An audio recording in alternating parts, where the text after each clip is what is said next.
in the grand finals of previous international, where Falcons reigned supreme. And Falcons being in this position in a 3-2 record in the group stage, was that expected, Fly? Was that something that you saw coming? I think, for my predictions, I think I put them as 4-1. Okay. I thought they'd do a little bit better. And even the series they lost, they were definitely in positions to also win. So I think they're still one of the best teams here. It's just showing that the competition here is that tough, where you can still lose to anybody, right? Yeah. Like, they ended up losing, I believe, was it to Vision first? And those games are very, very close. And the second series, I think, was it the... I don't remember the other one. Iron Wing. Yeah, the Iron Wing series was also very close. They could have 2-0'd. Yeah, it could have been 2-0 either way. So I would just say TI is just magic. Happens, you know, at this TI. There's always going to be tough upsets. And I still consider Falcons as one of the favorites. And I think Vici has a tough road ahead, you know, for them to be able to beat them. Yeah, and one thing is certain, though. We're in it for 3 games. Because Falcons has not won once, has been having a 2-0 on one side or the other. I'm just like, my guy, you need to wake up right now. I mean, Falcons has had the longest days for sure. If you play every single series and you go to 3 games, then yeah, that will do that to you. I want to focus actually on the off lanes for this one for a little bit. We already talked a little bit about Bach, of course, Saber, but Amar to match him up on the other side. How do you feel about that matchup? Yeah, we got 2 offlane legends. Bach, my big idol growing up or like getting into the scene, and Amar being the new blood. So we'll see how these 2 match up against each other. In my head, Bach is more of a like the classic Chinese offlaner of like playing the team fight heroes, such as similar to XXS, like the Marses, the Brewmasters, some Axe. You want like a team fight, you want a blink guy, whereas Amar is more so playing for himself. He's the necro specialist, the timber, he's like the damage dealer. You play through him and you make him farmed, and then he's gonna carry the game. They have both the Doom, so they can both kind of play for this like greedy style, but as you can see, Bach is like the offlane guy, the offlane team fight guy, kind of, with the Tide, Beastmaster, Magnus, Enigma.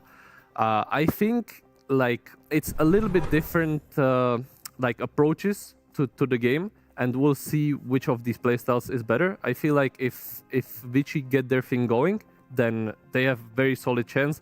But yeah, we all know Amar. We all know that if he gets a good game, then it's big trouble for the enemy team. I just want to quickly add, because I'm friends with Bach and I talk to him frequently, and I know he's a very smart player, and he looks a lot at Western Dota and he tries to adapt himself. So I think he definitely tries to break out of what we consider like this old Chinese style of Dota. So of course he's going to have a lot of that in him, but I know for sure he's trying to break out of it and adapt and evolve. Yeah, and successfully so, because we can take a look at some of the results that they've had against each other as well. They have had a lot of matches against Falcons this year, Fly, and it's pretty back and forth. Yeah, I think it's cool to see that, you know, sometimes Vici was able to win the series, sometimes it was Falcons, which just means today, like, we don't really know who's going to win. Because I was thinking Falcons would probably have beaten them throughout most of the year, but that is not the case. In EWC, Vici was able to take, you know, 2-0 against them, which is huge, and then they ended up losing in the next tournament in Essence. But this history just shows that there's going to be good competition on our hands today, and maybe the styles match up well for Vici. Like, sometimes it's just like that, where a team is going to be good against another team. But Falcons did choose them, so, you know, they think otherwise. True. All right, let's see. They got to choose as the third team, though. So they got to choose, Jenkins, between either Vici, Boomboys, or Yandex. I mean, I still think Vici's a pretty bold choice out of those, just because if you're talking in terms of Chinese rosters that we've seen in like the last 2 years, this Vici roster, in my opinion, has some of the biggest clutch potential, period, when it comes to being at a major tournament and, you know, maybe one day they do terribly and then the next day, you know, I would have faith in this team that they can actually do very well, you know, just given their players like Jingqiu, you know, we talked about Bach as well. Like, they have 2 Wings Gaming players, right? Like, that's like one of the greatest clutch teams, one of the best Cinderella stories of all time. And I still feel like they have that energy when you watch them play, at the very least, in terms of like the latter half of the season. Yeah, definitely has been mentioned many times when they were starting to do well. You You kind of have the wings vibes, absolutely. Let's see if we can feel that through this first series coming our way. For the first game, we got Falcons on the Dire side, VG Gaming on the Radiant side, and first pick going the way of Team Falcons on that Dire side. In terms of bans, we got the Huskar ban. This is what you got to do against Malrine on Falcons. And yesterday, you know what I thought yesterday? I thought we had so many Earth Spirit picks throughout all streams. And this hero seems incredible and so strong. So I'm not surprised to see it banned, but I'm surprised we didn't see it banned that much yesterday. I think Malrine got to play Earth Spirit yesterday. How can you let that happen? Yeah, that was stupid. That was just stupid. The hero's broken. I sometimes this happens where people just kind of forget about a hero because there's other like problematic heroes based on matchups. I wouldn't use the word forget. I think this is a choice. Yeah, and I think if you're preparing and you're at a TI match and you forget to ban a hero, something went wrong and that coach is in trouble in my eyes. You know? So it's a conscious choice. I mean, I don't know why. Emotionally forget how obnoxious it is to lose to this shit, you know, and then you lose to it and you're like, okay, maybe this should not have been a conscious choice. What if it's a coach's decision and the players are in there suffering while they're getting magnetized for 50 years then you getting destroyed? You say, Bulba, what were you thinking? Please don't let Earth Spirit through unless Abed is going to... Is Abed your mid laner? I mean, he was playing mid, yeah. He was Not anymore. Oh, leakage. Anyways, I like the Vichy bands. That's smooth. Very, very nice. I approve the Huskar and the Earth Spirit. I think those are very solid bans. This is like kind of the opposite of the LGD approach of like dangling something. I think they just kind of ban all the good heroes. The Centaur is gone, Necro is gone, Earth Spirit and Huskar gone. So now they have to play an honest game of Dota. Oh no. Is it so honest? There's a triad. Oh no. Well, It was close. How does this happen? I mean, it's just Falcons factor because you want to ban a lot of their signature heroes because, like Saber said, they're not doing the LGD approach. They're like, let's just remove... I mean, I look at the screen. These are all toxic heroes. Not going to lie. It's Necrophos, Earth Spirit, Huskar. Arguably, Centaur is the least toxic, but then you leave them a Treant Protector. So you have to pick your poison. That's just life. I guess they could pick, if they wanted to, the Lone Druid. They don't straight away, but it is also still in the pool. They go for Undying, though. I honestly think this is just a trade of the two best fives in Dota. I really like both of these heroes. I think this is good. Like, I feel like, yeah, the 85% win rate on Treant is for sure scary to play against, but I think Falcons as a team, they have like certain cores that they really like playing against, as for example Necro. So I think the Vichy approach is, okay, let's just make sure that they don't have these cores. Like obviously Treant is a broken hero, but for Falcons themselves, I don't think it matters like that much, you know? They need to find their OP core and play around it. And Treant is not that, so I like this so far from Vichy. I see in a way that Falcons usually do better when Skitter is like on an initiating type hero. And when you have a Treant Protector, you want to pair him with like a ranged damage turret, which works better for some teams, some not as much. Because I think one of Falcons' losses were with Treant Protector actually. Because I don't think of Skitter as like a Drow Ranger, Shadow Fiend type of player. I know he can play those heroes and he has in the past, but I don't think it's their preferred style. Yeah, his ranged turrets that are like the closest thing would be Clinks, like maybe? Clinks or like Wind Ranger, right? Stuff like that, where it's not really in the same category as SF, but still very good with Tree. He could play Lone Druid as well, I think. True. Yeah, that's in there. Yeah, that's a can. toxic hero. I'm surprised they banned the Shadow Demon instead of the Lone Druid, but I guess it is for the Wind Ranger. You want to cover your wind. Yeah, I think that's another flex for Vichy. I'm sure also they can, in theory, flex Undying. So they're kind of the LGD approach where they're picking this wind that can go either lane. They also kind of take it away from Falcons as one of potential Skitter heroes. So I think he's left with Lone Druid and Clinks that he likes to play. And for what do we have for crit? Because I assume his hero comes next and they need a hero that could lane against Undying. It'll be Hoodwink. You guys think it's Hoodwink? Probably is. Why wouldn't it be? I think there's also the line that I've seen him play, which could be good for this like quick disable, good against Wind Ranger with high burst damage. I guess Hoodwink is too, but line can be a little more reliable sometimes. So It's actually pretty funny to see that he only played Hoodwink once. Shadow Demon 4 times, so being banned there. But yeah, the Lion, as you mentioned. Pretty good SD patch with all the Wind Ranger and Necrophos being picked up. Yeah. Very true. and you can make stacks, which is very nice. Yeah. Longer games. I mean, I actually really like the Lion as well that you guys are suggesting. I feel like it fits. Oh, the Enchantress. Okay, I totally forgot this hero was in because Falcons values it really highly. They will play it on both 4 and 5. It's very toxic. They rush Aghanim Scepter and play around this like insane, BKB piercing disable that you get. They actually have not done so well with the Ench. Interesting, because I do consider them a very good Enchantress team because they both play it very well. I think usually it was always snaking, and I think recently Crit also picked it up as one of his heroes.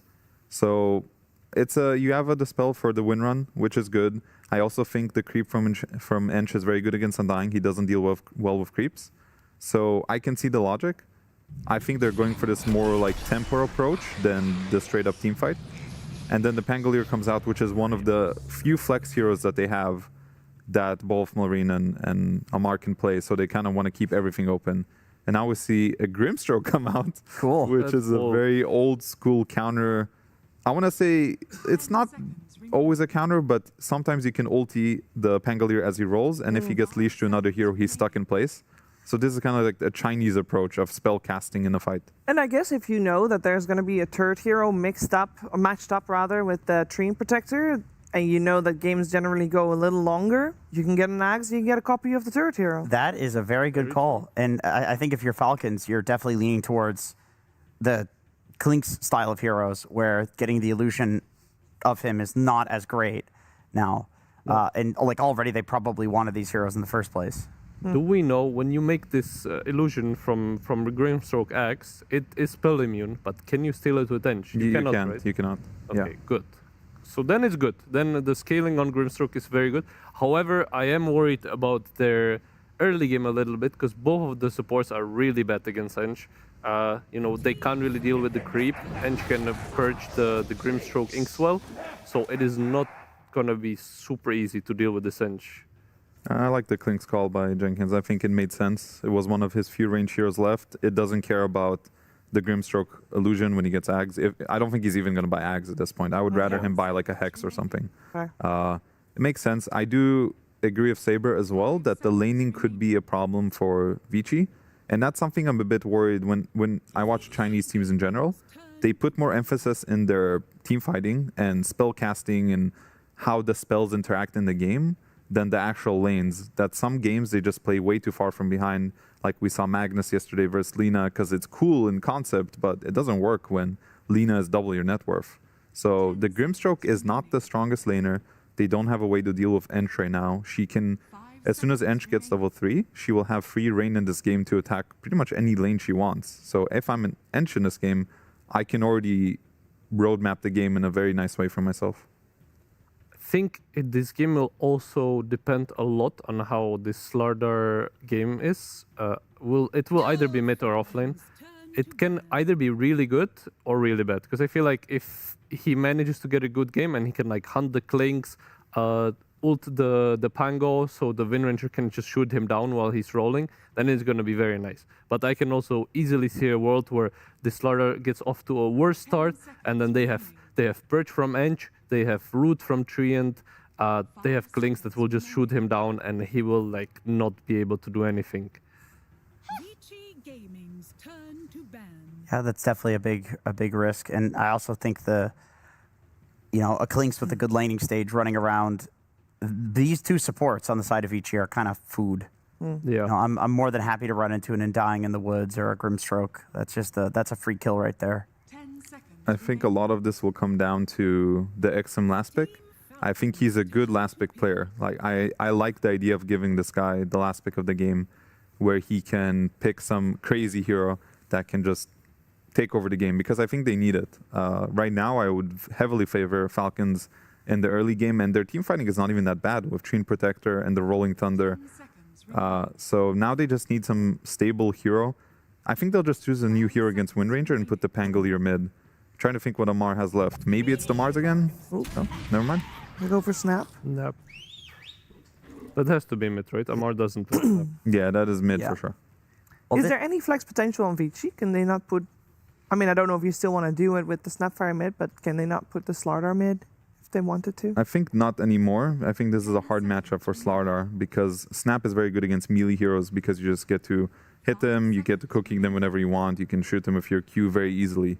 So I think they should just pick a new hero for XM. Maybe one of his like old school range heroes like the snipers, vipers, that type of hero could be cool here. Yeah, I mean, before the snap, I was leaning towards something like Sand King, like one of the melees. Like a lot of the heroes he has left are the melees. But then the snap comes out. I think this is a really brilliant pick from Falcons. It makes it so that you kind of have an idea of the archetype that XM is now going to be playing.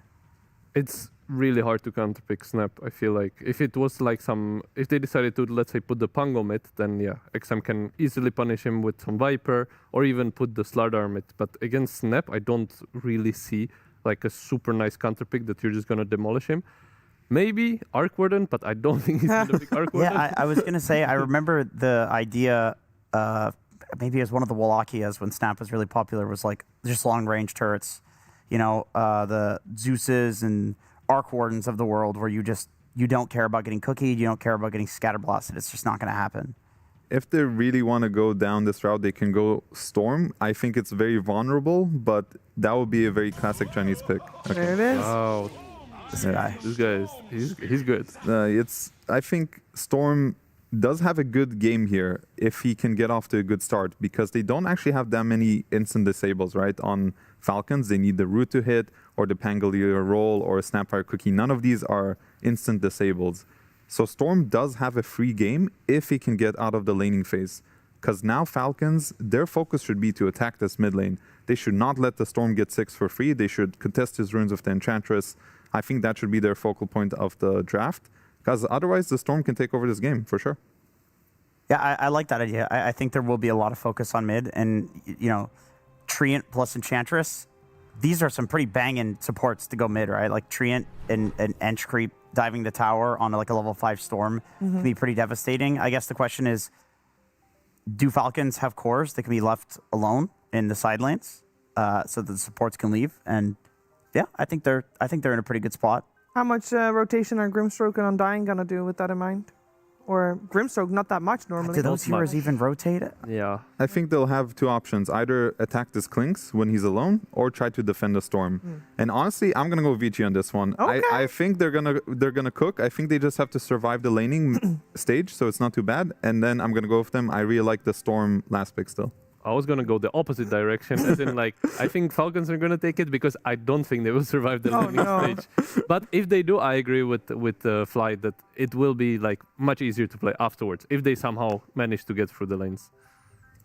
All eyes on mid, and these are some of the most fun games when we're seeing these big brawls around the runes. And XM and Malrine are two of the most interesting mid laners in the world right now with their goofy picks, goofy playstyle. So just excited to see the brawl. Excited to see the brawl. Extra level of pressure on both teams because for this best of 3, elimination and advancement on the line. Let's see who takes game 1 without he picks someone. Fogged. Thank you very much, Shiva. Yes, it's everything to play for here between these two teams, Falcons versus Vici Gaming. We've had the drafts. What do you make of them, Fogged? We are seeing that decision that not a lot of teams are making to let the trio through the draft. It goes through. It's first picked. Are they going to be able to deal with that? Because it's there's a reason why this hero is kind of banned 90% at least of the games that we've had so far this tier. It just lets you do so much in terms of, well, we've said it a million times, it lets you do so much in terms of laning phase. It lets you push the limits sometimes where somebody thinks they're going to kill. Oh, they get living armor, they get protected, they can push and kill for you. So yeah. I think the Storm pick was pretty clever, right, in particular, but it's not getting picked that much right now for a reason, right? It's very what's up with the Storm? I mean, I was seeing all these other spirits pop off, right? Earth Spirit just across the board. Ember Spirit, we're having some crazy games with it yesterday. Still obviously not quite, nothing's the level of the Earth Spirit. But yeah, Storm Spirit's kind of fallen out of favor. I think just Earth Spirit's, he's been left in most of the game, so why would you take the Storm, right? Your Earth Spirit just counters, has so many silences. So I think it's a dangerous pick, but in this game in particular, there's like no catch for him, right? So if he can make it out of this laning phase, if he's able to get to that point, absolutely can see for XM how he can carry, and he is amplified, right? He's got the corrosive haze, he's going to be able to kind of roll around, so True. There's some good stuff to their draft. I just think the one thing I'm looking at, Vici, is missing a good amount of team fight in particular. You've got the Grimstroke, but if you don't get the latch, then I look at Falcons and I'm like, man, their team fight's very overwhelming. They've got this Rolling Thunder plus the Snapfire rolling in. You have the tree giving information with the Enchantress and Clinks. Information on the side of Vici, you don't really have good information getters, right? You don't have someone that's just going to see everything. While Falcons, they're going to see so much in a lot of these fights. A Clinkz is going to be running around, an Enchantress creep, a tree in the jungle. So I'd say for Vici, they have to pick and choose their battles pretty specifically this game. And what's up with the Snapfire? I mean, I thought this year we got nerfed. 75% win rate. It's coming through a few games. Teams are opting to still try it, and the ones that still try it still seem to be doing pretty good with it. And one of the losses, if I recall, Malrine, they were like 25,000. They're doing pretty well, right? And he had a rapier, and they ended up, I think, losing the game to Iron Wing. It was. So that could have potentially been another win for it. It would have been like 80-something% win rate. Yeah, so do you think maybe after some of the initial nerfs, teams were maybe a bit too quick to step away from this hero and actually maybe it's still kind of good? I think, yeah, clearly, right? Yeah. It's clearly looking that it still has a lot of fighting power. And I did like this last pick, too, because I was mentioning to you, I was looking at Falcon's first 4 picks, and I was like, they have literal 0 magical damage. It's like all physical and then some pure, but no magical. This Snapfire kind of rounds their draft together, which I was a little worried about. So, yeah, looking forward to see what we do get from this one. And a rare Grim Stroke pick, but a rare one, for good reasons this game? Yeah, I do like it. And a lot of these Chinese teams, they have over time, right? They like to play this with the combos, trying to break it versus the Pango. Jingqiu being one of the ones that does like it a lot. So can see at least some of the benefits from it, of course. But my one thing is that I usually like seeing this hero when he has good pairings with the 15 talent, which in this game, not so much, right? Because it's that 25% spell amp that you get whenever heroes are bound together. It's insane how much it amplifies some heroes, but... And yeah, because with the innate as well, that's going to be pretty good against the Clinkz, right? I won't eat it's okay, here, yeah. But Mortimer, it's fine. It's also decent versus like Tree in a way to be trading. This innate is a bit underrated, I would say. Most people don't even realize that you do have that trail on yourself to get this extra vision. So yeah, I could see it coming into factor here. And we do have to talk right to Slardar. They did pick the Clinkz, which Panel was saying how they love the pick because it's a strong overall, because it's a skater hero and has this tree protecting. It isn't a Slardar, right? So there is going to be these elements perhaps at times where he just gets corrosive hazed. Clinkz can be, he's not the most fragile type of kind of, these heroes, but he will be seen and they can get on top of him pretty easily because of that. So we'll see if Skater can endure it. He has the tree to protect him, so that's one of the big factors that allows him to deal with it. Yeah, and I think, was definitely one of those carry options that isn't really afraid of being a dark portrait exactly. being made. Yeah. It's a really nice pick with that. And I don't even think they'll build. You don't even build the Aghanims. Not now. You go Hex. Not now. Yeah, you just go a different route because that. Maybe it's like the 8th item if we get some sort of 90-minute game and he's like, well, I've got all this money, but indeed, this is not really a game where it's like, oh, if they get the dark portrait of one of Falcon's heroes. What are we looking at right here? Some jawline action. Dear, but Mortimer might. I do love seeing Storm. And XM, obviously one of his best heroes, so should be pretty exciting. I wonder what build he's going to actually go around, because look what he's queuing up right now. This is like with the Greaves that we saw some people do at some time. If he wants to actually go that route, that would be interesting, because usually it's versus some sort a silence or yeah, there's not really anything that you're trying to take off. I mean, that could be, that's very interesting if he does go down that route, because they do have some healing that comes into their lineup when they have the Undying as well, too. Of course, it's the root from the tree, but that's an ultimate, right? So it's like... And Clinkz does sometimes get an Orchid into the build. Maybe that's why. But I don't think they are that much... No, and at least they're not rushing it, right? So yeah. If it was to be a part of some sort of Bloodthorn build-up, it would be later. I mean, we'll get to see what it is. Let's see what it does on the Storm. Yep, and looking at why, I actually like when I see this item. I don't know about the circlet overall, but whatever. Just Mangoes, right? Tangos are not that efficient on Undying. Mangoes are super efficient with the way that you can trade. And let's see how these lanes end up going down. I think a lot of attention is going to be put on that mid lane, like they were emphasizing on the panel, because this is, if XM gets away with this game without dying too much early, there's just not that much stun for him. So. Oh, well, they're going to know the Snaking's around there, with the smoke instantly coming off him. On a warding expedition, and he breaks the smoke. Just blocking the camp. So already you can see the attention that Falcons is putting on that mid lane, right? They want to crush the mid lane, block the camp so that he can't get the back up and just try to farm from it. So I imagine we're going to see a lot of early rotations too. The Enchantress in the tree perhaps collapsing relatively early with these creeps. See what we get. And Shiro on his Wind Ranger. It's quite a bit that goes through for him. So not the easiest game early for him. Playing versus the Pango and the Snapfire in particular. Can be a little complicated. Let's see what we do get. I'm glad they make sure that the Slardar stays off lane. I've not been a big fan of these Slardar mids at this point. It's not been looking good, bro. I think what was it, like 1 and 6, I think, at the moment on the win losses? Oh, really? Yeah, it was one. I'm pretty sure that was the stat, in the mid lane, 1-6. That is, yeah, that's pretty brutal. Okay, so Falcons, let's see how they start with their lanes as well, too, if it's just going to be kind of some standard stuff, because we are, Crit, he is playing the 4 Enchantress. He has played it before, but not really the most popular as a 4. Usually has that 5 position. Looks like they might, are they setting up for a first blood, perhaps? Considering it, it's probably with the tree, so Vici does have to be a little careful with their positioning at the start here, since they don't see him up top right now. Don't know that they were trying for something, so shouldn't fall for this. And yeah, a lot of single target on Vici, though. That's one thing I was kind of alluding to. Some lack of team fight in general, while Falcons, they've got their bases covered in terms of just overall team fight abilities. And this top lane, even though the Slardar, as we were saying, the Corrosive Haze versus the Clinks, this is not that easy of a lane for Bach. When the tree's there, there's constant harassment. The lane should be pretty free here for Skeeter. Yep. Unless he's caught massively out of position, but pretty much. Pretty unlikely. Maybe if they come in with some sort of early Undying movement, they can look for a tower dive. Yeah, let's see how XM deals with the pressure of the Snapfire, because this is not the easiest lane in particular for him. Should be okay to just keep forcing it out and get the CS, but Maureen is definitely going to look for something to kill threat early, especially with like an Enchantress creep. Absolutely, yeah. There's definitely some scary moments for XM before he hits the level 6 in this lane. So I think for Falcons, they put themselves in a position to, 2 of the lanes look like they're pretty dominant. The mid lane, we'll see how that ends up going. Because bottom lane too, this Undying, he doesn't really deal with the Enchantress too well. The creep is very pesky. Even if it's just like level 1, once he hits level 3, it gets even harder. So Crypt should be able to apply some decent pressure down here and ensure that Amar gets farm. That being said though, Amar can get popped as well too. Just a quick little Soul Rip Decay plus Power Shot can bring him down, but it is a Tombstone skilled right now.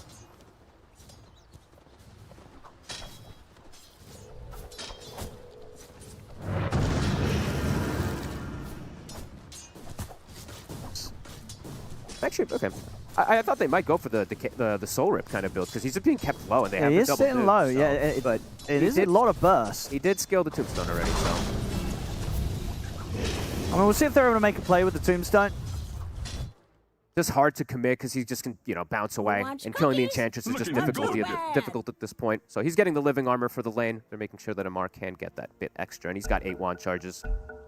But as we're seeing across the board already for the lanes, Slardar struggling, Wind Ranger struggling a bit, but we'll have these extra last hits coming under tower. So side lane's looking pretty good for Falcons. Mid lane pretty even at the moment between the 2 of them. And important, we should point it out, right? Falcons' first game of the day. Sometimes not, not the greatest. Usually that's the first game of a tournament kind of thing for them, but definitely something just to point out. Right now it does look looks like they're nice and warmed up. As soon as Crit hits level 3, right? That's when we're going to see that Ench creep bully the lane even more, and perhaps even those rotations to shut down the mid. Doesn't find the Ops ward. Probably anticipating that one because of the way that Snaking had moved earlier. Crit did skill Impetus. He is looking pretty dead. Oh, that's very true, actually. You have the Tombstone down. Yeah, he looks I don't know if there's a way out of this one. We can slow down one of them. He is blood grenaded, and he has 2 zombies on him. He looks super. Oh, well, there's a level 2 power shot coming. Oh, my dead. goodness. Yeah, hands off the keyboard. He's gone. Let's see. Surely. Does he juke it? He does. Okay. Okay. He should still be dead. Well, no. Okay, well, they missed the power shot. Well, that happened. Not going to get the kill. Unfortunate there for Shiro. We'll blame the pause. He looked quite dead, too. Yeah. A connection there would have done it. The living armor came right after, too, right? So it would have actually connected before that damage block, but yeah. Level 2 power shot. It would have hurt. Off the mark. XM now. Ooh. Pretty low. Same moveset though from Maureen. Maureen's going to have some backup coming in. Crit. Oh, this is mean. So if he can get this here with the impetus. A few more right clicks. XM's into the trees. Maureen finds him with the scatter blast. And they'll get the kill. So not only they not missed the killing kill, the bottom, mid. Oh man, he's able to go mid and he's able to set up for Maureen getting first blood. So that's kind of the dream for Falcons, and I feel like for Vici, you're probably like, oh man, that should not have happened.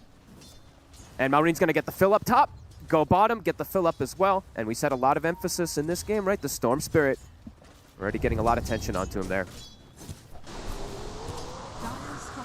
Damage block. Amar able to withstand the pressure here. Has a Lotus and a 1. And XM! and oh no. Oh, wow. He was dead and he just, wow. That ain't good. That's rough. To the jungle. And the problem is that hurts. That hurts big time. and his camp's blocked still. And Crit now at this point is just going to occupy this area as well to zone the Undying. And That's... this I mean, we didn't even see him come back to the lane. I didn't. He was sort of dead before he was even alive again. He has to walk. Well, That a lot of, like we said, that is really rough. Yeah, and a lot of their game is around that storm. In the side lanes, they are being slowed down already here at the start. That is really my brutal. goodness. Snap is level 6. Well, I'm sure XM, you know, he can blame the Wind Ranger for missing that power shot. If you didn't miss that power shot, I would not be dead twice mid. And you know, see how he goes and checks his camp. He's like, oh no, my big camp is blocked as well too, so I've only got this medium camp to farm from Snaking's move earlier. That's tough times for the Storm, and we've seen in the past what a slow start for a Storm does to a Storm. It's not great, and this is, you know, not a Storm of the past, and because he's getting those kills mid, now Marion's at a point where he's got this early 6, he heads to the bottom lane, kills Oshiro. This is... the knock-on effects are happening fast. This could be one of the faster boots or travels that we're going to see in this tournament as well, too. And he has an Enchantress with him, so he's going to have that creep to port on at any times to just surprise them in the lanes, too. He doesn't have to just TP onto a creep in the lane. He can just TP elsewhere with that Enchantress creep. I mean, couldn't ask for more, right? Falcons kind of living the dream here in these first 6 minutes. Amar getting away with the Pango off lane, farming better than the Wind Ranger.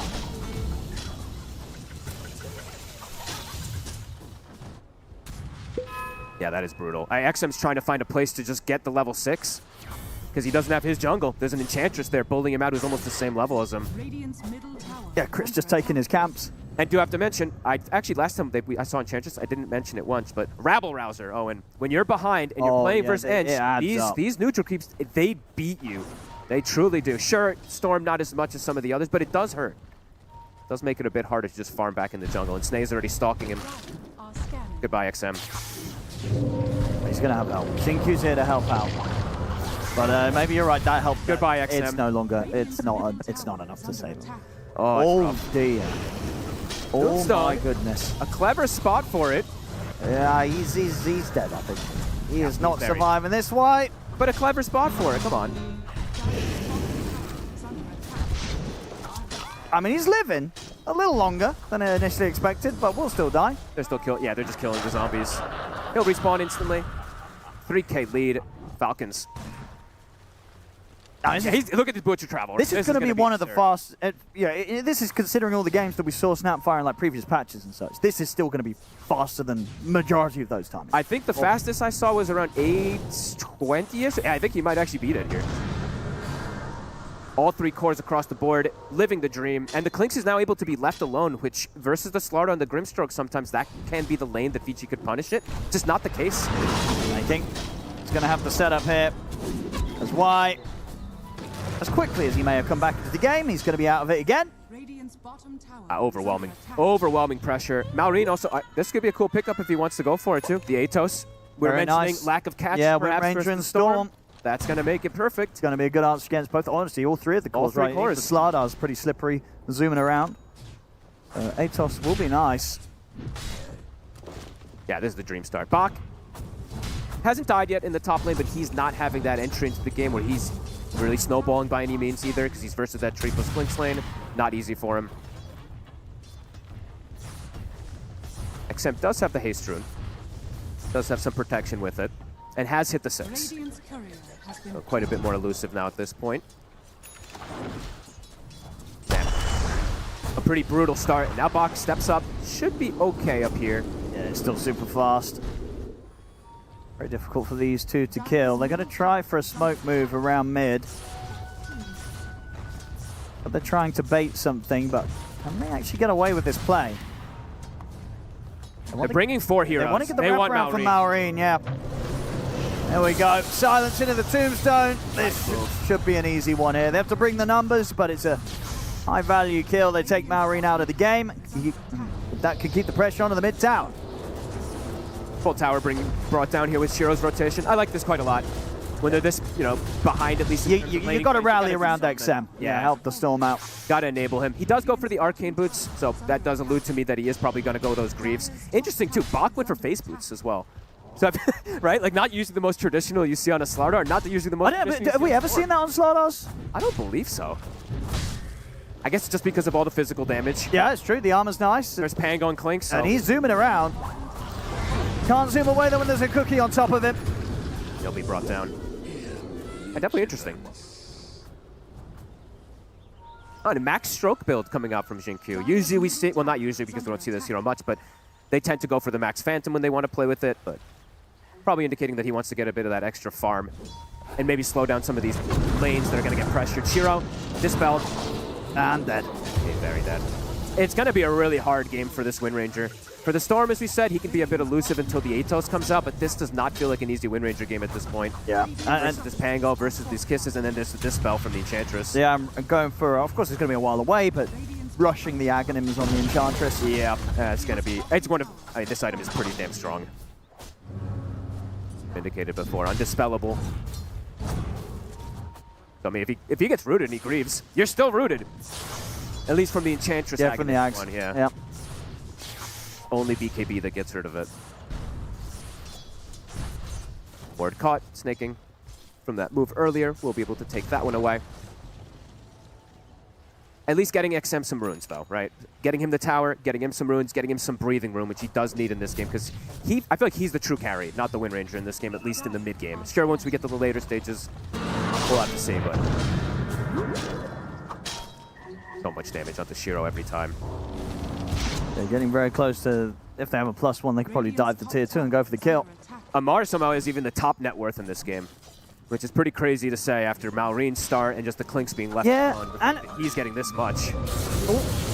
XM. Not enough damage. Trying to make a move, but into the three of them, it's not going to happen. Living Armor blocks everything. Does have the Arcane, so didn't expend too much.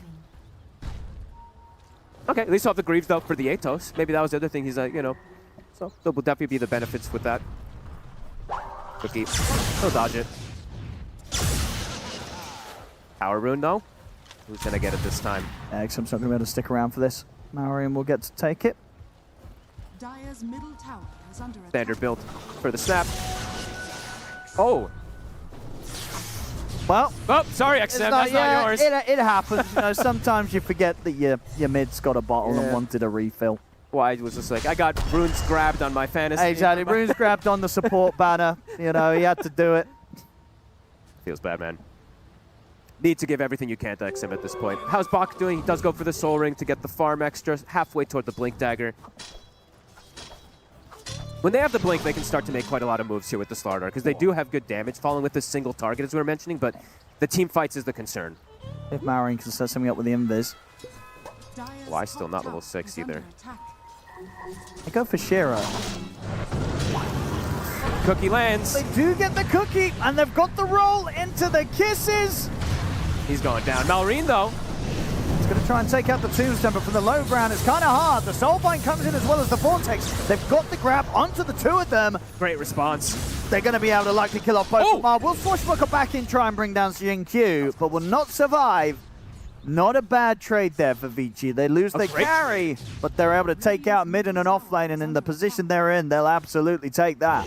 A fantastic trade, right? They might get more. No mana. Didn't quite have them. There's only a few mana short of the Vortex. XM starting to get these galvanized stacks. He's not getting the last hits on the kills, though, so he's still 0 and 3, but at least getting something to accelerate him. So he said, hit the early game, a lot revolving around him. And 2 core kills. So great way to slow things down. Maybe a bit too much of an ambitious play, right? They wanted to do this cute thing with the Invis and having the chance to go for the Rolling Thunder into Kisses, but it's only 13 minutes in and it was right under a tier 2. Under tier 2 and under a Tombstone. And yeah, I think he missed, 3 of the hits? Yeah, from the low ground, trying to take the Tombstone out, yep. Wisdom, though, because of all this chaos, Falcons will be able to take it away. Yep, they get both, and that's the Desert timing done for Skeeter. He can start getting involved, and looking at the physical damage, they have a lot, right? Once the Pango starts getting some points in the passive as well, too, some of these heroes are just going to disintegrate, especially the supports. Big concerns for the supports on the side of Vici now. Trying to get that angle onto Jinkyu here, potentially. He'll die in a second. So Skeeter wants to head back and just focus on the lane creeps. Doesn't want to spend too much time now chasing. VG supports are getting a decent amount. That's why that gold lead isn't as high. They did get some of those last hits on the kills, but look at their net worths. Jin Q with his max stroke build, almost 4K net worth. If he can get a blink at a decent timing, he's going to be the one to stop the Pango roll, get that opportunity, jump in, get the soulbind when he can pick and choose for it. We'll have that follow-up for the Slardar. So they will have double blink daggers, perhaps at a pretty decent time. This tower, the creep's just going to get it. Okay, no deny. Yeah, easy lasted there for Crip. Reads the finish. Root up top. Bach. And there's the damage with the Deso. First stack acquired. And towers now, right? These objectives as well. That's one thing that Vici is also, I mean, another thing that Vici's kind of lacking, right? Ways to hit buildings. Yeah, it's just kind of a focus fire, but that's not always the best. Not easy to push objectives. Well, for Falcons, definitely quite easy for them to go for these objectives and for these overall team fights. Ults are at the ready for Falcons. I mean, they want to fight here, Wants Vici. to try to go for this kill here.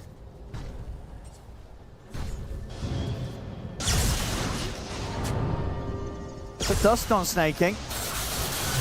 Should be able to take him out. The rest of the team not close enough to help him. He'll tank the gank. XM finally gets a kill on his name.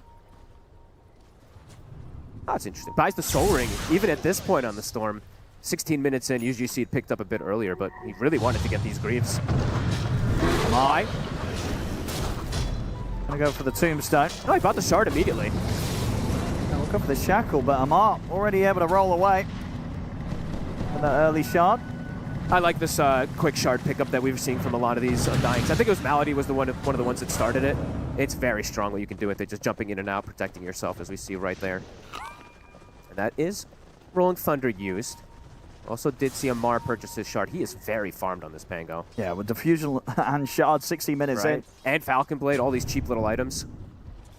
I will see them, but if they see him, they'll be straight on top of him. He's got backup. XM coming in, zipping forward. White will still fall though. Now XM, your mana. He used pretty much all of it to get in. He'll have a final bit left with the Greaves to get out. Amar is just fighting versus all of them here. They're bringing almost the entire team, and they're losing heroes. Chris destroying them here with the micro with these stuns and just the damage coming in with the max impetus. The both of them just doing insane damage. I don't think XM anticipated that by any means. He almost gets brought down. Yeah, I mean, Crit showing with this build, right? You don't need no heals. Don't need no heals. All in on the damage and the control, and it's absolutely working out. Well on track to get a good timing on this Aghanims rush. Having a very good time this game as the Enchantress, 3-0-5. He might be able to solo kill cores with it if he's able to get it this fast of a timing even. Blink is done, so let's see what Vici can put together here. As you said, good single target, team fight, a bit lackluster, but they can burst some targets. 6K lead, Falcons starting to run away with this game, especially with the experience too. It's a level 11 Enchantress. Mark, does he want to go for this Blink play? Gonna try. I've got the Shackle. Amar. Roll up. The shield crash and the roll up. He's rolling away. No way. He's going to get out of this. Ain't no way. He is fine. Is there a power shot maybe? Doesn't matter. Still rolled up, so limited damage. Bach wants him. He's chasing. Can't make it. I can't believe he survives there. Living armor, of course, coming into play. All the extra damage block. It is just unfair. And Skeeter just having the time of his life on the other side of the map. Whilst all this attention's been drawn towards the Pango, the Clinks is going to hit all those timings. Truly free. Snaking, going for his drums build that he likes to do in most games. Bach, looks like they wanted to try here for Skeeter, but just a bit too far away. Blink now. Amar just continues to drop these items. And they could go for the play here. Falcons, they've got Maureen in position with the kisses ready. They'll see Snay.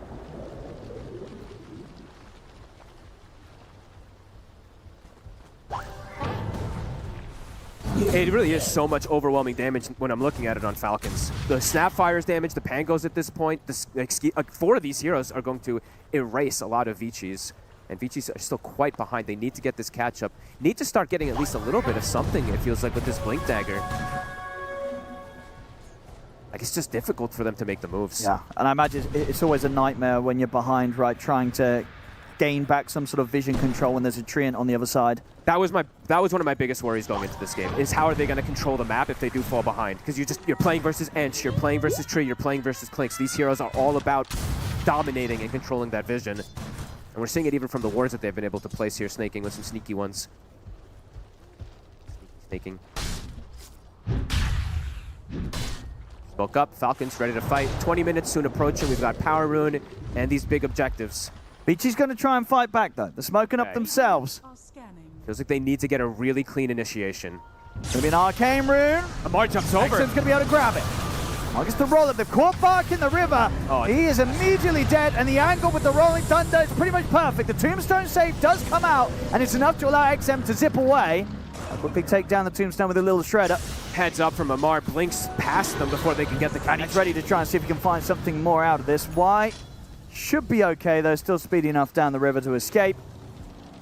Vici has to have like a really clean initiation and probably start the fight just deleting a hero. Because overall, when you look at the team fight, right, Falcons much stronger team fight with their draft.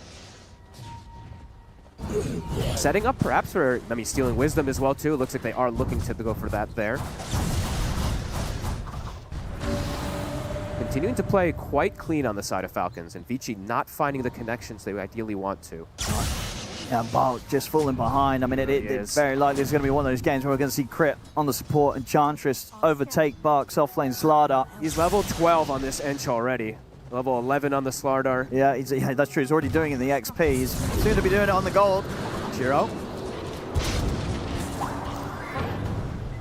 will be able to get away. Dangerous position for him there. Sneaky from Y. Might get punished for it here. Oh, Snake's right on him. Yeah, no TP out for you. Oh, that's just mean. Give it to the Clinks. Get him a Deso stack. He wants that. Get that Deso stack. There you go. Only his second one that he's been able to pick up here, but a little bit of something anyway. Top net worth, Skeeter. Dire's top DQ, is this him perhaps setting up for a steal if he expects a Tormentor? It's a little solo smoke. Right, because he probably thinks that they're going to go right. for him. He's probably going to go for some sort of attempted play with a max nuke. What it does look like here. They're probably going to expect that someone's in the air. So. Let's see, maybe All not. right. Oh, Let's see what he's got here. Xingqiu. Oh, a little late. Little late. It died so fast, to be fair. Honestly, it really did. Yeah. Good effort. Math wasn't there. Too much minus armor from the Pango and the Clinks. Shiva's soon on the horizon here for Malrine. And Ags is finished up already for the chance. He does get the shard as well too. Crit, living the dream. Yeah, I mean, definitely going to show that that versatility is there for Falcons when it comes to which of them is going to play the Enchantress. True. And he has surpassed Bach after getting that shard given to him as well too. Yeah. Did get a decent amount of space. Was sort of left in that solo situation. Was able to farm top, but hasn't been able to make any moves with this Blink Dagger. 0-3-0. Just have not found any opportunities to play around the Slardar. He doesn't really have the best heroes to rally around because of how bad the lanes went, right? Like, usually on paper, you'd be like, oh yeah, Wind Ranger and Storm, great pairings for the Slardar, but the fact that they were so shut down early, he can't just go for these plays and they go for these easy kills. Also, the living armor is going to just continue to be a big problem for them to just go for that focus onto that one target. That is what their draft is, I mean, designed to do, right? They have a lot of single target, they have to pop that target. Well, Falcons just overall, yeah, just a much better team fight. Honestly, looking at the numbers, it's not even far off. You know, Crit maybe taking over the other two cores. You know, he's only about 1,000 or so behind them. Oh, it'll take us one fight for him. Yeah. So. 9K at 23 minutes is pretty substantial.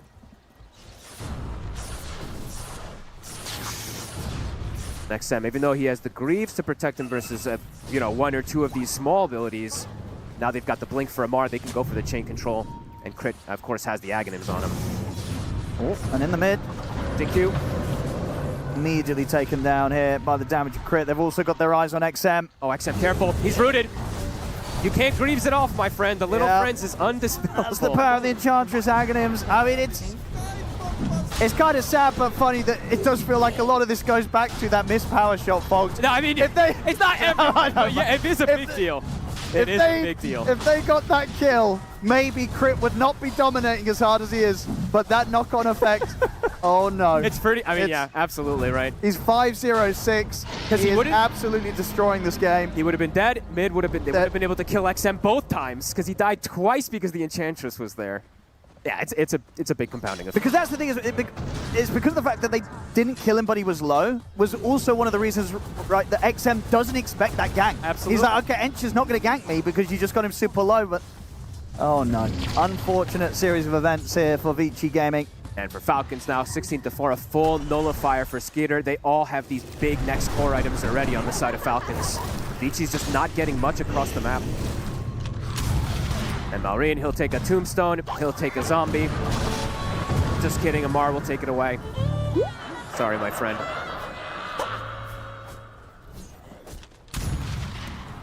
A Blink Dagger for Crit as well, too. So extra, he was going for the Distiller. Oh, yeah. Even further catch now.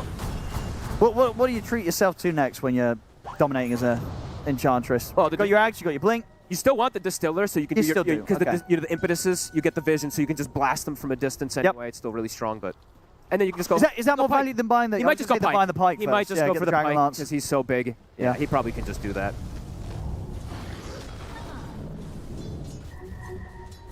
Very difficult game for Vici to bring back now at this point. As we said, just... Usually, in order to come back in a lot of these games, you have some type of like extra team fight when you're at this disadvantage to be able to take one of those. It just continues to be the case, just so single target. And the map really starting to shrink at this point. It's not really a lineup that does anything phenomenal on the high ground defense, right? No, does not play that great from behind. The high ground defense, they do at least like their best thing, right? It's the Soulbind plus the Tombstone in an ideal position. But besides that, okay, well, it's punishing not them the if they best. dive. Yeah. But I don't think Falcons is going to be too keen to dive. No, that's kind of the opposite to what they do, right? Falcons are not going to go for any sort of crazy dive beyond tier 3 towers anytime soon. They will play this out very safely. XM, he needs the BKB. He's going to get rooted. It's super long duration.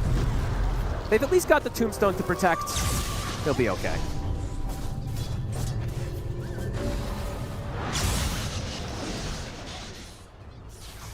I like this. Make sure you just keep the Undying next to XM until he can finish the BKB. Yeah. I mean, it's a very solid save. Yeah, it's one of the best. Radiant's middle tower. And then if you're the Grim and you're looking for the big item to turn this game around, as we said earlier, probably not the Aghanims. Are you just going some kind of like Blink Hex? Like what is the big purchase? He's got 2k gold at the moment. I do think so, yeah. I don't know what else you can really purchase in this game. Nothing else feels like it's going to turn the tide. Blink Hex might do it. Blink Hex is really damn good. Yeah.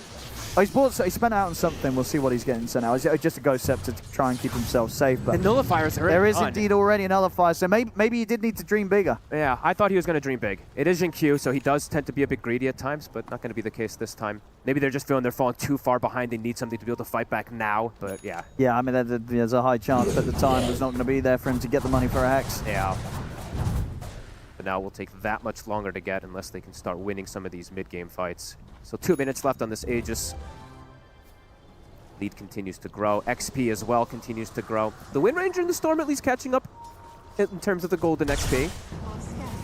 Jump on the mid, but jump in the back line. Now Skinner just destroys Xingqiu. Every time. Look, he's just little friends.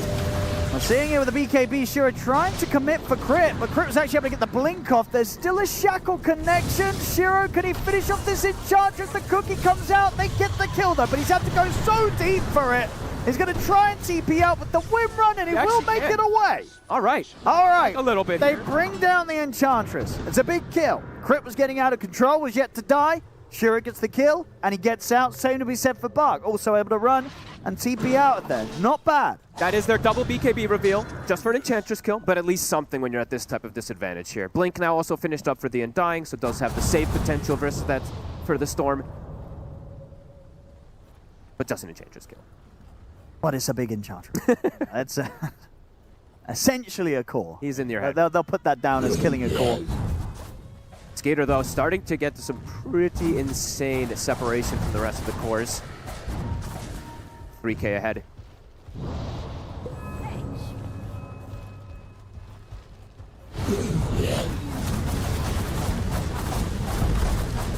These buildings drop so fast, too. Radiant's middle tower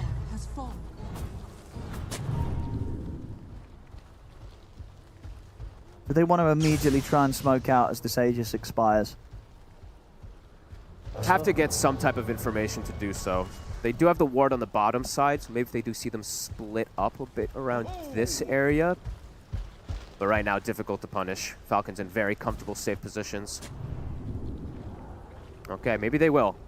Looks like they are going to go for it. I think you have to. Yeah, but we did see that with that previous move. They're not afraid to try and take these attempts. See if they can get a good soul bind. Let's see if they can delete one of those targets. There is a BKB now for Malrine as well, though. Quite a bit more complicated to bring him down if they don't get the initial stun. That's a nice rune. Certainly help. And are you all in on one hero, or do you have to sort of split the jump between the... You all in. You just all in on one? Yeah, they're very single target oriented on the side of Vici, so... Bach getting closer to his BKB as well, too, so they will have that triple BKB to counter team fights, too. There is an answer, though, right? The tree. How close... Does Snake have the Blink Dagger finished up? He does. So Snake can go and just wait till they pop those BKBs and Blink Overgrowth, so they do have to be prepared for that as well. So complicated for Vici. But at least stepping closer and closer. The Wind Ranger's net worth looking pretty decent. Starting to inch their way slowly back in. But it is going to be them with, what, 1.5, or maybe 2 cores versus the potential 4 cores that Falcons is building up in this game. Feels like that, yeah. Who have their work cut out for them, for Shiro in particular.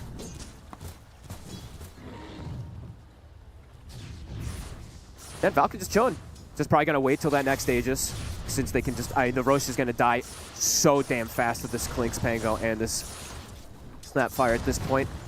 Might be difficult for Vici to make it there if they're not already in position when this Roche gets started. And always try for the steal, though, with XM. Very true. Yeah, with this BKB. Skied up very close to the Aghanims. They'll have it now. There's a lot going on in these fights. A lot of distractions that Falcons does have. There's going to be these little friends controlling somebody, Pango rolling, all these Klinks on me that's going to be shooting off.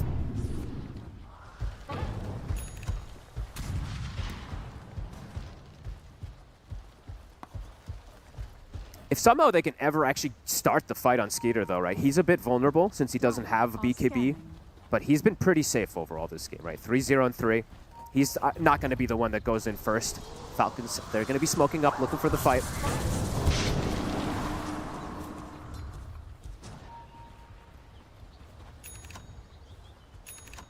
Full Octarine for the Pango. Level 20 talent starting to being hit. Malrine's got his.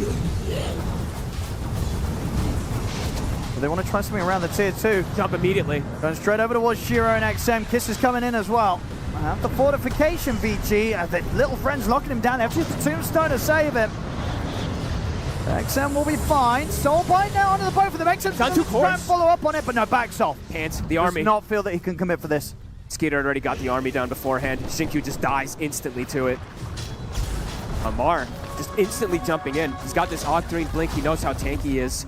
Does not let Vici really set up to go for a play.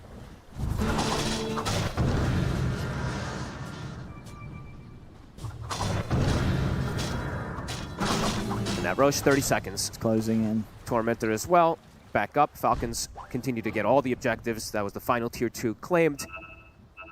If they have another smoke, they probably will go for the Roche, Vici. I think they kind of have to. Yeah. I don't think they're going to smoke up and fight. Yeah, at this point, I don't think you can just give it up. Snaking, he'll get a shard for free. Very nice one to get for free, of course. And they have been trying stuff, you know, for as far as behind as they are, Vici, they're not sitting back doing nothing. We've seen a few times where, you know, even them, right, they were considering if they could make something happen around the tier 2. They're still looking for chances to fight back into Falcons. They're not just waiting for them in the base. No, Falcon just 1 or 2 steps ahead, it feels like, in every single one of the moves. In that bottom situation, right, when I saw Skeeter showing, I thought they might go for the jump almost immediately there on the side of Vici, but then Amar just comes rolling in, so it doesn't even give them that opportunity. Roche time, it is up. Vici is not near it, so it's going to die too fast for them to make it. Yeah, not able to get there quick enough. Even if they wanted to, they start to sort of swing over, but yeah, they know that They weren't quite set up in time. Banners picked up. Can probably start to siege high ground if they want to.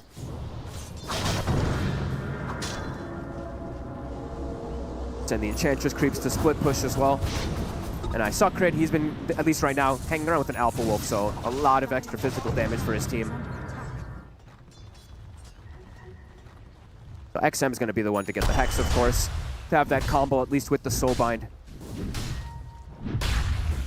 But a long ways away. Oh, Falcons not even letting them go for the Wisdom Steal. Why? He's trying for it, but Malorine's right on top of him. See you later. Throws the scan down. They don't want to let them get any of these steals at the shrines. They'll even take away the opposing one. Constricting so much here, Falcons, this game.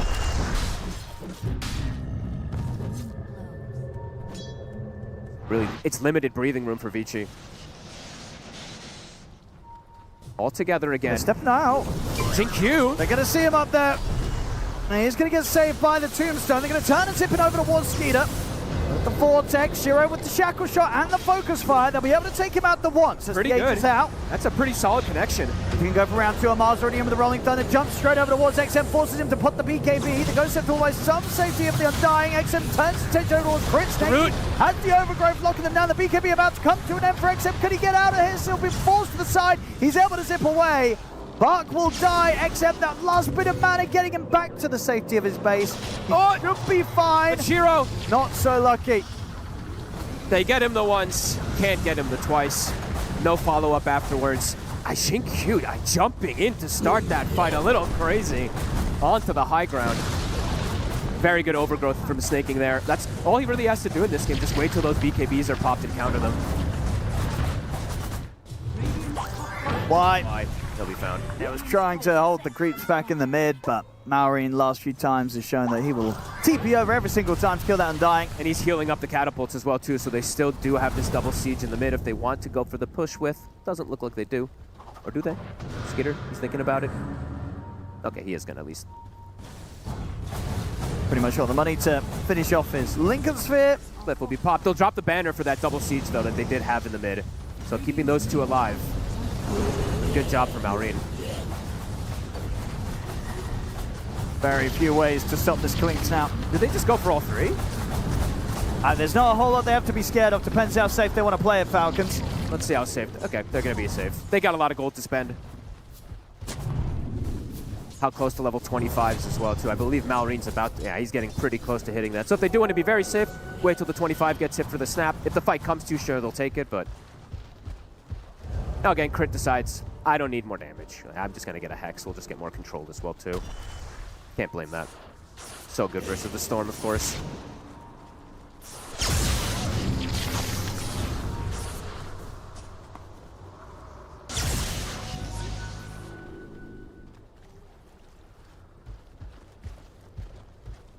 Have to stick near each other, though, on the side of Vici.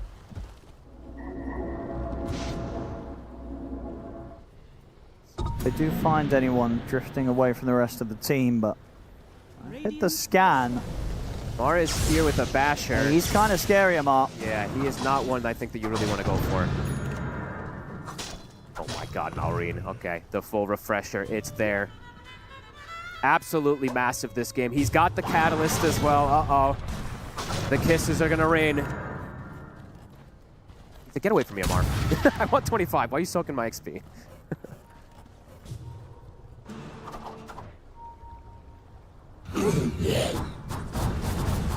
They got all the big neutral items as well. On the side of Vici, they've got at least the Shiv for the Wind Ranger, and they've got the Spell Slinger, or the Catalyst now for the Storm.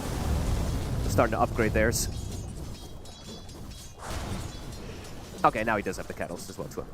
So getting a little more here in these last few moments. And the Daedalus picked up, so a lot of damage increase for Shiro, but still difficult to go for these targets. The army's down. Any way to sort of stop this siege. Power's gone. So hard for them to jump in and start a fight. As soon as those BKBs get popped, they're instantly going to get rooted. But Bach does go for the Yule, so it does have some protection during the root. They're trying to chase, but Crit's ready with a blink. That's deep. Maureen has found the level 25, immediately TPs to mid to join his team. These kisses are gonna hurt. Falcons. They might just jump in, right? Yeah, they're ready to go for the finishing blow here, Falcons. Amar just might immediately roll in with some kisses. As soon as they see a hero.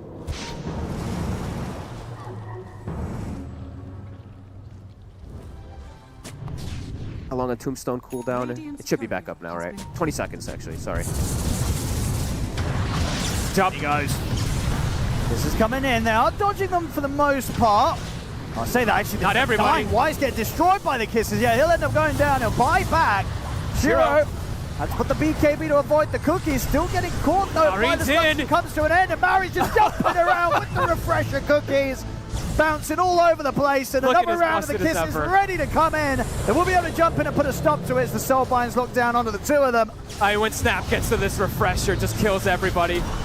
Mark trying to come in with a crush, but I think they're actually able to perfectly split away from that. Nobody got connected upon. It's done. It is over. GG is called. Falcons absolutely stomping Vici in this game one.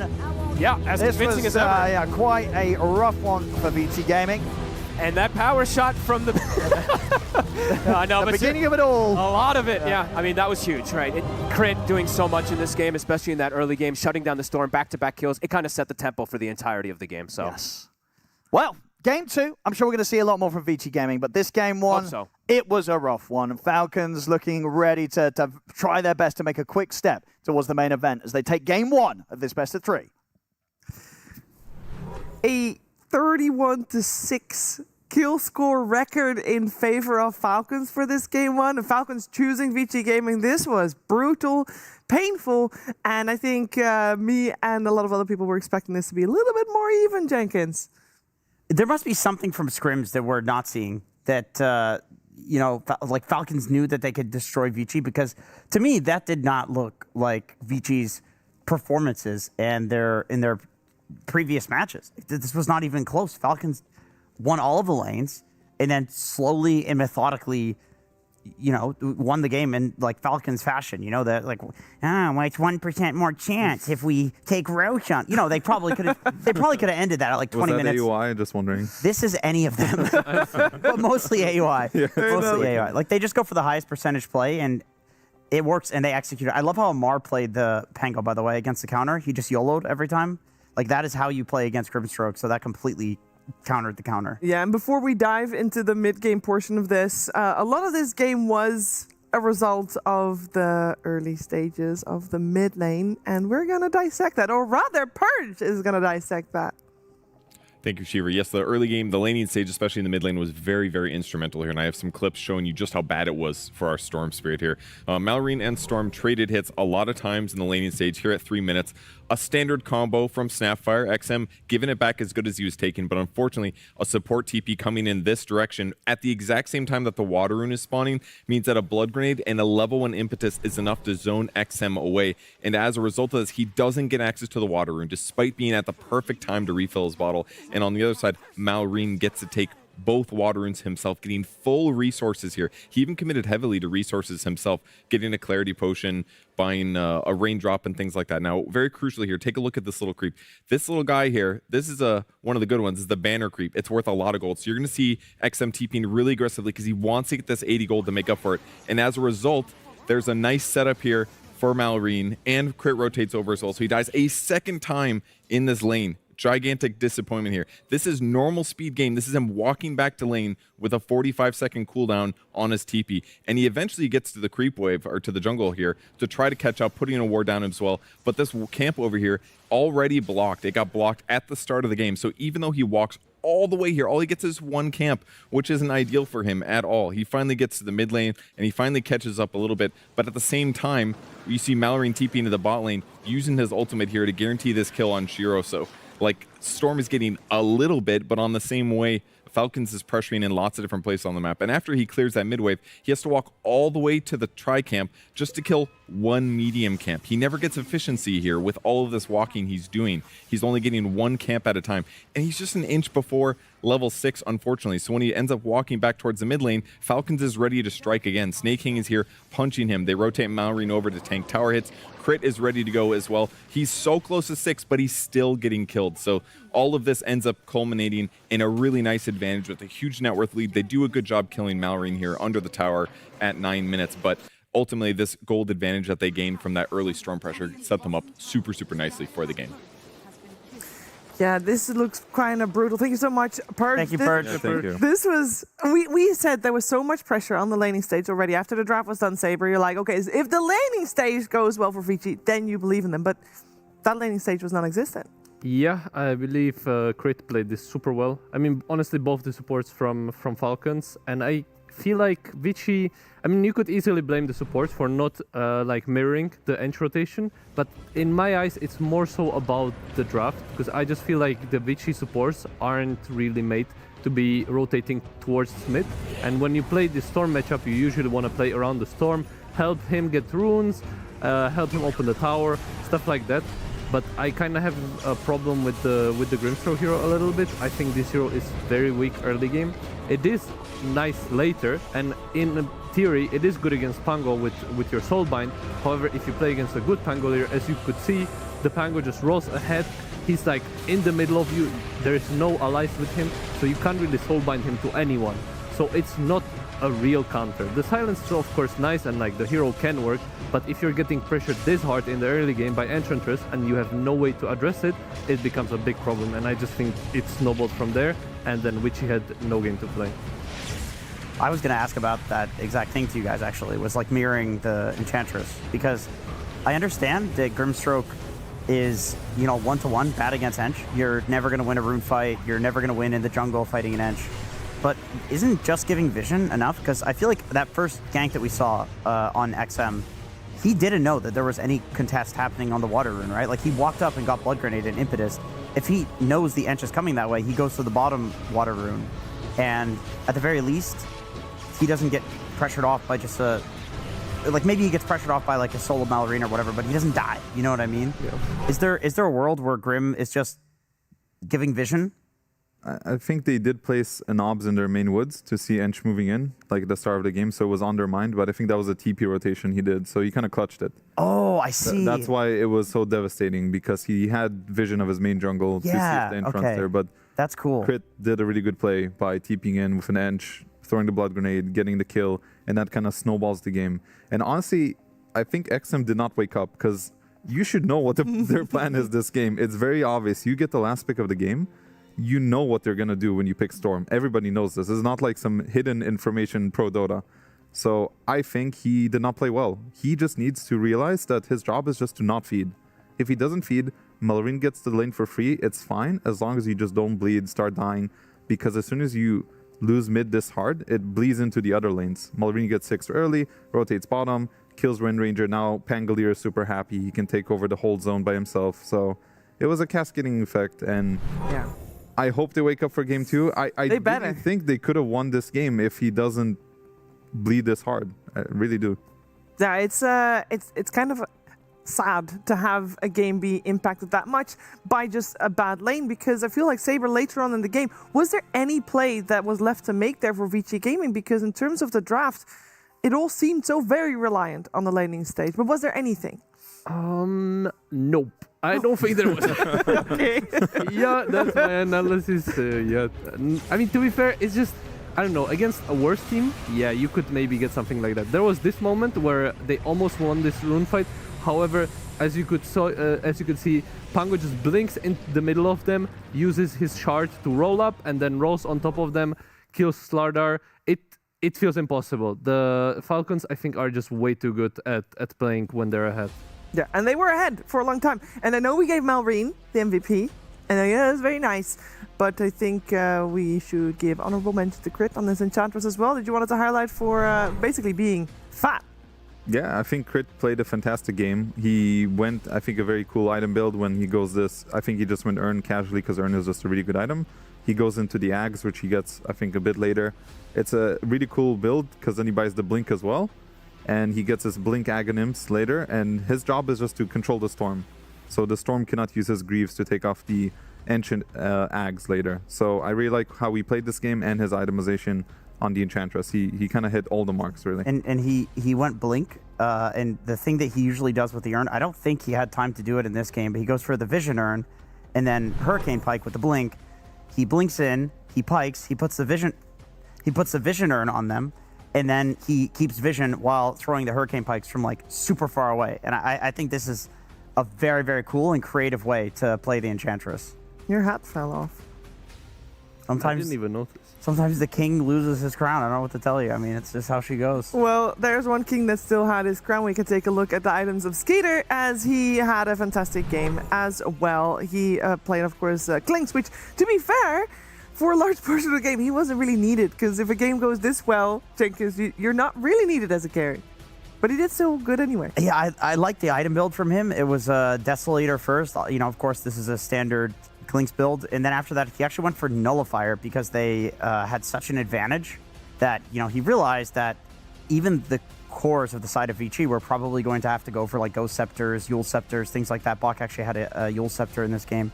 And he's like, yeah, I mean, if I get a Nullifier, I can just run around and freely kill them. And there's no way they're going to have enough net worth to have, you know, the Shiva's Guards and BKBs and other things that you would need to survive a Clink, so as long as you have the Nullifier. And he can do this because he's in a position where he's not going to die, because they have such a lead. Yeah, it's tough. I mean, this might just be a case of needing to wake up. You know, this is the first game of the day, warm-up game, game number 2 coming our way soon, and that's when VG Gaming will properly strike Saberlight. You know it. Someone wash their faces.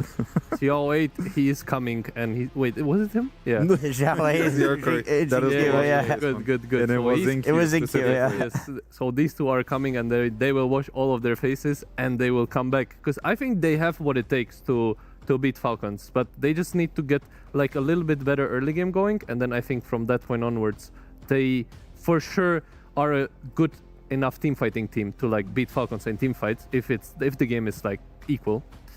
I mean, as a coach, if I'm looking at this game, and my little Largo also agrees with me, like you cannot sacrifice early game this hard. I think Grimstroke needs to be out. Don't touch my little Largo.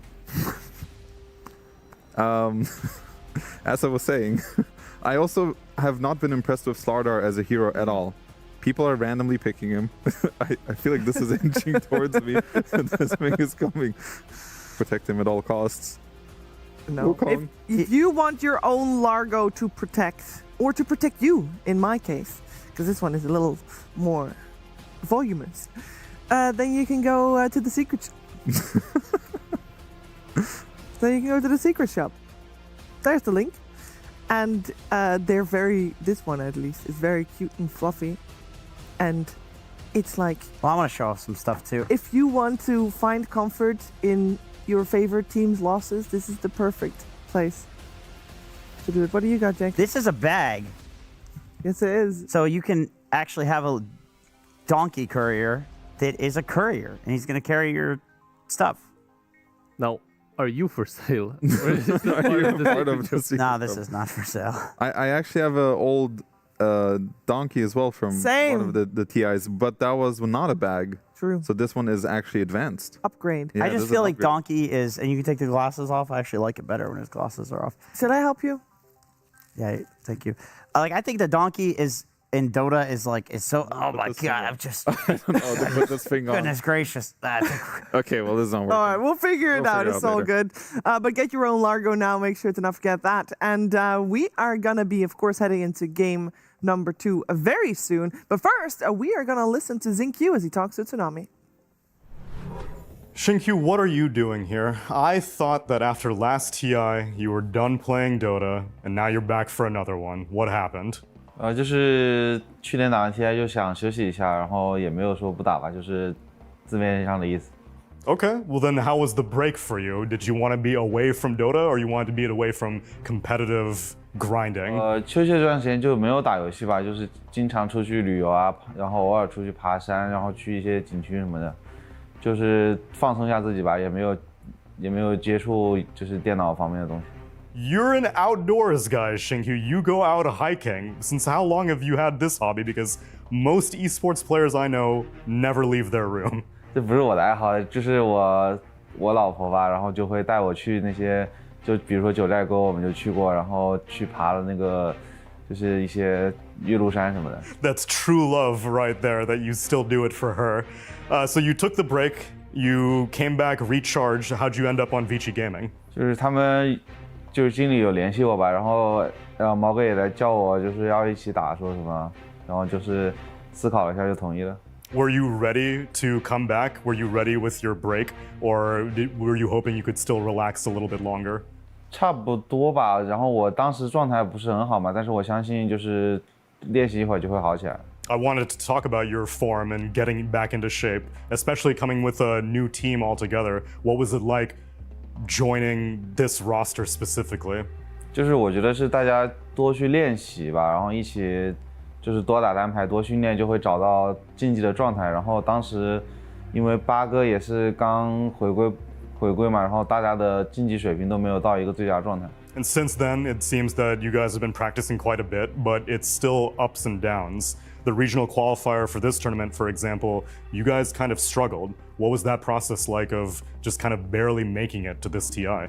因为我们就是有一些这叫什么习惯吗还是什么？就是我们在放假一段时间之后，就是打的会不是很好，然后我们决定就是多去集训，然后备战这个 TI 吧。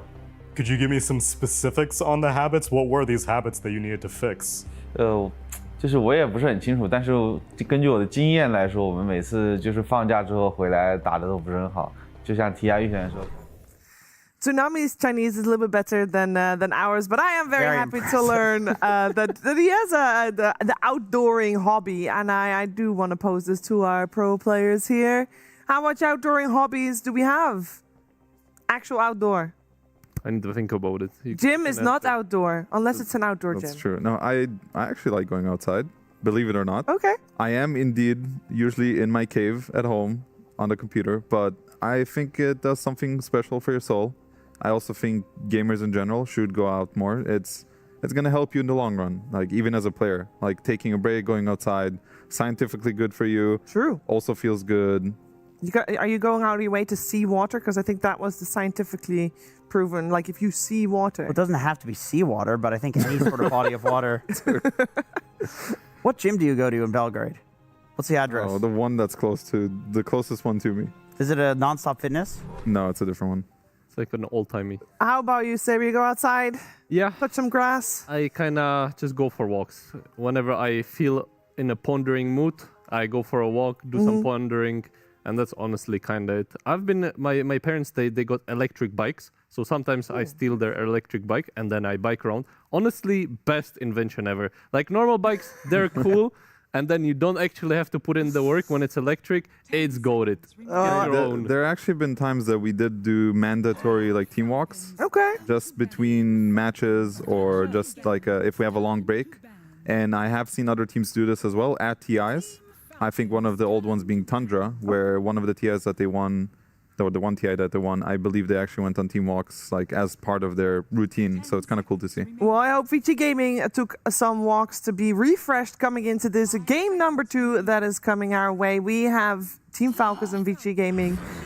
Best of 3 to decide which one of these two teams will make it to the main event and which one will be left behind to be eliminated at this point of the group stages. We got Falcons with 1 game up, and that was very convincing. Let's see if Vici Gaming can strike back and prove that they have what it takes here. We got a little bit of a change with Falcons on the Radiant side, Vici on the Dire side. First pick, then also going to Vici Gaming. They still remove the Huskar from the pool, and we now also do have the Treant Protector banned. But both teams keep ignoring the Lone Druid, and we have the Pango as the overall first pick coming out for Vici Gaming. That's it's a hero that we of course see more frequently, Saber, but it's unusual to see as a first pick. Yeah, so I feel like the whole Vici approach is that they just don't want to give Falcons their best heroes, so they made sure to ban out the Scent and Huskar, and now Snap, because they just got destroyed by Snap. And since they have first pick, then Falcons have to ban the Earth Spirit and the Treant. I mean, alongside with the Kotla and Lina, but I think those two aren't as important.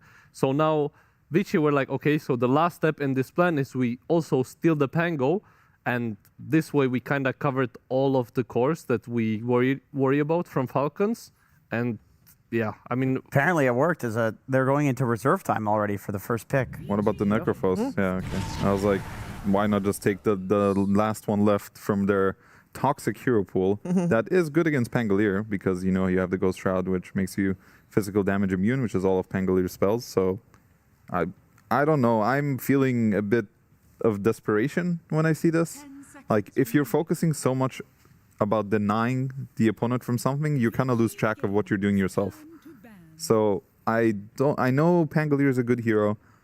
I'm sure they can play it on, both mid and off lane. Don't think it's an XM like specialty. So I'm a little confused about this approach. I would also say, like, I think if they want to do this, then maybe the Necro would have been slightly better ban than Snap, because Falcons, they would take the Necro on 9, like, no matter what, right? Or as a counter to this Pango. However, I feel like the Necrophos hero, as long as you have a plan against it, as long as you have some safe lane that you're confident that can beat this hero, then you should be able to do it, because it's not some broken hero that will win the lane no matter what.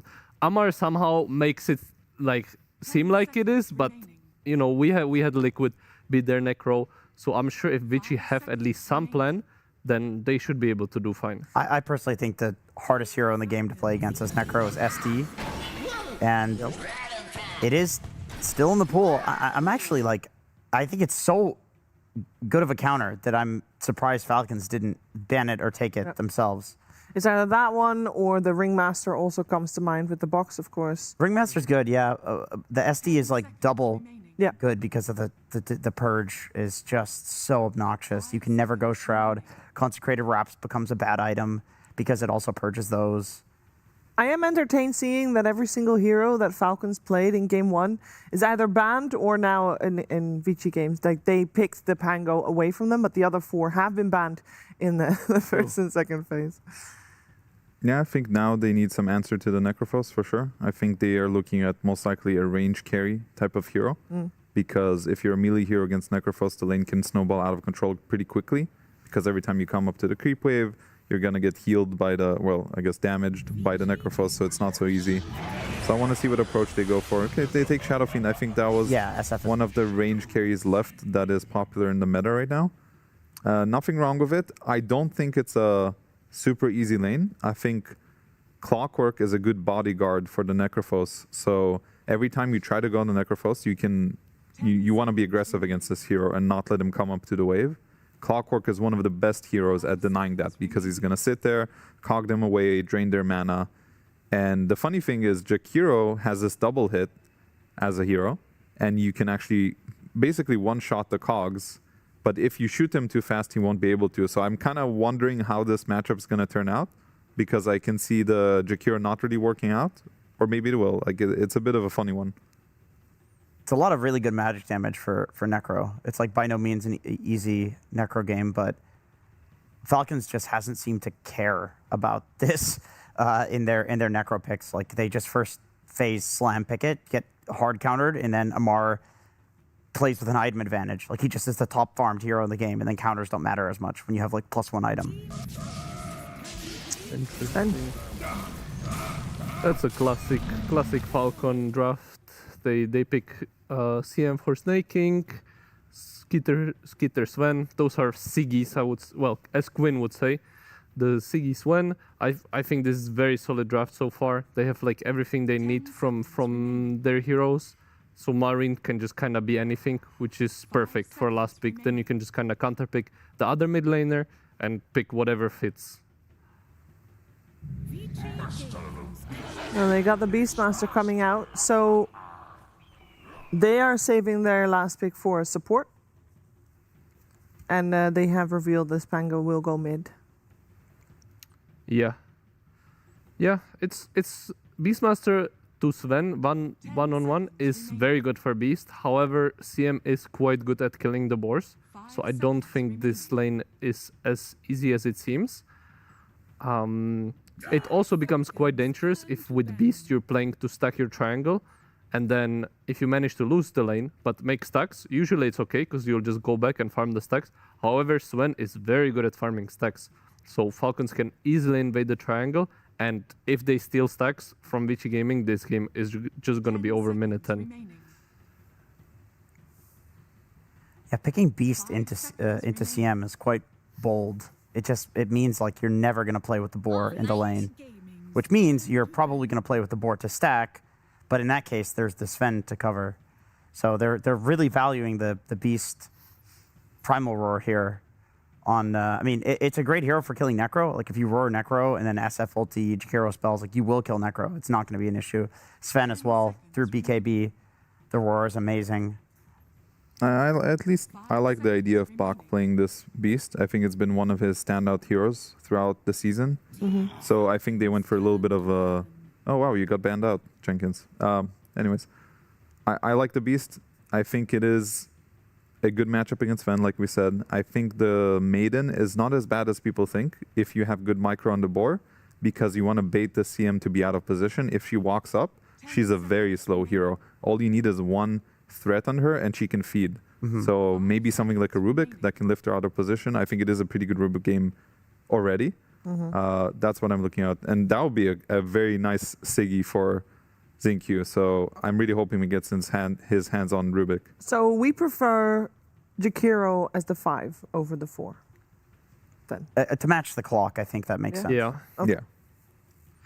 The other one is the Shadow Demon, which I can still see work. It is a very good Shadow Demon game with the Purge, because then they can commit on the target that they roar, as well as have a save for the Necrophos. So I think both... Okay, Rubik gets banned out, so maybe now they go for the Shadow Demon route, which I would also be okay with. It's a little less aggressive in the lane, but it's a very, very good in the game. I like it. It's a very nice save against Sven too. He usually wants to jump and like burst the hero. But to be fair, in Sven's case, sometimes he just kills you so fast that the Shadow even doesn't even have time to press the disruption. But you know, it just depends how farmed the Sven is and your core. I can also see Dark Willow. It's a bit more aggressive approach. It's just for killing the... Okay, we got the SD. Very nice. It's just a very solid draft from Vici. Yeah, if anything surprising, it was still in. We've been mentioning Shadow Demon from the very get-go when Necrophos was picked. And if we think about it, and we gotta imagine also Falcons has that on their radar, but more worried about the Hoodwink and the Rubik. Now, overall last pick going the way of Team Falcons. Most likely needing a hero for... Malrine. Yeah, you don't... Yeah, Malrine. Against Pango. I mean, there's some... Sand King, team fight hero if they want. Yeah, I could see him just picking a casual Ember. He has two approaches. Either he tries to pick something really hard for the Pango to lane against, or just something that's decent for their game. Like an Ember, I think, would be totally fine. Some hero that gets on top of Shadow Demon is good. You kind of want to take him out in fights. From his other heroes, I'm not sure what else he would go for. Oh, you're right. Ooh, Sand. Oh. Very cool. This guy is the king of the Sand King, I gotta say. Yeah, this is a hero that's been his for a long time. Played a lot previous TI, I believe, as well. Still good, and he's basically the only one that will pull it out in the mid lane still consistently. Yeah, I don't think anyone likes this hero other than Marine, which is a testament to how good he is. This is the first time he plays at this TI, though, so there's that. But which is a bit shocking. It is a bit shocking, but it's definitely in his wheelhouse. Do we think this is enough for Falcons to take this as a 2-0, or has Vici properly recovered for this game number 2? I mean, I think the Vici definitely has better answers this game. I think their lanes are better. I also think the Pango didn't really get punished. I think laning against Sand King is pretty okay for Pangolier. He's just going to farm. He's going to get a game. So I think this game is going to be on a much more even footing. And if it comes down to it, this time I'm actually going for Vici for real again. Okay. I think they got this one. Okay, laning stage a little bit better, which already allows them to actually play Dota. Yeah, I concur with my teammate. I believe that they have very solid draft. This time there's no edge to absolutely demolish them in lanes. The only thing I'm worried about are the stacks and this Beastmaster lane. As long as that goes okay, then we're in good hands and we're going to have an epic 1-1 followed by an epic game 3. Ooh, how about you, Jenkins? I think so too. I think Vichi's got a much better laning stage this time. Like, I'm a little worried for Falcons that it's not the easiest Necro game, which makes sense. He was first picked. But then in the jungle, there's going to be Malrine living in farming stacks, right? So there's not that much recovery for Amar. So they're really saying, like, we're just this good at laning. We're going to take an advantage. We're going to take your stacks. We're going to take our stacks, and we're going to snowball the game. And it's possible, but Vichi's a very good team. I know how game one looked, but I don't think it's going to go like that again. No, and basically on paper, every single series that Falcons has played so far at the International has gone the distance. So, you know, if stats don't lie, we will have that game number 3. And for Vici, of course, we're hoping for them that they will manage to do that. But let's see if Falcons can get their first 2-0 of TI. Let's head over to ODPixel and Fog to find out. Thank you very much, Shiva. Yes, getting ready here for game 2 between Falcons and Vici. Fogged, big change-ups as was going to have to happen. We saw in the draft pretty much all of Falcons' draft from last game 1 not being accessible this time round. Happens. Coming in with something different. Do you like, or do you feel a bit more faith in the approach from Vici Gaming this time as opposed to what we had in game 1? Because game 1, it fell apart pretty rapidly. Yeah, Falcons, they still got their heroes, right? You look at it and you're like, this is a very cookie-cutter draft for them. We've seen them do this Clockwork Necro and dominate lanes. However, we do see a ton of response coming from Vici. I think this approach is much better, right? Looking at the team fight, too, last game, I just was like, if the lanes go bad, it's so hard to recover because you have literally no team fight. This game, SF, Pango, Beast, you have a ton of team fight. You have save, you have minus armor strategy, you have ways to take objectives. Last game, I just felt like it was a bit lackluster across the board. So, looks better on paper for Vici, but Falcons also does have some answers. The Sven in particular, right? This Warcry can be really good this game versus the Pango, versus the SF. And we get to see Malrine play Sanking. I saw the win rate come up, and I'm like, 25%. But that's like, because they said Malrine hasn't played it. He's not played it yet. So we'll have to see what the Master can do on it, if it's actually going to look good, is it going to look underwhelming? Because it literally was what last TI was the period where it's kind of like you banned Sanking. You had to. You had to verse him. Sanking nowadays, a year on, a bit different? The timings, he's gotten these changes over I can't remember every single talent change, but the 21, right? The 25 talent before, right, it was the epicenter pulses, and then they moved it to 20. So his timing now is a little bit, I guess you can say, faster, quote unquote, but the hero's gotten nerfed across the board of his other abilities too. So we'll have to see what happens. Malrine, though, yeah, as we said, this hero, it does scale very hard to it, the way that he plays it with the Aghanims, the Bashiers, the Datalists, etc. We'll have to see what build he does want to go for. And see how the lane does end up going here versus XM. Malrine had the edge in the last game. He did get help, but he is a pretty beast laner when he gets his comfort heroes. Yeah, because I feel like this lane should be tough for the Pango, right? Because you are melee into these constant sort of bursts, or... It can be a little annoying, especially if he can get like a stun connection, it's timed as well too. You can be annoying to... You got to be careful, right? Crashes, yeah. But with the shield too, you have ways to play around it, so kind of a skill matchup. Bottom, let's see how this one goes. I think this is the lane for me to watch, as Snaking is looking pretty dead. Gorgeous body blocks by DQ. Deep first blood for Bach off the back of that setup. Exactly like Fly was talking about. I was literally about to say, this is the lane really for me to watch, is the bottom one, because this is the one that has the most volatility, where the boars can die to the CM, but if Snaking's not careful, all it takes is one disruption, and he's just dead. They can just, block him off. Really well played there from Jinkyu. Mid lane though, yeah, first few waves for sure. Looking to be problematic for the Pango, that melee matchup, of course. You just have to be so careful how close you get when he's priming all the creeps. Gets the sentry. Snake is gonna have to place a secondary one for it. Jinkyu is doing a very good job of bullying Snake. He is being annoying. So far on the CS between the two of them, Skeeter and Bart. Skeeter doing perfectly fine though, even though he's not really been allowed to have the CM to help out with how much the Shadow Demon's been keeping the CM busy. And then this top lane, one that we haven't really gotten to glance, but is a kind of like this double counter pick that Vici's gone for to deal with Amar. But this is a lane that Falcons has played a lot with the Clockwork plus the Necro. This is what I was telling you before the game. This is like a resource war lane where the Clockwork is just burning your mana, limiting yours, and then the Necro just has built-in regen. So if you don't end up killing the Necro, they're probably going to just end up winning the lane because of the resource trade over and over again. Because there is an opportunity, right, for these heroes to kill the Necro. Yeah, between a Takira and an SF, but Sometimes if you're about to land that raise, a cog hits you, pushes you back. Sure, right? and then heal comes out, and yeah, you have to be sure that the full spell combo is going to 100 to 0 the Necro, otherwise it will quickly get turned around the plate. Yeah, and Y in particular, a very slow hero. If you don't get that kill, you're going to probably die and get turned on right afterwards, so.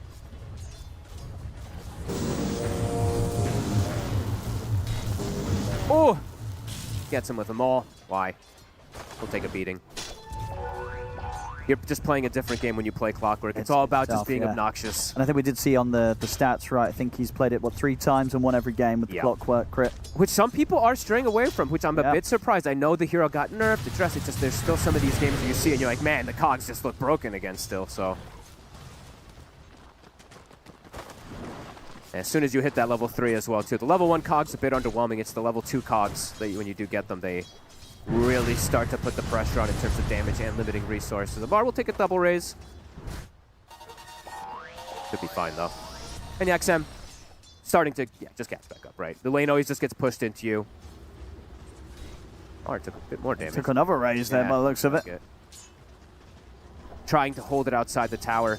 He's taking a bit of damage there from it, but he should be able to regen up.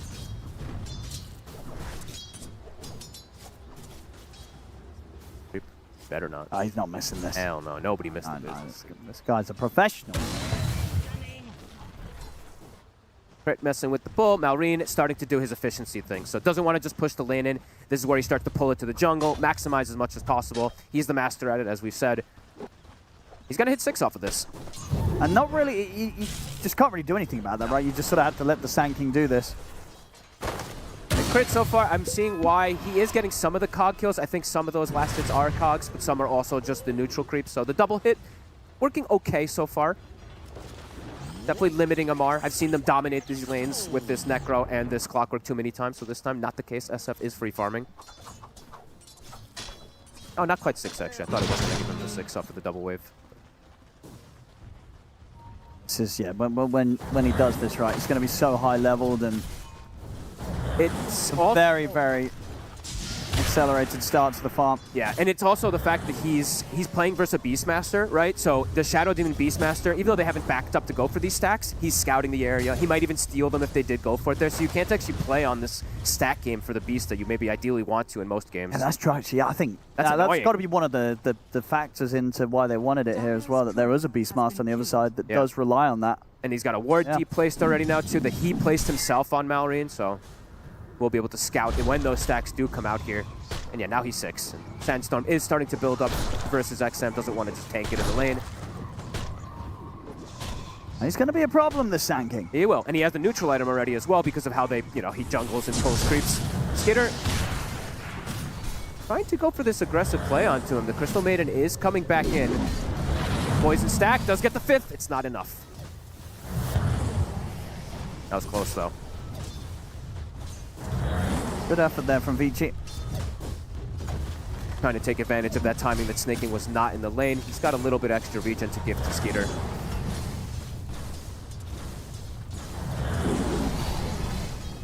Mid lane, battle over the Ruin. It was commencing.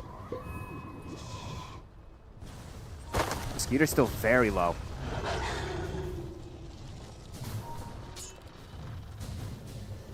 Malrine. He wants to help this lane out. And this could be they might not expect this because of how low Skeeter is. This could catch him. And they've got so much control that there's very little chance of survival here for Bart. They might even just get both here.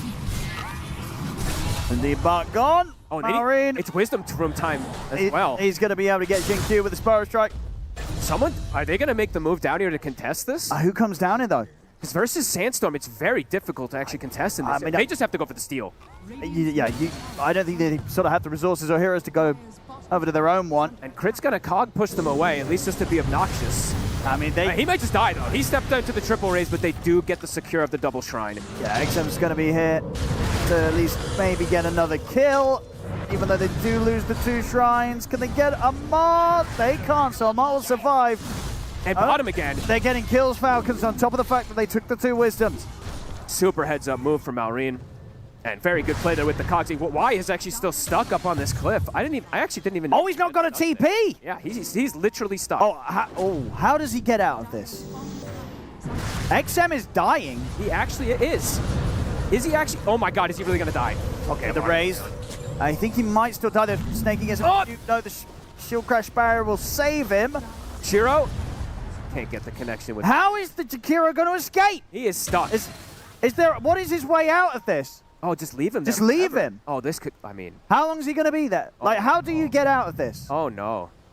You got to theory craft a way out. How do you get out? You got to just take.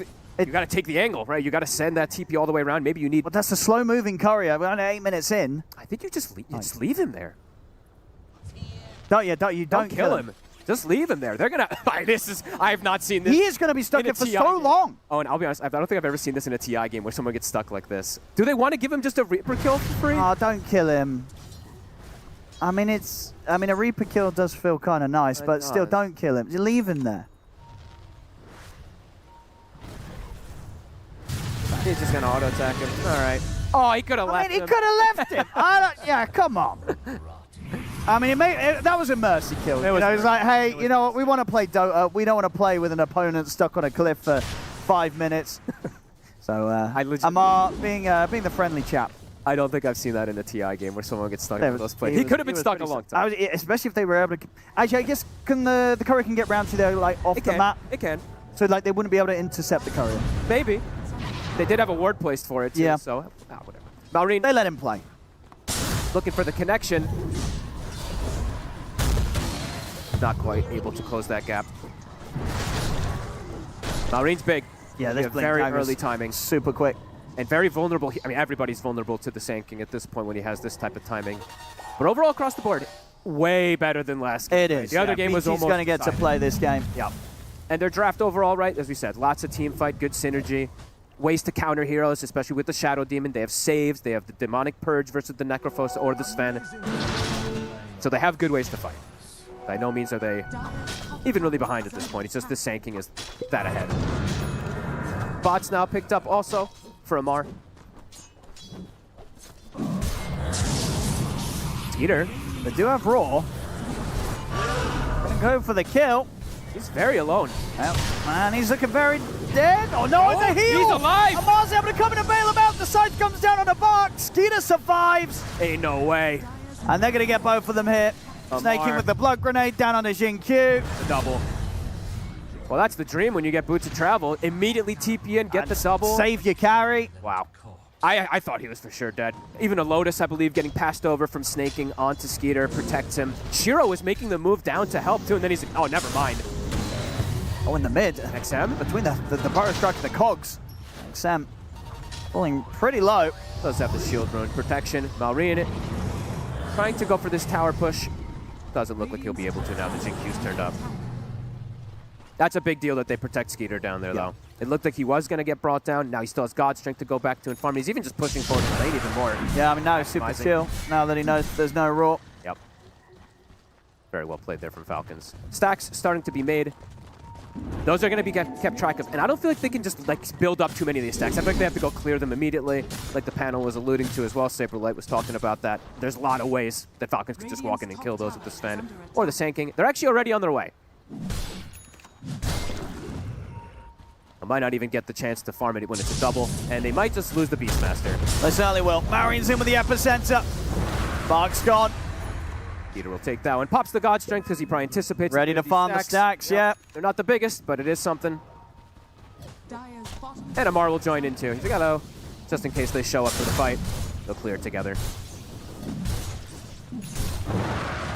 Methodical gameplay right now from Falcons. Vici now starting to fall a bit behind Bach, dying back to back. XM believe that the Fusel Blade is finished up now for him, so can look to start getting involved. Not easy to bring down this Sanking though. He's got the stun to disengage. Pretty much always has backup. Maureen. Able to find the rune as well.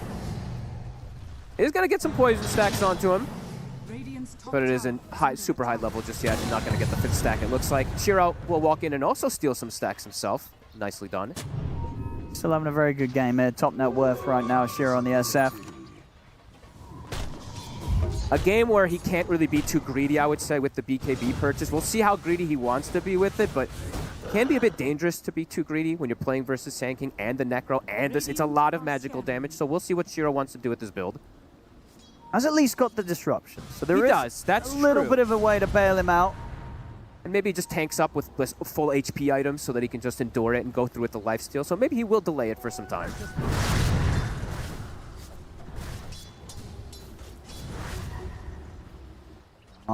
Getting the space to make good timing on the Radiance after the bots. Malrine gonna have the second component finished now after these stacks.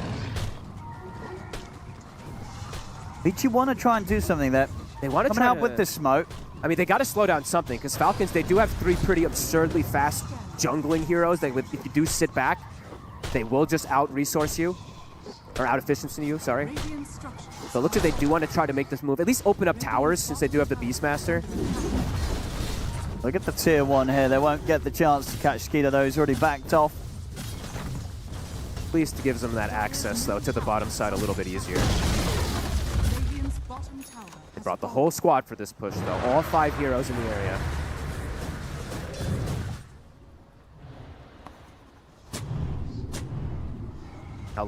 Crit, level 6 already, too. Level 3 cogs are at the ready. XM. He's got to be careful here. Malrine's going to go in. XM reads it. Ghostbuckle's there in time. Malrine will turn his attention over towards Jin-Q, and Malrine will also be able to bottle the haste rune. Jin-Q will survive. We'll live with the disruption. He'll try and get the angle. Chris actually able to still make the hook shot over towards Jin-Q, but doesn't have the damage to finish him. XM's able to turn and get the double as he takes out both supports. A little over-ambitious there for Malrine, where he channeled and go for the dive, but a good read there from XM, and Vici just traveling as a squad, as the whole team making the move toward the mid lane, looking for that next tower. Some nice moves. Overlord soon going to be finished here for Bach. Malrine will try to slow down this push, but will go down. Nice 2 moves. Also securing themselves at the Shrine of Wisdom, since there's no pressure in that area.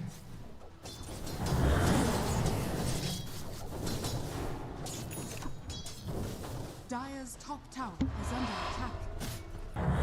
This Sven, though, is big. He is getting that farm. The SF is matching. I guess that's the sort of question. How well does the SF match into the cause of Falcons? Can be a bit dangerous, that's for sure.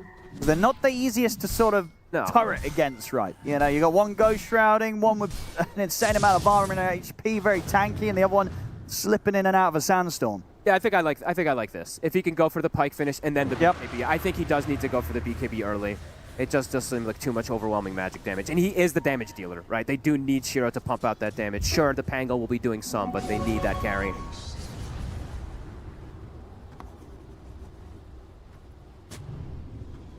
Opponent. 7-5. As we said, much closer game here.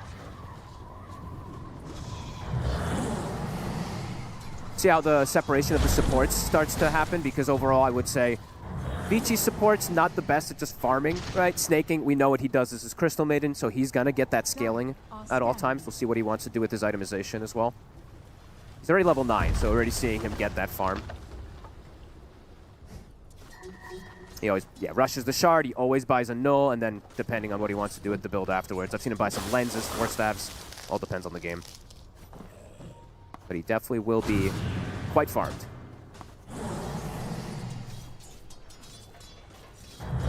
And Crit doesn't have to farm, you're a clockwork. You've got level 4 cogs, you're happy. That's pretty much all you want in the game. Once you get your blink, you're just a menace as well. I mean, are Vici sort of fine to feel like there is no pressure?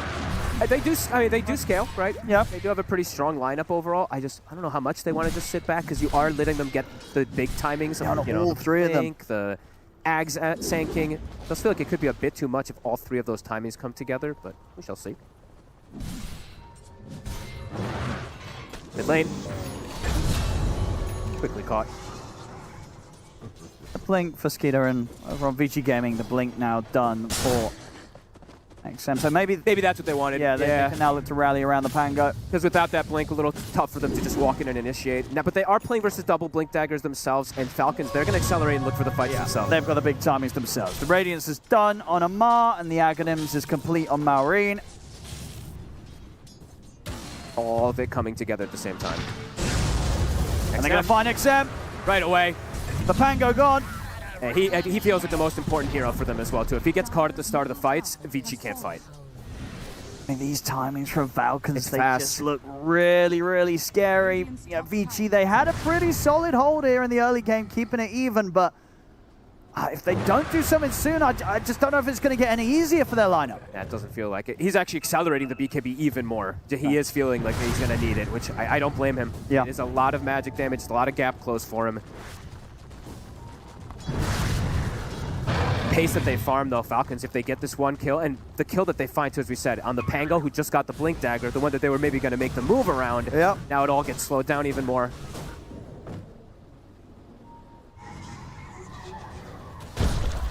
Malrine sanking at 3-0-2. Why? And they go for Skeeter here. Have a look, they're closing in, but Snae's doing some good Razor damage. Field comes out, Amar's turned up, hook shots there as well, Crits joined the fray. Bach, They'll be able to turn with the cogs, push back Bark, Malrine in with the Burrow Strike, the side coming down, Nice it will save. be dodged with the disruption save coming in. Bark will try and roar and run, but they still chase him out, get the kill. XM does have the Rolling Thunder at the ready, so they'll be able to find the trade and take down the Necro. Can XM go for more? It's a little risky into Skeeter and Malrine. Jin-Q. And Malrine still has the epi at the ready. Makes the jump straight over towards Jin-Q. Shiro is here ready to help. Lays down the raises onto Malrine. He's bringing the Sanking low. Not enough to kill him, though. And he Malrine uses lives, BKB. and indeed he did commit with the BKB to try for that play, Shiro. Falcons just getting more and more out of the map here. Nice saves. They're actually great plays from the Shadow Demon in particular. Dodging the Reaper, getting the Purge onto Amar, so they do bring down that Necro, but they turned up with everything and only get the one kill. They stop it a little bit. Sort of the bleeding in that fight, but not nearly to the level that they'd hoped for. And now Crit does have the Blink Dagger himself, so he can be super disruptive in these fights. Pretty early timing that he's been able to find it. Snae, looks like it's a drum for him, picked up level 2 ult at the ready now for him too. So though, Vici, they have more team fight in this game though, than last time, so have options to be able to take the fights even though Falcons have a lot of team fight themselves. The Shiro has to be very careful. If Shiro gets caught in one stun, he could just not him again. They keep catching the Pango. Couple times, just like that last game, they are really making him suffer.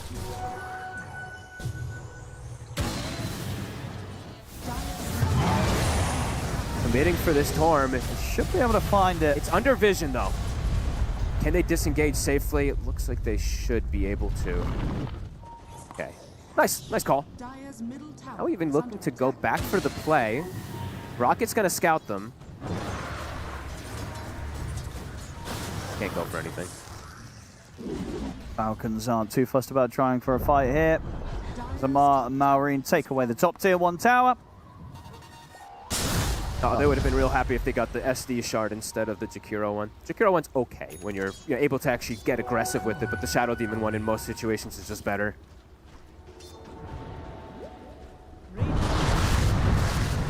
Those 3 cores, Falcons Tower is under attack. keeping consistent.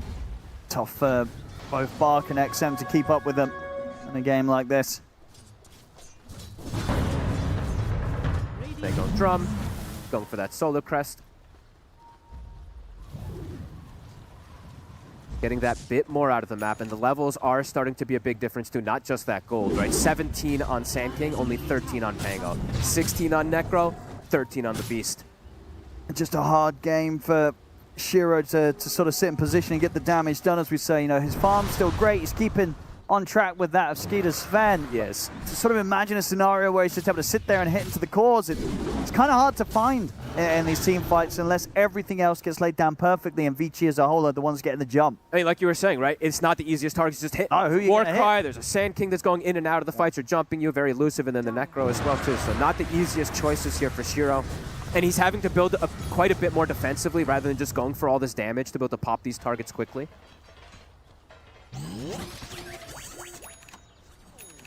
Ichi, see if they can get a smoke together and get an aggressive move themselves. They've got a Glimmer on Jin-Q too, so they do have some extra protection versus all this magic There we damage. go. And a pipe. Okay. All right.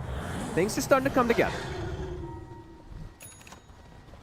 And the Hurricane Pipe. So Triple timing. pickups are there. Malrine has hit level 18 though, so does have access to that level 3 epi, and I believe he has the shard now too that he got. So if they can get one of the cores, they'll be very happy with this VG Gaming. Need a clean initiation again. At the moment, nobody's really anywhere close to this. No. Dire are scanning.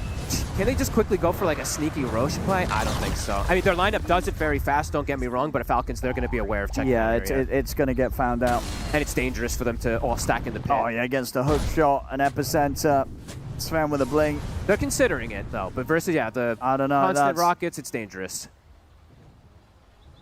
Yeah, I think this is just going to be, unfortunately, just a smoke wasted here for Vici. They don't get anything. Just a tier 1. Radiant's top tower is under attack.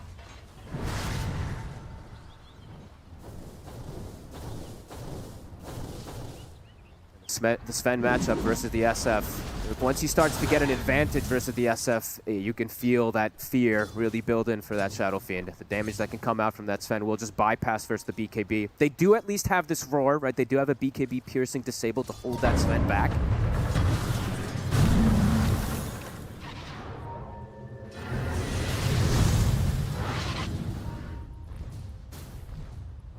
And Throwing.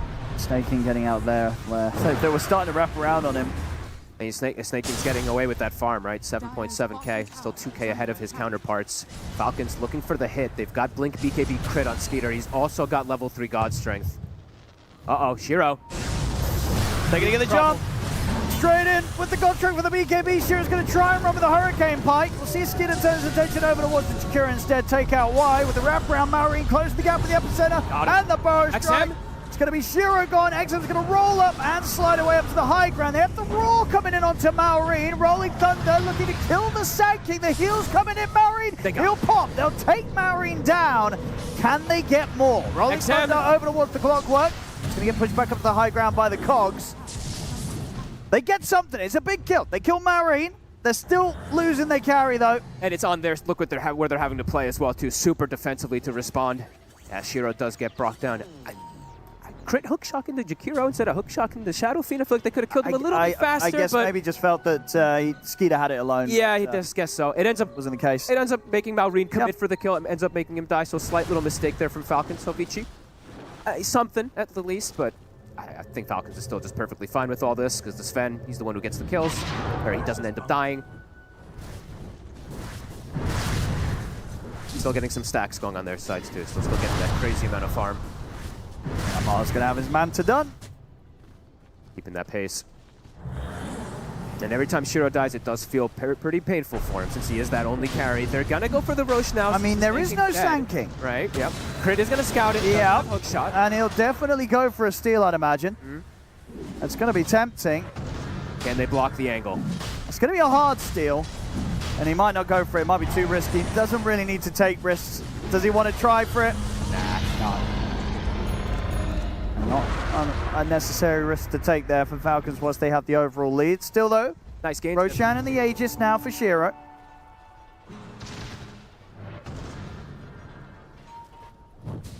Could give them the edge in that next team fight. Having that extra life, having this, these barriers and all that could be that extra protection. Now Malrine does have this BKB though, so in that, in that last scenario, if he had it, he would have lived. Has this extra protection. 20 talent also unlocked. Those extra pulses, and he gets the serrated Shiv. Of course he does. Super good with the Aghanims.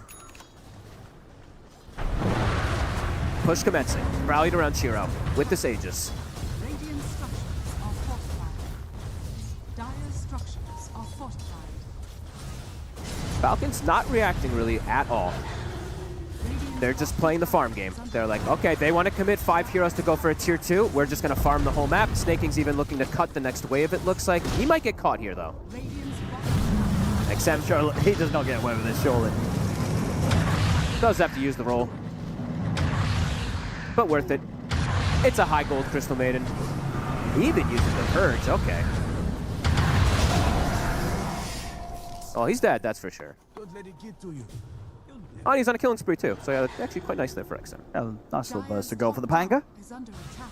Hero should be able to get the Daedalus done pretty shortly, just a few hundred away from the Demon Edge. Feels like Shiro has to play this game almost perfectly, though. All the pressure on him to truly carry versus what feels like kind of this dual core lineup, a dual carry lineup that Falcons is building together. The fact that XM is still behind like this hurts, too. Been a tough series for him both times, really. Just Falcons showing that they can hunt him down pretty reliably. They're just putting all the attention onto him. All right, so Malrine switching from his usual kind of build, but playing versus the Shadow Fiend and the Pango. Absolutely understand why. Going for this AC build if he does want to go for it. Something as well that the Sven always loves to have in his team, but I thought doesn't always want to give up a slot for himself. Yeah, I thought he was just going to go for the Shivas anyway on Malrine, but we'll have to see. Maybe he is going to do that. That might anyway. change, you're right. Because overall, right, sure, they benefit from the plus armor on his team, but the rest of them really are benefiting from the minus. It's just the Sven who gets like the full benefit. So we'll see. Vici continuing to play around Shiro here. Trying to get as much as they can here with this Aegis. 2 more minutes. The Falcon just avoiding.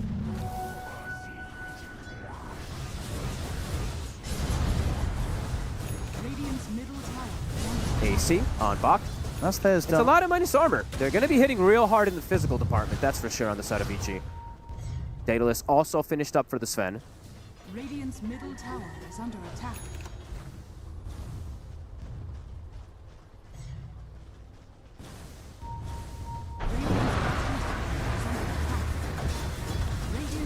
Do they want to do anything around the tier 2 defense? Looks like Falcons is considering it here, popping that high ground glyph. They may full commit for They Shiro. do probably feel that they can kill him twice. They're thinking about it. Probably going to look for the back line. They do have these wards placed. Vici smoked up behind. 90 seconds on the Aegis. Marine, we'll see why. Not enough info to allow them to jump straight away. They're giving the respect.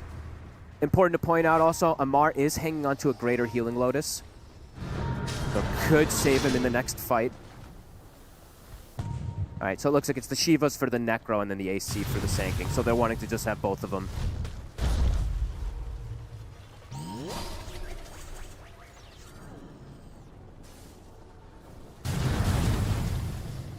seconds.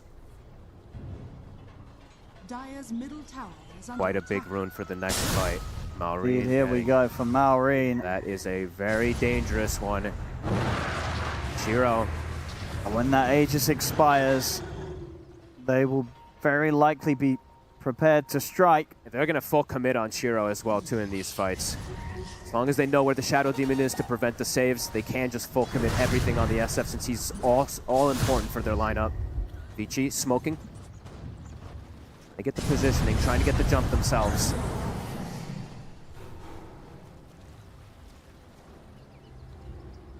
Are scanning.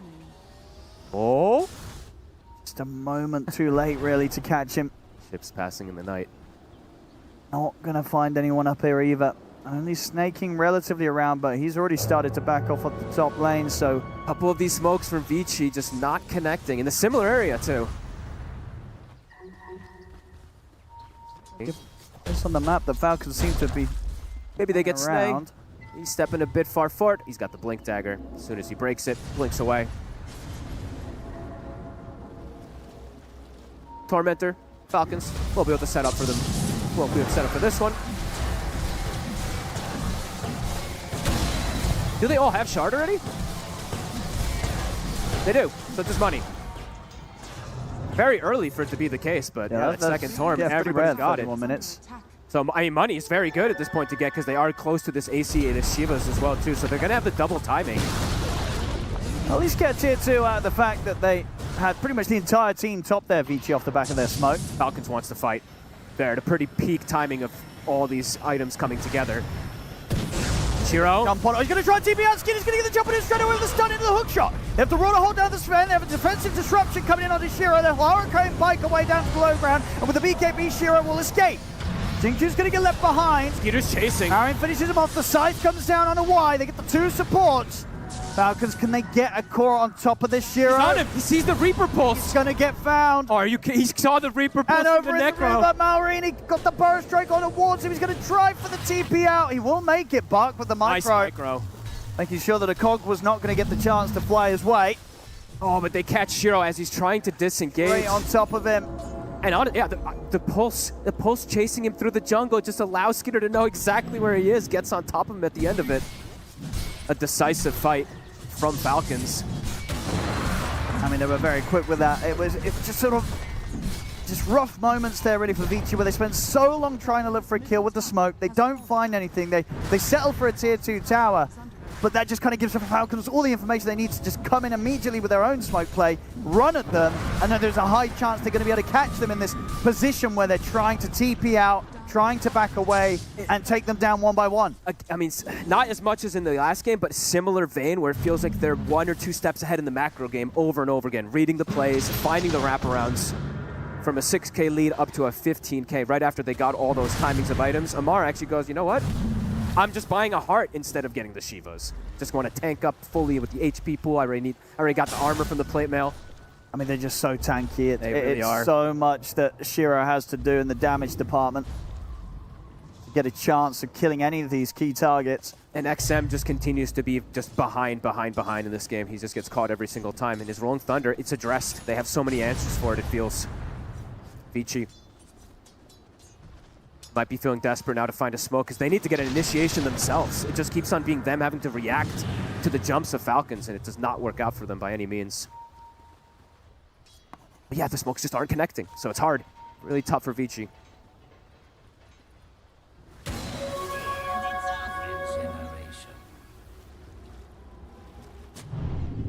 They do now. Starting to get trapped. Divas is picked up for the Pango. Just tough for them to really get any of these targets locked down, get the start themselves. They're going to smoke again to look for the initiation. Right, I mean, this one has to work. The last few have not been a success. They got to let Shiro attack. He's just not getting to attack. Having to just run away for his entire BKB, it feels like, every single time. He's going for the butterfly. I get it versus the Sven, but I thought he might go for something like a Satanic early because he does have the Daedalus. I know how good the evasion is, but there's so much damage that's going through anyway.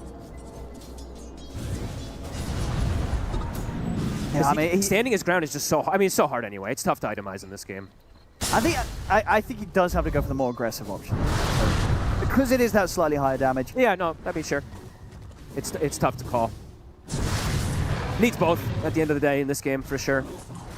And might not get the liberty to have it, and even when he does, damage is getting a bit too overwhelming. And Falcons, 25 has been hit for Sven, about to be 25 for the Sanking too. Momentum building up. He's gonna hit really, really hard. And, you know, we do have to mention, right, they did get the Shivs. So even when he gets the Butterfly, they will have a bit of that True Strike that will go through anyway. 25 time for Malrine, another 1 creep or so. Yeah, 20 XP. And, wow, he actually has the refresher as well in a second. Okay, I didn't even see that.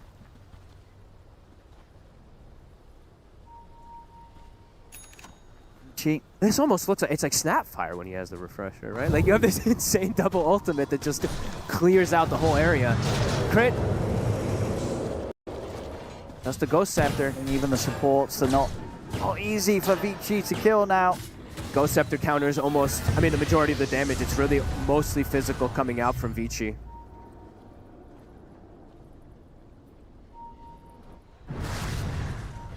Roche.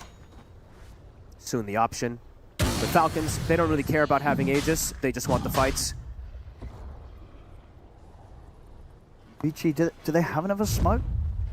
Falcons are going to be coming at them. They went through, I think, almost all of them. They have one more. One more left on Y. Okay. Full refresher for Malrine now. Skeeter also a full Satanic and level 25 and Flare's Bota. Neutral item.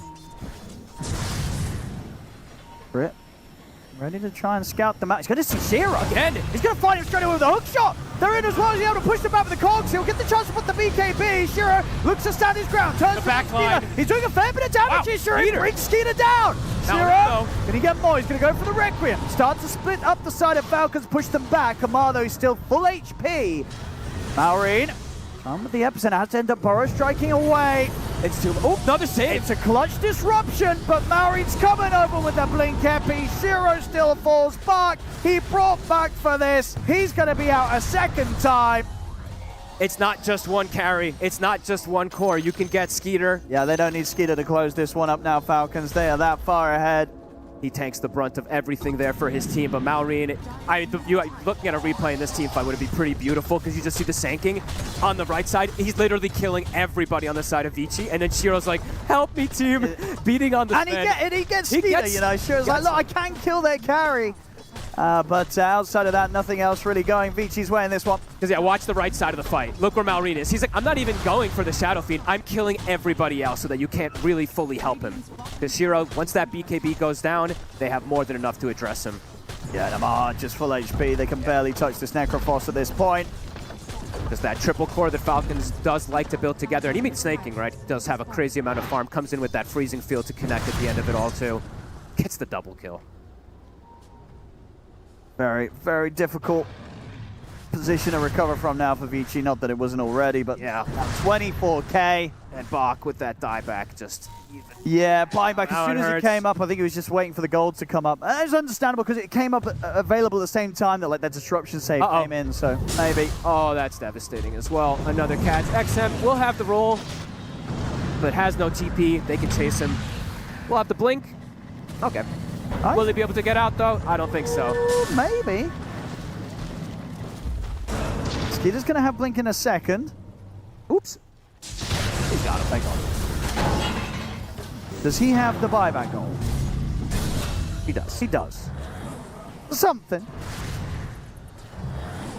A tough series, really, for XM. They've put so much attention onto this Pango. Last game, they put all the attention onto the Storm. This one, it's really shutting him down. Now into the Roche. Running out of buyback opportunities on Vici. Aegis on Skeeter. And it's too much for Shiro to deal with. Killing, as we said, one of the cores is a possibility, but there's these two other ones that are just absolutely massive at this point as well. 3 level 25, so this is 22, 19, 22 on top of all this gold lead. Up to the high ground. Maureen's got the double ulti at the ready.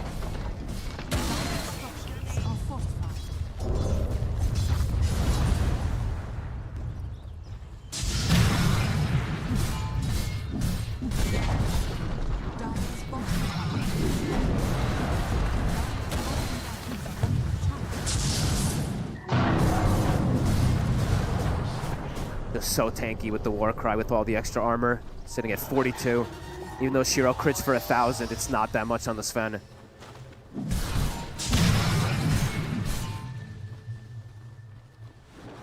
Perhaps one final fight here for Vici. Have to hope and dream that they can get some overcommitment from Falcons, pretty much. Yeah, that's not something the Falcons do. Not really, They're no. pretty sensible with leads like this. You have the Ags on the Jakiro. A little extra something for the high ground defense. At this point, though, not much it really contributes in terms of damage. Just a little extra slow. Banner's down. He's gonna go for the banner. We'll finish it. Okay. That percent is coming in, though. He's going to get the epic burrow strike straight over towards the backlines. Maureen looking for Y. Jump forward from Skeeter. They take the Jakiro out. Maureen is falling, though. Shiro gets the damage down. Nice Requiem. And now they can turn with the control maybe onto Skeeter. Skeeter backing off. And the frostbite Nice on pike. Shiro. Hurricane Pike to push it back and lay down the damage. They take him out the once. But now Crit moves in with Amar. Shiro's got to be careful. Look at the Glimmer Cape to try and help out, but the detection's there. They're in on top of him. The scythe comes down from Amar. Shiro's out. He has buyback available. Very likely going to need to use it here. See how long he holds off on it. Amar Max taken out. zoning the rest of Vici away. They're only going to move on for more here, of course, Falcons. He's still holding off on the buyback, Shiro. Maureen bought back as well, too, so he's in the fight with this team. Shiro's going to buy. All right. They do anything with the four of them. They don't have Roar. They don't have Rolling Thunder. They have no control for Shiro to hit a target. And the BKB's cooldown. Still is. Huh? Maybe baiting them a bit here. Back up to full HP, full mana. Both of them trying to go at one another with the Shivas. We'll see Malrine jump in with the Burrow Strike. The follow-up Stormhammer here from Skeeter. Burrow Strike as well over towards XM. XM's out. He has buyback. Must use it immediately. They look to Shiro. Shiro's been caught by the Frostbite. Shinkyu trying to bail him out. Malrine's got the Epi. See Shiro trying to stand his ground, but the Epi Burrows back in from Malrine. Over to Shiro. Shiro, he's trying to stay alive here with the right clicks, but he cannot live. Shiro's out for good. Malrine's falling low. The Macropire does kill him. But Vici, they've lost their mid, they've lost their carry. No buybacks on them. The off-laner full. It's only the two supports left. A Snake King, the one cleaning up. GG is called. Falcons will be moving on out of the group stage, and Vici will be left behind as they're knocked out 2-0. A better showing in this game, but still similar demise at the end of the day. The way that Falcons controls things, trusting each other, these three cores in particular, knowing one of us can sacrifice ourselves in the fights, the other two will clean up over and over again. They played this one pretty damn clean, and Malrine, 25% win rate sanking, not for this. Yeah, he shows that it's not the hero that's the problem. It's you just got to know what you're doing with it. And indeed, just as it was last TI, maybe this TI as well is going to be the hot hero that you got to watch out for when you're playing against Falcons. Falcons, they knew exactly what they needed to do today, and Vici, they could not stop them. Falcons moving on with a clean 2-0.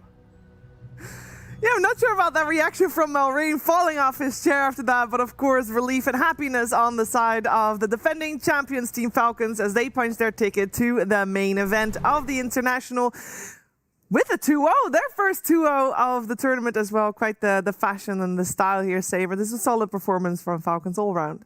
It was, and it was a very nice game too. It was a little bit closer than game one, but it was clear that Falcons are like just slightly better. Well, okay, maybe not slightly. They're just considerably, yeah. The stronger team here, for sure. Because this game, it did look for a while, Fly, that there was going to be a better showing from VG Gaming because they had a decent laning stage. Yeah, I think their offlane went really well. I mean, both side lanes went well. I think mid lane was also okay. Honestly, just Malrine just destroyed them. I'm not going to lie. I feel like this guy carried the game on his back because all the rotations he did hit, the early game rotations to take the enemy wisdom, to TP bottom, to defend the safe lane constantly. And I felt like the Pangolier on XM did not really accomplish much in the early game compared to the Sand King. So I would have liked him to do a bit more because this game was definitely winnable for Vici. So it is a bit heartbreaking to watch this unfold after such a good start to the side lanes. The Beastmaster was laning really well. He was not feeding the boards. Yeah. He even got the first blood. So they could have had it. They definitely could have had it. Whatever this formula is from Falcons needs to be studied by universities. You know, this Skeeter being a fake carry, he presents this problem, he blinks in on Sven, he BKBs, he just goes down. You know, they use everything on him. Vici, they're like, well, he's the carry, he's in, we got to use everything on him.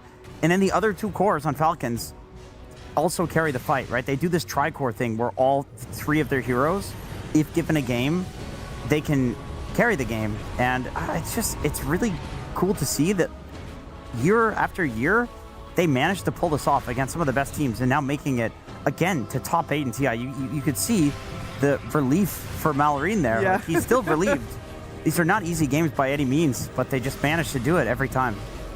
And I think the mental tax of having every series that you've played thus far, going the distance, it weighs on you. There have been long days, we talked about it earlier, Fly, that already without getting, with getting some 2-0s for some other teams, they've had long days. But Falcons, undisputedly, with every single series going as long, even longer days, and maybe also the fact that you do drop a game to every team, maybe you start to doubt yourself.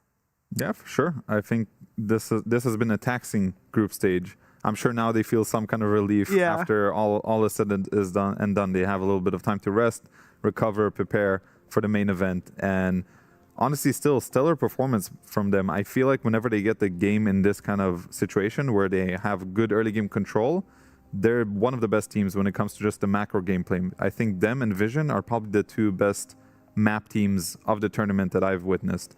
And for sure, standout player was Malrine. This guy, he's been playing incredible this entire group stage. I feel like he's been actually the standout player for almost every game that I've watched Falcons. And again, no stranger. This game, he just destroys the game. He does everything he should do. He defends the safe lane, contests the stacks. He has high impact in the team fights. He's scaling. Look at his items. I don't know, Malrine is on another level. And this was his first Sand King performance, just in case people thought it wasn't going to be picked this international. It might have been slightly out of the meta. Saber, he still picks it and looks no different as if it was the top of the meta. Yeah, that's just what happens when you're built different and when you know this hero better than everybody else, I would say. Like, honestly, it's been last TI as well. He's been playing the Sand King, and it's been even more OP then. And he just, he retains the skill, and he's like, yeah, I don't even care that it's nerfed. I can still own on it. Like, the way he rotates on the map, as Tal mentioned, it's just incredible. And I think it enabled both of his side lanes to, like, get the good games that they need. Yeah, we got a couple of clips coming your way, and there's one that sparked a little bit of a debate here. Fly, you wanted to check out the Wisdom Rune cliffing. Yeah, this was a funny situation on the Wisdom Rune because there was a lot happening on the map. Not even just what we're gonna watch. There was also the Sand King keeping to the bottom lane, attacking that side of the map. As you can see, Beast is dead, and at the same time, Vici advances. They're going for this Wisdom Rune. But then the crit on the Clockwork gets the cog on the Jakiro, who is now stuck on the cliff. XM connects in as well. I think eventually they get Amar after a very long back and forth chase. But then the Jakiro is just stuck on the cliff without a TP. And Jenkins was saying, like, they should leave this guy here. They should not kill him. Amar says, no, I want this kill. We're going to eventually see him later after he dies. He respawns. He will eventually kill the Jakiro instead of leaving him on the cliff. And yeah, we weren't sure if it's actually better to kill him or to just leave him there and camp the courier. We said we were going to give, if Vici won, we were going to give MVP to Amar for killing him and taking him off the cliff. But, Amar, he's in a game. He's hard countered by SD. He wants to go for this greedy build. He went Boots of Travel into Radiance. So to get to that item a little sooner, like, he just makes the call where, no, my item timings matter. I kind of, by God, I respect it. I don't leave people on cliffs. This is incredibly not okay. If you already cliff someone, just snipe the courier, let the Jakiro sit there, and collect your free wave. It's just so depressing to be this Jakiro. It's your elimination game at TI, and you're just sitting on a cliff. Guys, please, I need to get a TP. Please get me out of here. Right, that's important. We didn't mention that he didn't have a TP. The courier was going back to the base as well. So. And would have taken a long time. He was very low level still, so the courier's a little slower. They could have killed the courier once, potentially. Who knows how long he could have been on the cliff for? Could have been for a full 10 minutes. We'll never find out now. We'll never know. Very sad. In another universe. It did mean that we had a bit more even fights coming our way. As we're going to look at one, a minute 19, and most fights we're going to see are going to be in favor of Falcons, since they were just doing a little bit better, Saber. Yeah, this was a nice fight. It was like quite close. Very cool dodge by CM here. He was just about to get roared, but he dodged it with this shard, and so he didn't get roared. They managed to bait the fight into them. They got this Beastmaster kill. I don't know. They just played this so clean from Falcons. It was incredible. They do get this one counter kill. However, now they're out of juice. Pango roll is out, and they even get a follow-up kill on this SD. Just as a, like a nice little Kinder Bueno. Nice. Amar kind of overchased a little bit there. I mean, I feel like every Necro player who plays into SD has had that happen, where you're like, we're winning the fight, I have Radiance, let's go. Then your Scythe gets SD imprisoned, and then you get ulted, and you're like, oh man, what did I do? But he wants to go in. He wants to get the kills. He wants to take the farm. He wants to be the true carrier. And to be fair, he kind of was in this game, and he's also the true interviewee for Pyrion right now. I am here with Amar. Amar, congratulations on winning in that series. You must be delighted. Yes, and I feel terrific. It feels kind of unfair that you guys were in this position, because you didn't actually get 2-0'd at any point in the groups. It was all 2-1s, and you could have lost this series and gone home. Do you think that would have been unfair, or are you a little disappointed with your performance so far? I mean, specifically my performance, I think I'm playing very good. Not satanic level, because it's a bit too much. But I think I would be disappointed that my team is griefing. Fair enough. So here's a question I've got for you. I saw you playing Necro in this game. Seems to be a hero that we're seeing a lot of. A little while back, everybody told me Necro was a dead hero. No one plays Necro. What is it about him that means that now you're picking him? I don't know, like he's now like I mean he got nerfed again, so he's not as strong as before. He's a shit hero. Just I play like it's just a good hero for me, more of. But like the heroes, it's a scam hero, I would say. But thing is, I just like pick him. I just win lanes, or like people have to like pick strongest lane, try lane me, do everything. So like my team is just full free to like do so much, and like it's just I just get to AFK farm. It's the best thing I can do. So, I mean, you've always liked playing these kind of offlaners that just annoy the hell out of the enemy team and take over the game. What other heroes, if you can reveal them, along with Necro, do you think fit into that style at the moment?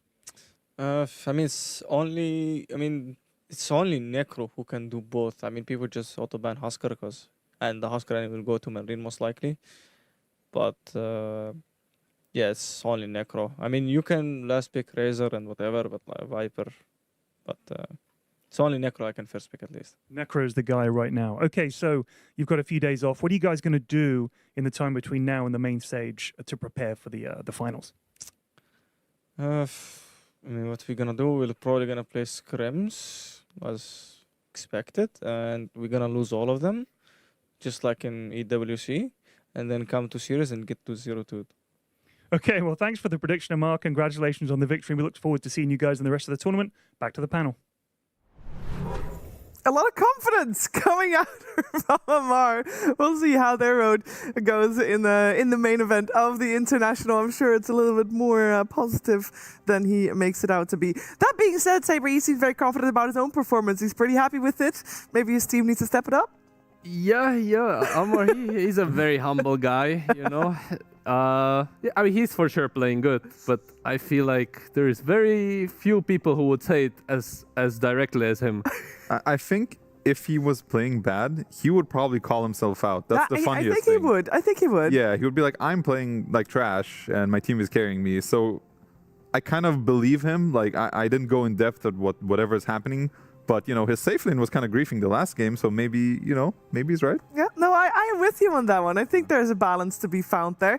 Of course, this was Falcons beating Vici Gaming, who now take their leave here of the International. And Falcons has chosen Vici Gaming as their opponent, and they chose right. We are going to find out if the team that had overall first choice, Team Spirit, who chose Team Resilience, did they make the right choice? We're going to head over to that series, as that will be our next one, where with one side it's elimination and the other one it's advancement.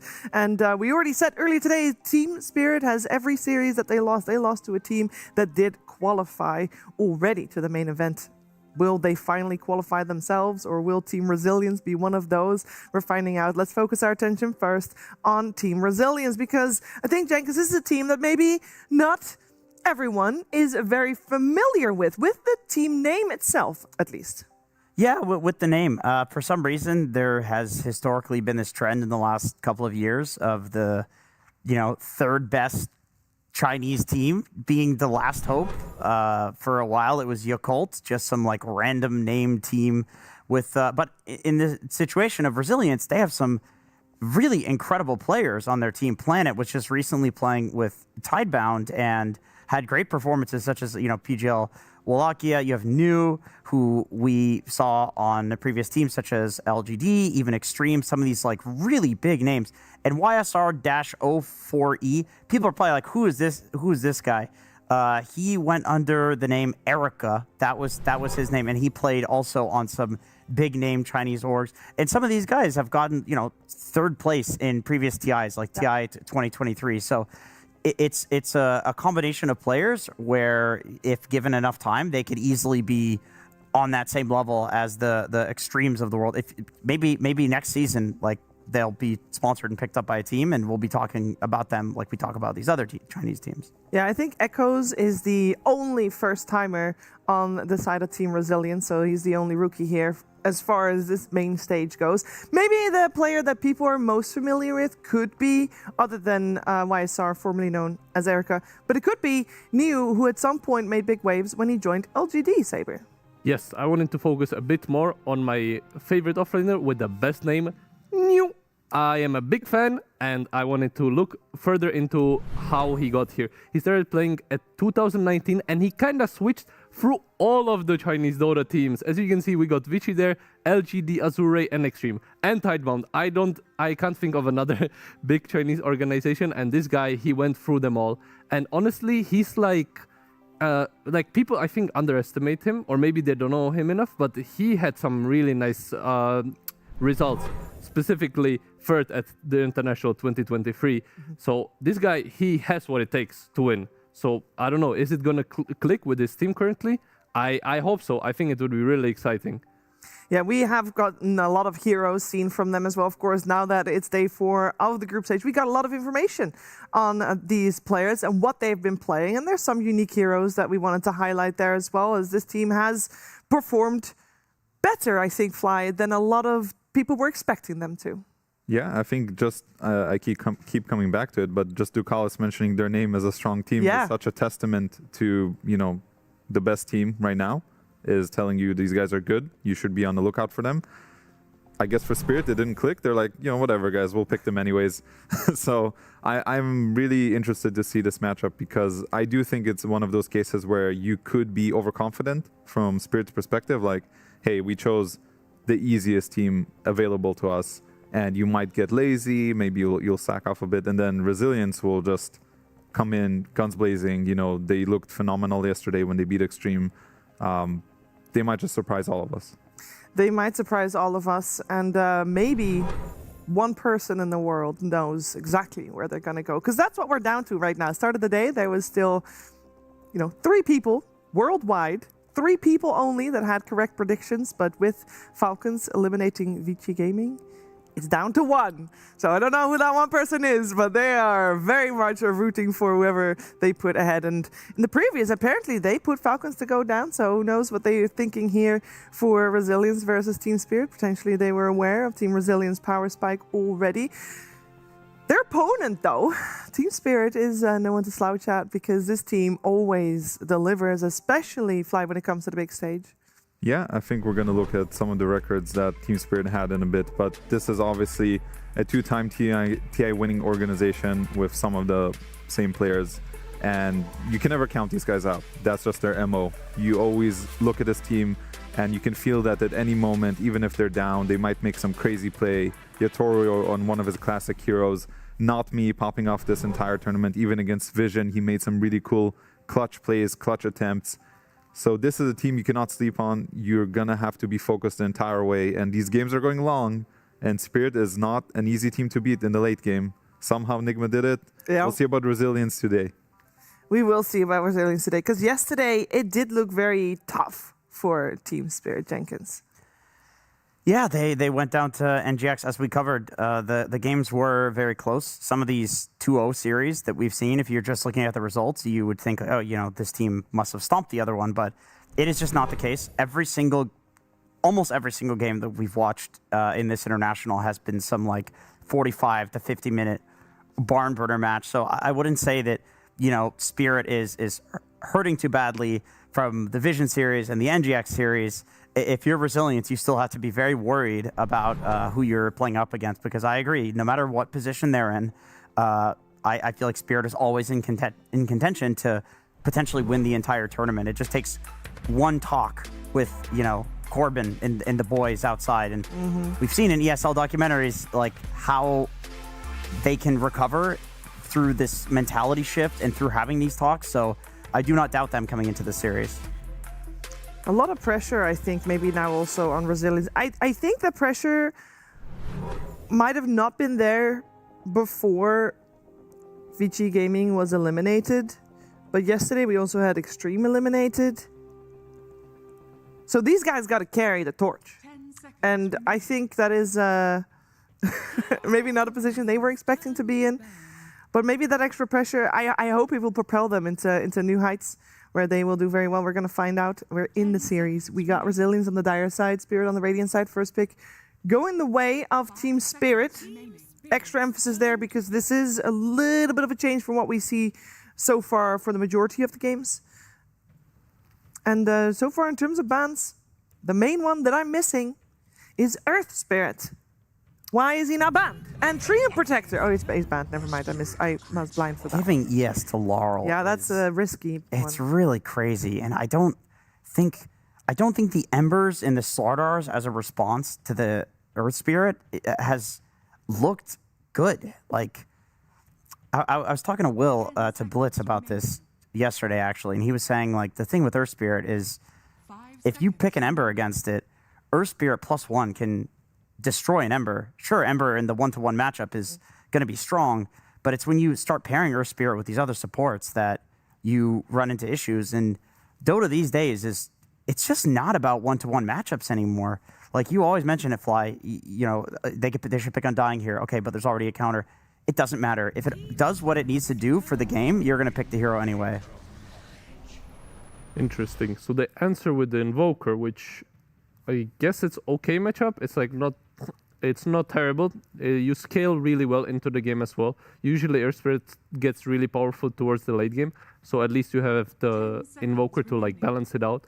But the part I'm unsure about is like they banned Slardar, which is a much weaker hero, to decide to play against Earth Spirit, and yeah. So now they have to deal with this guy, which is not fun. Yeah, I think it was a case of let's just give them something, and they decided on Earth Spirit. I know here I would say we're definitely against that idea. Maybe they could have given them something else, but I know that Invoker is a hero that Echoes has looked really good on. I think it's one of his more favorite heroes, so maybe that was their way of getting the Invoker. Maybe Laurel would have first picked it. I don't really know what they're thinking about this, but I think this matchup is okay. It can go both ways for sure. I don't think either one's going to stomp each other. It's more about what's going to happen next in the draft. When I see Invoker, I think about pressuring this hero because early levels, he's not that strong. He needs levels, especially when you go this Exort. You don't have that much. You just have a Forward Spirit, some Cold Snap. So he's kind of easy to run at. Maybe a hero like Enchantress for Rue could be cool. I think we've seen Ench having a lot of success. But especially like Rue, I know he plays a good one. So that's what I'm thinking about right now for Spirit. You think they'll ban it? I don't think so. I don't think it's a hero that Spirit has played much, if at all, this TI so far. We got the Kez and the Mirana banned by Team Spirit so far here in the second ban phase, and the puck will get removed as... that is, for me, an interesting one. Yeah. Because that means that they would expect the Earth Spirit to be...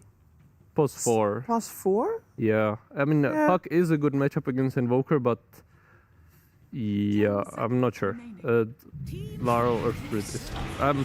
I think they would put the Earth Spirit mid anyways, but maybe they just wanted to cover their tracks. Yeah. And it does cover the Wyvern too. Like, playing Invoker Wyvern against Puck is not fun at all, so maybe they just...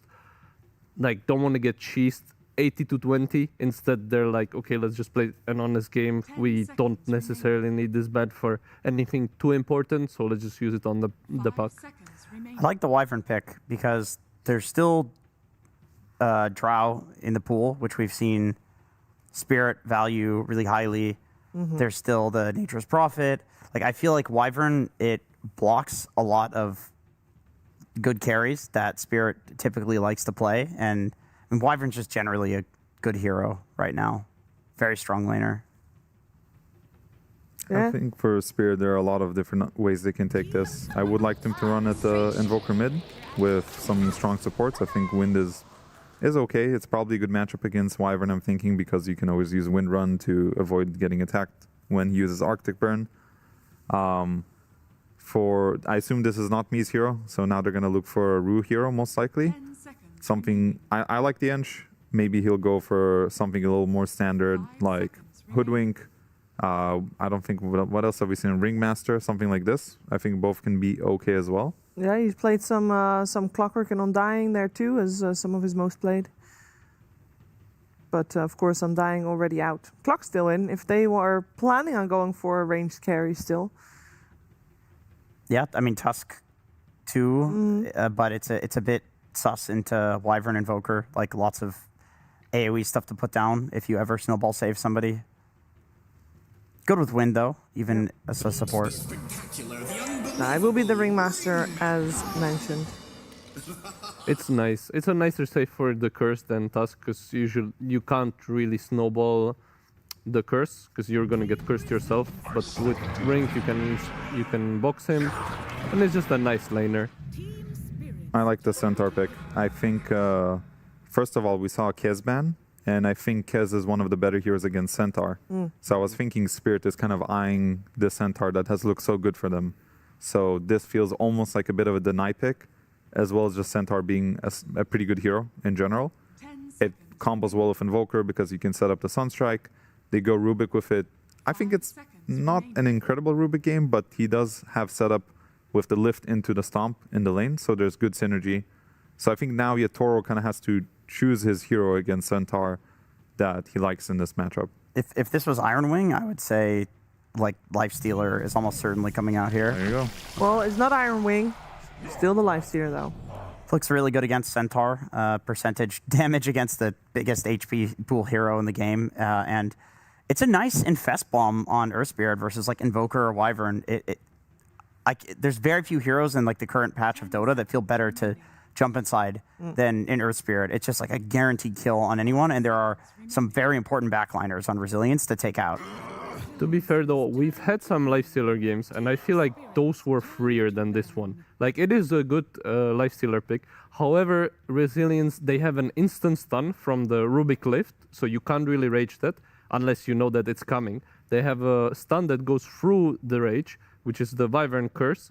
And also, I personally don't mind this lane too much from the center side, because you still have like 10 more damage than the Lifestealer.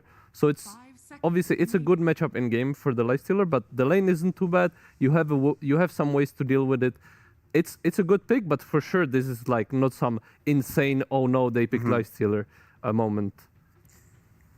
How do we feel about the bans coming out from Resilience? You got Death Prophet banned out. We are most likely looking for a hero for Collapse, like, you know. These bans are so random, I'll be honest with you. I'm very confused by their bans. Starting, I think the Puck also made... I understand what the Saber was saying, where they're just covering their tracks. But historically, they have never played Earth Spirit as a 4, unless they've scrimmed them and they know something we don't. That's what I'm thinking. Maybe these two teams are scrim buddies. Were scrimmed up buddies, I would imagine. Shadow Fiend being banned out, I think those are solid bans. Night Stalker still getting banned out, makes sense. No. No, okay. Not for me. Not for the Saber. He does not like the hero right now. Well, not only that, but from my experience, Centaur is one of the nicest heroes against NS,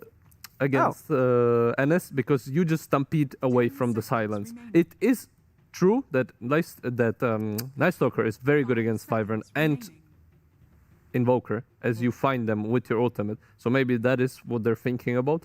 Maybe I'm just, too narrow-minded, because I'm just looking at like, okay, if I am Centaur, I don't care about Night Stalker. How would you feel if you were Darkseer? Oh, instant Lina. Lina was still in the pool. Look at that. I like the Darkseer. That's nice way to end up their draft. It's very powerful with Earth Spirit. You have really nice team fight. You have very good ways to push waves. It's not the easiest matchup against Lina, but they could make it work. What do you think, Tal? I don't like it. The Lina, at least. I think the Darkseer is fine. I was thinking a hero that combos well with what they already have, which is Earth Spirit and Lifestealer. It also looks like a bit of Vision's playstyle, because they lost to this Earth Spirit Lifestealer, where you had this range carry, they just infest bomb, they go in, the formation is broken, and Lina is exactly what we're talking about. I feel like it's very easy for Spirit to get in there, get to attack Lina, and not let her play the fights. So I'm not feeling Resilience this game. I'm a little confused by their preparation, to be completely honest. Like, I really want to cheer for them. I want to see them do well. Maybe Invoker can pop off this game. Invoker is one of those heroes that can change the entire game and can just take over. Yeah. Otherwise, I'm going Spirit.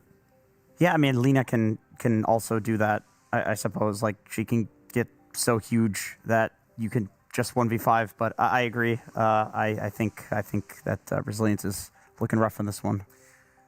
Maybe they've just done their prep properly, and they knew what was coming, and we're just the idiots on the panel. We'll find out. It's time for game number 1 between Team Spirit and Resilience with Trent and Lyrical.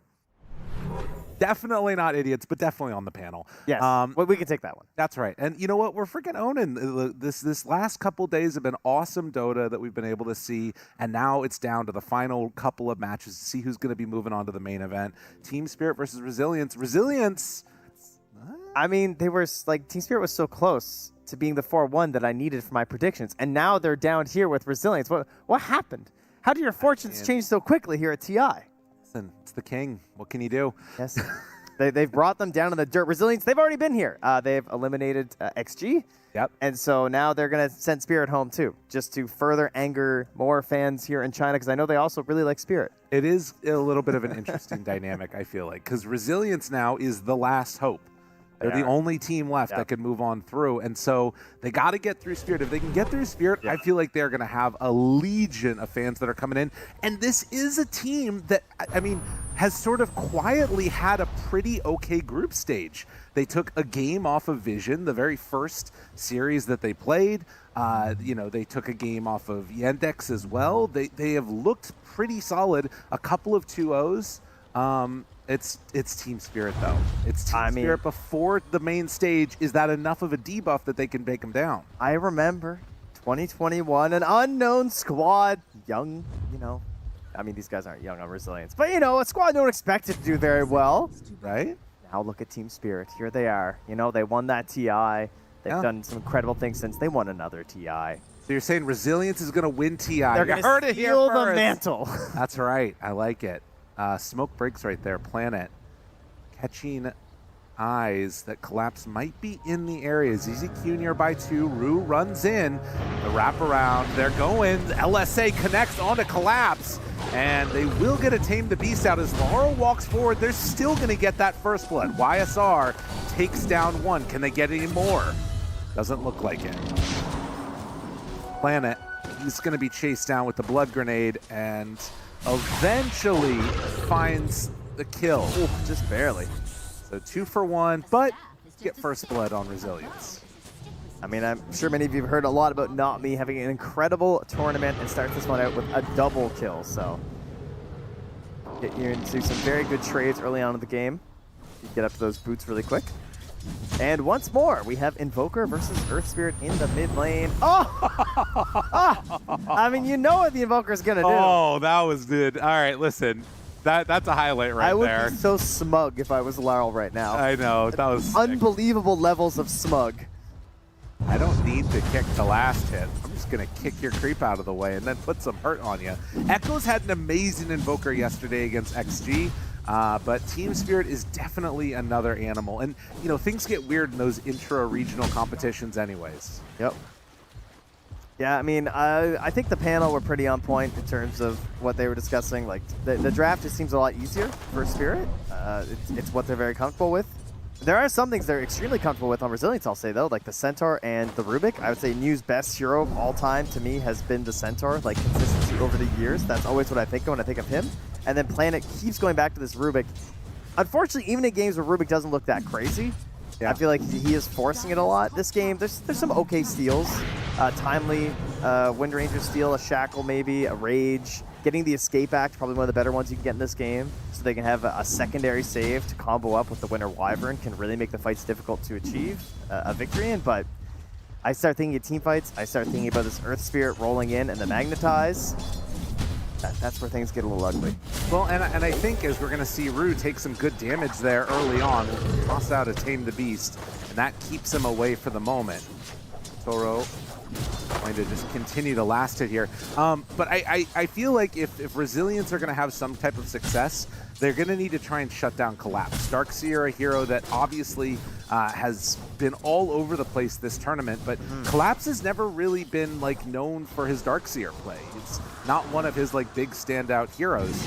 Obviously, he's done it more than a few times, but if they could find a way to shut him down, it feels like he's a linchpin to this draft in a lot of ways.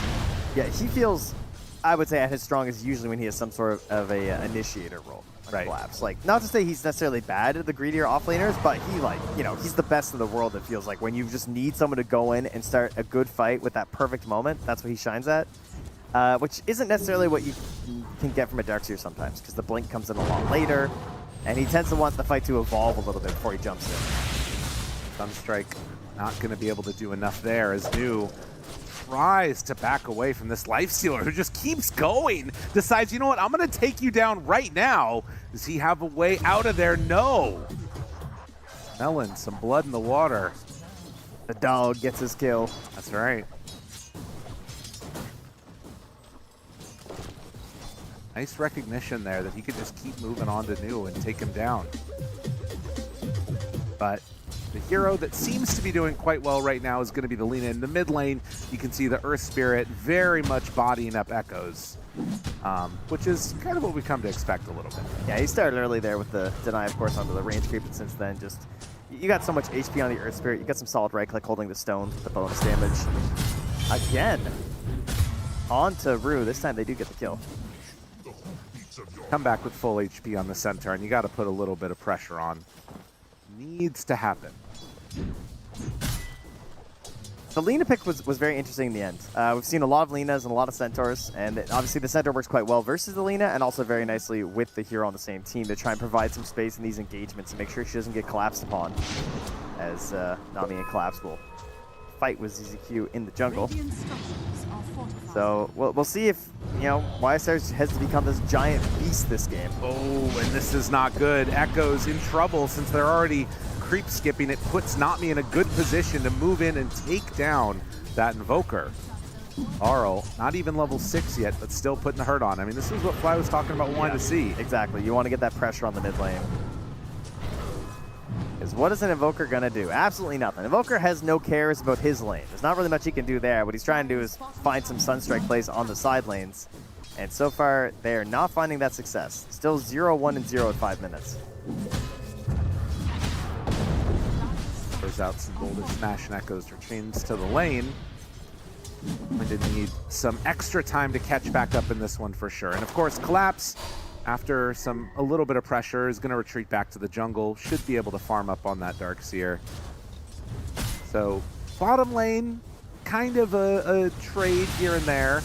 I don't know if it's favoring anybody completely. Mid, very much into the favor of Team Spirit. And this is what they got with their Lina last pick. Maybe it's not the best like overall for the game with some of the matchups that are there, but the lane you knew was going to go well. Yeah. You knew you get off to a solid start. What can you do with it?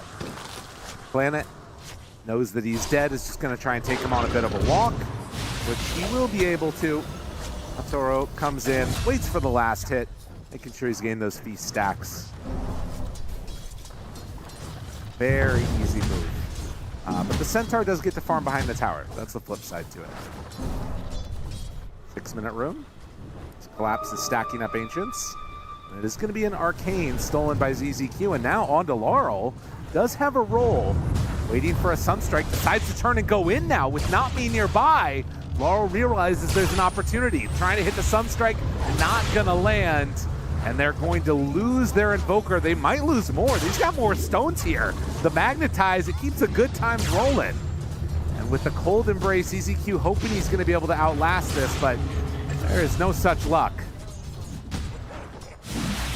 Continuing the trend.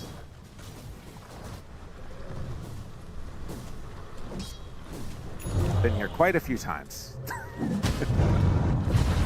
The Darkseer will farm up those Ancients and try and get into his first item. YSR was currently eyeing up a Maelstrom? Planet drops down the wall, and there they go. He's in some trouble now. Has the Surge, doesn't even need the Vacuum. Collapse gets that kill.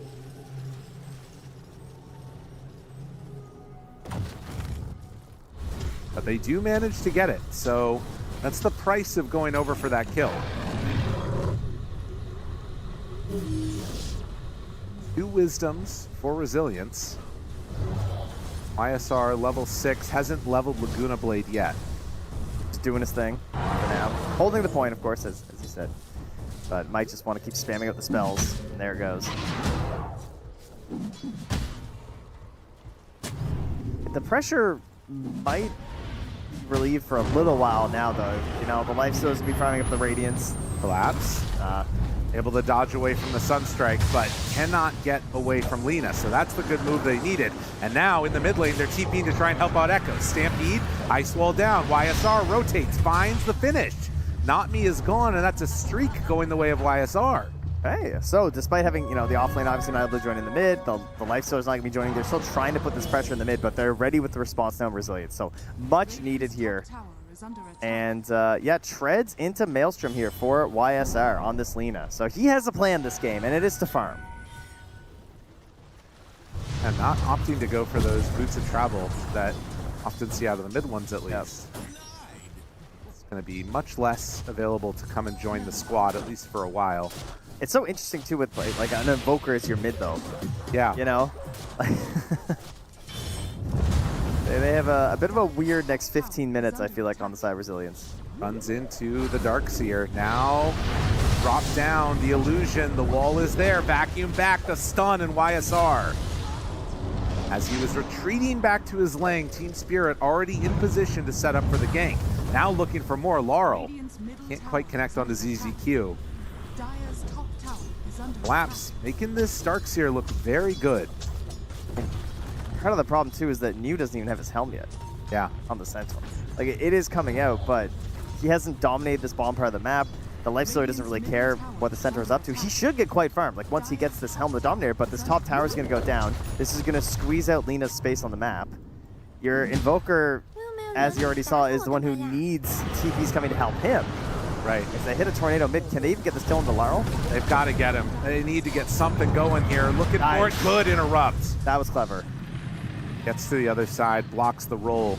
And now they're going to try and put some pressure onto this mid tower. Are Team Spirit going to give them this? There is a potential for a wraparound as the Wind Ranger is coming down from the north, but... I really like how YSR is playing this. Like, he's going for this build, like, the more hard carry Lina style, obviously out of the safe lane, but he's still being involved like he has bots. And there we go. Stun. Killed. Are they going to keep going for more now? They find themselves Echoes. He's in a little bit of trouble. Great tornado. Connects onto 3 heroes at the hits. They move it. Oh, but the shackle, it lands. YSR turns. The Cold Embrace keeping Echoes alive. And I think that that's going to be the end of the fight. Yeah, no, once the Magnetize hits onto 2 like that, just get out. They're moving in. Collapse. Has the infested creep running at YSR. LSA, Lifestealer inside, decides not to go. He'll get bullied out of his own jungle, though. They'll just keep farming with Collapse's Iron Shield creep. Catapult into the bottom tower. Let's provide at least a little bit of damage, but Yadora's already here to help clean it up. That's the other thing. Stealing Darkseer spells is so nice for Rubik. Getting Surge up. Later on, might be able to get some Ion Shells or something to farm. Be quite nice. Yeah. That camp is blocked. Really needs some farm on planet. Yeah. He needs like some more range so he can have an impact in these fights. He's trying to get a Yules just so he can maybe survive versus the Earth Spirit and the Wind Ranger. But poor Rubik is going to have a very sad game. Saving that last hit on the Helm Creep for Echoes. Meantime, Collapse continues to just free farm. Top net worth in the game right now. It's been very solid.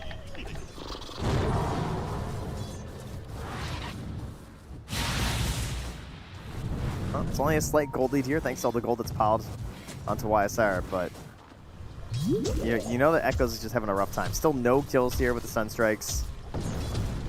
Not a hero that obviously we don't get Midas anymore on the Invokers. Doesn't feel that great without the XP bonuses, so you really count on these Sunstrikes to feel relevant in the early in the mid game. Yeah, I mean, we have seen him, I think in the games yesterday also do some farming with like the ice walls around the map and stuff like that. It's a little bit of a strange look, but they managed to just barely get that open. Nice. But yeah, you really would love to be able to have him get some catch-up play. And for Team Spirit, you've got a Haster now on Earth Spirit. This feels like it's time to go. It's okay. They're trying to get vision of the Sentry to unblock the Ancients for Team Spirit. So far, they've attempted to use the Ogre Smash to break the trees from the Helm Creep of Collapse. That didn't work, in case you're wondering. They've tried to throw daggers for vision to kill it, and that didn't work. So for now, they just can't get their Ancients back. Cursed spot, apparently. They lose the Helm Creep, but is it going to cost them? Winner's Curse, ZZQ. Breaking that smoke that was moving over and keeping their buddy alive is going to maybe cost them those life. Yes. The shackle latching will be an easy one, but it does keep the gank from connecting onto Lina.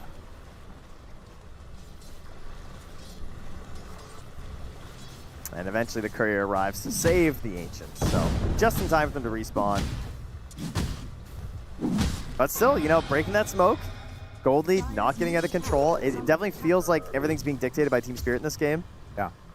And I would say so far, Resilience indeed being resilient to this ridiculous amount of pressure that they're seeing. But that all comes to a change once Yadoro actually has the Radiance. Then that farm gets really crazy. He can join in on the fights very confidently. Got Not Me just stalking all the time on this Wind Ranger, waiting for you to make any sort of a mistake near one of these creep waves, and suddenly you're shackled up and dead. Having an idea that Planet could be over here, farming with the Ion Shell. And with the focus fire down, does Planet have a way out? Does not look like it. So then we'll find and kill him, in spite of the Stampede being used. Bit greedy, I'd say. Not wrong. 14-minute. Shield Room. Take that one away. And this time around, Spirit should be able to get their Wisdom. Laurel immediately after finishing off that vessel going into the BKB. So this is very much a play these fights well, get into a good position to just control the map and not give them any openings into this. I think another frustrating part about this matchup as well versus the Earth Spirit for pretty much everyone is that you're looking for dispels. So Centaurs, you know, they like getting these Lotuses, but in a game like this, having to go Helm into Lotus means that there's definitely no help for Sunstrikes again. You know, you don't have a good way to initiate into these engagements. You are fully reliant on Team Spirit essentially diving in too deep or making these mistakes. And so once the BKB comes out for Laurel, then trying to punish that is going to be so difficult. Toro comes in, catches the wave in between, and now going to head into the Ancients.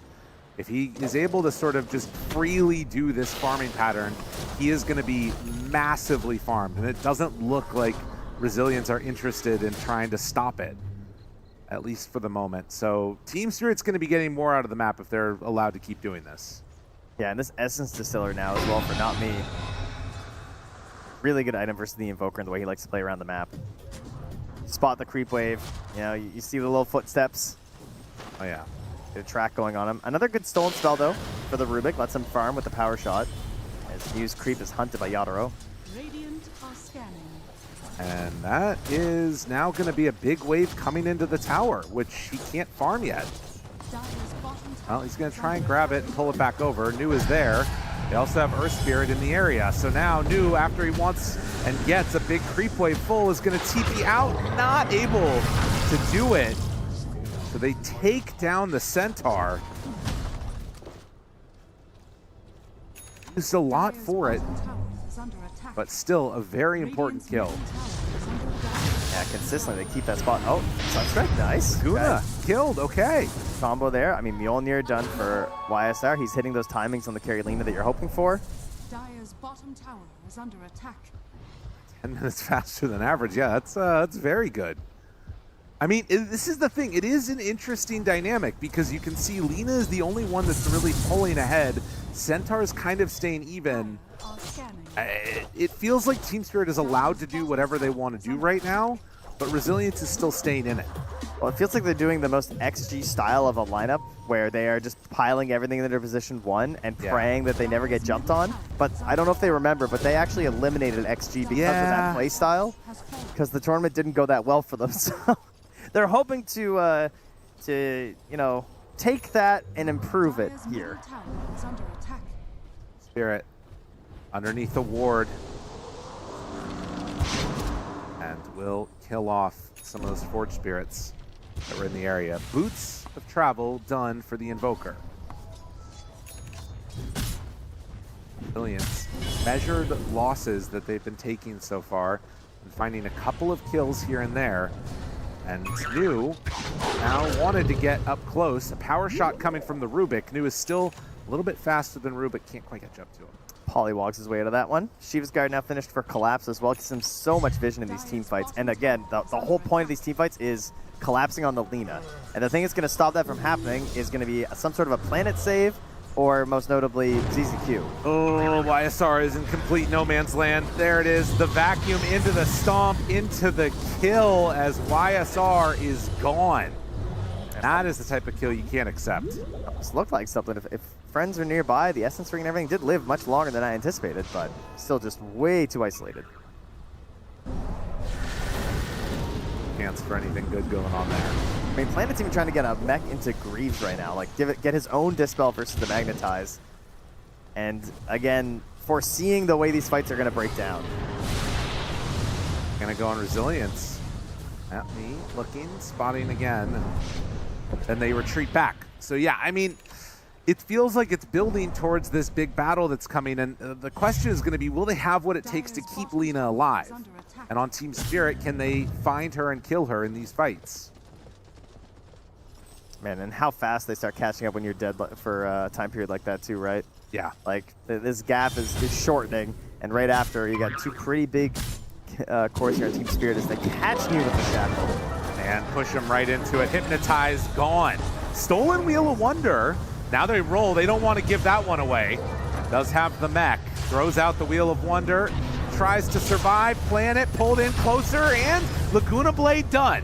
They take down that Wind Ranger. Magnetize doing a lot of damage. Laurel getting brought low. The last couple right clicks is going to be enough to get the finish. The Mjolnir.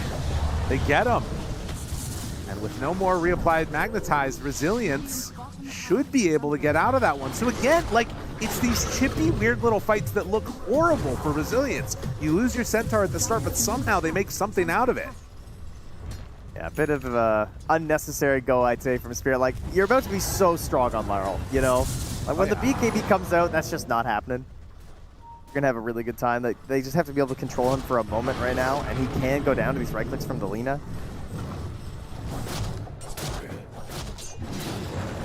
Hugh takes out that Obs ward that was up on the high ground. Gives them some more understanding of how they're able to kill New. Yeah, I mean, I guess I'm wondering, as we get later and later into this game, like, obviously Lifestealer, we've seen how much damage Earth Spirit can do. Do you think that, like, Invoker Lina becomes too much to deal with at some point, or are Team Spirit always going to have a foothold in this game? It feels like the grab is going to be just like the most important thing every single time. Okay. You know, like, does the Lina get jumped on? It's what it's going to come down to over and over again. Invoker going for the BKB pretty early just because he knows that he has to be in the front line for this. Can't afford to even get the shard yet. So Echoes he's playing the way he needs to. But, I mean, that big carry is going to be there, right? Like, she gets on Alacrity maybe. Got the Hurricane Pike for her own bit of survivability now. And now we'll start moving to the BKB.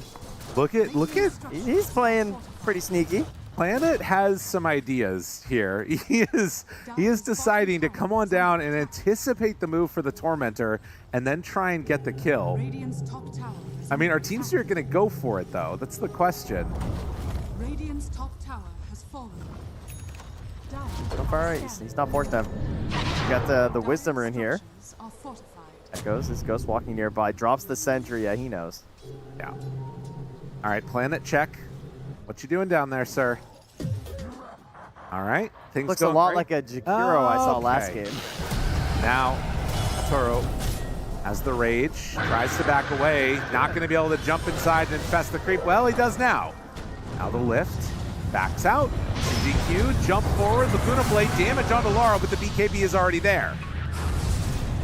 Resilience deciding that they need to get out of here. They find the big vac coming in from Collapse. What a force. Pulls them to the low ground, and no way you're out of that one. Lina dead for 50 seconds. And they get the Centaur in the back too. He didn't even escape. He got caught by Laurel in a power shot. Very pretty stuff. A fight without Echoes, and again, Team Spirit just seeming to understand what they needed to do and make the right plays. This Lifestealer has been perfect. They shut down so many plays at once there. Like, they didn't go for the Tormentor instantly, so Planet's cheeky little play didn't work. You know, they put the Sentry down when they went for the Wisdom Rune up there as well, because they're aware of what maybe Echoes is up to, and not me secures their Wisdom. And then they're still there in time to help cover for Yadoro once they miss the secure of the LSA after the Winter's Curse. Like, you can't make little mistakes like that. If you're going to go for that Winter Curse, you just have to be perfect, or there can't be a creep camp there, you know what I mean? Yeah.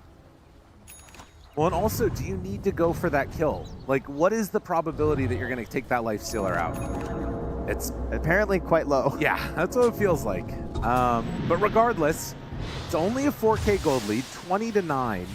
And Team Spirit, having looked so good and maybe wanting a little bit of retribution after the last night series that they had to play through.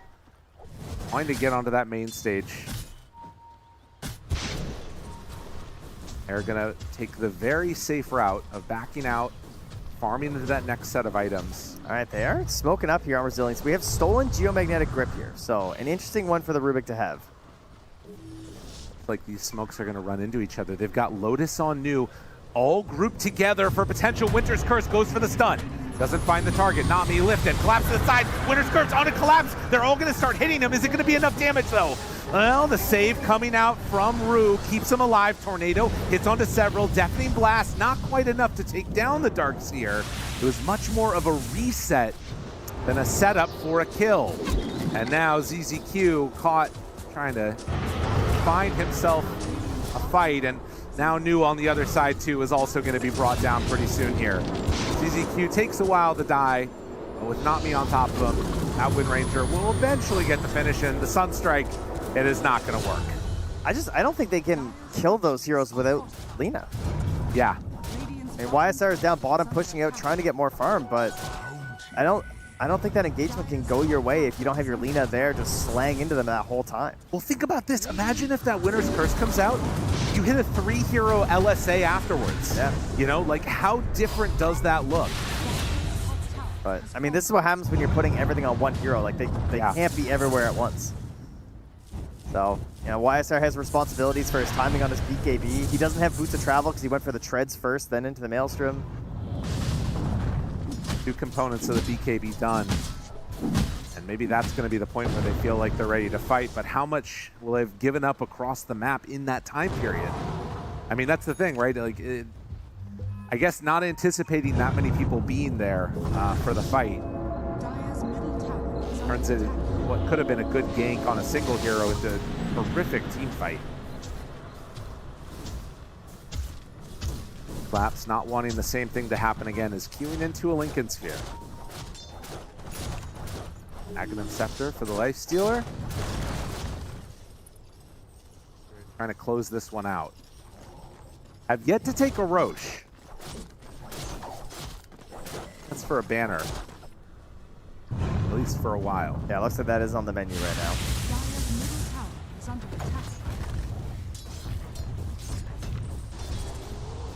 And the plan still stays the same here for Brazilians. Try and find a mistake from Team Spirit. It's still your only choice, really. I mean, they have some opportunities for aggression, I suppose, with a blink on the Centaur, but Mew is desperately trying to get into the BKB right now. ISR is actually over in this area. But I am be very surprised if they came over this direction to make any type of a contest. No, I'm just trying to pick up whatever farm they can. Sunstrike goes out, they spot it. Vibrant shows for a minute on the creep wave. They just immediately start hunting. Collapses Shiva-ing. Yeah.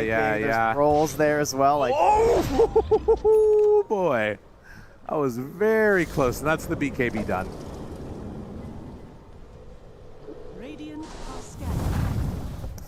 All right, well, now the question becomes how quickly do Team Spirit want to make a maneuver here? Right. You know? Things have been getting faster. They have quite a bit of survivability and some cheeky little options like the Aghanims you were saying on the Lifestealer. Well, they're going to focus down and try and take down ZZQ. We'll get him there. Sunstrike, Yadro. Gets hit, backs away. So the Infest play to heal back up. Oh, I mean, they have a blink here. No. Yadro's fine to die. He's got an Aegis. It doesn't look like they're going to find the play they were hoping for. So I do think we're still in a window where like a huge Winter's Curse followed up by like an LSA and Meteors could potentially turn things around. But we have not seen Spirit play so cavalier that they're not like getting caught by them. Yeah, and it's very much a Exodia moment. You know, we need all the pieces to come together here for Resilience. Right. For Team Spirit, it's just any opening and they can run right in through it. So incredibly farmed.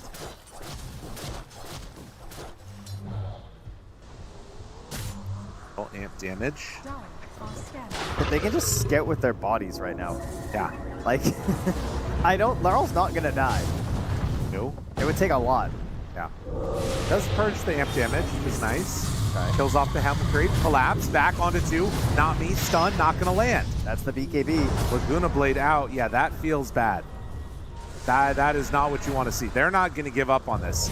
Team Spirit ready to chase, finds one. Winner's Curse, it's just to let them retreat to their base right now. And Echoes, he doesn't have anywhere to go either. Gonna TP out of this one. Does he have enough to escape? Yes. Not what you want to see if you are a Resilience fan. As they have not been able to find the right fights. And it is now a while before they're going to be able to take any type of one again. Yeah, it's just incredibly clean from Spirit. They are maneuvering across this map, predicting all the moves from Resilience, understanding their limits, and just essentially playing this with no risk. YSR might just get shackled here. Oh, Shackles out. How did that not hit? Force Staff Glimmer keeping him alive. Now push back in. Big hit. He doesn't have his BKB back up again. And trying to get out of there. The lift and the pull. He's inside of him. Planet, it's not going to make it work. Yadaro is in too deep. Takes him down. Now the back connect on the 3. GG is called as Team Spirit come in looking clean. I mean, they just dissect them. They understand exactly how they're going to play the fight. They know it all counts on YSR. So there's glimmers, there's force apps. It doesn't matter. He gets, somehow the shackle misses. He gets pulled in. He gets kicked back out, instantly jumped upon, and then literally jumped inside of by Yadaro. So fight's over, and that's their one true hope. Fini. Very, very solid performance. Team Spirit 29-9.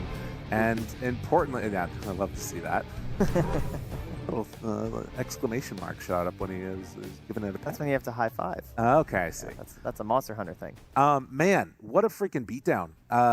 So many of these games that we've seen, it feels like it's gone to like 40 minutes at least. Yep. And that one, they just took him out. It was pretty nuts. It looked pretty rough right from the get-go. It's a very like narrow window again that you have to hit there.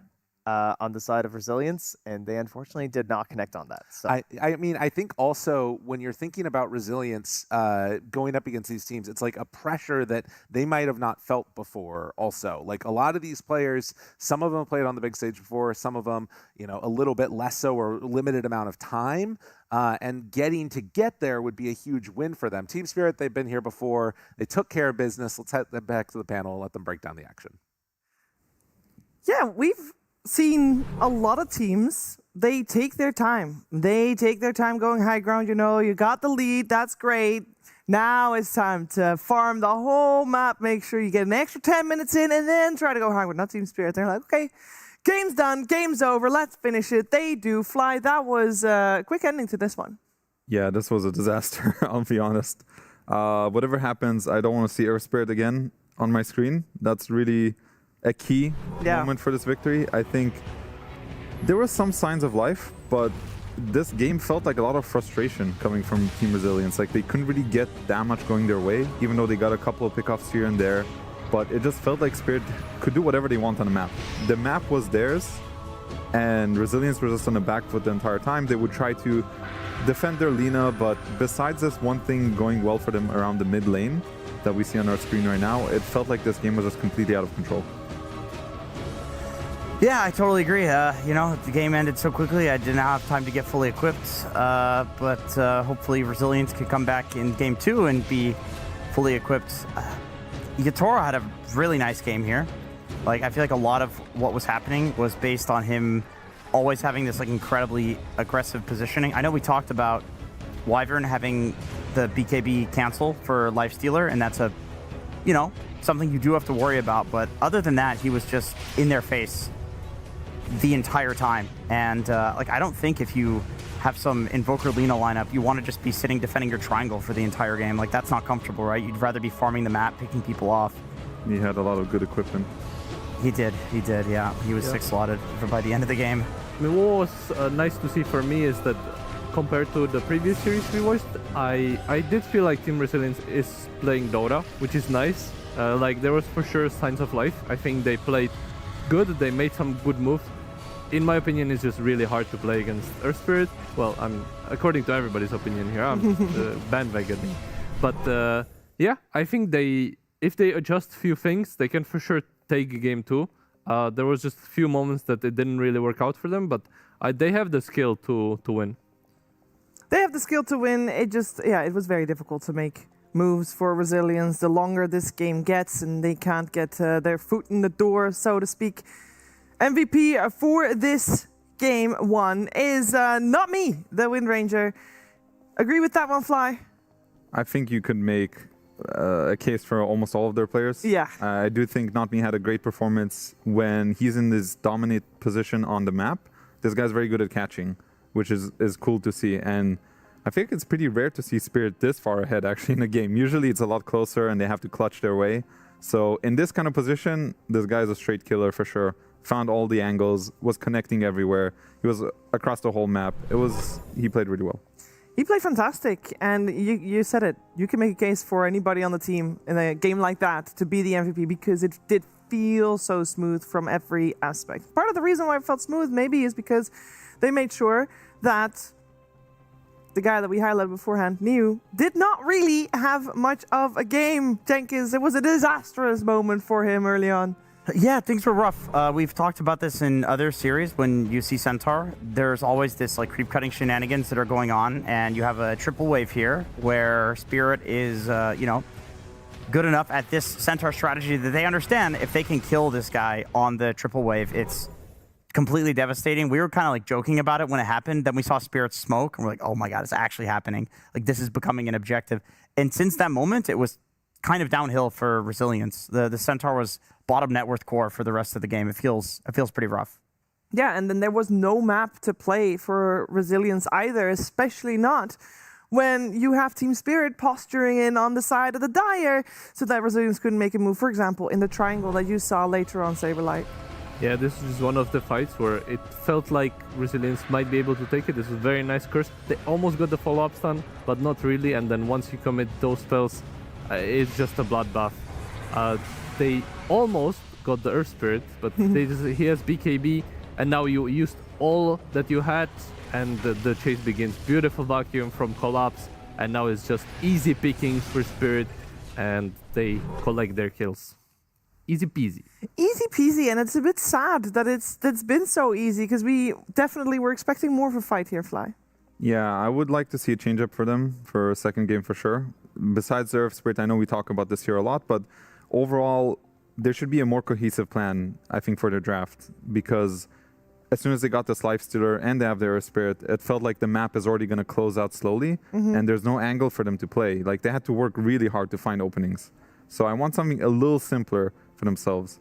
Start with maybe banning the Earth Spirit if you have to. Make sure you have decent matchups on the map so you can actually play, and just reset, go next, forget that the last game ever happened. Because we saw some of the moments in that last game, very much it was an outplay situation. But how much of this game do we feel like was an outplay versus draft issue? Because they can only go back to the draft and you can say, like, just play better, but that's not that easy to do sometimes. Well, I know Tal did not like their bans. No, he did not. Like you have LGD with calves, where there's chaos, but I understand that there's some sort of bigger plan here in motion. This did not feel like a bigger plan. This was just confusion into frustration in the actual game is what I saw. Like the way they called GG, like sure, the game is over, but you're here playing TI, Elimination, or Advancement.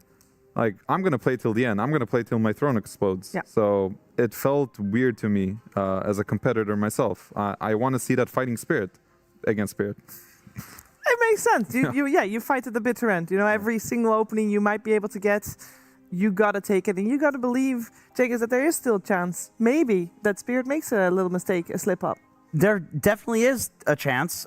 We've seen in the last couple of days that it seems every time Earth Spirit gets through and one team lets it through, whether or not they're baiting it and picking something in response, which didn't happen here. But even if that does happen, it doesn't go well. The hero does a lot. It somehow wins the lane. It destroys the entire early game. It offers all the damage you need in the fights. It's like some heart builder, unkillable hero.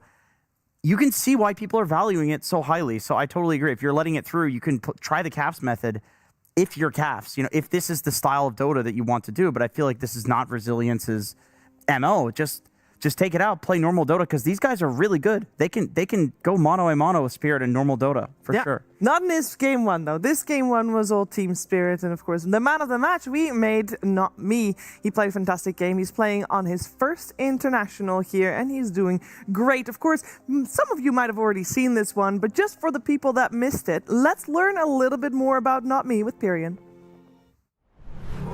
I am here with Not Me from Team Spirit. I haven't met you before. How are you doing? How was your journey here? Travel okay? Everything fine? Yeah, everybody okay. You've only been on Team Spirit for a couple of months. So tell me, how did you end up on the team and what was your career prior to joining Team Spirit? Я играл на Tier 2, Tier 3. Сначала меня позвали, первая моя команда была One Move. Вот, потом, да все в целом. What about the current meta in Dota 2 coming into the international? Do you think it suits you? Are you confident with it, even with the patch that we've had? Are you thinking, great, these are all heroes I like to play? Or are you thinking, oh, this is going to be tough. I'm going to have to figure out how the team plays. How does the meta suit you personally? Ну, в целом мета мне нравится, но мне не нравятся конкретно выраженные герои на керри. В плане какие-то дровки и сефы, которые просто без шансов. Или, он друид еще, которые без шансов сносят свою линию. Это мне не нравится. А так в целом комфортно. Have you watched much of the previous TIs? And if so, did you watch them and think, one day I'm going to play at a TI, I want to play for a great team like Team Spirit? Was that part of your plan, or was it just like a dream for you? Нет, просто смотрел с точки зрения того, что в целом прикольно то, что это главный турнир Dota. Смотрел больше из-за уровня Dota, нежели из-за какого-то титула. И то, что я не думал, что я сюда попаду, просто нравилось смотреть, как люди играют. How did you actually get onto Team Spirit to come from Tier 2 and Tier 3 teams? Did they spot you in pub games? Did you know them? How did they recruit you to play for the team? Да, просто, в моменте я играл за Submarine, и мы играли какой-то турнир, и Дима написал, что так-то так-то, у нас неожиданная замена, так сказать, что можем позвать, потестить. Он сказал, что это все на мне, типа, выбирай сам, хочешь или нет. И все. When you guys qualified so quickly after you joined, you had to go through the qualifiers. Were you excited to play at TI, or did the nerves start to kick in and you start to think, oh my God, now I've got to go to TI with Team Spirit and it's going to be hard work? Like, was there any nerves there, or was it just excitement? Да в целом, не было ничего такого, что, я попаду там на International, все круто. И для меня больше, наверное, не значит что-то, прям этот титул, что это что-то там непостижимое или еще что-то. Просто, мне кажется, это так, микроцель. Это не то, чему ты должен радоваться. So looking at all the teams ahead of TI, obviously before the group stage, which teams do you think are looking good? Which teams are you looking out for that you think are going to do well at this international? Мне нравится, как играет Team Vision. Очень агрессивно, очень быстро. Вот. И, наверное, выделю только их. Okay, Not Me. Thank you for taking the time to talk to us, and good luck in the tournament. Спасибо.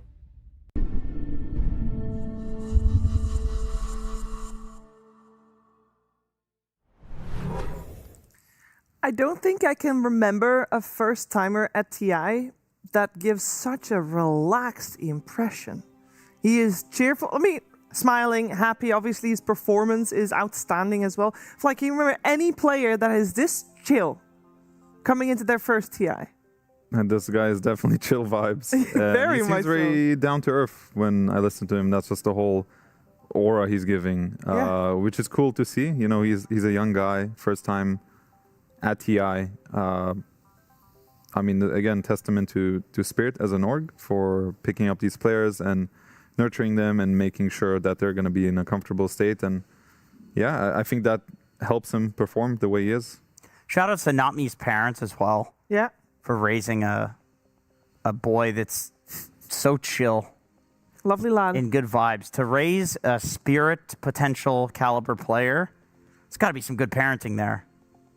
Yeah, and otherwise the parenting was done by the team, and that was also good coaching for sure on the Team Spirit side that are now 1 game up against Resilience. Team Spirit chose Resilience as their opponent, and so a lot of teams got to choose their opponents. 5 teams, actually 4, I guess, got to choose their opponents as the last 2 just had to face each other.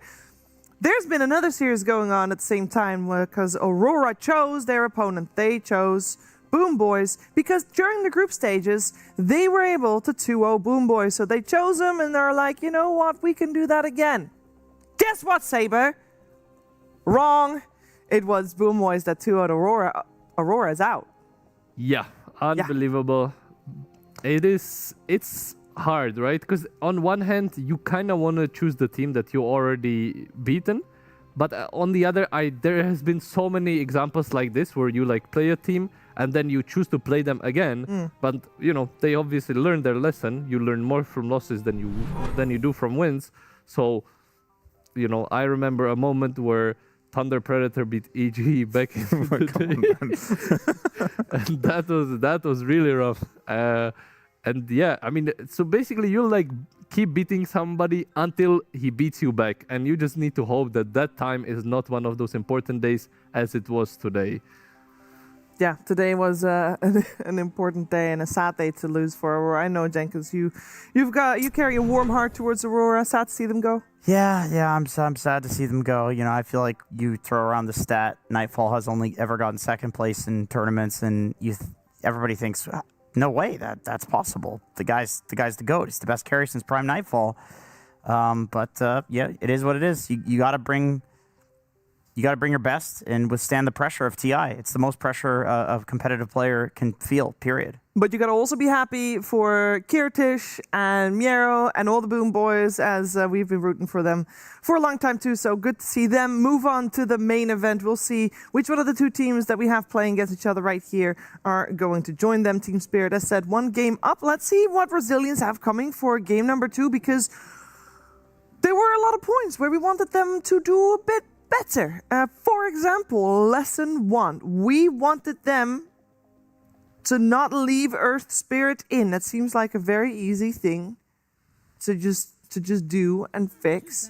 We'll see if that's what's happening. We got Resilience on the Radiant side, Spirit on the Dire side. First pick going the way of Team Spirit. Therefore, if Earth Spirit is left in the pool, they'll probably pick it. It's left in the pool for now. There's 2 more bans on Resilience, and we are crossing our fingers. I feel like you're getting stressed as you're going through this. I can feel it. A little bit, because you know, if Team Spirit's the strongest team, you know, that's fine. And to be fair, in the previous game, they looked like the better team.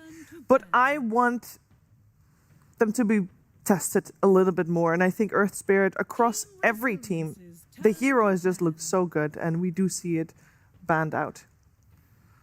Good. They get to play normal Dota now. That's good.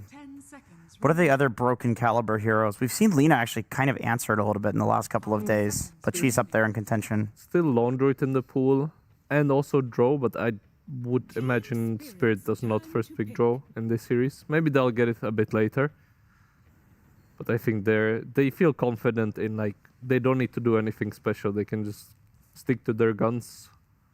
A little bit respect there on the collapsed Darkseer getting first phase banned, but they still go for that first pick on the Drow Ranger.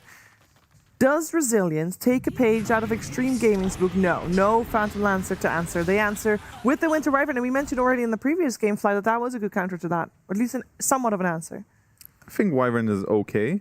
I think it's also just a hero that they really like on Resilience. I think they've had it in plenty of their matches, even though the win rate's not the best, but I don't think it's a good answer, personally, because you see a Drow Ranger. I think you should address with something a little more juicy, maybe the offlaner that you think is good against Drow, maybe something like the Nature's Prophet that can TP on her and attack her early in the game that we have seen before.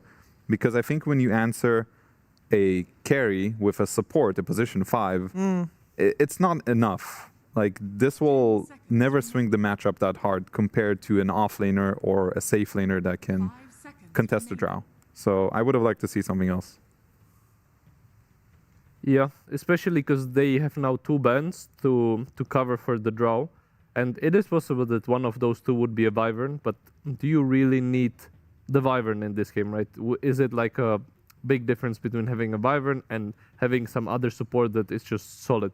I mean, in my opinion, Wyvern is nice against draw because you have the Cold Embrace and ult is like somewhat nice, but it is replaceable. Maybe people don't really play it, but you could pick some Lich for his Frost Shield, which is basically the same effect as the Wyvern Cold Embrace. But yeah, they decided to ban Kez and Timbersaw, which is kind of interesting to me, because from my experience, Timbersaw is not fun to play against draw, but perhaps they're just banning Comfort. Yeah, I remember when New came onto the scene, it was largely with Timbersaw in like half of the games. The guy was just incredible with the hero, so I can respect the respect bans. Yeah, and we got the Clockwork ban coming out for Resilience. It's a pairing that we see frequently with the Drow Ranger, so no surprise they want to remove that one. I mean, there's still the PL in the pool. They do go for the Centaur, which is a S-tier caliber hero that we're seeing, and also pretty good against the Drow. It's hard to right-click the Centaur lane. You're going to take some return damage from that. And then you have the Centaur Stampede to get on top of the Drow. But yeah, I mean, I recall vaguely Erica, a.k.a. YSR, playing PL, like being a high-level Dota Plus PL in some other tournament. So maybe if it goes later into the draft and it's looking like a good PL game, they'll go for it. Yeah, and we see that he has played a lot of Drow Ranger himself, so we can only imagine that he knows which carries Spectre's good too. He doesn't like to be matched up with. Yep. Maybe that's why they're waiting to see whether it's like a good Spectre game based on the other heroes Spirit has. And it's interesting that I feel like the Spirit bans seem more to like aimed towards just let's ban the Comfort rather than necessarily draw counters, because I imagine the Kez is okay against draw, but it's not necessarily like a one-to-one counter. They left the PL, they left the Spectre, they left Centaur, even though I think Centaur is one of the best heroes against draw, but perhaps they're thinking, okay, we just played against this guy Centaur, we know how to kill him on the triple wave, we don't need to worry about this.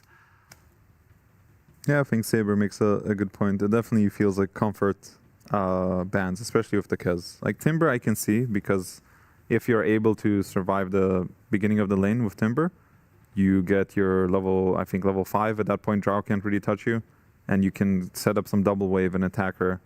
I think I saw Vision play it as well, so I can see the Timber.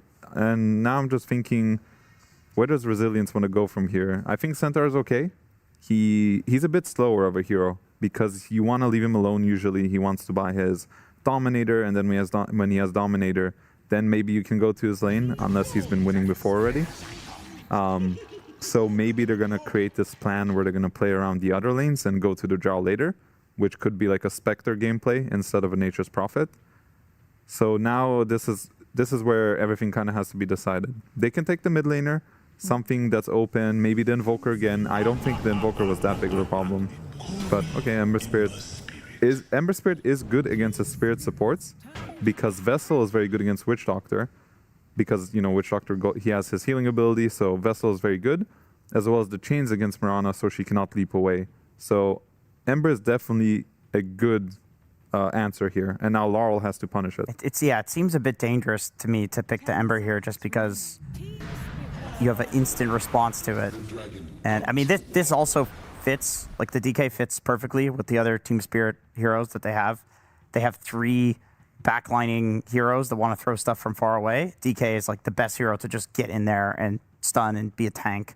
And then it also lanes incredibly well against Ember Spirit. What I would say though is that now that I'm looking at this draft, what is going to happen usually is DK will get his blink, he's going to blink stun someone, and Mirana will arrow follow up, and then Witch Doctor maybe is going to like Maledict and Death Ward. However, the Winter Wyvern gains insane value in this case, because you can just heal the first target. It doesn't matter too much if he's getting arrowed.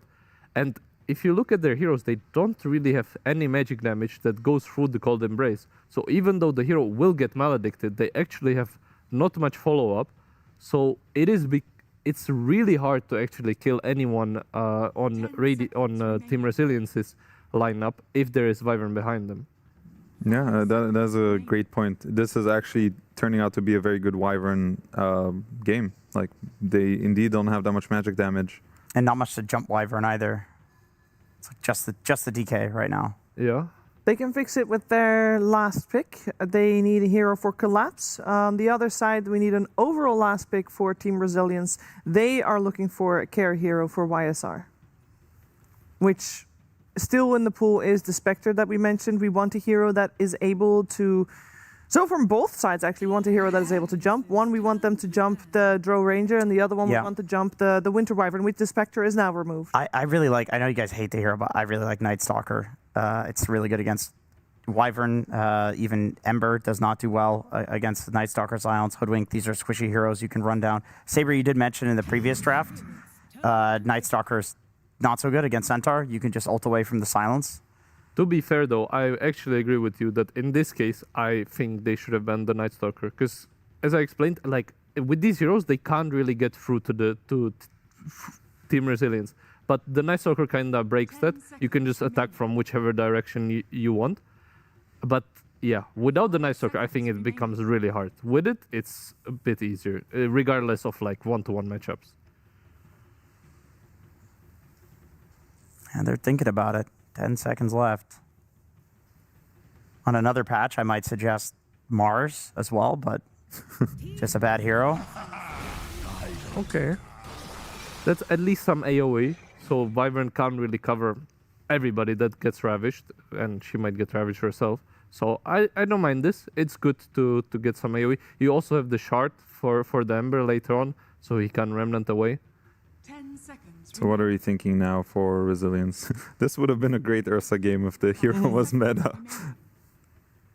Well, Spectre sadly banned. That's a very nice matchup against Tidehunter. There is the PL, but I don't think you want to PL against Tide. Ooh, Muerta, interesting.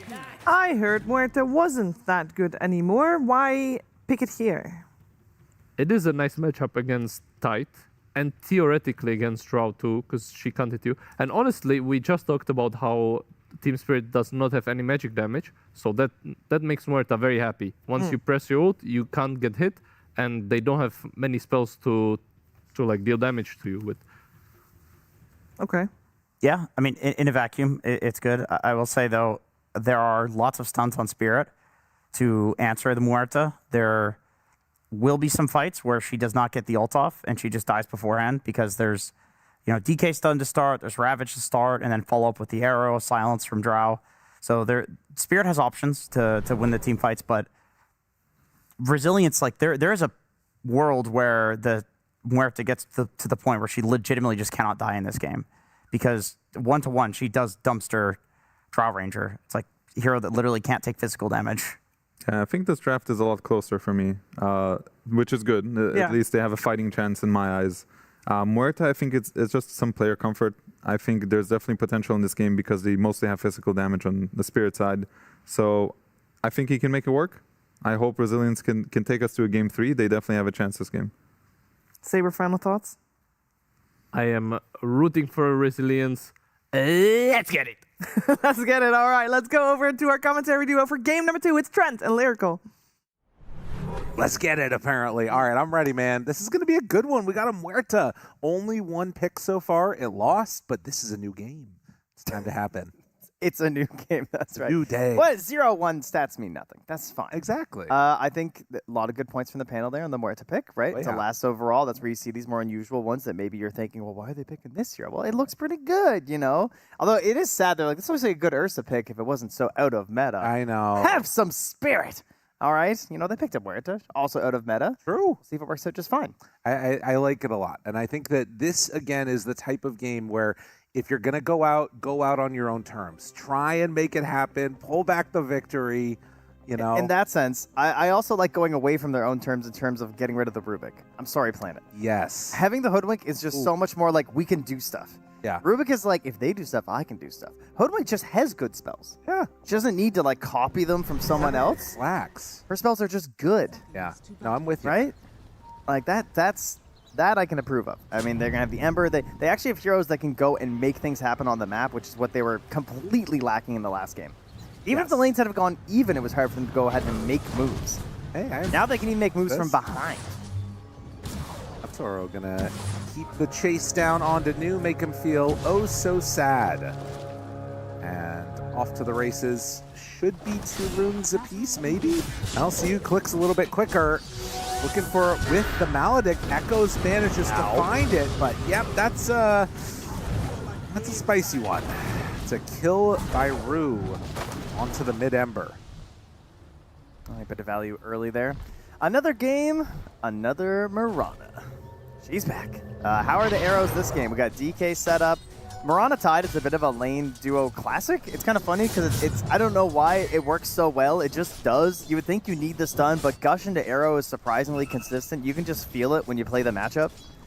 It's not the worst play to go for. And also, more than enabling the Tide, Tide enables you as the Mirana to be a lot more free around the map, particularly heading towards the mid lane. Yes.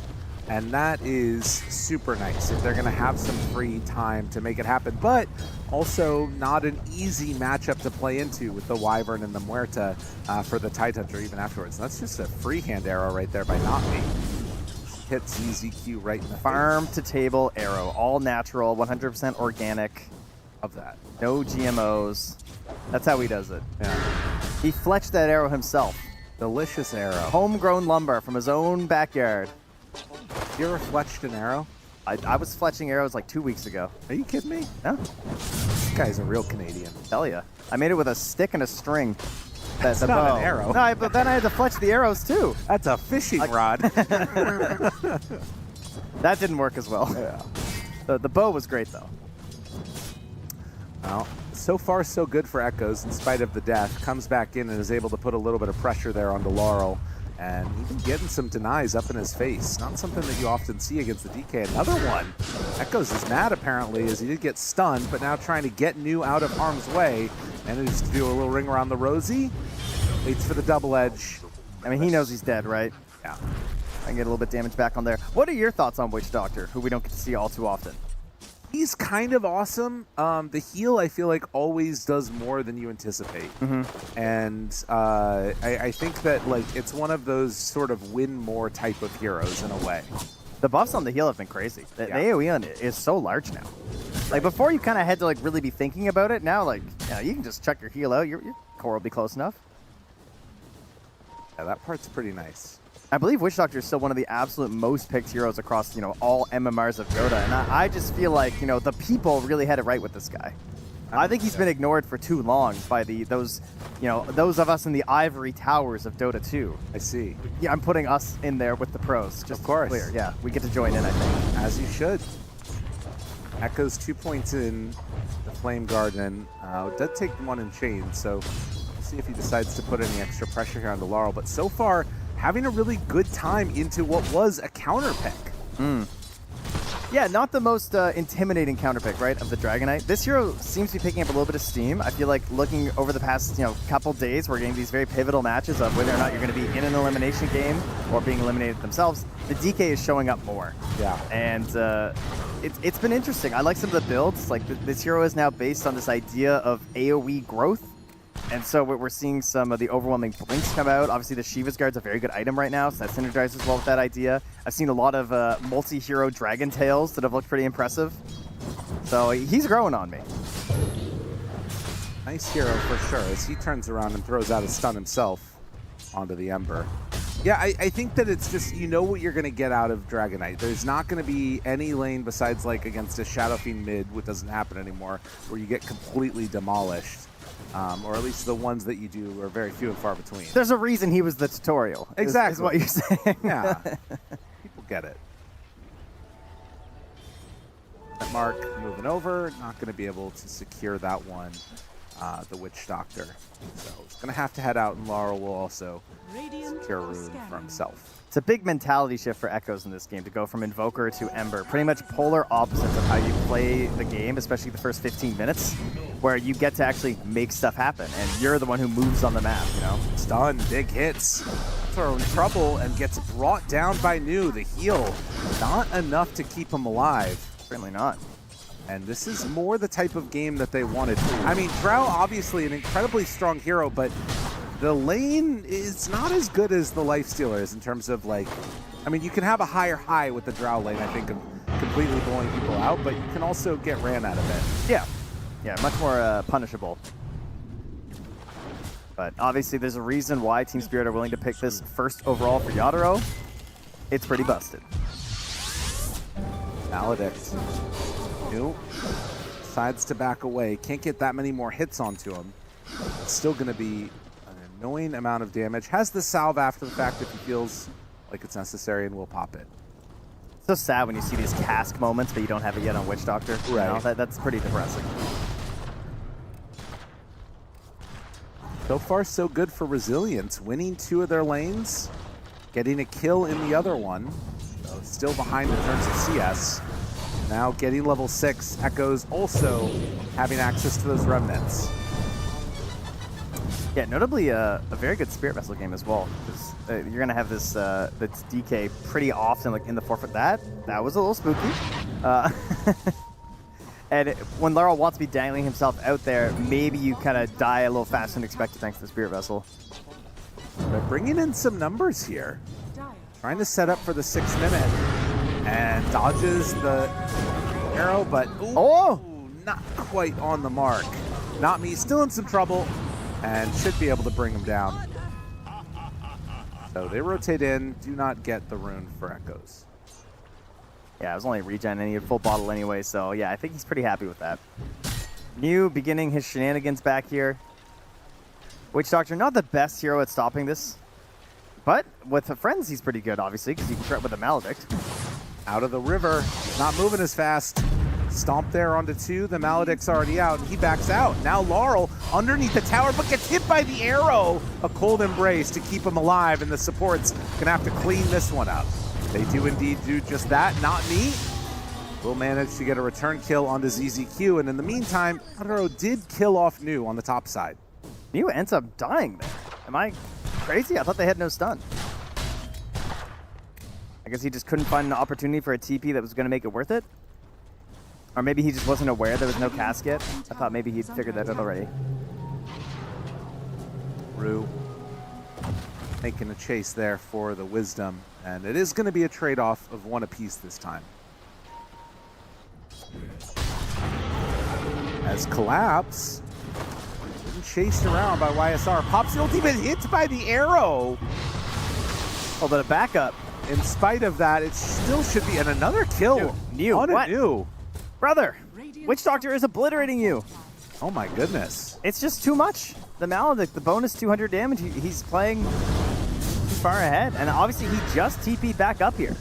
Yeah, that's really bad. He's got the 4-legged walk of shame coming up now. Man. Yeah, it's time to go get some stacks going and try and recover this one. He's just at that point too where he needs 900 gold for the recipe of the Helm. This is the worst time to be dying as the Centaur, because the Helm obviously going to accelerate your growth by so much. Right. Ooh, this is interesting though. Comes on in and finds a stack. Echoes and ZZQ going to try and clean this one up. Not Me is going to soak some experience. Laurel moves in. He just lost his ulti though, so yeah, not quite as frightening. And obviously there's always just a remnant out. There's the remnant away. So they get some of those creeps on Team Spirit. I mean, again, like as much as that sucks the back-to-back deaths for the Centaur, he's still ahead of Collapse. Yeah, that is true. And that was the piggy bank that they just stole from Collapse. That was supposed to be his way back into the game. So he's going to be pretty upset there on the Tide. Going to have to find some fish to eat.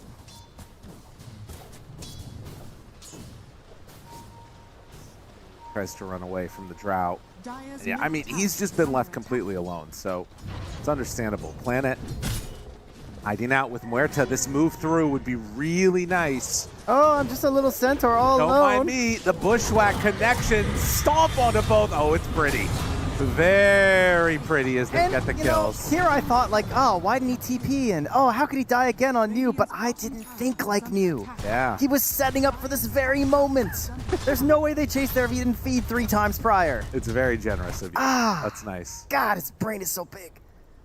Collapse, level 6. He realizes the lane is not a safe place for him, so he's going to be cutting the waves over here. Quick pause as 6-5 Resilience looking much better in this one than they did in the last game. It was hard to be feeling a little any worse, really. Yes. I mean, things got off to a pretty bad start right away in the previous one, particularly for Echoes, who is a little bit ahead of Laurel. And feeling great about that, I'm sure. All right, now, last game. We got into a situation where Collapse and the crew were just kind of running the map on Spirit. Yes. And got into very defensive posturing from Team Resilience.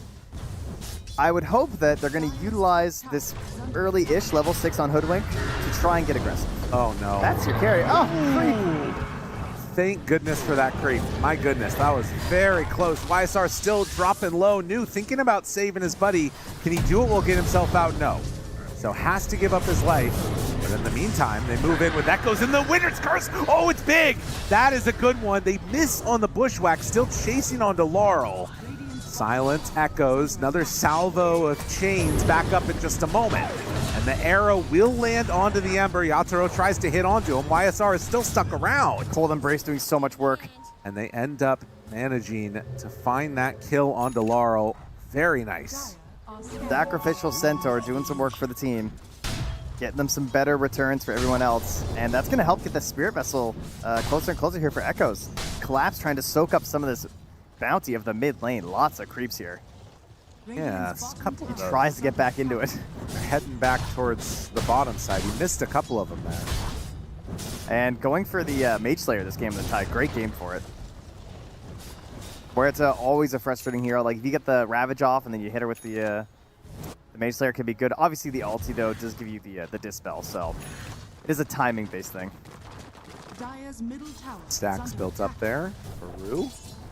Again, Collapse rebuilding the piggy bank. Oink oink. Hit that.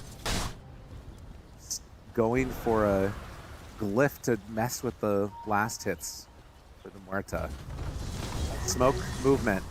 Laurel looks to be the target. Jump forward, Remnant. Misses the chains. And now they move in with more. Do they have enough? Has the sharpshooter, good damage out. Stampede, follow-up is there. Now on to Rue. Looking to take down this Witch Doctor too, and indeed, they're going to be able to do just that. A perfect timing to get that Spirit Vessel out there too. Helped a ton, did 320 damage, plus obviously the reduction in just the overall healing that you're getting there is huge. Winter's Curse, not me, nearby to try and help. Yatoro's here as well. Ravage, he got the ulti off. Where's the right clicks? They don't have it, but it might not matter. As, well, it bought enough time, and so now actually YSR gets some good damage into Collapse. The stun is there, finding the Drow. Yatoro dies. Collapse, they have any way to see him. He's passing by a sentry ward, and indeed, they're going to be able to get that kill.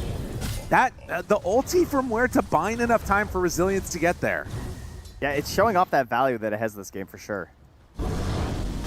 All the same reasons why the panel was discussing, like, you know, the Witch Doctor might struggle, there's some of these kills there, like, and Laurel again. No way they're going to get him again. I think there is, bud. Sharpshooter out, and yeah, he just stuck around too long, broken, killed. Hoodwink, very good hero. My Dragon Knight's made of spare parts, eh? What's going on? 0, 4, and 2? Still 1,000 gold plus away from the Blink Dagger for him. This is a rough game. DK haters just reveling in it right now. A very polarizing hero, I feel like, right now. Yeah, I would say so. I'll shamefully say I'm a bit of a believer. I kind of like the hero right now, but it's not looking too hot at the moment. Just, especially considering he, again, was picked into this. Like, the idea was here for this to be the winning matchup.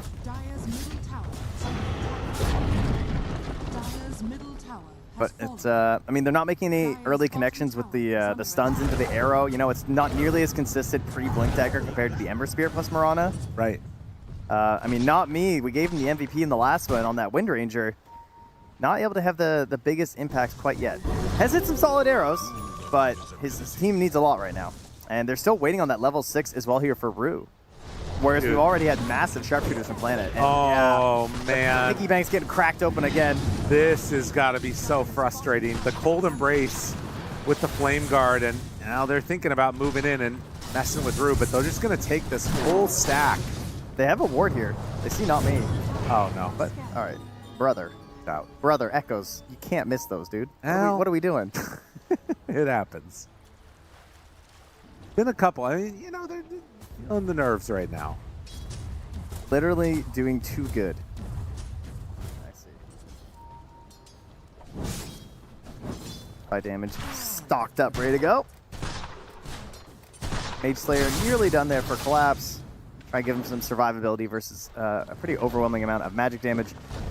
There is a Drow. A lot of action Yadaro's way earlier on in the game, but a little quieter as of late. Just running through the jungle, doing his thing, farming up a storm. And Resilience maybe wanting to do something about that here by knocking down his tower. Echoes maybe having an inkling of where he's at. If they run over there and spot him, oh, it'd be so clutch, but it looks like it is not going to be the route they take, and instead run into Rue. We'll find and take down the Witch Doctor. level 1 cask ain't it, you know? He almost found a way out with all those creeps, but spell not very good at that point in the game. So the Dark Troll Summoner assists in taking down the tower. This will really enable any attempted chases onto Yadro, and he's going to have to be very cautious about his moves. Rue found. Level 9 ZZQ. Not me. Holy. Still on the hunt here. Does he go for this courier snipe? That would have been so sick. Side's better of it, so gets away with that one. Able to escape. Have to throw underneath a ward right there. The Drought could be another person that they try and target in a little bit with that good ward placed down, not seen. Yeah, Laurel, I mean, it is just... It's a bad hero to fall behind on. It feels really rough. Yeah, like the Vessel comes online so nicely for the Ember, and then he already has the mobility to then play with the Vessel, whereas obviously DK, you're hoping to use this early bullying power to knock down the tower. That gives you the space to farm into your Blink Dagger. Instead, he's like a little behind. Now he's got his Shard to help speed things up, which is great. So then you're going to get the Blink Dagger out. But it's a bit of a waiting game for him at the moment. And we've seen how good this Sharpshooter is at being able to just like turn these big tanky heroes into Swiss cheese. Yeah. Whether it's the DK, whether it's the Tidehunter. Yeah, problem. That was kind of one of the problems I had with DK was the idea that Hoodwink was everywhere. So I feel like when I'm seeing him, usually it's often without the break, just being free. And here we go again. Uh-oh. Another salvo. There they go. Sharpshooter going to connect. And Echoes. He's just sitting there. He's waiting. Get him with the slight. Why not? It's like, you know you're dead. I mean, Yadro, he's got stacks in his jungle, though. Yeah. That were left untouched. He's farming through it. He's going to get it before the respawn, probably. I mean, here's the thing. How many of these matches have we seen from Team Spirit where they fall behind and then post 25 minutes, the game just turns on its head? Yeah. Like, I think that there is still going to be an interesting window in here. You can see, yeah, look, Dota Plus still giving the win probability to Team Spirit right now, in spite of this lead that's been built up. That is the Team Spirit factor. I'm more afraid when they're behind at 25 minutes. Yes. You know, we spent many a year casting them and seeing them against some of even just the weakest teams in their own region. They would be behind coming into like the first Aegis fights and everything, and then they would just have these insane 5-0 wins. Yeah. We'll see if this little gank squad can make it happen again. It's proving to be very potent. Poor Laurel, man. Say the line, Laurel. Say the line. As he is going to get killed right there. Now ZZQ gets the channel off. Okay. That's going to be some good damage onto the Wyvern. Rue manages to survive through the jump coming from Echoes. And, well, poor old Laurel brought down again. It's really accurate just to have the big text broken above his head, you know? I feel that. So did he. 0 and 6. Oof.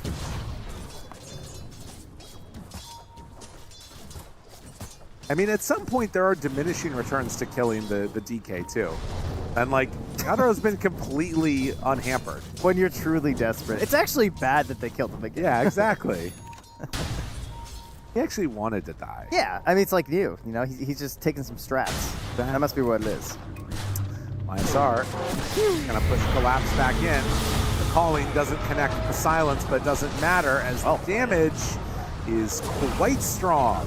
And Collapse will eventually be brought down. Now finding another bonus kill? Okay, not me.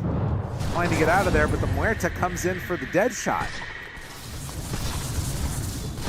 I mean, I know she was meta for a while. I kind of miss Muerta. I love seeing a good dead shot.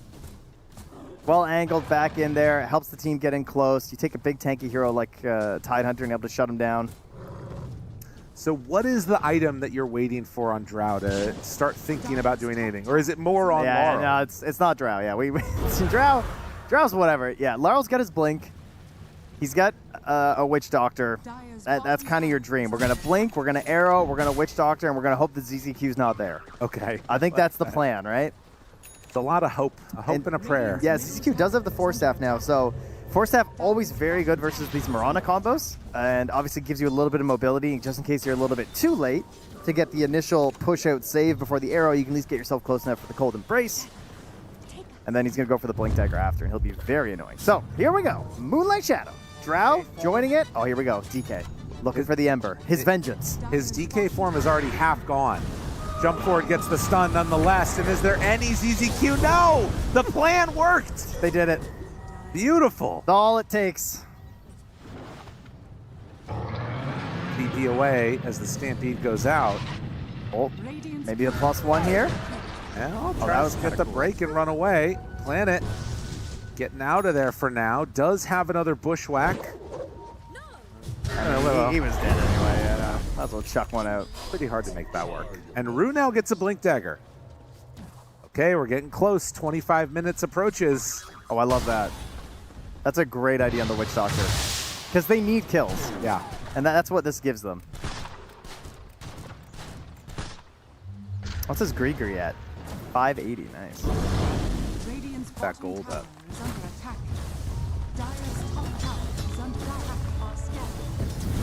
As they smoke up on Team Resilience, they start to head down to the Tormentor. Can this be a good fight for them?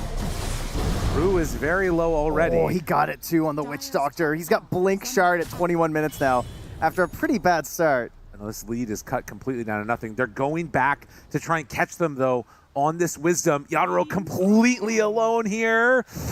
Thinking about the jump, finds him immediately. Root out, tries to get away.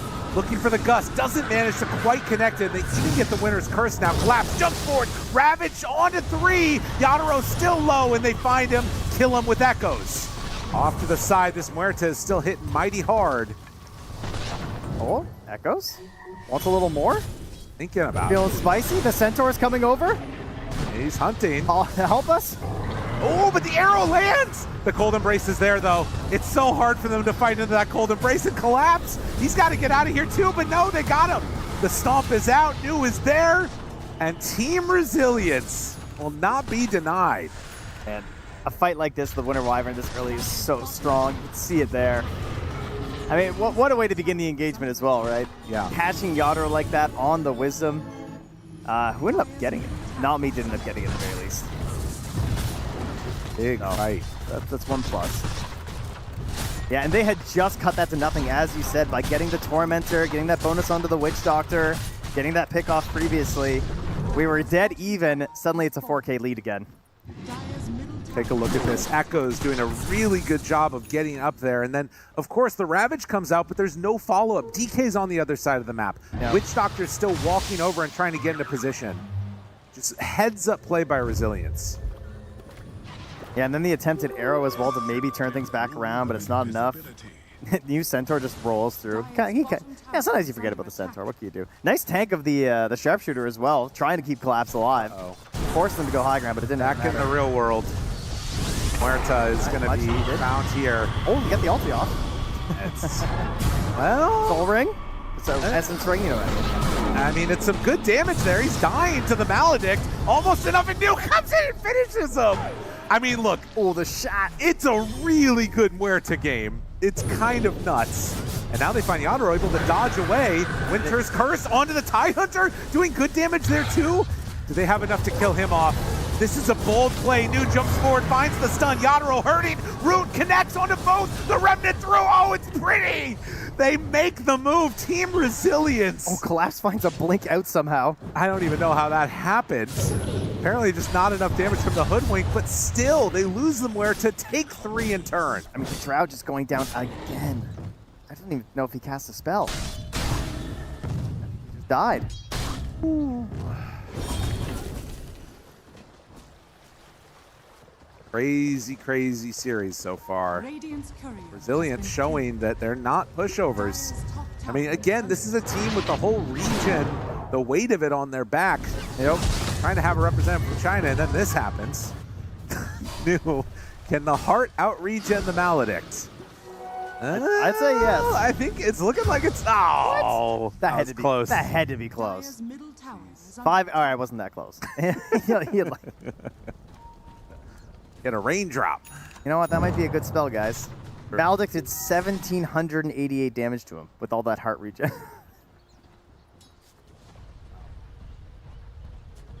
Still a interesting conundrum that we find ourselves in. Like, what do you think you need to be doing now on Spirit? It feels like every move they're making is kind of falling apart. I think Aegis is like crazy good for both teams right now. Okay. Especially for resilience. If you can get an Aegis on top of, I'd say either the Ember or the Muerta, but mostly the Muerta. Like, it just kind of invalidates the Ravage, you know? Yeah. If you have the Aegis on her, so that's what I would be hoping for. And likewise on the other side, you've seen Yatoro just get blown up over and over again, and Aegis would be super helpful, but more importantly, I think you need to remove it from the side of resilience. As Planet's going to find Collapse, but he's out. Second late there. That's Stiller. Planet still on the hunt, hoping to get him as he retreats back to the jungle. A journey without end. Meanwhile, Not Me is down to the bottom side of the map, just trying to farm himself up into that well-loved Mirana Agnums. Of course, he's not even doing that. He is just roaming, actually. The Wyvern ults have been very good, and they've been playing around it quite well, too. Like, waiting and getting that stomp. She might get the courier. Oh, not going to find it. Almost found the blink from the Mirana, or the blink for the Wyvern coming out. ISR. Into the pit they go. Team Spirit, are they going to give it to him? I mean, they have Moonlight in 45, so not much you can do. Yeah. Arrow does land, so they know this is happening. He's got 2 leaps and a dream. Listen, not me. This is what happens. You play these Rubik matches, you get some sleight of fists. I think it was Ducalis who said, like, you always know that they're going to do something at the Roche pit. Yes. Every single time. No, they lose their Wyvern to pick up 2 supports on the Dire. Laryl being chased down here. Has a KBTP. I mean, he's going to have to use it if he wants to get out of here. As the BKB comes out, drops down a fireball, and will TP away now.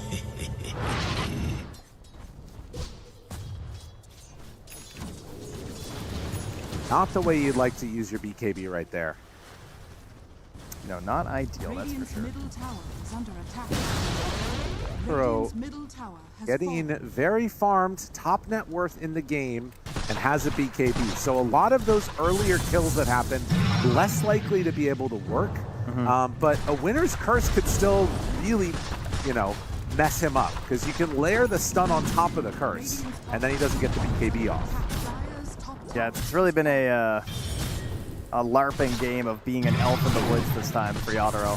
He's just a sad elf roaming the forest looking for gold, trying to stay relevant. Is top of the board still, to his credit, but he's like constantly just on, like, I would say on the hunt, but he's the hunted. He's hunting neutrals while being hunted by the entirety of Resilience. Now's the TP on out of here. The BKB done for the Muerta too. Vessel for the Witch Doctor, huh? He had a Vlad's queued up, which I thought was kind of interesting. ISR underneath a ward. Can they blow him up? Nah, it's not really the best target, but Planet, that's a good one. And now they get the silence. BKB out the turn, the stomp! He didn't get anything off! Yatoro backing away. The rest of the heroes caught up to the side. And he's surviving through it. The hits now onto Laurel. YSR gets lifted up in the Yules, but New is doing so much on this Centaur. Echoes dodges for the moment, but the cask! Oh, it's a good cask, and that's Aegis down. They bought back on the Mirana. Arrow coming in. It gets in a little bit early, though, and now the stomp is there. The dead shot into the bushwhack. Oh, it's pretty as they find and kill that Drow again. Not me. Nowhere to go. Collapse. You're next. As they hunt it down, Planet has looked insane this game. Planet going crazy, and Mew as well. Man, the kiting and the spacing in that fight to find his total play to jump back in. Witch Doctor did 1267 to Ember Spirit. The double stuns coming up from them, absolutely ridiculous. Centaur healing, yeah, just a casual 3,400, you know, heart pretty good. Man. So really hard hero to bring down if he can bob in and out of these fights. And the Spirit Vessel, it almost worked, right? Like against Huertas, it's a classic. But it wasn't strong enough to shut her down this time. And a 9K lead now growing up here for Resilience. I still don't understand how Planet lived. That was unreal. Kind of insane.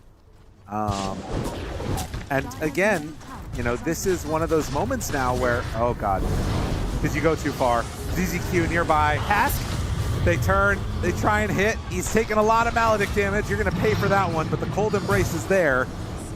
The Force Staff to back away. Resilience. It's clean Dota. It really is. And after this level 20 talent, you know, only 35 seconds of downtime for your ulti is kind of crazy on Huerta. Now, the other thing about this too, right? Like you look back at these other teams out of the China region that have been eliminated. Oh wait, they dropped down a ward. They know. Oh no, Yadaro. Action. Oh, looking. Do they have it? Dust is out. A good gust onto 4, and they decide they don't want to be here anymore. So they're going to lose the Hoodwink. A little bit baited right there. And yeah, they're not going to get the ward, but still managed to get out. But what I was going to say is that, like, amongst the China region, you had, like, all these players. You had that interview with FY where they're like, what's your happiest time at TI? And it was like TI4, my first time on the big stage. And, like, a lot of these players out of Resilience were not playing Dota at that time. The majority of them started around 2018, 2019, and have kind of been slowly building up, but getting almost, you know, gate kept out, not like just because they're so strong. Yeah. And now they're finally getting an opportunity here to make it onto the main stage. If they can take down Spirit, it's still a big ask. Yeah, partly the product of having a TI in China in 2019. Yes. Very likely, you know? Yeah. Building a lot of hype and momentum for the region. So if they can manage to fight back in this series and claim a spot on the main stage by taking out Spirit, it would be quite poetic. See if they can do it. They managed to pick up the Tormentor for Planet. Still need to, if they're going to do it, start by winning this game. And there's a very farmed Drow Ranger getting into that Silver Edge.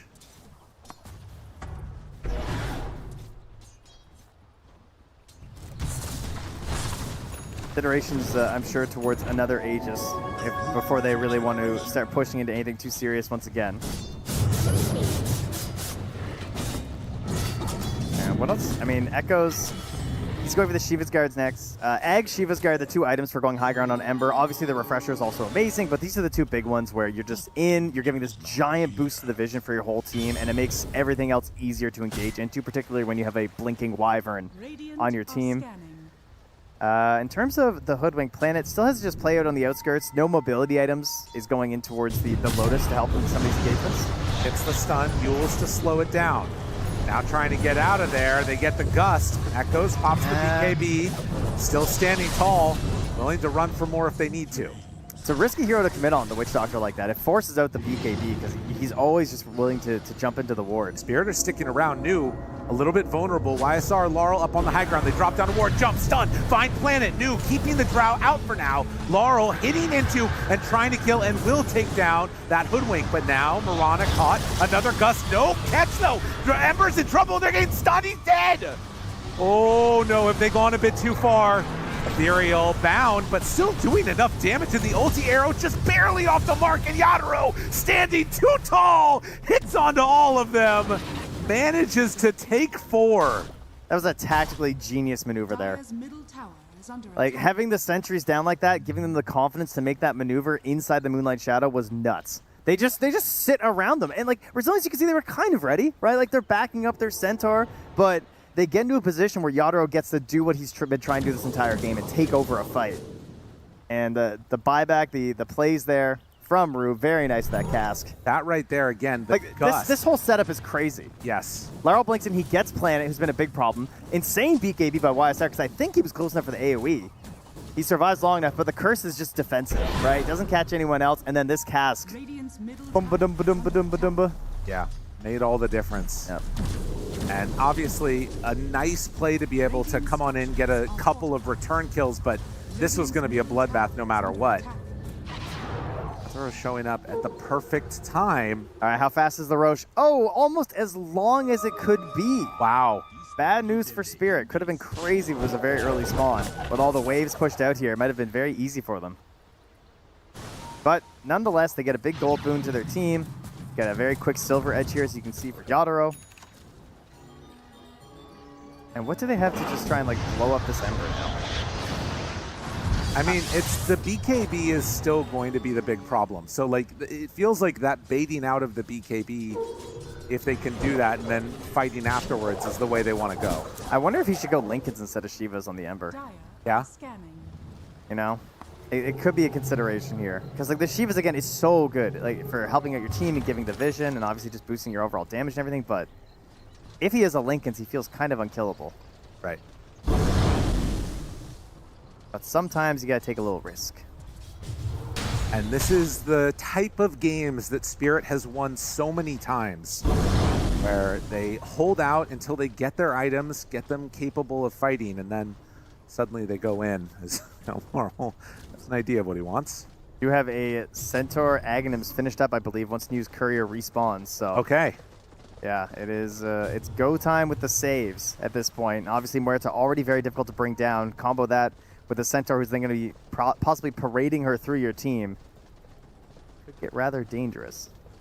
I think that there is still, like, you know, the Tidehunter Shard to catch and make that a little bit less good. You know, you're going to need to save your BKB for sure for the save. BKBs are just everything this game. Self-movement speed for Drow almost at 25. And working towards that Daedalus. YSR sees the creeps die. There's good vision over there for Spirit. Well, dead shot, now a smoke up from Spirit. Radiant are scattered.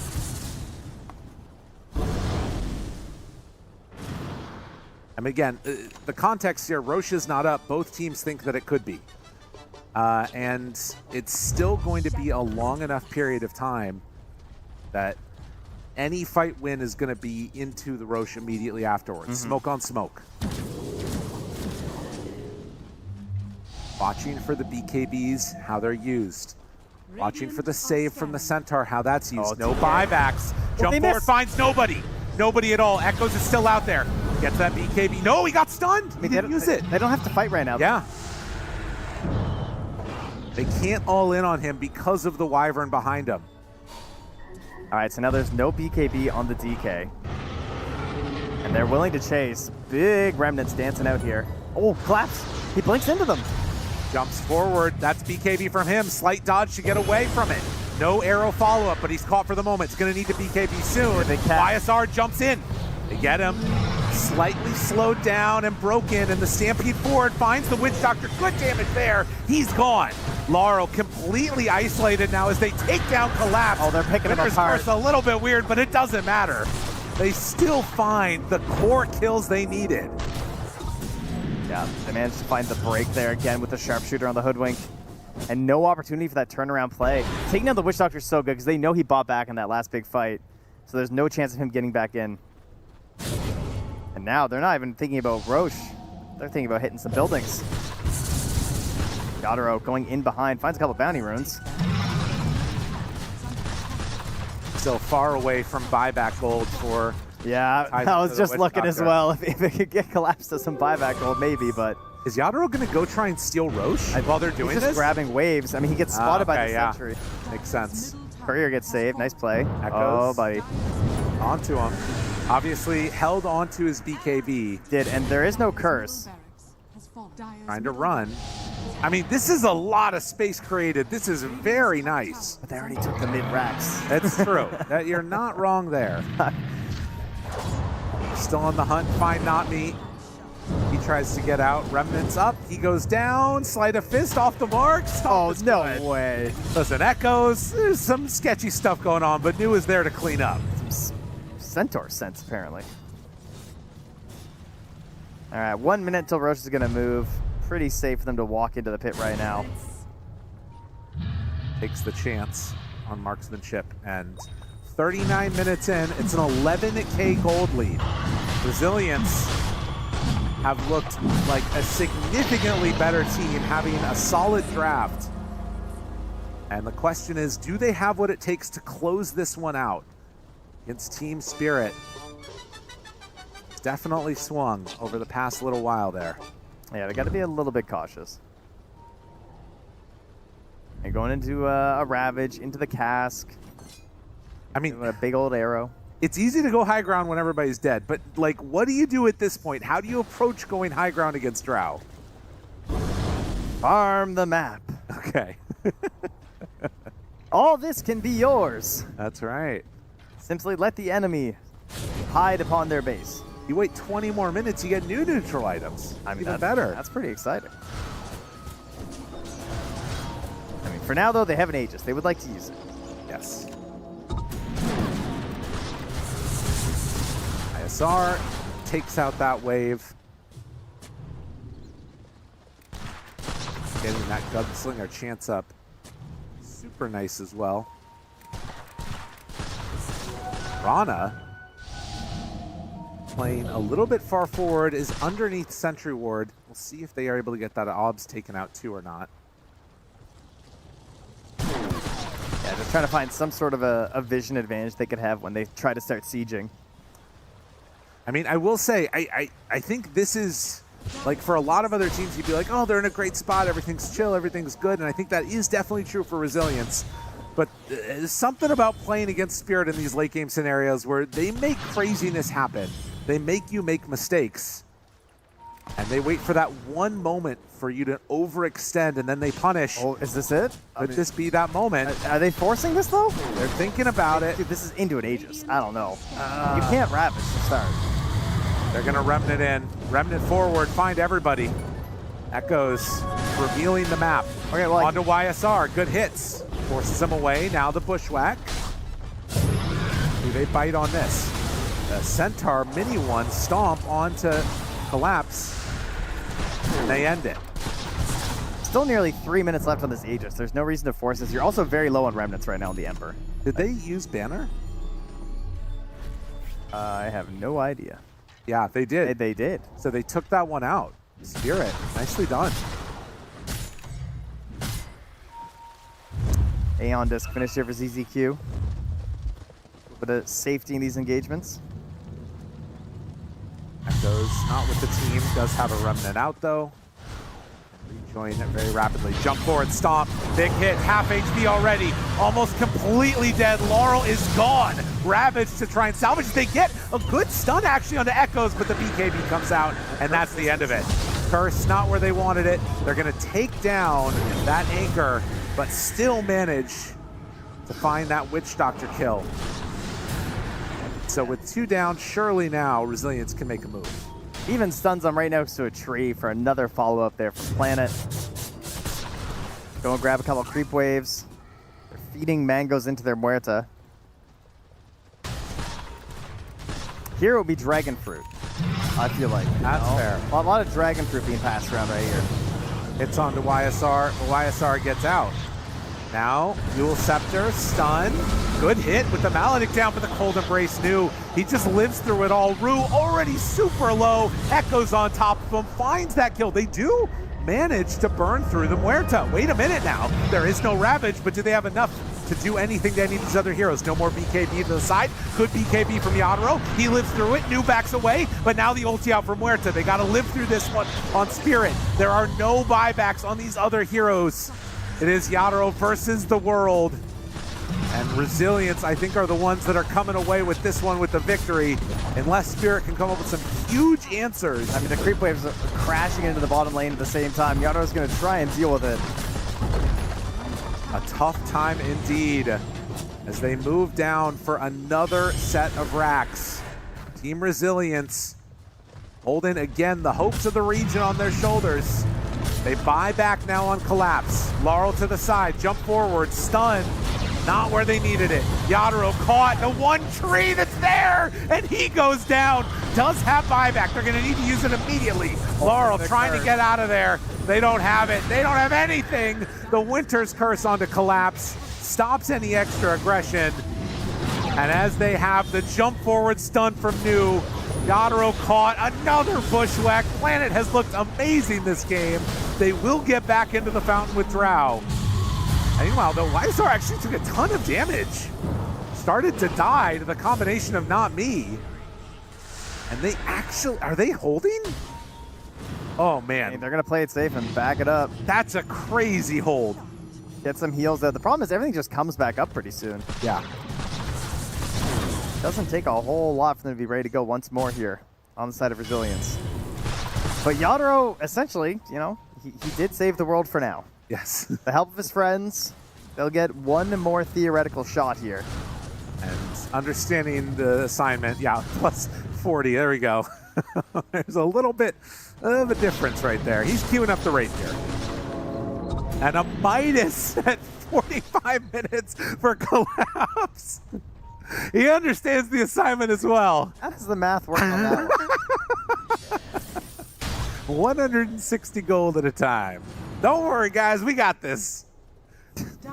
That is the most optimistic purchase I have ever seen in Dota. I'm just, there's like Vlad's, you know, if you have an item that you're like, all right, maybe we can get bought for the first time on this year's tournament. Shocking. That's awesome. I mean, he could buy a helm to skip waves and make more gold. Ooh, okay. Stomp now, finds Not Me, and they pop the ulti from the Muerta. Dead on Mirana, no buyback. Arl already has used the DK form. There's the Yule Scepter lift up. No arrow, obviously. But Muerta gonna slowly hit these buildings, bring them on down. Root jumps forward, stun. Visar hit, good damage out actually.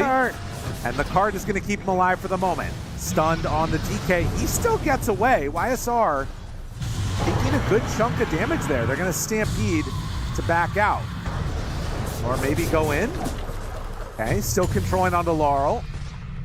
Midas is back in 10 seconds. Hey, big. Yep.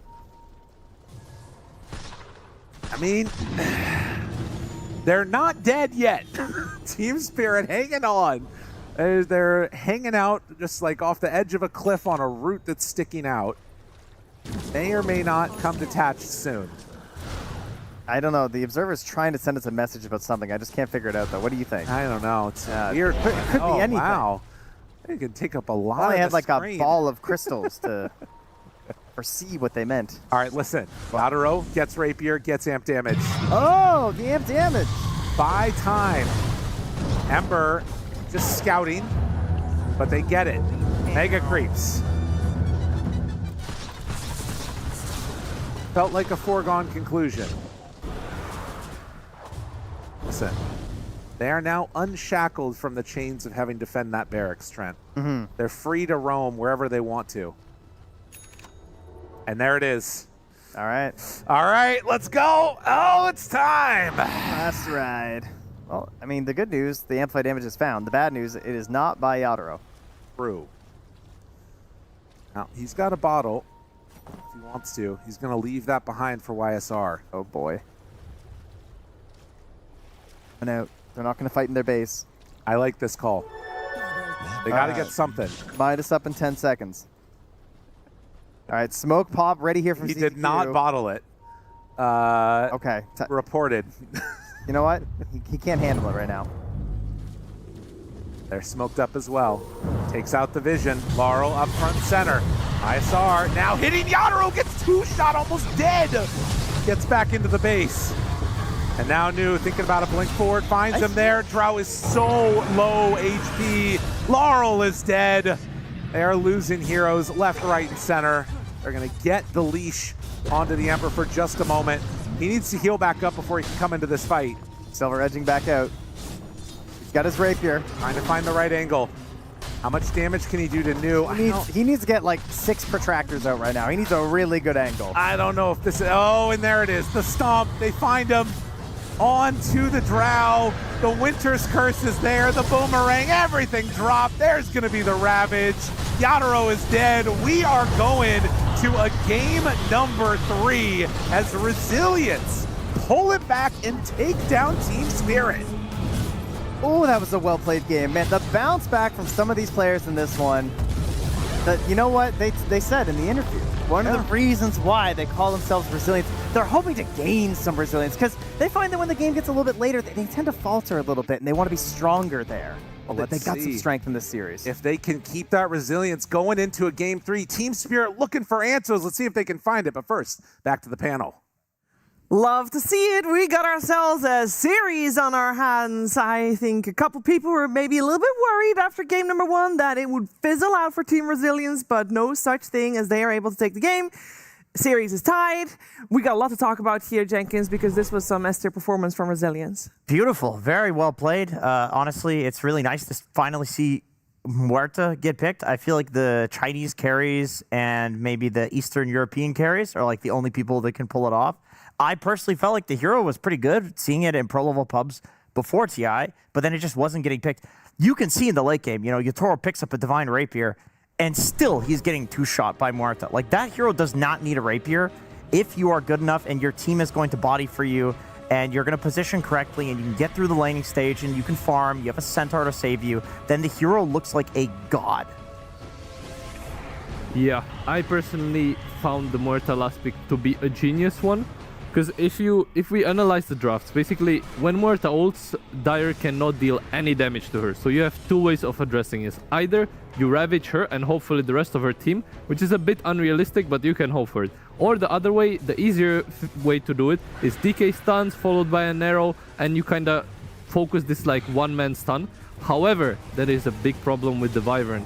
And as we said earlier in the prep, Dire has no magic damage to follow up on this initial stun, and they cannot deal physical damage through Cold Embrace. So I feel like at some point, this draft becomes unplayable. It happens very rarely in these pro games that it becomes like this decisive draft-wise, but I think Resilience understood what they needed to do, and yeah, Winter Wyvern played wonderfully. She was there to save. There were some amazing curses. I think the only thing that could have saved Spirit was a fast vessel from Not Me, as that kind of counters the Cold Embrace, because at least they're not healing and then they can deal damage with the Maledict. But it didn't happen, and then eventually the Witch Doctor got the vessel, but that was a bit too late. Or a Krellas. A Crozier. A Crozier. We haven't mentioned that today on the panel. No, we needed to mention it. it. Good shouting out. No, it was a great game to watch from Resilience. I'm really happy that they're able to bring it back because, this is China's hope here in their hands. And honestly, I think Spirit might be a little shook after that one because they chose this and they were, I believe, the first team to get a choice. They chose these guys. Game 1 goes their way. Game 2, honestly, Resilience all the way. I didn't think that Spirit was really ahead at any point. They had some fighting back moments, but overall, Resilience was in control of that game. Echoes, in my opinion, was the MVP of that game. I think he did really well in a counter matchup. He was winning the lane. They were able to bring supports to his lane. They were able to kill Laurel twice, I believe, in a matchup that should be DK favored. And he was able to control the game. I also think Ember was fantastic against the enemy supports. Like the Witch Doctor suffered so heavily. I know from playing this matchup, it is a horrible matchup. You just get chained, you get vesseled. Feels really bad. So yeah, he is our MVP. I think well deserved. Well deserved. He got the Ember Spirit before Laurel got to choose his hero. So yeah, the DK was 100% counter pick. If we were to give one extra hero shout out, I mean we mentioned him already, but ZZQ on the Wyvern, he gets overall first pick Wyvern. Well, first pick for the team Wyvern, and he delivers. And it's very cool to see that the team can step it up when the pressure is so high for the squad. There's a couple of moments we'd like to take you through here as, oh, there we go. We get a little bit of credit for ZZQ as well. I mean, it's well deserved. We have mentioned Wyvern a lot, I feel like, Jenkins, and this hero and ZZQ on it, maybe especially, it seems to have risen in priority and in popularity a lot. Yeah, it has. I mean, I think Fly was talking about it on one of the prior panels that it kind of blocks a lot of things in the draft from feeling very comfortable because, you know, like all the summons go out the window because you have the Winter's Curse. Physical damage heroes kind of feel bad because you have the Cold Embrace. And we see Team Spirit, which is a team that is obviously masterful when it comes to drafting. They draft this entire lineup, and Wyvern is still not really answered. I mean, I get the Tide. Like, the idea is you stun, hitting the Wyvern in the back line, and then you focus the one guy, and you kill him with the AoE stun. But it's not enough. Like, the range on the hero is too far. The spells are too good. I don't know. You need a little bit more there. You need a little bit more, and maybe at some point you just need to ban out the hero. That might be something we'll see teams go to eventually. This game, we had a couple of cool fights we want to show you, and the first one is fairly early on in the game. It was the first real showing that Resilience was going to do well, Saber. Yeah, this was a very nice team fight. We can see the vessel on the Ember. This was like so good how they used this early timing. They got this DK kill, and it kind of just snowballed from there. They managed to get Witch Doctor as well. They'll deal so much damage to this tower, and as you can see, like the early game just became so nice for Resilience. Then Spirit tried to get some counterplay on this. However, they're already there and prepared, so this turned into a second fight. And now I want to point out, as you can see, they deal 0 damage to this Muerta. There was only Starfall, so even though they use Ravage into Arrow, they do end up getting the Muerta, but they commit 3 heroes for that. And yeah, Resilience just brings everybody, collects Yatoro, collects Collapse, and yeah, I think that's a nice trade, you know, Ravage for your carry, and you get 2 kills, that's good. And then they just kind of went from there. Yeah, and from there on out, I mean, it's going to be very hard to play the map for Spirit. They don't even have a tier 1 tower down yet, up until minute 21-ish. And right after that, Fly, is somewhere you want to highlight. Yeah, I think it's not easy to catch a carry like Yatoro out of position, and I think it required several things to happen. Like Hoodwink was showing mid, so there's a little less suspicion. This was sort of like a surprise move by Resilience, and they're going really deep for this one, but because the Drow is getting targeted first, she doesn't get to hit in the fight at all. So even though there's a Ravage coming out, there's actually no follow-up damage, and you still have the Wyvern who's able to heal through any of the physical damage that we keep talking about, because again, this is a fantastic Wyvern again. You see the Ember being gone here, but the Embrace just blocks all the damage. The Maledict is not able to do anything after that, and they're literally diving the base at this point. It just goes to show how good this Wyvern pick was, and also how beautiful the execution was to take that fight with the Hoodwink showing mid, so Yatoro didn't expect it. I love seeing that play from Resilience, honestly, because to me, this just looks like a team that is feeling the hype. They're feeling the momentum. When you have a Wyvern force staffing forward into tier 3s when the tier 1 is still alive, because they just know that they've got, like, you just killed Yatoro. This is the pinnacle of the whole draft, right? So you can just keep going. There's no Ravage, and go, go, go, go, go. Like, this gave them a huge lead into the game.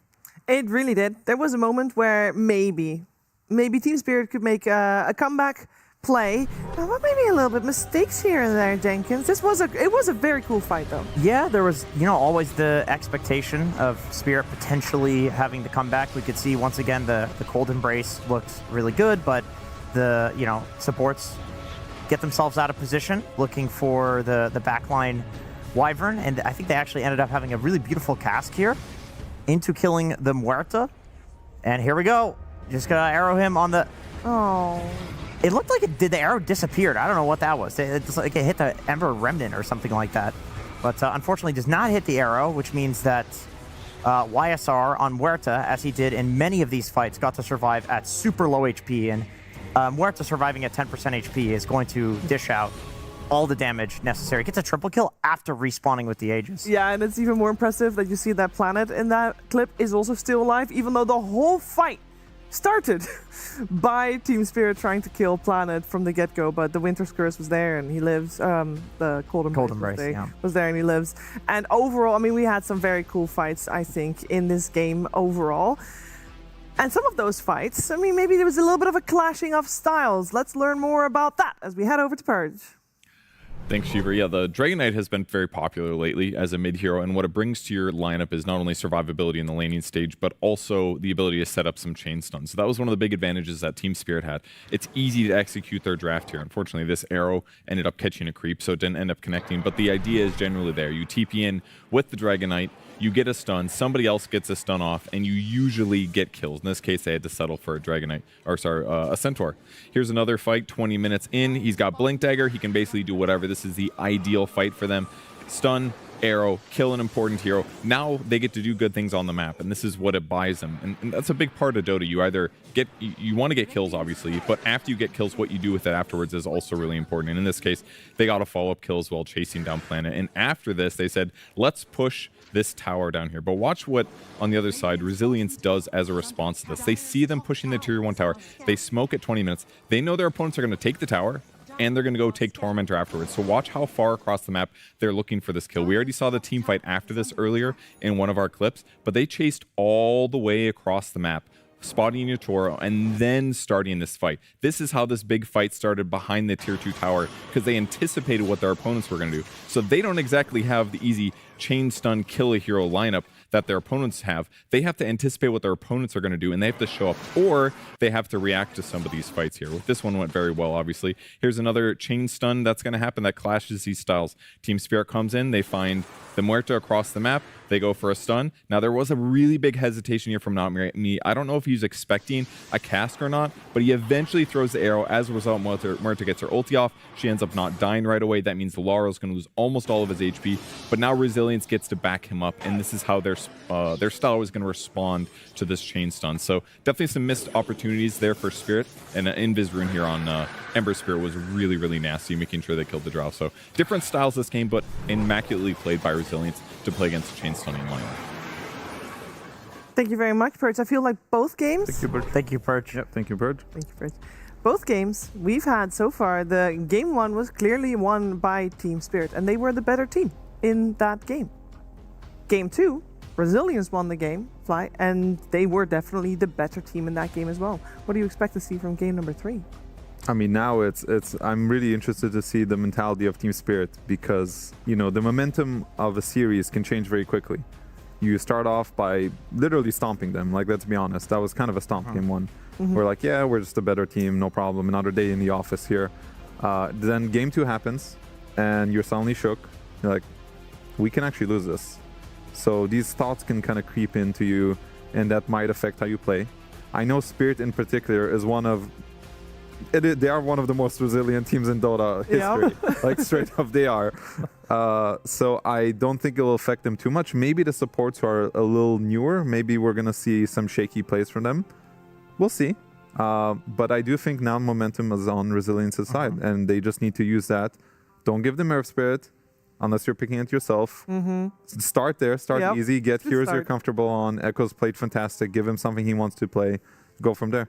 And there is maybe the extra pressure that Team Spirit is the one that chose Team Resilience as their opponent today, as 4 teams got to choose their opponents. Earlier on, we mentioned already that Aurora has chosen Boom Boys to be their opponent, and they were not able to make it happen. They got 2-0'd. Boom Boys is victorious there. They will move on to the main event, and we're actually going to get a little bit of insight in that one, as Nomad got the chance to talk to Save afterwards. I'm here with Save from Boom Boys, and they have just eliminated Aurora and secured themselves a spot in the top 8 and at the International. Save, congratulations. Thank you. So, I mean, yesterday you came up against this team and it was an entirely different story. So what was different about that series and this one? I guess we changed some heroes. We didn't play into Air Spirit, something like this. Yeah, I guess we just got better drafts today. Yeah. Some very interesting drafts as well. Particularly, we had the Slark mid to counter out the Ember Spirit. Whose idea was that, and is this something you've practiced in scrims? Yeah, just something we practiced. I guess it's like this TI answer for Ember, like Slark mid, everyone plays it, so we are also playing it. In that second game, though, things were looking a little bit hairy for you guys. You fell pretty far behind. Were you always confident in your ability to come back? I guess it's a minute 15. We were not really confident. We a little bit shocked, I guess. We were just running bot and dying. But then eventually, I guess our wisp timing was too strong, and they can't do anything. All right. I mean, now what is that wisp timing specifically, and when did you feel like the game was back in your hands? I guess we just took a couple of kills. I mean, when Wisp finished BKB, I felt confident that we have a carry that can win this game. They have LG, and their heroes are kind of bad into ours, like Ember and stuff. So yeah, I was confident. I see my Wisp is like 20k net worth. Oh, obviously, you win if you have this. Chillin'. Well, were you surprised or kind of curious as to why you got Aurora in the grouped matchup, in the elimination matchup? Because this is a team which traditionally you've got a really good win rate against throughout the year. Yeah, I mean, I don't think we were surprised. I mean, we knew we're going to play Aurora, I guess, in this game. Like yesterday, we were watching this like pick that they picked us. And, you know, we were kind of happy that they pick us, you know. And even though we're losing to them like 0-4 on scrims and 0-2 yesterday, so we had like 0-6. But, you know, this other match is different, so... Well, it hasn't been the cleanest group stage for you guys. I mean, how are you looking back on the past few days of Dota? I think we had pretty good games, honestly, like against Falcons, against Iron Wing, against Paravision. We could have won one game, I guess. I guess all the best teams, I guess, that into like top 6, top 8 teams. We had good games. We just couldn't win them. So we have 2-3 score, and we have had to play Aurora, but that's it. That's it. Well, you're now qualified for the main stage. I mean, does it still feel special to be going to play here at Shanghai in front of that massive crowd? Yeah, I mean, that's like the only thing why I'm playing Dota, you know, to play here on main stage of TI. Like I said 1 year ago, after we won P-Vision, like now we won Aurora. Yeah, I'm super happy, you know, because not qualifying into playoffs, it's very hard, like mentally, you know, for a tier 1 Dota player. So I'm super happy. For sure. And of course, you know, you've got so many fans out there who are rooting for you guys, both online and potentially coming out to the arena as well. So do you have any words for them? Yeah, I mean, come guys into arena, cheer for us. I mean, we're going to show some good Dota there. Yeah, I mean, thank you. Thank you. And thank you and congratulations again, Mr. Save, on qualifying to the main stage of TI. Very happy save there with Nomad as he gives us some insights. Okay, we knew about the 2-0 yesterday that Aurora did versus Boom Boys, but apparently they were also 0-4 in scrim, so it makes sense that Aurora Saber would choose Boom Boys with that knowledge. Yeah, I feel like at that point you're holding on off of them. You're like holding your strats during the scrims. You're like waiting and seeing, okay, we're actually gonna bait them, play bad in scrims, and then they'll pick us, and then we will pick the real heroes. That's gotta be like an ego, like, oh, they picked us, like we're gonna show them, you know? Because how could you be 0-6 and say like, yeah, we were happy they picked us? No, you weren't. You were spiteful. But good God, it worked. Spite motivation is strong. Yeah, and you heard it from Save as well. It's very hard for a tier 1 team, a team that considers themselves especially tier 1, to be eliminated in the group stages. Team Spirit is one of those teams. They surely consider themselves tier 1. Everybody here considers them tier 1, and Team Resilience is coming in as the underdog, as the team coming out of the qualifiers, and they are doing exceptionally well. We're going to find out if they can upset in this series and take out the team that chose them out of all the options that Spirit had available. We got ourselves a draft, the Spirit on the Dire side, and we had them with first pick, and Resilience on the Radiant side with second pick. Therefore, also overall last pick, and quite the change up already with Team Spirit going for the Ember. First up, Fly. Yeah, well, clearly they thought this Ember was a problem. So much of a problem that they decided to first pick it.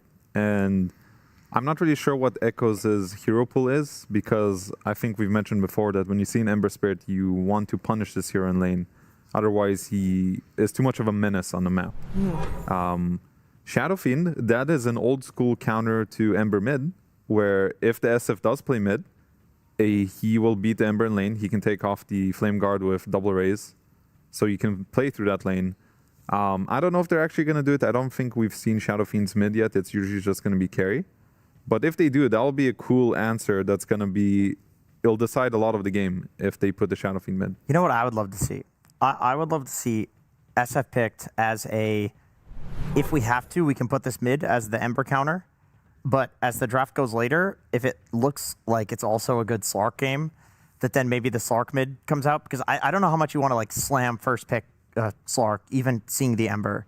But maybe if it goes later and then they can run the SF as a carry, pick the Slark mid, it has looked so devastating when I've seen this matchup, Slark versus Ember. Worth to ban out in this phase?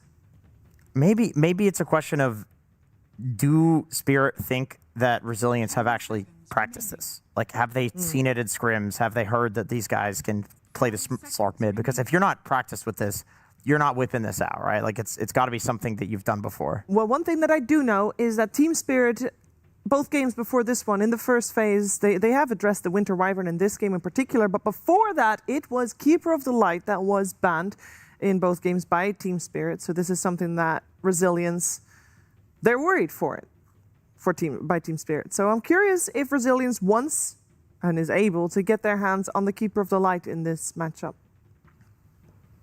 Yeah, it honestly, both of the teams should be thinking about Keeper of the Light, because if Team Spirit manages to get it with Ember, it becomes really scary, and Team Resilience perhaps have some strat with it on their own. This is a super high ban rate. Oh no! Near 70%, but you're not fan still of the Mirana. I'm not. I feel like this is more of a deny pick than anything, because Mirana doesn't really combo well with Shadow Fiend. They kind of don't interact. It's like setting up your next picks. But Ember is a very good hero against Mirana already, because again, like last game, we saw the supports of Spirit suffered a lot against the Ember. So I wanted them to see some heroes that actually interact well with the Ember Spirit. I like the Ench that we saw the other day that can go mid and contest the Ember in the mid lane. But, okay, so deny the pick. And surprisingly, we don't see a Coddle. I do think the Coddle Ember could have been really strong. I don't really like it for Resilience because there is no combo. Also, Ember is a hero that buys Vessel, which is good against Coddle. Can find him in the fights. So I'm curious to see what's going to happen here, because Team Spirit with their bans, they ban Clockwork and Slardar. They're saying that this Shadow Fiend is going safe lane. Those are what the bans are telling me, and we're going to ban the Slardar as a mid laner answer to Ember. But maybe now the Slark could be cool. Slark is very good against Rubik. You can find him in the fights. Underlord too. You can't really hold him down with your pit. So it is very nice. And I also feel like, initially I thought it would be Shadow Fiend mid. That I feel like Resilience is the type of team to do this. However, with the Mirana support, I think it becomes really clumsy to have Shadow Fiend mid and then Mirana support. The other support would need to be something with the lockdown. Both of these teams kind of rely on some setup.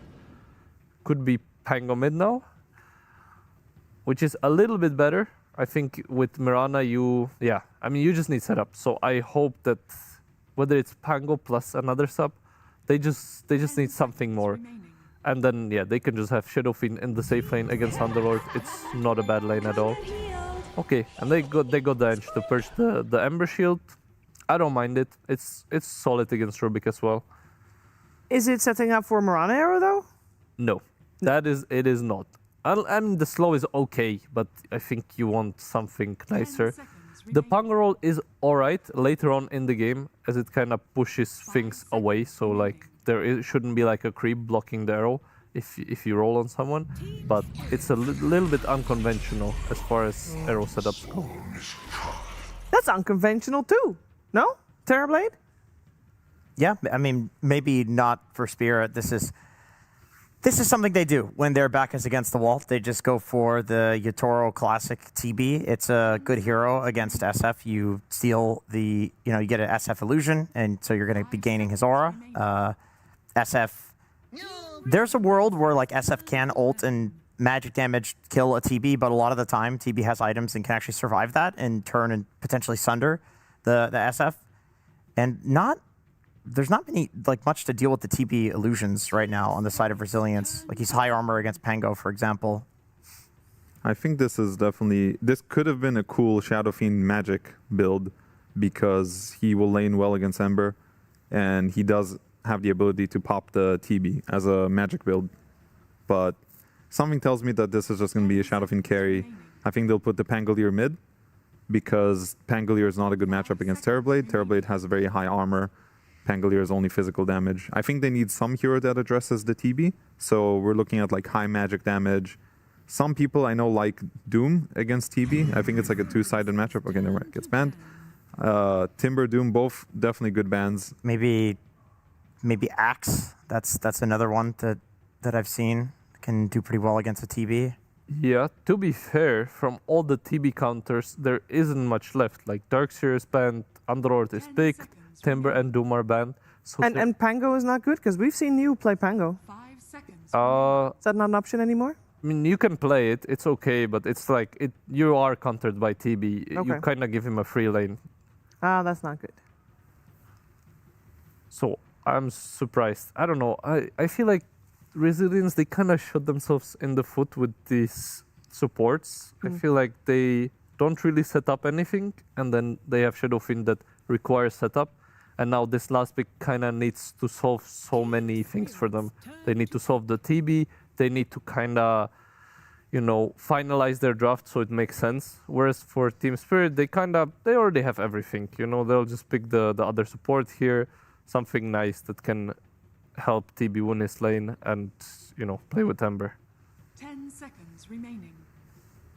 Yeah, it will be their hero for rule that Team Spirit will pick up last. Honestly, this is a game where I wouldn't mind a Grimstroke.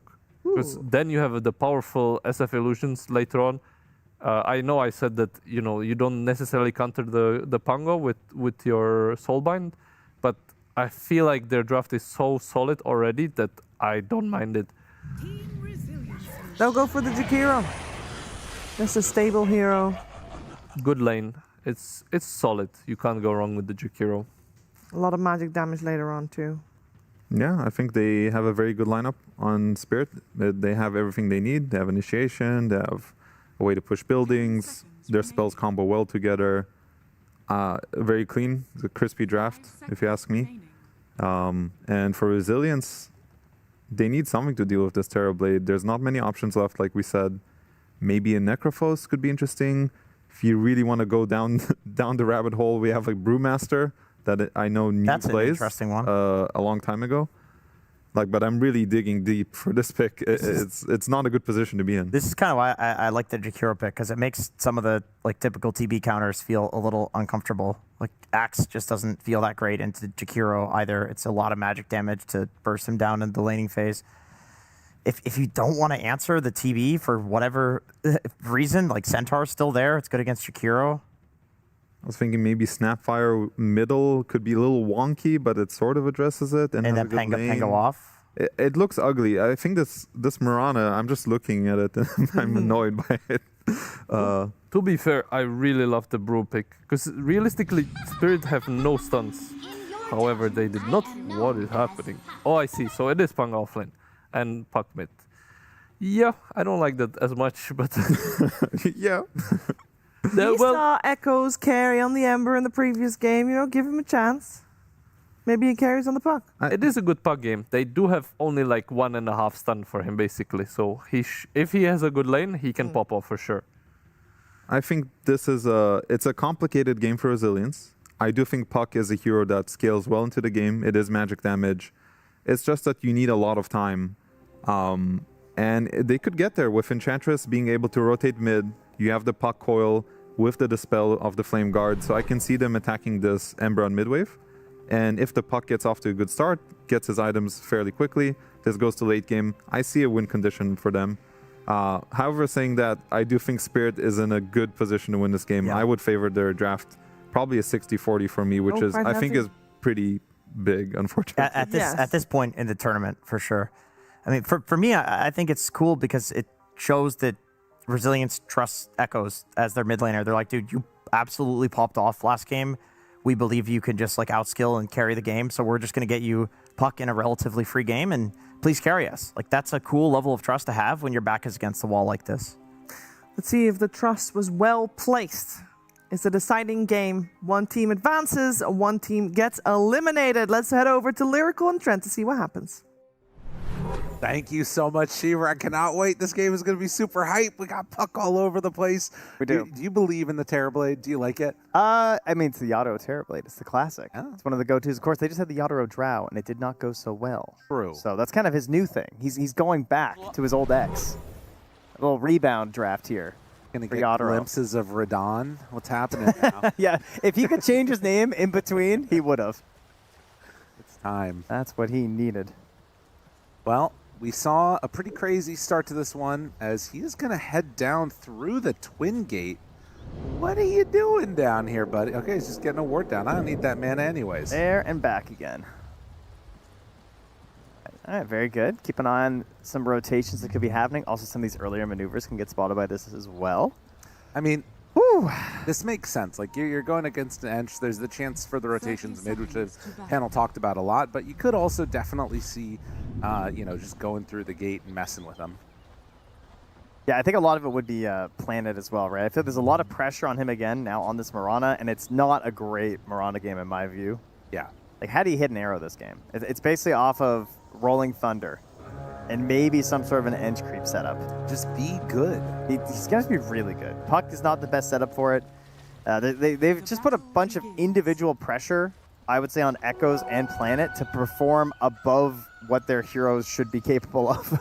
Right, and that's what that last pick gave you. That was sort of the problem the panel was talking about the whole time. I feel like sometimes, like, you can just sort of you look at a lineup and you feel like something's not right. I don't know what it is exactly, but it's like it's not vibing with me. It's like in Severance, the numbers, they're scary. I do believe that's actually exactly how drafting works, yes, to be clear. Yeah. Well, Echoes obviously did an extremely good job in the last game versus Lyral. He needs to find that here once again. Puck used to be this big lane dominator, not so much anymore. Even in a matchup that's like even or favorable, that usually just means that Puck is farming, you know? True. You don't tend to like really beat somebody up. It's more so the impact you're going to have on the other lanes. When you hit level 6 and you got your eyes peeled for potential rotations and coils if one of your allies is being dove under a tower, which is probably what's going to happen to their first overall pick Shadow Fiend. And it does give them some good answers also to the Terrorblade, because, I mean, I guess I want to see what we end up getting out of the Shadow Fiend. I think we saw a Nightfall Shadow Fiend, or somebody was playing a Shadow Fiend that went magic build out of the safe lane. Yeah. And that there could potentially be some value to that. There's no BKB piercing disables on Spirit to stop like a... Oh, ZZQ down bottom here. Very low on the Enchantress and moves in with Collapse. 3 Gauntlets of Strength gives them the power for the kill. And this response to the Ember of picking the Shadow Fiend, they don't wind up in the lane together. The Shadow Fiend can't really help that much in a situation where being gone on like that. It's a pretty fragile hero in the safe lane. Occasionally, you can, of course, find some turns when you have the right ally, and Ench can get there, but level 1 with only the heal, obviously not a lot of offensive potential. No. We'll probably see some of those rotations in towards mid later, but at least for now, a little bit more vulnerable on this Enchantress, like we're talking about. But trying to mess with Not Me a bit. Trading some hits. Does have the heal ready to go. Pulled into a bad position again or not. Kind of a crazy impetus game, though, I will say. Versus Underlord, Terrorblade, and Ember. These heroes all have annoying shields or reductions in damage that don't impact you, which is cool. But unfortunately, in order to hit impetuses, you need a lot of control, and that is something that they're still kind of lacking. So I'm not even sure if that's going to wind up being something that ZZQ really becomes relevant in this game. Feels like he's more so just going to be looking to hit good enchants, maybe onto the Ember to purge Flame Guard at the right time, and then, of course, that early creep impact. Well, and that's the thing, is it sort of comes down to, does this go into the super late game? Are we going to see, Team Spirit build up a big lead and then just completely shut down the map? Because if that happens, then the hopes for resilience are pretty low. There are, obviously pick-off potentials that they've got, but it is a bit of a strange lineup outside of that. ISR, they move towards the Shadow Fiend. He misses a raise, and misses a second one, in fact, and Collapse just gets the kill. Not a single raise hit him. They're just dancing on him. Oh, wow. A bad time. I mean, the good news is your mid lane's going really well for Echoes right now, but you need this SF to have a better time down here. Yeah, that's does not bode well. Also, Pango not having a great time either in that top lane. It's not like horrible, but you know, Terrorblade is doing Terrorblade things. Although this would be nice. They can bring down Rue here. Pops him heal, goes all the way in, but not going to be able to get him. Just shy of the damage needed there, Planet. I mean, that would have been a very glorious arrow had he gone for that one. Had a dream. Structures are fortified. Well, he will body block out the small camp at the very least with the help of Yadro's own illusion. That was cute. Not me getting some stacks in the jungle. So Team Spirit Middle tower is under trying attack. to build up their piggy bank and let Collapse get off to a hot start here on this Underlord, who already has eyes on the Aghanim Scepter. That item gotten so early can make a massive difference to trying to find and kill the puck before you start to get a couple of those maneuverability moves. Yeah, exactly. Puck, not a hero that you would think is countered much by Underlord, but if you're behind and you're like trying to go Witchblade Blink and suddenly you just hit by a global hit while you're trying to build some of these more defensive items, you can just halt all of your momentum of the game. Luckily, Shadow Fiend is still very good at hitting creeps, even if you die once. So he nukes the wave, shoves it into the side of Team Spirit. He'll recover in his own way. I have to watch for the 6-minute runes in another minute here. See how many heroes want to rotate mid for this. Hugh is already making the move, has himself a little golem. That goes close to 6, but not quite there. A little lead over Laurel in terms of the experience at least. Observer ward by the top Roche. Spots where Planet's going and sees him place the ward. Very nice. Rue was keeping an eye on him. Yeah. Saw it leave his inventory, so that one's about to get dewarded right away. And it'll be in time to take some control over this top rune. So it might be a coin flip here. They're going to run into ZZQ with Not Me. They have level 6. If they want to use this, Coil is down. Now the hit. Good damage with the Flame Guard is standing strong. Do they have enough to kill off Laurel? Yes, they do. But now Echoes is in. That was the only way out. I think that's the only way that he lives. 10 seconds till the rune. Is he going to try and stick around for it? Planet trying to get back. Collapse on top of him with Rue and goes for the Star Storm, but eventually it's enough to bring him down. And you know what? Echoes sticks around. He gets the illusion rune. Yeah. So that's a win for Resilience. Take down Laurel. You're happy to sack a support for that. Rue will find his own very deep ward here. So that'll be spotting a lot of courier rotations. And yeah, still battling it up with his Eng. Dire's bottom tower. Some body blocks in there to keep the Mud Golem punching. Radiant's courier has been killed. Courier goes down. That is unfortunate. But Collapse in some trouble now as YSR able to hit a couple of those. Doesn't get the third, and now he's going to die. Oh, every time YSR is making these moves, it's not working out the way he hoped it would. Collapse getting away from ZZQ. They've already lost 2. They bring in Laurel also. Resilience. Lose 3 right before the 7-minute mark. Yeah, and not going to find anything here with the Golem either. Collapse will just walk away, so they'll get their own wisdom. New will get back for his own at the very least, but quickly bouncing back here on Spirit. That is a tough time. Gets level 6 though on the Pango. He's gonna need to carry some weight along with the puck in this one. Shadow Fiend, not where he wants to be. Collapse, oh no. Oh man, oh man, oh man. You had an opportunity, tries to run, not gonna happen. YSR is dead again. They move in with New, try and find something. Can they get Collapse here? Oh, the roll on the hunt. New wanting to take down Collapse, gets over to the edge. Does not manage to get his big slug butt up that cliff. He tried his best. Radiant's bottom tower. Now Ember finds and kills New. I mean, what a move. Bringing Yadro. Him on 2, oh my god. It goes, sticks around for the rune. It's not there. Not Me is right on top of him already. The amp damage, Not Me is going to be able to get it. Saves it actually for the Ember. That's crazy. Wait, he bottles it? He gets out.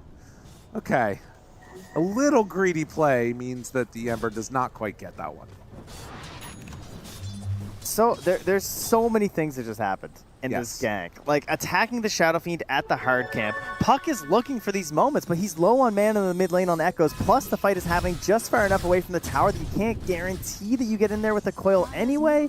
But then Yadro comes through the Twin Gate and is beating off people with the meta. So part of that, even though it looks really bad, keep in mind that Yadro was just like running down a fight for the longest time as well. Right. So he did miss out on a decent amount of farm. So it's not like he pulled up some insane differential here now. No, it's been a very back and forth chippy type of game, and this kill that they're looking for on Collapse right now can help to right the ship. They got to give this one to YSR, I feel like.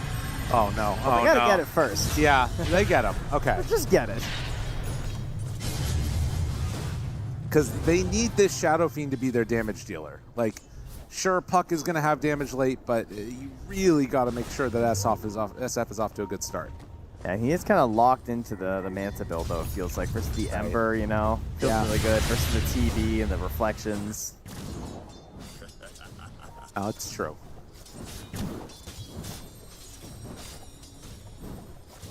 So 4-9, less than 1,000 gold separating these two squads. Terrorblade very happy at the moment with his farm. And all of the cores, honestly, it's actually the Ember that's the lowest of all the cores. Yeah. Laryl, again, having a tough start in these games. And CZQ is invading Collapse territory. He found his stack and took one of the Pine Raiders. Well, the gold's all going Collapse's way. All right, it's time. If you are Resilience, you need this Puck and Mirana to step it up. Like, it is Puck, you're working towards Witchblade, you want to try and find these kills with the Dream Coil when you can. I don't think you want to just be, like, casually farming at the moment. No. I don't think that ends up being a good situation for your team. I think it's, like, get runes and do stuff. They can make it. But right now, Lyrel's the one with the rune, yeah. Oh, good dodge with the swash. Already chasing, gets up to the high ground, and they find him. Yeah, if Team Spirit are the ones that are on the front foot making these moves at this point in the game, that feels pretty bad. Problem is, I also don't think you can make these moves very easily as Puck and Mirana either. That's kind of the problem with the draft. Yes. I feel like if you sit back, you're really giving up too much to Spirit. But going for these maneuvers is such low percent gaming. Nice hit on the catapult. Yadro not ready to block it. Oh, he denied it. That's crazy.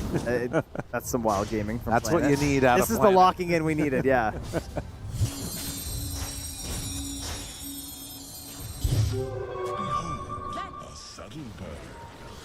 Light Shadow used here. There's a scan from the Dire. They're back to farming while ZZQ coming over to soak some experience. Buying whatever time they can. Yeah, working towards that Witchblade. Collapse moving towards the Aghanim Scepter again is going to be one of the things that makes Puck's life hell. And so that's going to be something to watch for. So if they make these ganks happen and find those opportunities. It's also another classic Pango situation. He's gone for the treads into the Falcon Blade and then for the Diffusal, which just means it's even a further delaying the Blink Dagger. Coil down onto several. New looking for the roll up. Echoes able to get the jaunt off. Arrow not going to connect. Now as ZZQ, they try and back away on this Enchantress. He too is going to die, so it's a 1-for-1 exchange. A bit of a weird one. Yeah, still a hasted not me here. Be thinking about chasing with Laryl, but with only one remnant left, they're not willing to go after that Mirana. It was a lot expended. But they managed to take that mid-tier 1 tower down now. Another deny. 14-minute Wisdom's coming up here in a bit. Be something to start considering a move on if you're Resilience. Going for the ganks is pretty difficult for your lineup, but they're pretty good at fighting in a stationary spot. Like, they'll have the Rolling Thunder back up. Right. That could be something to operate with. Radiant's middle tower is under attack. Squad heading down south towards the Shadow Fiend. appears like we're looking at. Yeah, they need to get this tower knocked down. I'd say considering the way this lane started, SF has had a little bit too much freedom down here. That's probably the biggest bright spot for Resilience. And Laryl wraps way in behind. It's going to find a little bit of venison here. Yeah, goes down, and immediately the TP out comes from the Shadow Fiend, so they will give up that tower finally. 4 points Liquid Fire. Everyone else can just go. Rue's got it under control. Not really that much pressure as of yet onto this Terrorblade, who's had a relatively free game and is starting to take off a bit in terms of the farm. Witchblade done, queuing up the blink for Echoes. Not me. Trying to chase down New a bit. That's not going to work. They're looking mid here at Laryl. Okay. Goes for it, the Starstorm. Silence, follow up, tries to find the arrow, arrow! Who needs combos? Oh, man. Simply hit your arrows. And Rue now on to ZZQ. ZZQ's going to walk that one off. What a pickup here. Couple of heroes. And I don't think they're getting punished anywhere, right? Yeah, their Wisdom is still up. No one was sneaking over there. In fact, both Wisdoms are still available, actually. And not me. Not another one. All right. He thought about it. I mean, it would be nice if he was able to make it happen. That's a great steal. The Waning Rift is fantastic on Rubik at this point in the game. Actually ridiculous. 4 points in it. Yeah, he's one of the best counters they have to the puck in this game, obviously, with the telekinesis, but now with the silence, too. Like, that's the best mobility you can get on Rubik at this point in this game, considering it's better than Leap with the help of the silence. Collapse comes in, steals the Wisdom. Moonlight out. Gets his own. That is nice. Damn, Gamer. Classic Underlord Gamer. 500 gold away from the Agnum Scepter. Yeah, and that combo together with Rubik's spells, this could be puck hunting territory. Yeah. Like they need, I feel like Resilience actually need to be aware of that and try and take a fight right now. Potentially kill off that Rubik. I'm really curious to see what kind of build Echoes goes for as well, because depending on the momentum of this game, your build can be so different on this puck. Like the Parasma immediately starts coming to mind simply because it is a Terrorblade game. Yes. And you're always seeing that as a way to like maybe chew through it and deal with this guy, but obviously survivability looks like a serious issue. So I don't think we're gonna get one of these like psycho builds where we get the really early Parasma after the blink. Spirit. Need to make a go of this here. They find the Enchantress. Heals, a lot of heals, but it's not going to matter.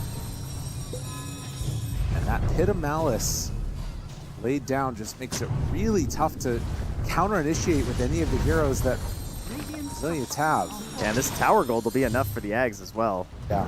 If they knock this down. So it's already done. There you go. Thinking about a roll. Echoes thought about it, decides not to go in. 17 seconds till he has the Fiend's Gate back up. So they can go for a very early play with this. Meta's still half duration left here, but it looks like Team Spirit are already pleased with what they've done. Yeah. Roll up will be next for New. Still hanging on to that Waning Rift is not me.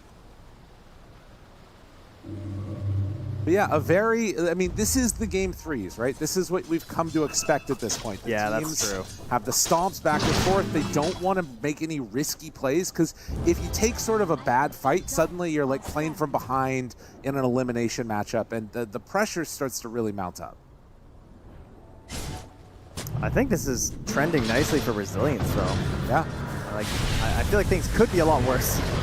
Well, this is not good for them. That is for This is more what you're expecting. Yes. I feel like that could have happened more often. So in that sense, things are going well. But they get one pick before Echoes finishes off his Blink Dagger. So this gives them an opportunity to maybe get aggressive themselves on Resilience. And that's the Ags reveal, too. Yeah. Moonlight Shadow wears off as Rue is right by ZZQ. He finds and hits an Ice Path. Gonna pop the heal. Laurel on the chase. Spirit Vessel, and even dropping the Macro Pyre down. Get on out of there, YSR. Not worth it. Yadro in here farming his Ancients right now. It's a Manta off the Reflection. Pulling away some. But yeah, this is similar to what he did in game number 1, if I'm not mistaken. Farming out the enemy Ancients when you're a little bit ahead, but it's still a super even game. But yeah, I mean, it's a question, right? Like, if you give enough time to this lineup, does Resilience start to become scary in the super late game? At a certain point, I suppose, but not, you know, it's a parabola. Right. For a while, it looks like they might hit a timing that's really good, but then late, I see Underlord, Ember, and Terrorblade. Right. Ember, the unkillable. Crash, stolen for not me. And Echoes. This is apparently the moment that they want to try and take. You can win a fight right here. You're on a good path to taking this victory. I mean, this tier 1 tower up here is just giving so much space to them. If they found Yadoro here, that really does get them back into this. And Echoes very close to him. Oh, he stopped. Scan hits. They see it. Now they know. The scan connected. Terrorblade. It's not enough to give them the confidence. Oh, they're not. I mean, they have YSR, so they could just push the tower in the wave. They're going for not me instead. Yeah, they're baiting him out, basically. Dropping even the coil for this. Stolen coil, tries to turn it. It won't turn into anything. Laurel was poking Planet on the back there with the Spirit Vessel, but he survives. Now YSR, though, got left alone up here. Gonna Requiem, try and get out. Goes for the TP away. Is it gonna be enough? Yes. Wise decision. Yeah, they cannot afford to lose their Shadow Fiend right now. ZQ, New, and Planet moving into where they just saw their Shadow Fiend escape. Arrow, a free hand, why not? Okay, there you go, Planet. He's stepping up. He's doing everything you're not supposed to do. Listen, if you hit the free hand arrows, it looks good. Yep. They need more of those. Kids, don't try that at home. Or do. I'm not your father. Who's your father? Who's your father? 20 minutes. 9 to 15. And a 4 staff gets YSR away. I mean, look. Manta 4 staff is a hell of a build for a safe lane Shadow Fiend. It's kind of awesome. Yeah. Yes and no. You know. I think it's necessary. And yeah, obviously it'll become a Hurricane Pike and it feels all right. But it shows the state of the game. Yeah. Right? I guess that's a good point, is that like him understanding what the danger is right now and that he needs to get through this stage. Yeah. They're going to get this Tormentor for free by the looks of it here. Credit to you, man. He is farming quick on this Pango. Yeah. Every time I look, I'm getting a little worried, but then he finished the roll-up with the Shard. Now he's got his Blink Dagger, so he is prepared for an engagement. Particularly the Roche fight is a place where I think Team Resilience could really shine. Terrorblade shows there for a moment. Jump forward. Do they want to chase him down? He's just holding the Manta, though. Yeah, the roll up and then the roll away. New decides not going to go for that. So no Rolling Thunder makes any fight not really possible at this stage. Although, maybe you could find a pickoff since a couple TP top. This is an interesting smoke. Yeah, they're coming over to grab YSR as well. Oh, Laurel. This is a really cool smoke. And do they have a way to get him? Just give the arrow a little kiss before he... Oh, no! Not like that! Oh, jeez. That was so good, and then it wasn't. That's how she goes. Oh, man. Planet tries to get out. Jump, tries to escape, not going to happen. Ooh. Now Echoes also being chased. Wand, Guardian Greaves, and Essence Ring. Not enough to survive as the Mirana. 866 healing. But they had the damage. Control.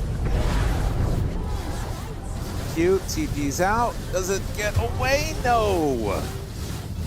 That throw so meta down, team. Unfortunately, they could just move that into Roche, honestly. 2 heroes down. They used Rolling Thunder earlier too, yeah. Yeah, that's a freebie. That is bad. Because I feel like Roche was the best spot they had to fight as Resilience. Yes. And now with how these kills just combine together, they've lost that moment. Right. And how much are you going to lose across the map while this Roche is being taken, you know? Oh, dude, he's doing the build. He's going straight for the Plasma. I appreciate it, Echoes. I think he has to. Like, he went for the Shard, which kind of tipped it off anyway, but he has to play flawless. They see that this is happening, but it's too late. And New, after finishing the Blink Dagger, is now going to be queuing up the Aghanim Scepter, though it's going to take him a little while to get there. And with the threat always there the collapse ulti in, it turns, you know, just a Terrorblade walking towards you into a potential kill. Something to watch for. ISR still keeping up, though, with that TP. What is the window of opportunity for Resilience in this game, though? I don't know, man. It's a weird one. You know, Lyrical, when I was 6 years old, I was at the post office. Okay. And I said to my dear mother after picking up the mail, I said, I'll race you back to the car. Do you know what I did? What'd you do? I started running to the car, and I was running to the open door. But do you know what? To my shock, where are you going? It was not an open door. Okay. It was a window. And I ran through this window, shattering glass everywhere. Oh, no. Now, see, this is where I'm getting to here. Because there was no window, Lyrical. Yeah. There was a closed window. It wasn't open. Yeah. And I'm worried that the window is closed for Resilience. Yeah. See, they think there's an open door like I did. Much like a bird who sees a very clear pane of glass thinks that it's an open window. Yeah, I see this But now. perhaps if they're resilient enough like I was to survive this incident, they can crash the net. They can crash through this closed window. Listen, and make it an really open don't window. try that at home, kids. That's the big one not to You do. get some really cool stitches all over your head and knee if you do it, though. Jeez. Anyway, so that was an Orchid Yes. on the TB. A sick Because he has gone for the Blink and into the Parasma. He already has the Mystic Staff. That is the life that he's leading. Yep. So he has chosen to smash through the window with the Parasma. Okay. And we'll see if it works for him. The bold choice, Cotton. Yeah. Stun. Out. Follow-up. Arrow. Good. They're crashing through the window, Trent. It's one. happening. That's one. Oh, man. Okay. These little scrappy fights. Listen, if Resilience can somehow manage to come away with this with a victory, they will have earned it because this Team Spirit lineup is looking solid. Good moves all around. Yadro picks up that Orchid, finds the kill onto the puck. They're working now towards... Well, I thought he was going to be going in for the Agadems, but... I just hear an Orchid. Yes. Death. Even with the Greaves, doesn't matter. Dire's top tower. Yeah, I guess they were still in CD. I'll do it. And, I mean, now it really is that kill with the Underlord, right? Yeah.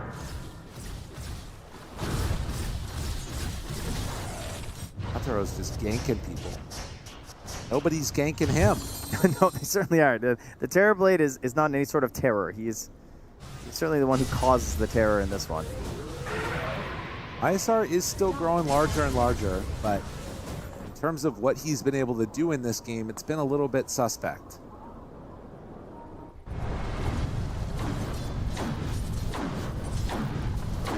I feel like they're wandering on some of these heroes on Resilience. They're just like looking for creeps, trying to harvest some gold, trying to find something, trying to find purpose. This is often what it looks like when you're in a match versus an Aegis like this, because you know you can't force the fight. That even if you have some tools that you could maybe see a moment that looks like it's just about to be fruitful, it gives you the seed of doubt.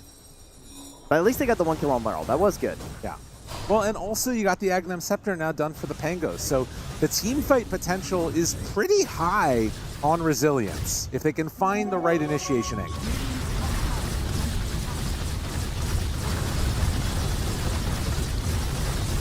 Yadro just tearing through this tower, backed up by Ruin, not me. Radiant's top tower has fallen. Getting closer and closer to having a done Scotty. Yeah, man, he is going to be so tanky. And they could even potentially stick around for the Wisdom if they wanted to. Radiant's top tower. Nice Shadow comes out. For BKB. So they're going to really need a chain stun to make this work. All right, Neo. What do you got? Burn the mana, blink away. Not a bad decision. Closer to the 28-minute Wisdoms. They do see Mirana on a ward up on the top side. And Planet, see if they decide to go in for him. Yeah. So, Mirana. How good are your jukes? Bleep, bleep. Not going to happen. We'll do a little bit of damage before she's gone. Can't go through there while rooted anymore. Big buffed Underlord. There you go.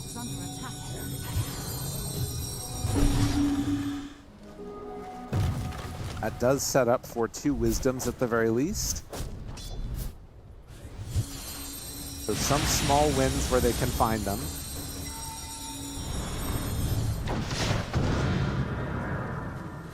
New after getting the Aghanims is going in for the Shiva's Guard next also. Only a 3,000 gold lead. Team Spirit not wanting to overextend themselves, waiting for the right moment. This right here would be a pretty devastating kill if they could get it. They're going to find New. 4 staff trying to keep him alive. Now they move forward. Echoes got him caught with the silence, but there's no follow-up to this. And you can see they can't even threaten the coil or anything. Yeah.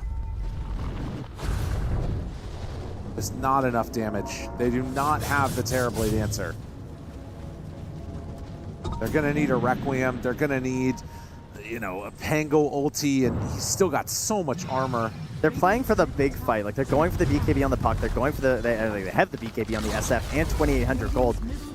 YSR is trying to figure out what the heck do I buy to give us a chance in this game? And it's like, is it Blink? I wonder if is what he's thinking. Right. Like, do I have to... I feel like that might be it, to be honest. Like, what is the save potential? There is a shard on the Rubik. There's a Glimmer. But if you blink Requiem, Nami's going to get caught in that too. Most like, although, who knows? He might steal the Requiem. I mean, there's a chance. Yeah. He's got 3,000 gold. He's going to run right into Nami. Turns. Oh, he's trying to micro his way out of this one. No, it's not going to happen. He's just got BKB. It was a cool move. Yeah. Not the way you want to spend that BKB. Planet gets found here. Laurel right on him. Tanking these Fiends. Yeah. They just keep dropping him down. And Laurel finds himself another kill. This lead is starting to grow. Resilience starting to feel their hopes of moving on here at TI slipping through their fingers unless they can pull something together. Spirit are not giving them that option. No, it's a very firm grip, and they have some tricky tactics here from Resilience. They have these very deep observer wards that have been spotting some of the couriers, so like they know where some of the heroes are moving to because of that. That's helping them to dodge about. I mean, you think about Echoes. He spent this entire time building this BKB against the TB Orchid, the Ember, and the Underlord Aghanims, and he didn't die. Yeah. That's pretty impressive, frankly. Yeah. Somebody has to die, but he was making sure it wasn't him. That's right. All right, they're going to go for a kill here onto Rue. They missed the silence. This is looking a little risky. It's the Courier. All right, there's our kill. Courier down. You take what you can get at this point. And Team Spirit, Roche respawn in 1:30 seconds. So I cannot imagine giving this Roche up. It will be so hard to fight into a Yadoro Aegis. Yes, they have to stop the Aegis from going onto his hands. Resilience understand that they've been building towards one big fight, and it's got to be here. Now, the other thing they need to be careful about is not like giving up the BKB charge early before the fight starts. Yeah. Okay, Rue gets caught. All right, very good start. Now, YSR going through, manages to escape. That's his BKB used. Does not have a TP, though. Uh-oh. Oh, Moonlight Shadow. They got him. YSR found. They have no detection, though. Just trust. Oh, they got him. He walked back into it. No. I mean, there's a gem on the Ember. He was dead. Oh, man. Yeah. His BKB was on cooldown, too, so. That's a backbreaker right there. Yep. We'll TP out. I mean, okay, I guess it depends. All right, Laurel. Maybe forces BKB, they're thinking? They're trying to, at the very least. Seeing if they can do it. Coil is down, and BKB used. They're trying to grab every wave they can. Hey, the big item, the Little Friends, is done for the Eng. Pretty powerful tool. Undispellable root for up to 6 seconds. Kind of crazy. Can see the issue there. Gets just in time the roll off and will not manage to get the amp damage. But that Roche has respawned. Oh, okay. 30 seconds. Okay. Just the amplify damage terribly, heading to Roche. Yeah, it's pretty bad. All right, speedrun. Someone start the live split. Go! Yeah, this is, it will roar. They're not going to be able to come and contest this. Yeah, you know, it's funny. Just a little Orchid, some Solar Crest. We keep saying, like, man, if this happens, it's going to be really bad for Resilience. And then it keeps happening over and over and over again. New 80% record. Yadro slaying Roche. Got it quick. That's for dang sure. Yeah, double queued up Aghanim Scepter, understanding the assignment. Yep. Ags for Echoes, maybe. Yeah, he's going for it. Get that courier home safely. I mean, it all sets up for the Rapier, right? Hey, that's what we're here for. We're waiting. When the time comes, he'll have it. Surely.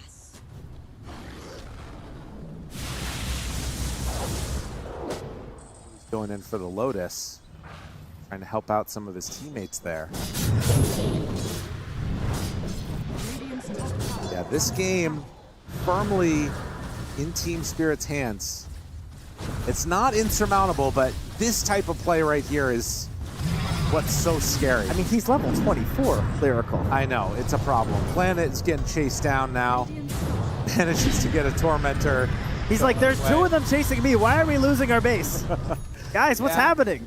Honestly, would be nice for them to be able to catch a couple of heroes here. All right, where's the little friend? Help!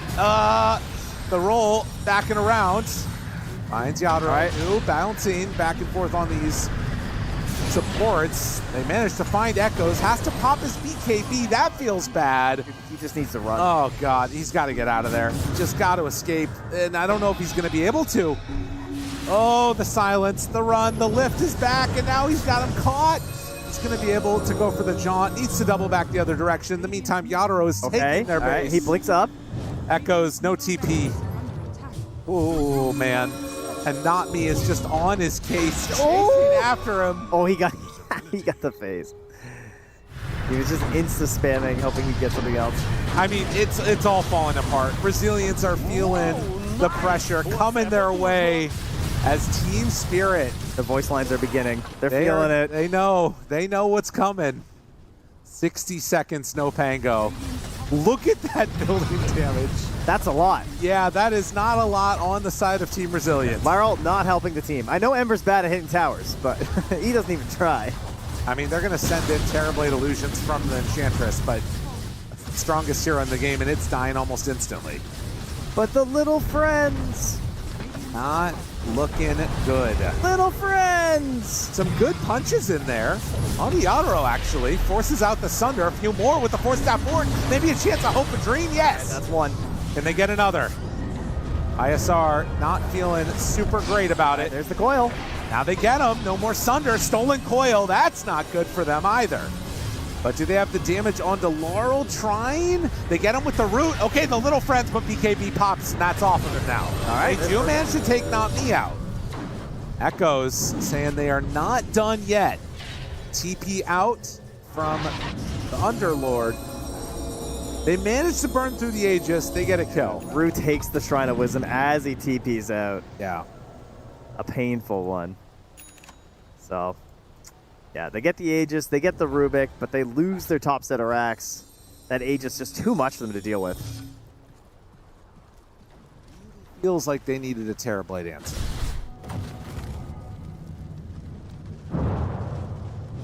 Yeah, they put a lot of faith in the Puck. I mean, the Puck has been fine in terms of like the matchup and everything, but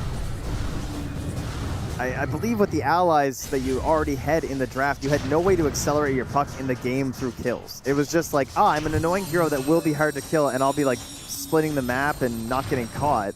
Right. And I can buy some time, but time for what? Time for what, indeed. Puck. They catch him and kill him here. Because you see, Lyrical, it wasn't even a closed door I ran through. It was never supposed to open. It wasn't a window that could ever open. Do you see? Team Spirit is inevitable. That's what you're telling me. They needed to choose a different path. I needed to choose a different path. I feel like you're going through something here, man. You're having realizations about life, which it seems like Resilience probably needed to have for themselves about life, as YSR is going to have to TP out. But look at these right clicks come spraying in, almost dies instantly. No, but you see, the lesson is, Lyrical, that there was no viable path, yet I made one anyway. I see. So it's actually a story of hope. They need more resilience. That's what I'm hearing from you. They just need to force it. They got to get the resilience going. A smoke up now. There's no BKB on SF, but can they catch some of these heroes off guard? Is there a chance for a pickoff? Something weird to happen. I mean, that's a lot of friends. They're not very little either. Jump in, Coil, good hit, but there's no detection. They got him now. Leash, good damage out with the roll from New. That's going to be 2 supports almost dead. All right, not me, gets the blink away. He's dead though. Now New retreats back with no more supports. Can they kind of pull these Team Spirit cores apart? Thinking about it with the silence, that's pretty dang good. That's enough to take down Enchantress. Yadro, godlike on Terrorblade. I've seen this before. ISR caught. Does have the Manta, still hanging onto that Hurricane Pike. Level 25 on that at Terrorblade. ISR tries to back out. Now the Lotus, keeping him alive for now. Requiem, anything? No, he's gone. And with the death of YSR, the death of the puck, it is looking like Team Spirit are going to be able to run this one down, catches them all with the Fiend's Gate. Planet off to the side, tries to make an escape, not going to happen. That is going to be another one down. Team Spirit, previous champions, wanting to find themselves another opportunity of it. They are moving on to the main event as they take down the last set of racks. There's a buyback, some hope, some chance, trying to keep them alive. But eyes on the prize, eyes on the throne. Yadaro hits the Ancients. And GG is called. Team Spirit, they're going to the main event. But New, he knows they fought hard. He had a smile on his face as they're typing it out there. Amazing work in Game 2 to give them a chance, and Team Spirit, maybe not sure if they could do it, but that looks like the team we know. Good stuff from them as we head on back to the panel. Thank you very much, gentlemen, and Team Spirit.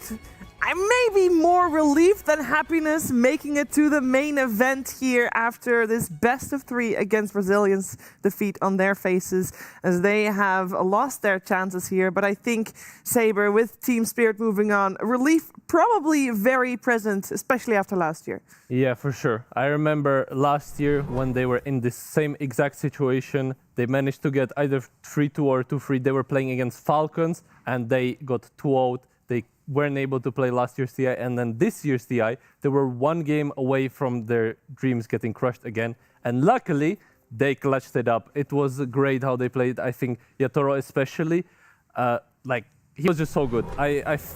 You could feel the difference between the carries this game, and not only because it's like a better matchup for Terrorblade. I feel like Yatoro was just doing so much on the map, whereas for the Shadow Fiend, it felt very hard to do anything. Yeah, I think this was a clean, crisp execution, especially by Yatoro. I think he really put the team on his back. Obviously, everybody else had an impact in this game, but Terrorblade especially, buying this Orchid, finding the clutch kills on the puck, also on the Pangolier, recognizing the correct way to play this game, when they should rosh, when they should play around objectives. It was just... TB is a very commanding hero, yes, where you can literally put the team on your back and be like, if you have a good game, and just, guys, follow me, we'll do this, we'll do this, we'll do this, and that's how it felt this game. Yatoro had control of the entire game, perfect game by him, and he takes him to the main event. Yeah, you can tell that Yatoro thought it was a free TB game. You can always tell when these like Grandmaster level Terrorblades feel like it's just free. You know, they don't do anything that's too crazy, nothing that's too over the top. They wait for their timings, they farm pretty safely, they play around towers on every meta, they back off when they don't have meta. You could see that Laurel was making some calls, like he was drawing on the map a lot of the time, and Yatoro would back off, so there's a lot of team play in there where you can tell that the rest of the team also trusted that with all this pressure on his shoulders, that Yatoro could do it. This was a very nice kill. Like, that kind of sealed the deal. Really, the only hero that could potentially answer the TB in the late game was possibly the Shadow Fiend, but yeah, Yatoro knew that he had the counter matchup here. Yeah, we had Brazilians making a few moves in the early game, but it was feeling a little forced. It already felt like it was not going to be an easy game, and maybe the pressure got to them. Yeah, I think this was an uphill battle for them. I think they messed up in the draft. I don't like the response with the Shadow Fiend when it ended up being a carry. I did not like the Mirana. So they put themselves in this hole and they had to really outplay Spirit, which is not easy in an elimination game. There were definitely signs of life, and I think Resilience did have a good showing this TI. I think they performed better than people expected. I think Echoes had some really, really clutch, great games from him. So I think he was a standout for me from their team. And hopefully we see more of them in the future. I don't think it should all be doom and gloom. They should be proud that they put up some really good games against incredible teams. Yeah, this was a team that's only about a couple of months old, so being able to take it to a Game 3 in this elimination series, and of course making it so close to making it to the main event of TI is nothing to scoff at. And our MVP goes to Laurel. It goes without saying he had a fantastic game. We highlighted him quite a bit already. And I think this is also boding very well for Team Spirit going into the main event, because this little hurdle that they couldn't get over last year, getting over it now means that for the main event they are maybe a little bit more unshackled. If you there we go, we get Laurel there as well. And he had a great Ember Spirit game. He was overall first pick there, Saber. Yeah, that is pretty impressive, and I think it kind of goes back to what Fly was saying, that I don't think Resilience had the best response to it. I think Echoes, his pack was really good. They did kill him a bunch on the mid lane, but you know, classic Laurel, he always finds impact. You can't stop this guy. What a little hooligan. You guys know football? I've heard of it. That's cool. It's like the guy that, he's not scoring the goals, you know? He's not the David Beckham, bend it like Beckham, but he's the guy that's setting up for the goals. Like goalkeeper. Yeah, he's like the goalkeeper. Laurel will never, it's never crazy flashy. Well, sometimes it is actually flashy, but a lot of the time, Spirit, just saying. A lot of the time, he's the Skeeter of Team Spirit. That's who he is. Yep. He's always going to do his job. He's always going to be consistent. You throw him to the wolves, and guess what? He becomes a wolf. Very wise words. Wise words for sure. Final thoughts on Resilience as we see them exit, and with them, the final team of the Chinese region, barring LGD, of course, got you there. I'm sad to see them go. Yeah. I really hope a Chinese team would make it to the main event. But again, great performance from them. They should have, hold their heads high. I think nobody expected them to do as well as they did, and it was very close. So hopefully Chinese fans are also happy to see them putting a fight to the death and really, showing the teams that they're here to play good Chinese Dota. Yeah, and I just saw that another series finished, so slight spoiler there, but you probably had it up on a second screen anyway, Saber. Gamer Legion eliminated as well. Iron Wing makes it through. Yeah, sad for Gamer Legion. I thought they played really nice TI. They had some very nice games, but yeah, I think Iron Wing are just a little bit better. So congratulations to them. I think 33 once again at the main stage is extremely exciting. I can't wait for him, because I bet he was saving strats. And now, now that it's main stage time, he's gonna pull out the biggest and baddest strats ever. I bet it's gonna be farming even deeper camps. There's gonna be a camp in your fountain, and he's gonna be there farming it on cooldown. Yeah, it's just unfortunate for these teams like Resilience and Gamer Legion, who had some very good showings, that Dota just is that close right now. A lot of these series went 1-2. A lot of these teams made it through this group stage, not 2-0. Like, no team is clearly on top right now, and it just means that some amazing talent has to go home today. Yep, it also means that some amazing talent luckily makes it through to the main event, and one of those players is Collapse, and he's talking to Pyrium right now. I am here with Collapse from Team Spirit. Congrats on the win. After you guys started the group stage, nice and solid, 3 wins. Then you dropped 2 series. Were you worried coming into this game here, obviously with elimination on the line? I mean, since Parivision series, for us, it was like we got really smashed in the ground. We had talk later that they're just like better team right now, and we're just not yet, I would say. But at some point, I think we just a bit lost our confidence, I would say, and it was shown like in Enigma series and also today. I mean, after Enigma series, I just wanted to die, to be honest. But today is a new day, so I mean, we tried our like what we can do. What about this young lad, Not Me, that's joined the team? We're all really excited to watch him. Is he fun to play with? What's he like as a teammate? Because he's relatively new to the team. He's like, at first I would say, he's trying to do some highlights. I think, like, he's playing on TI. His first TI is like hype for him a little bit, I would say. He didn't mention it, but I think he's a little bit hyping about this right now. So he's trying to do some crazy stuff, like with the ages, steals, snatches, and like something on the map. Just trying to play good, I would say. And nice. He's probably playing better than all of us right now, I would say. Fair enough. You've got 3 days off now, or 4 days off, I can't remember which, before your next game. What are you going to do with that time as yourself individually and as a team?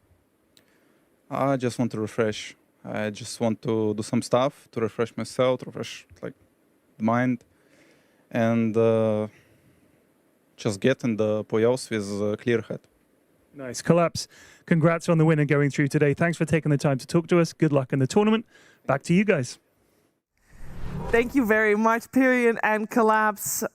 Going to the main event with a clear head, very important. And I love hearing about how he talks about Not Me. It's like, it's his first TI. He's trying to make highlights, and he's definitely, Jacob's been trying with the Aegis steals. I love that there was like a little bit of salt there where he's like, this is my 4 position. He's often just doing something for highlights, you know, but it is true. You can tell that he feels the emotions, and some of these players that have a lot of experience, they see the skill that that's bringing, because I mean, emotions just drive you to do like really crazy stuff that otherwise you wouldn't. People don't expect it. You get these big steals, and maybe it'll carry them all the way through. Who knows? No, it's nice to have somebody like that come into your team, and I feel like it's going to inject like new motivation and more Gives fire. energy. Yeah, it's more energy when this guy is like trying to make plays on the map. I'm sure he's hyping them up in the game as well, just through his plays alone, because he's a chill guy, as we saw.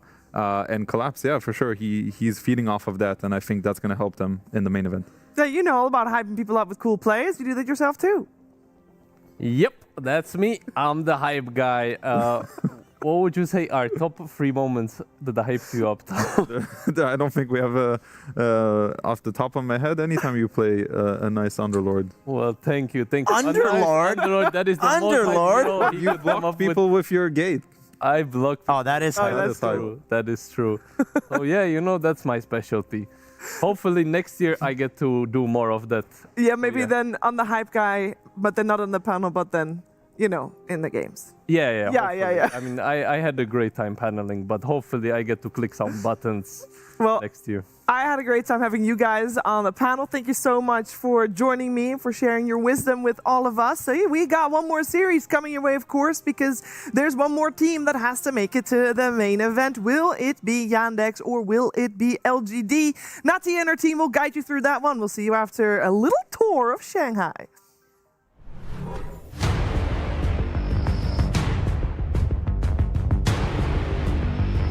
We are here in Shanghai for TI-15 on the hunt for statues of heroes and, of course, the Aegis of the Immortals, Nomad. It's beautiful, isn't it?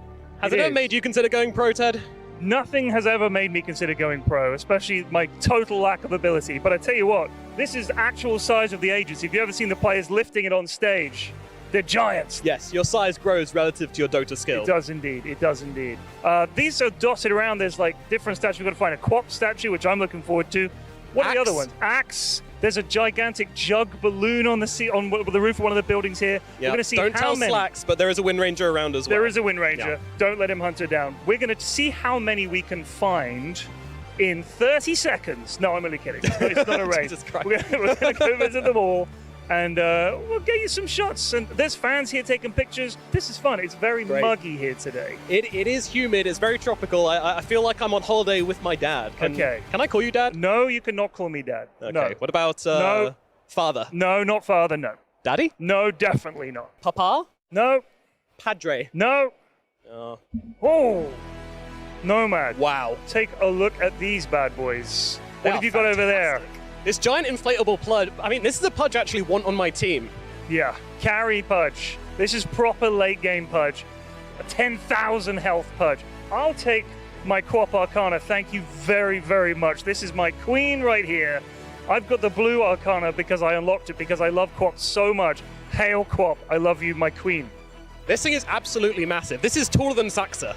And I think it might actually be taller than Saxa. Anyway, Nomad, we got plenty more to find. Let's go. Let's have a look. Oh. Golly, Pyrion, I think that's an axe. I think you might be right, Nomad. Look at this. He's glorious. Absolutely phenomenal axe here. He looks very disappointed. Slightly disappointed axe. This is my offlaner when I'm pos4 supporting axe. I failed to pull the camp. The carry and the 5 have jumped him. They got level 2 before us. I'm nowhere to be seen. That's the face.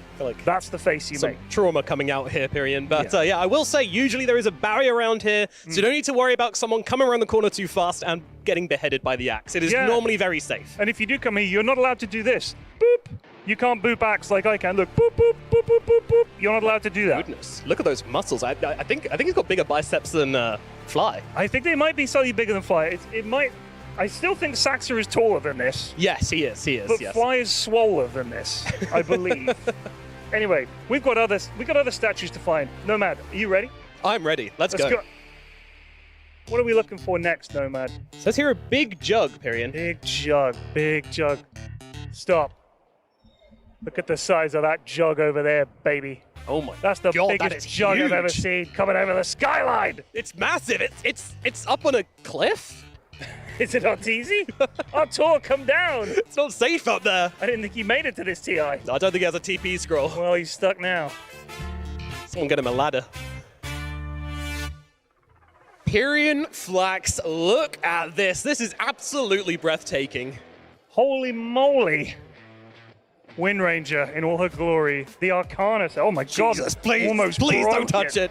Oh my God, it's so delicate. It's so intricate. It's so well made. It is. It's really good. I mean, the leaves, the detail on these is incredible. Each one of these was hand carved by an old Chinese lady. Is that right? Yes, that is true. Well, we found a lot of things so far on our trek around Shanghai. I think we've got 2 or 3 more things to find. So let's split up and search for clues. Okay, Daphne?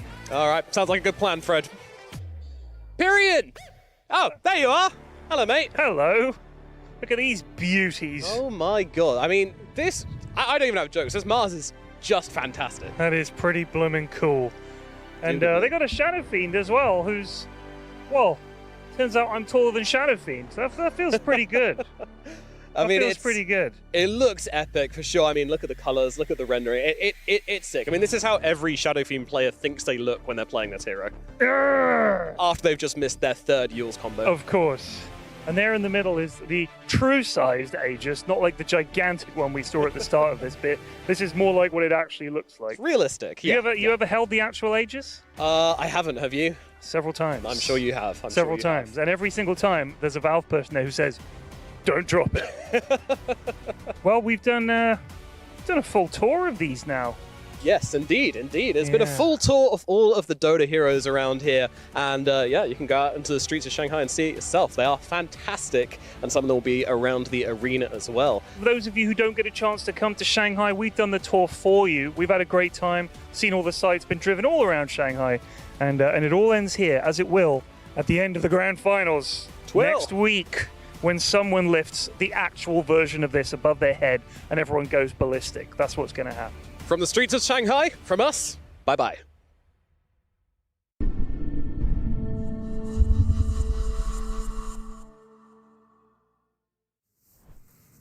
How lucky Nomad and Ted there, getting to walk around Shanghai, see all the statues out there and have fun, but also get to show us what there is if you guys are coming to Shanghai and experiencing this year's TI. Of course, though, our group stage is not over by any means. There have been a lot of eliminations and a lot of qualifications today, but we still have one more best of 3. One more team to welcome to the main stage, one more team to say goodbye to. But I have 3 lovely gentlemen to walk me through that one. Lacoste, Gunner, and Monkeys Forever. And Lacoste, starting with you today on our final day, our final series. How excited are you to see who Very makes excited. I love to see, joy. I love to see some tears as well. Eliminations, tears, they're definitely. brutal. They're brutal. This is what Dota is about. But because there's so many things on the line, you want to get to the main event. You want to be playing in front of the crowd. And we are seeing teams pulling out their best strats. And it's just beautiful to watch.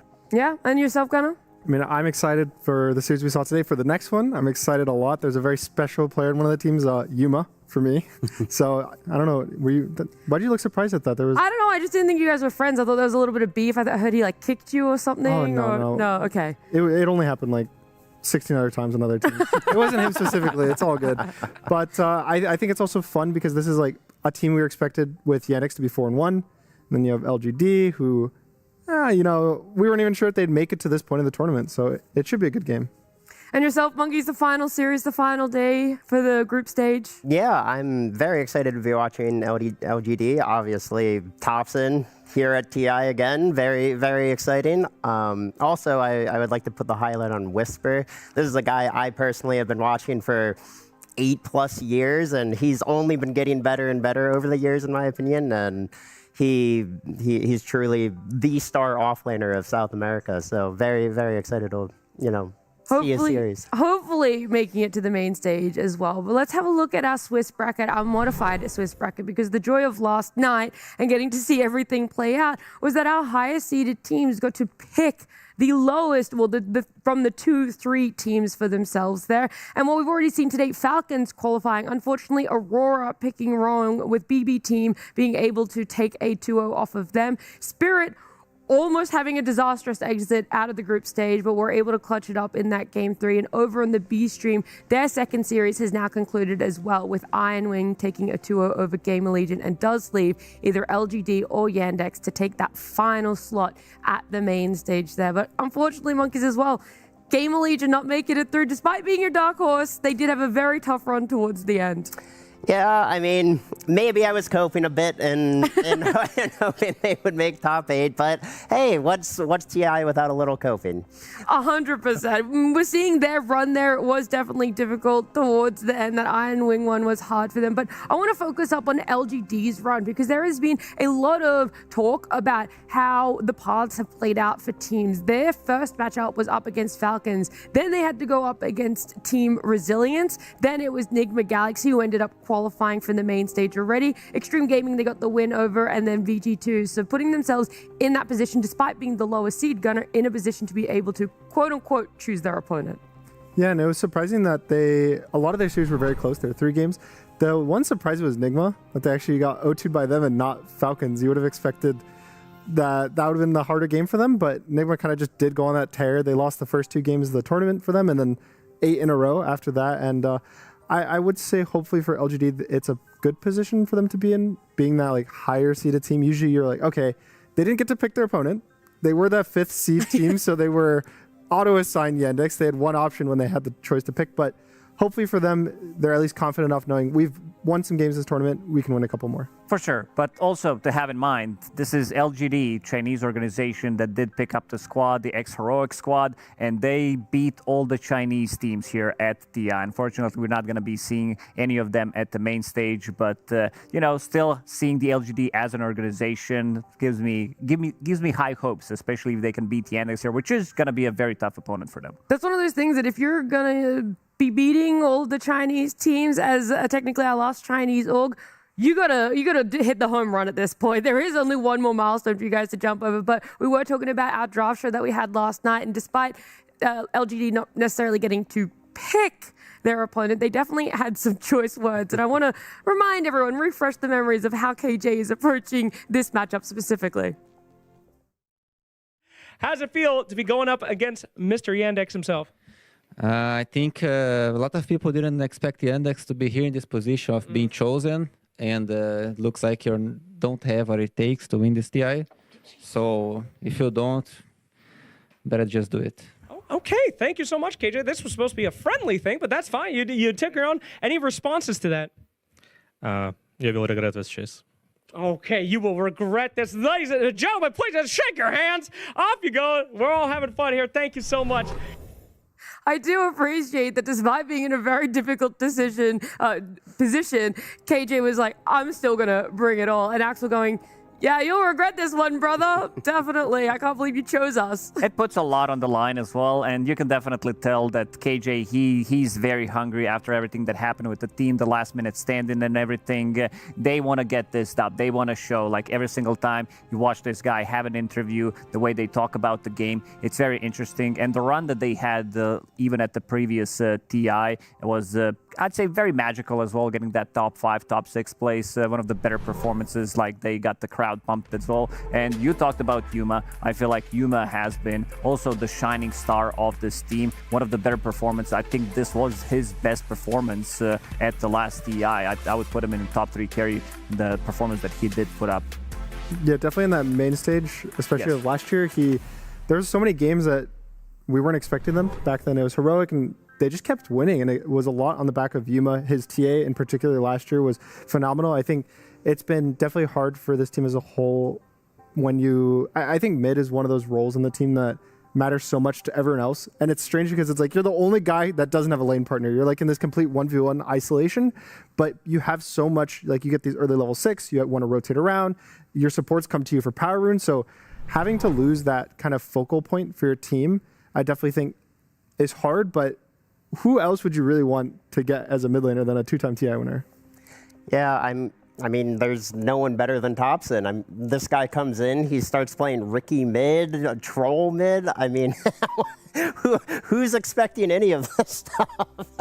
I feel like you just cannot prepare for LGD in any way, shape, or form. Yuma has a lot of pocket picks. Obviously, Thompson, well, that needs no explanation for himself there. Whisper plays a bunch of variety from the off lane as well, but looking at their TI appearances, it's been a phenomenal run for what feels like such an underdog region, such an underdog 5-man there. But now you're coming up against Yandex, a team no one really had in their mind as a team to be facing up against Elimination.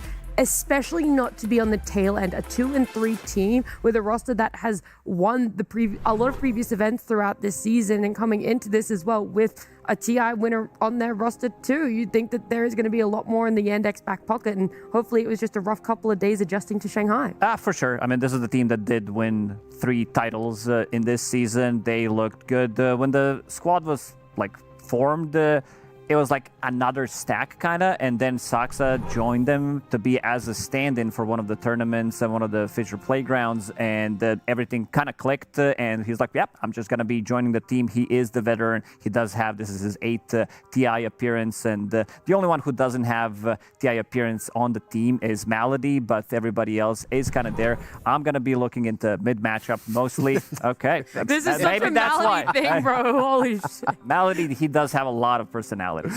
Love to see speed cubing on the main. Dude, I think that might be the most he's ever smiled on camera, and he doesn't even know he's on camera. That's why. Malady is such a personality. A lot of people on the side of Yandex are as well. Do you think that their hero pool is just as wide or just as versatile, Monkeys? Of course. I mean, Watson, this guy is known for having a wide hero pool. He can play the more aggressive heroes like Nature's Prophet. We'll see that in the first phase ban from LGD. He can play a lot of aggressive heroes such as Kez, Nature's, stuff like that. And he can also play the more back-end farmers such as Drow, Templar, Assassin, stuff like that. Yeah, and these teams, from my perspective, if we're going to cut out the Thompson factor, I think they do have very similar playstyles, and you can see they share a lot of common heroes. I just have to say that because, you think of Thompson, he does play Gyro mid, Ricky mid. He was the first guy to do Dragon Knight mid. So we do I want to eliminate the mid pool when we're talking about the averages for the teams. But their carry players, I would say, are somewhat similar. They both are Meepo players. They both really like their Terror Blades, the Nature's Prophets.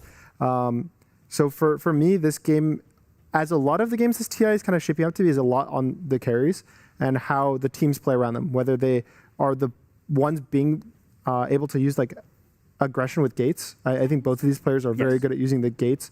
I know Yuma was one of the first people to really want to just take gates super early and make these aggressive plays, good or bad. And Watson as well is one of these very hyper aggressive carries. Yeah. And that also ties into the supports. How are the supports getting into these guys, and how are the off laners picking strong lanes so they can kind of enable their carries to rotate to them? But again, the focal point is on these carries, and how early can you pick the carries, or how late do you want them? Watson is also, Yuma is one of those carries that throughout this season as well, we've seen a lot of growth in him even rotating mid, not just the gate. He is one of the most mobile carries, and it reminds me of very TI-10 Yatoro days, Yes, right? When pretty he much. was doing that key, it's like, okay, now this is becoming more of a staple of a Yuma playstyle too. But we're going to focus up on our game number 1 draft here because despite both of these teams, a lot of different players having unique heroes for themselves, you can't look past what's been winning the game right now, what is in the current meta and what has felt a little bit broken. And Earth Spirit being the first pick for Yandex, and a Centaur is LGD's response. It's really surprising to me that Earth Spirit is making it through these first phase bans as much as it is. I mean, this hero has just been such a menace this tournament. The amount of magic damage coming out of Magnetize, the mobility. Yeah, he's an easy vessel buyer where this is a meta where heavy regen is so valuable. It's shocking to me how much we're seeing of this hero. I don't think I've seen a hero. So I'm pointing at the 2 off-lane wins that has happened. I don't think we've been privy enough to get to catch that on the mainstream. Yeah, I mean, this is a flexible hero. Like, you want to have the flexibility between, like, multiple roles if possible. And we've seen mostly the flex to position 4, even prior to TI. I don't think I've seen a game where Earth Spirit had a bad game. Like, he always has impact, even if he's shut down in the lane, even if he's playing into some matchups that he doesn't like to play into, because this has been a hero to beat coming into TI, but we're still seeing high impact in every single game.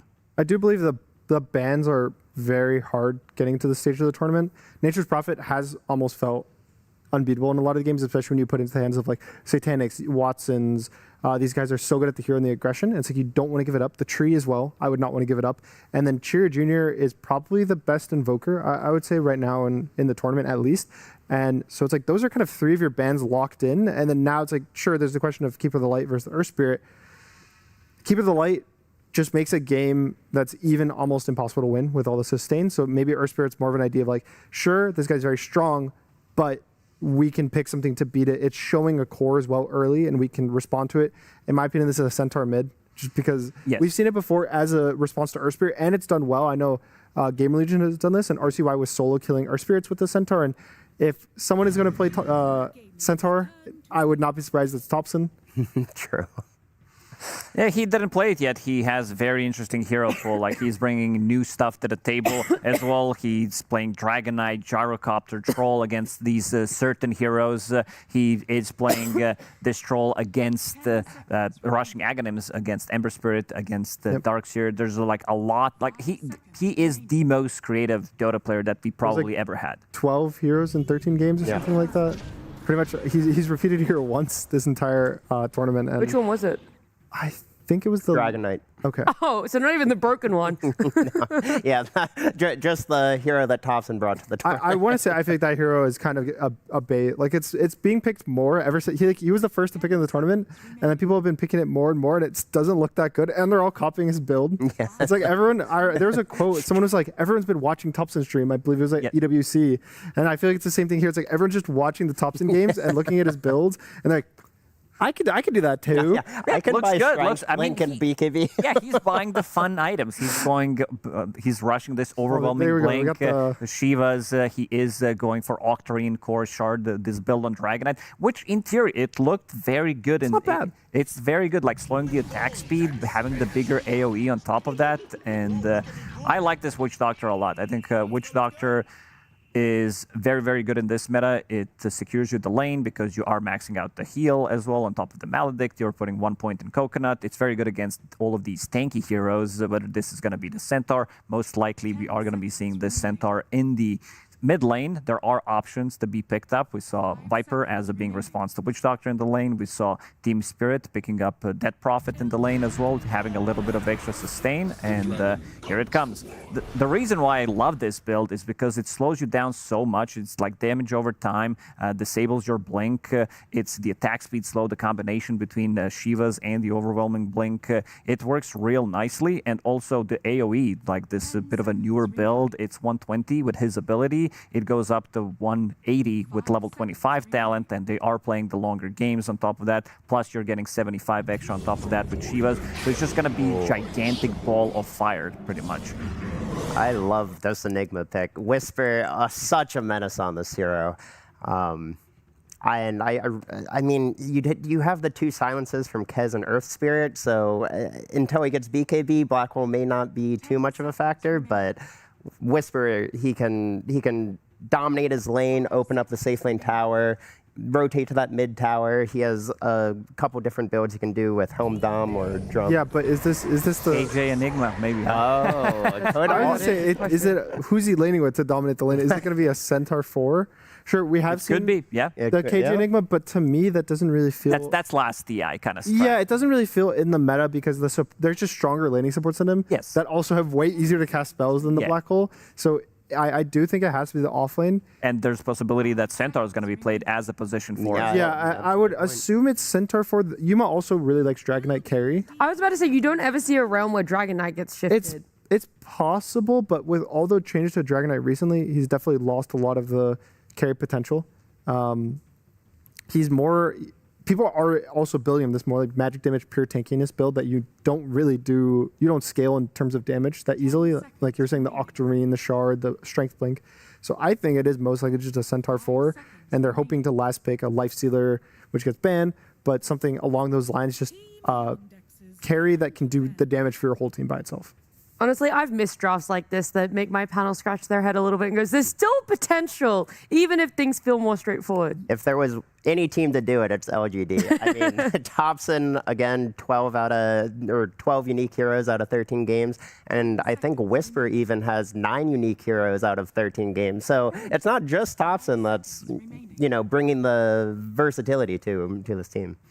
Yandex on the other side, they're keeping things simple for them. They're not like really flexing. This is going to be most likely Earth Spirit from the mid lane, keeping things simple with the laning partners as well. The Switch Doctor plus Kez, a lot of kill threat, the stacking damage with the Maledict, the overtime damage from his abilities. It is very deadly, and then having Underlord for DM, this has been his bread and butter pretty much ever since he started to play professional Dota, and it feels good, I would say. It's very good against the Centaur, against the Stampede, this like big AoE abilities, and also Kez loves to have heroes who go in first and provide some kind of a vision for him, and he does have 2 big bodies in front. What about, I think they need a 4 for Yandex. This is not 4 that often, but I like the Bane here for them. It gives them a lot of setup for Earth Spirit to go in, for the Underlord ult. It also gives them a grip cancel for the BKB Black Hole into the mid to late game. So I think it fixes a lot of their issues. If you try to go for something more like in the Soxa route, it'd be like a Shadow Demon. But it doesn't really feel that good picking it into the Centaur, especially if it's a support Centaur. It's like this guy's going to be so comfortable ulting and just like getting them out. They do ban it, but I kind of like the Bane. It's not, the most common 4, but it's a very strong here in the patch. Your 5 does provide a lot of damage with Witch Doctor, so it's okay to kind of have this more utility position for her. I'd be okay with Shadow Demon because you still get some value against the Stampede from the Disruption. It's good against the save because they have the combo. Like it would break the combo with the Dragon Knight going in, the arrow plus the Dragon Tail setup. Good against the Black Hole later on to have extra bit of a save, and it's anti-carry. Because that's a different form of save. Yeah, he does play it, but he did not play it in the last 2 tournaments. Okay. So it's definitely not at the forefront of his mind. And I was wondering if he would want to go more damage position 4. But, and that's another, not so much save, but disable. Yeah, they don't have that BKB Black Hole cancel, so it's definitely going to be a factor at some point in the game that you can basically always win if you're LGD if it goes late enough. But it gives them a more solid early game. It's more aggressive catch than the Bane. It's like you can stun, you can hex, you can just go. And it's showing like they want to play this very, very quick 3-man ball with supports plus Earth Spirit, and at any time the Underlord can ult to give them backup. And now, probably assuming it's a Yuma last pick, you need to pick something, in my opinion, that is able to show up to these fights and hopefully force the Kez to show up. And if he doesn't, you outnumber them. Do you think there's... I'm just thinking of Underlord dominators. Do you think there's any potential for an Ursa or something along those lines? He likes it a lot, and he's a very good Ursa. I just don't have that much faith in the hero this point. I don't really believe in the hero per se, but... I would think maybe Wind is something that he's played, is pretty aggressive. Gives him another stun with some arrow follow-up. It's not the greatest lane necessarily in the Underlord, but I think with strong support it could be good. But they take the Sven, which I guess presumably laning with the Mirana. Yeah. Gives them that stun as well, and gives them a bit more burst physical damage, I guess. It's a lot of cleave. It's a lot of AoE that they do have on their side. I don't think he's going to be like. It wasn't an easy last pick for them, but I also think that they wanted to have something that doesn't care once they go in with a BKB. You talked about the BKB Enigma. Sven, if he's the one who's getting the first initial jump, there isn't really much you can do about it. They're still not picky between the Centaur and the They're Enigma. deciding who they want to offlane and support right now. That's really funny. It will Okay, be so it's the Whisper position on- 5 Centaur. Yeah, There you go. it will be Whisper on Enigma. I think you're still going to be like laning, even though it is King Jungle's playing Centaur, you still want to be laning this with Enigma and have Mirana in the lane with Sven. Because I feel like if you I think so. if you lane Sven with Centaur against Underlord and Lion, it is a bit of a grief, yeah. The cool thing for me with the Sven pick is the innate. It's basically Sven does more damage if heroes are stunned, and they have a stun on every single hero on their team. So they do have a way to constantly make the Sven do that burst damage on the heroes. And he, in theory, again, should be good versus the Kez because Kez doesn't like getting killed at the very start of the fight. Like, he wants to be able to get all his spells off. He wants to click 8 buttons every single fight. But I don't particularly like it versus the Witch Doctor or the Kez because I think that they have like enough stuns and reset for Yandex that I don't think Yuma's going to have a good time It's this like game. you have to perfectly execute a team Yeah. fight and you cannot make a mistake, otherwise it will very easily open I think up it's so Yandex's. easy for him to get a random BKB off, press the Raptor Dance, get the slashes, go back to full health, and then Sven's sitting there like, oh, okay, I guess I wasted all my spells and it's over.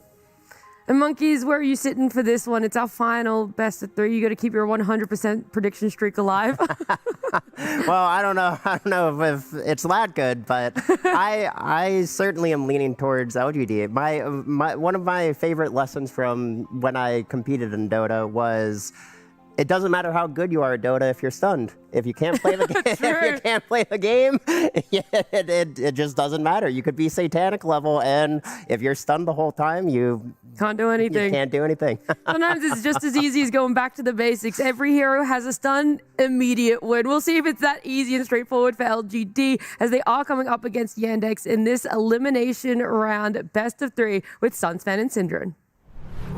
Thank you. Yes, this is quite the series. I think not a lot of us were expecting Yandex to be in this position. Elimination on the line here for this best of 3. Sunshine Center, how are you doing? I'm good. I'm excited for this game. There's a lot of on the line that goes without saying, but yeah, not only are Yandex here, they're here with a 2-3 record, which I think is true, extra surprising. So obviously, you guys saw the clip if you were watching pre-game that they were picked by LGD to be their opponents. Unfortunately for LGD, they didn't have anyone to pick from because all the other teams had already been chosen. That's right. I don't think this would have been their choice if they were given one. No, but, I don't think so. So this will be. There's a reason they were last picked. Yes, very good reason indeed. One of the best teams of the season, just haven't looked the best at this event, but that's the thing about Yandex. Sometimes they have a little bit of a slow start, they get things figured out, and then this team can still be in the running for the whole thing.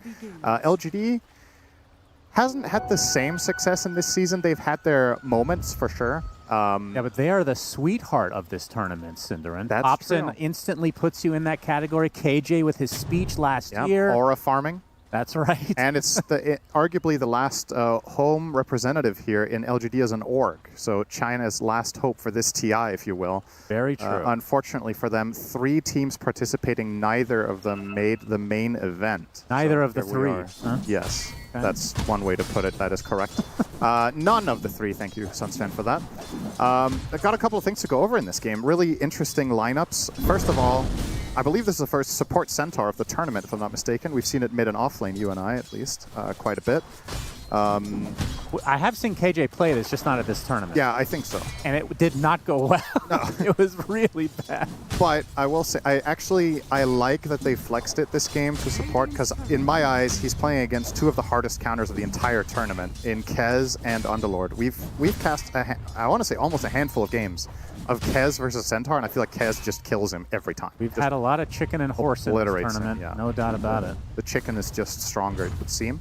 So that's interesting coming out from LGD. I think, as the panel pointed out, very important for this game. Hang on. Okay. Not a kill that I had on my radar. Level 1. Wow. Underlord and Lion kill Mirana. Okay. Great start for DM. Interesting. What a crazy Underlord game. Am I wrong? He's playing into 3. He's playing into Dragon Knight, Sven, and, I mean, support Centaur, but still Centaur.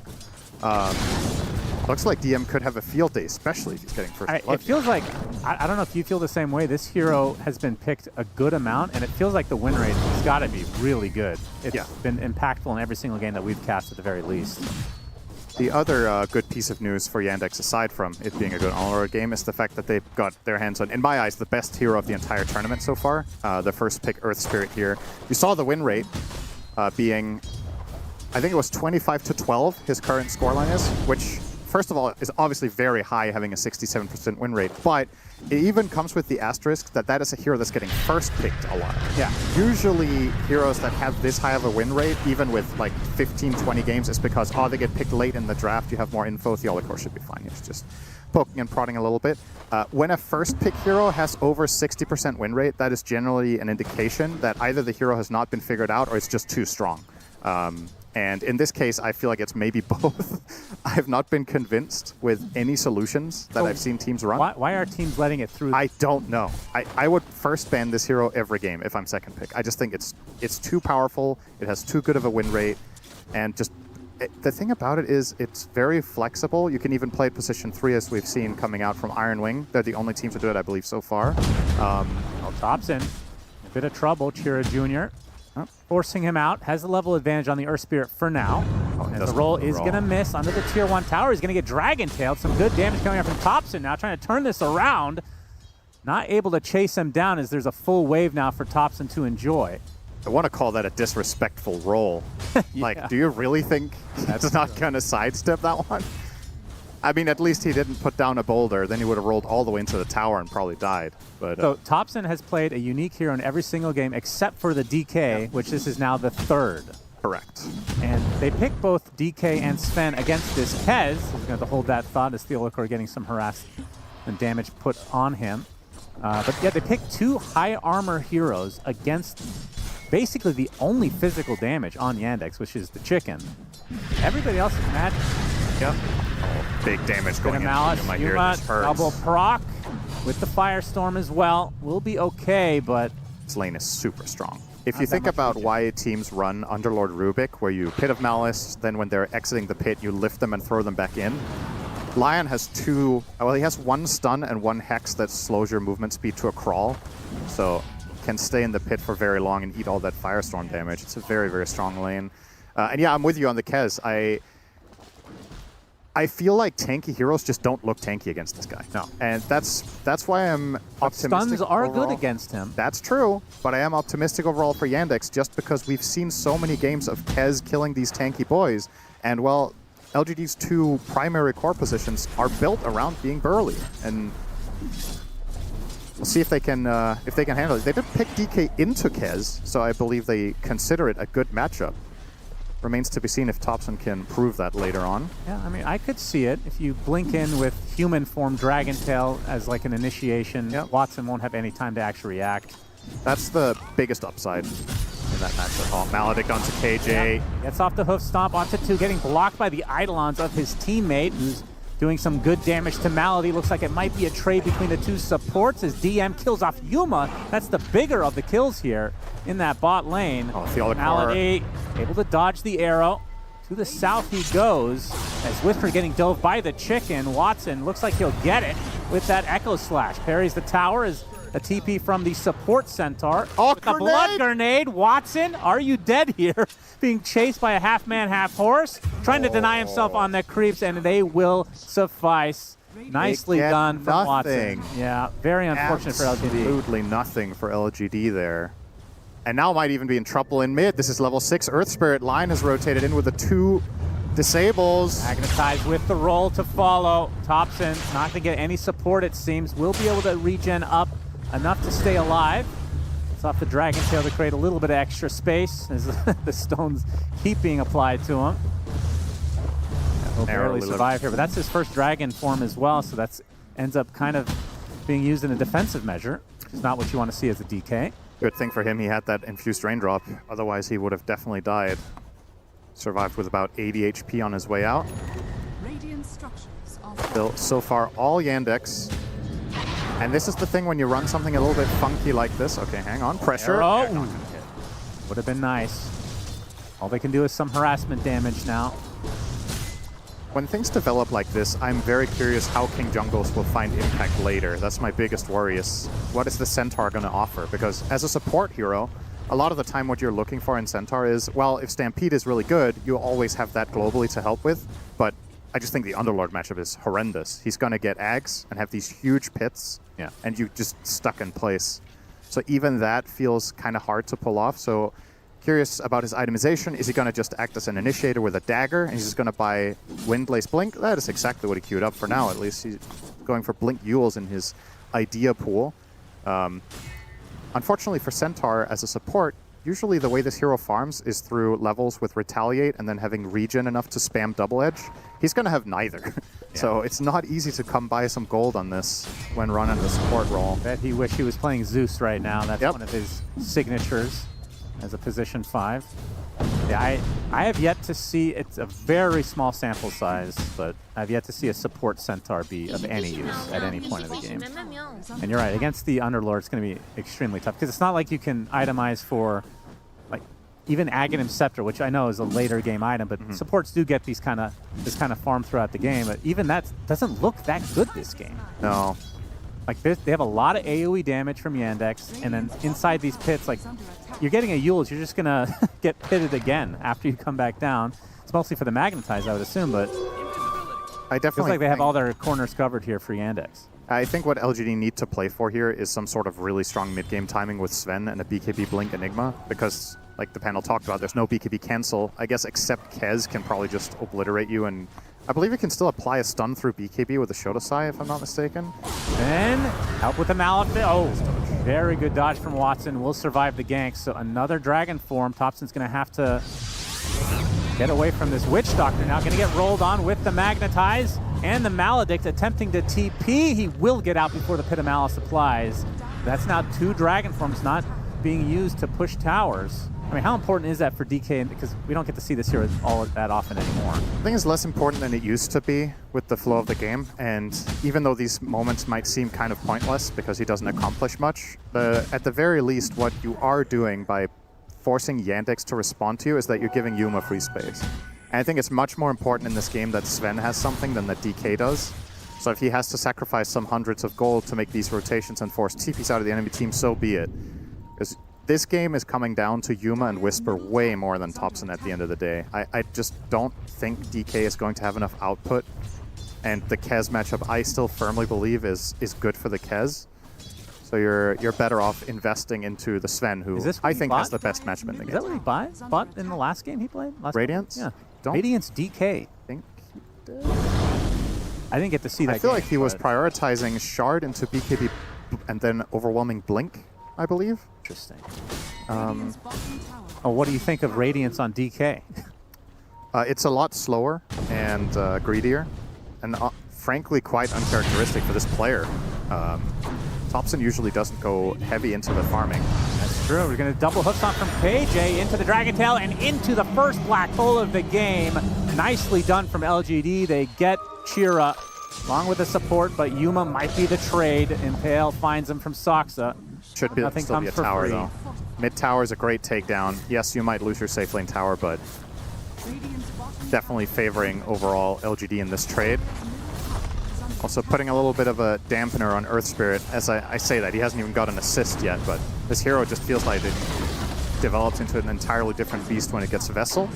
And that's been delayed by a lot. Doesn't even have the urn yet. And he's bottom net worth of the cores right now, which is a bit surprising. And look at KJ's farm. I mean, I have to say, he's doing okay on the Centaur. I don't even know how he got that double hoof stomp. We didn't get to see the beginning of that, but... Yeah, he got the kill on Chira Jr. That helps a lot. That was like 300 gold for him.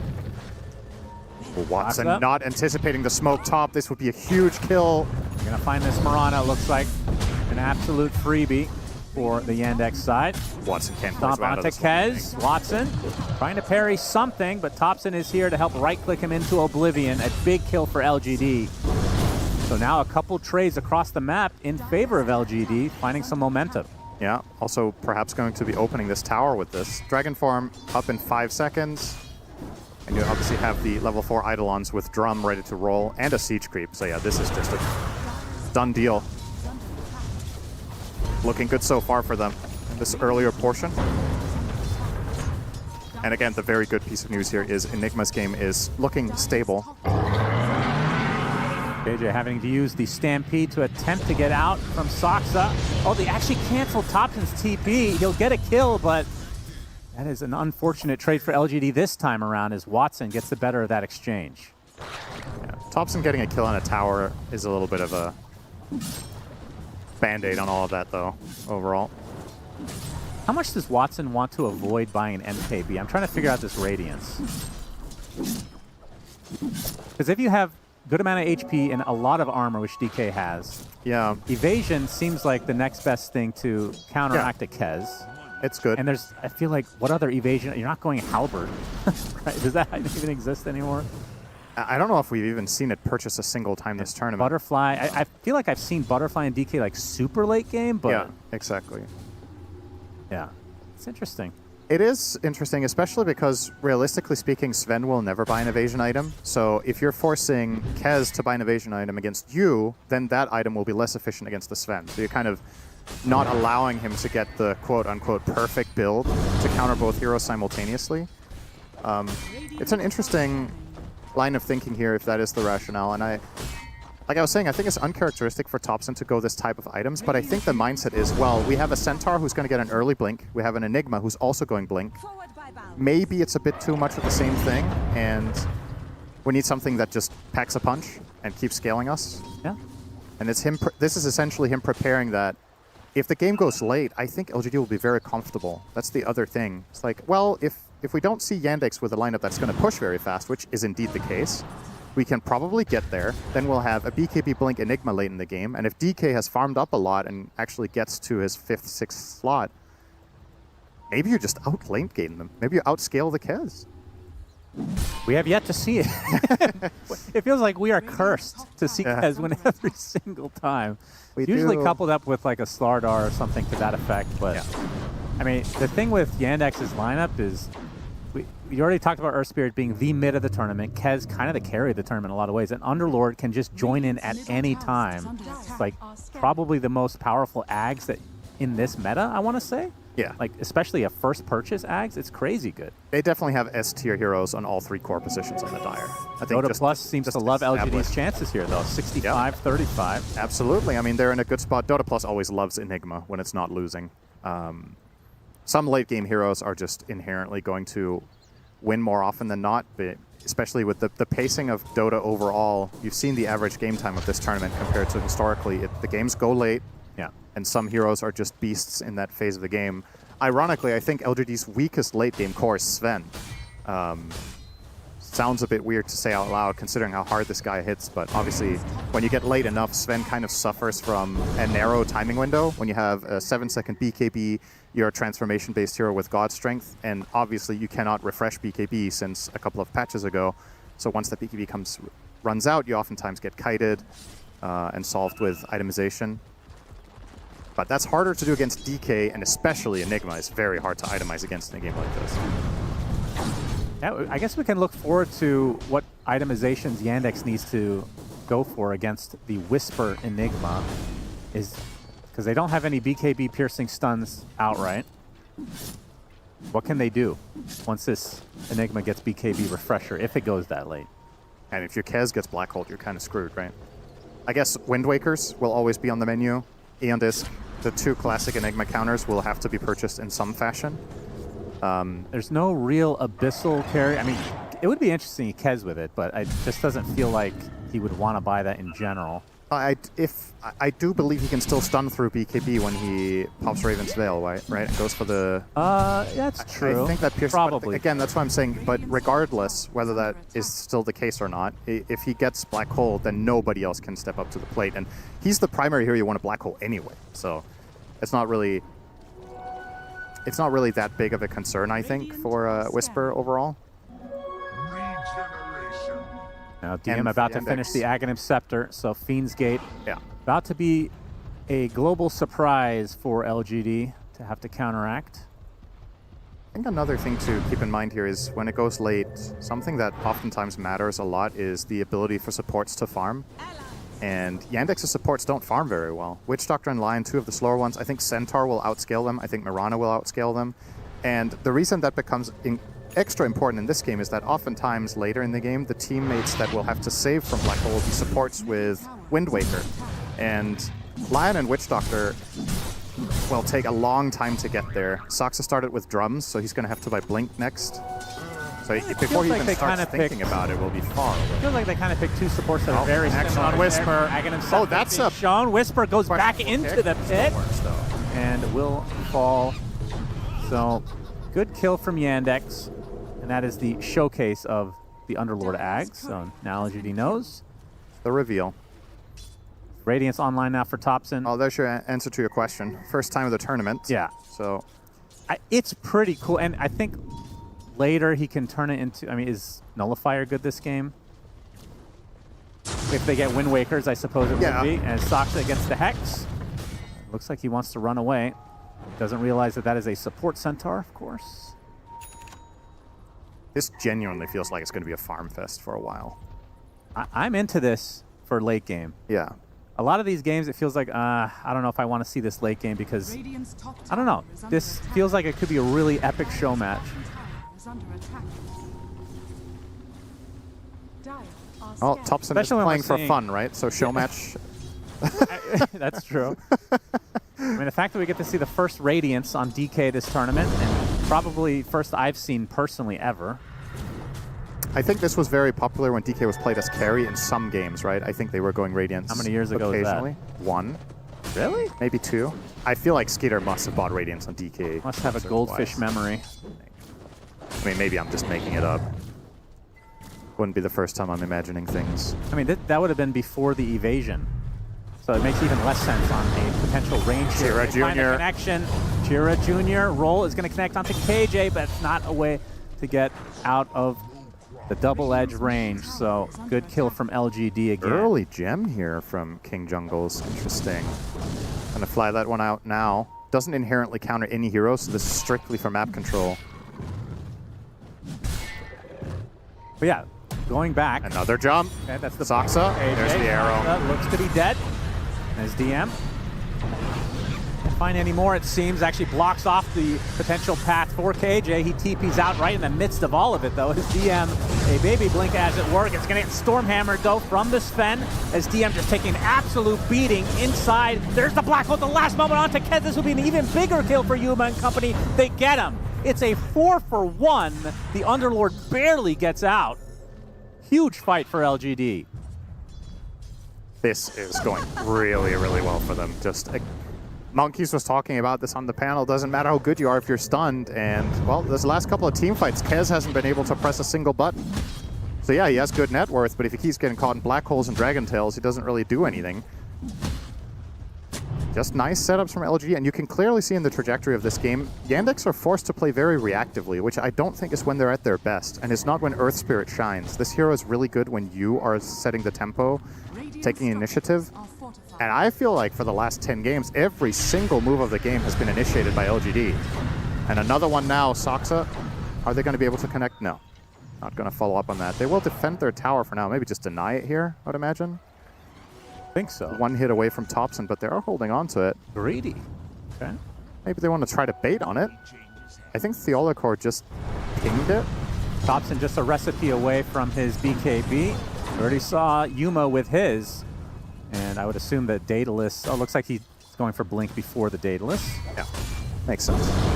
Want to make sure you can connect. This is the best carry in Dota, in my opinion, to buy Blink on, because if any of your teammates set you up, you are the most insane immediate follow-through. Like Gunnar mentioned, the innate, you do more damage to stunned heroes. All of your teammates have stuns. I have to say, I do miss Ags, though. Yeah, the good, Superman Sven was Superman. a lot of fun. Yeah. Well, they still have it, but it's not as good. They got rid of the extra hit, and that's all that it took, apparently. That good. That was crazy. Oh. Looks like he's just going to finish that as find an Enigma. A Whisper looks to be dead here. Could get the nice Shrine of Wisp from Malady. He did. Not that it would matter at 21 minutes that much. Everything adds up. Whisper is going Octarine before BK. That is even more of the mindset of we don't feel any time pressure. Like, I don't have to get this value item yet. Just keep farming. Maximize my output on the map. Obviously, one of the big upsides to Octarine on Enigma is people are mainly going to be focused on the cooldown reduction on Black Hole, but the cooldown reduction on Demonic Summoning matters a lot. You're constantly farming more, you're pushing waves, you're forcing the enemy team to take care of random garbage around the map. And again, the more reactively Yandex have to play, the fewer moves they are able to make with their Underlord, with their Earth Spirit. So it's probably going to work out just fine, at least in this game state. If they were losing, I would not have liked this. Yeah. But I think playing from ahead, it's all right. So you feel like Yandex are in a window of sorts that they need to figure out before LGD gets to the actual late game? I do strongly feel like Yandex want to do something right now. It's going to be the Tormentor, as it looks. Stampede. Stampede. For not what? going to find for anyone. what exactly? Watson. Rest of his team going to attempt to go for this Tormentor. Looks like they'll get it. Yeah. They're low, though. Careful. Will be rewarded. A little bit interesting to see. I'm assuming it's because he's playing against Enigma that Malady went for 4 points in cask, because what we usually see is 1-4-4. And obviously, it was glaringly obvious on this Tormentor attempt that they did not have 4 points in the Restoration, as they did not heal very much. Haven't got too much bang for their buck, though, on that cask, I have to say. Not yet, anyway. Yuma. They see him on the ward. Shira Jr. No BKB yet. Gets initiated on. Arrow is going to hit, and that is enough damage for days. Yuma, credit for that one. Panel talked about the innate from Sven. More stuns, the better. More damage you will deal.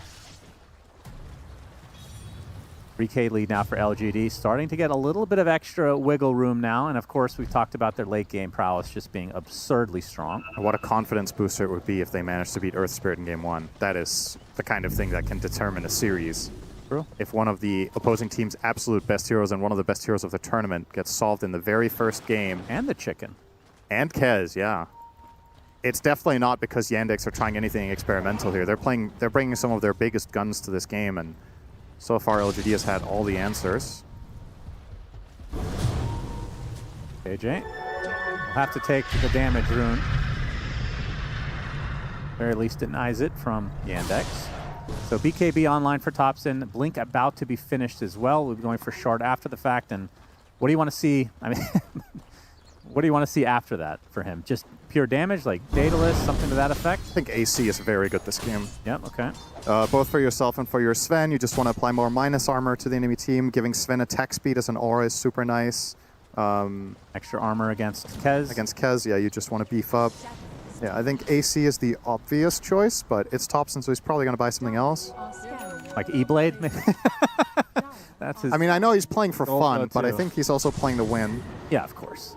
You can have Arrow and win. Oh, Arrow not going to barely. hit. Malady and Watson trying to get through the gate, but they're going to have to cancel it. Stormhammer comes with the God Strength as well. The Fiend's Gate's going to be a little bit too late. Not even the Raptor Dance goes off, and that's an assassination cruise. Yuma with the double kill. Now the Fiend's Gate down. See what LG want to try to get going here in that top side of the map. Thompson will continue to push on his lonesome. Might be some trouble. He's going to take a full finger. There's the Black Hole counter initiation, though. Thompson turns into a dragon. Oh, my God, the damage is out of control. They're going to get a full team wipe as Chira Jr. falls. Huge turnaround. What a bait. Man alive. LGD showing up in game number 1. That's just beastly. Disgusting display. What a crazy setup. And the dream situation, obviously these Yandex heroes, they don't have burst damage without the Kez, so the kill onto DK takes a long time. You have to use all of your abilities, and well, guess what? It's just as easy as 1-2 buttons for Whisper, and that is over before it even started. 8K That's lead. why he didn't go BKB. He knew he wouldn't need it. He just gets everybody in the black hole. You don't need BKB if nobody can play. That's true. Crazy. This is becoming a landslide victory now. This is already, it was looking good 10 minutes ago. Now this is a massive This is where it began. situation. Getting these 2 pickoffs was very big. And you can see this is not the first team to pick Sven into Kez. I feel like this matchup is double-edged in the sense that, yeah, you both just kill each other ridiculously fast, but Yuma has had the much better conditions to output that damage with all of the teammates playing really nicely as a unit. Now, Roche was not claimed, even though this essentially was a full team wipe. They didn't really have the time to do that, but they will keep the pressure up. Perfect timing, man. Thompson was dead with another half second. Man. Soxa. Oh, yeah, that one hurts. Malady, this one hurts too. Beansgate is placed. Soxa in a bit of trouble. Thompson's going to clean him up in all likelihood. Watson trying to work on the Dragon Knight himself. But you see the God Strength being worked onto Watson again. The chicken dead. That's 2, make it 3 down and out for Yandex as DM with the Malefice. Nowhere to go. And close to another team wipe in favor of LGD. Whew. And now they are in firm control of this game, if they weren't already. Oh, the Yules! No way they kill him. Thompson, Dragon Tail keeps him in place, and it is another team wipe for LGD. And in the meantime, the double Eidolon set is going to push top lane. Look at this damage with this Octarian core. They're going to get a tier 3 off of this as well, or at least the glyph and 80% of the tower. They also get Roche. I mean, this is like, in the last 10 minutes, they've gained like 12,000 gold. Yeah, for sure. On Yandex. It's a 1k GPM conversion. And there you go. Sange Yasha. The item we all expected, Sanjin Yasha. All right. Honestly makes a lot of sense when you're this far ahead. I'm a big SNY lover, so. Yeah. Tankiness, mobility. Dash resist against the roots, I suppose, and the stun. Countless stuns, yeah. Thompson will be one to take the Aegis. They don't really have they both transformation heroes. He already has 2 at home. Need someone else. That's true. He's looking for a third, though, a permanent third. Yep. Close to finishing the fireball.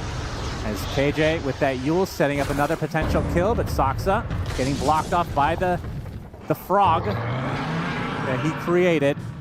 Attempting to blink TP. Looks like he's okay. Yeah. Very small glimmer of hope for Yandex as they are now down 14k. Thompson knocking on the tier 2. That's a tier 1. He'll be knocking on the tier 2 shortly. Okay. Good prophecy here. You were right. Thompson's about to knock on the tier 2. Hit it once and I'm correct. Boom! Eat it, Cinderin. Piece of garbage. Uncalled for. It's nothing wrong with being technically correct. Feels like a really late BKB for Chira. It is. His game has been terrible. He's 0-5-3 on Earth Spirit. I mean, the panel did set him up for failure when they said they haven't seen a single bad Earth Spirit game. So I guess it's time for one now. Shadow. When it matters the most. Chira gonna connect with the smoke. Arrow not gonna hit. Yuma. If they were to see anyone here, Yuma is ready to just roll and get in there immediately. He is seen. I don't think they want to go on the Aegis carrier. 3.5 minutes to go on that. All right, so in the position that they're in, 16k lead, they have late game, we assume, on paper, just a better late game as well.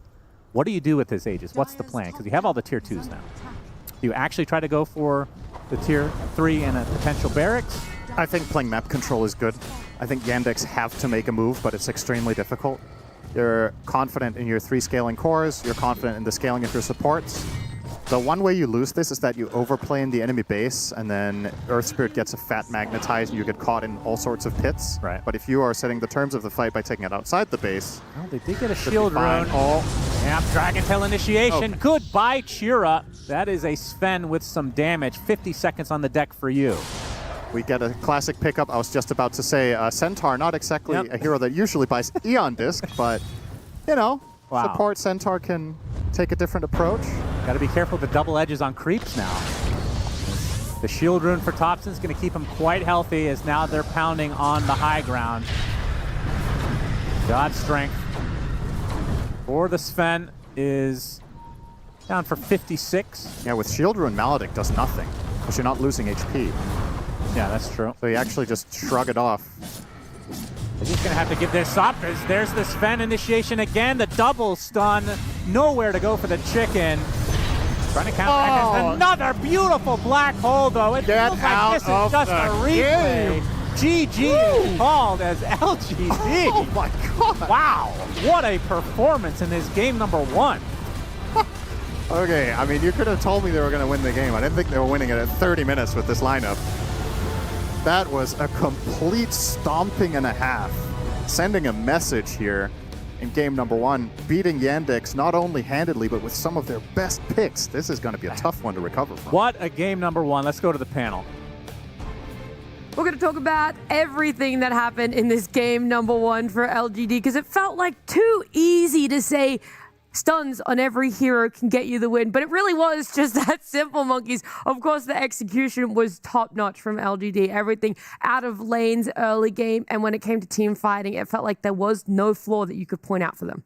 Absolutely. I mean, LGD, there was no downside to what they were doing. They had a good early game. They managed to make the Centaur pause 4 work.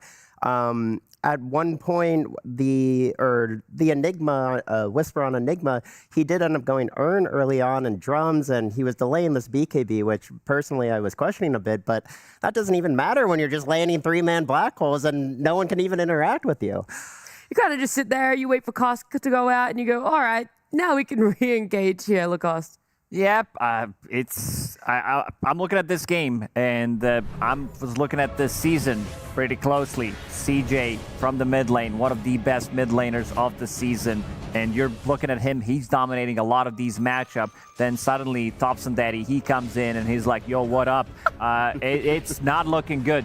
He is stomping them, and the new build, like every single game, he has a bit of a newer build. He's theory crafting what can happen if he goes for a different route. This time around, it was Radiance. Again, it does make a lot of sense because AoE increase, it is 650, and then you get the extra 120. I don't think he was level 25 in this game. He would get extra 60 on top of that. But if he got there. But if he got there, that's a lot of AoE. Big Radiance, big Fireball as well.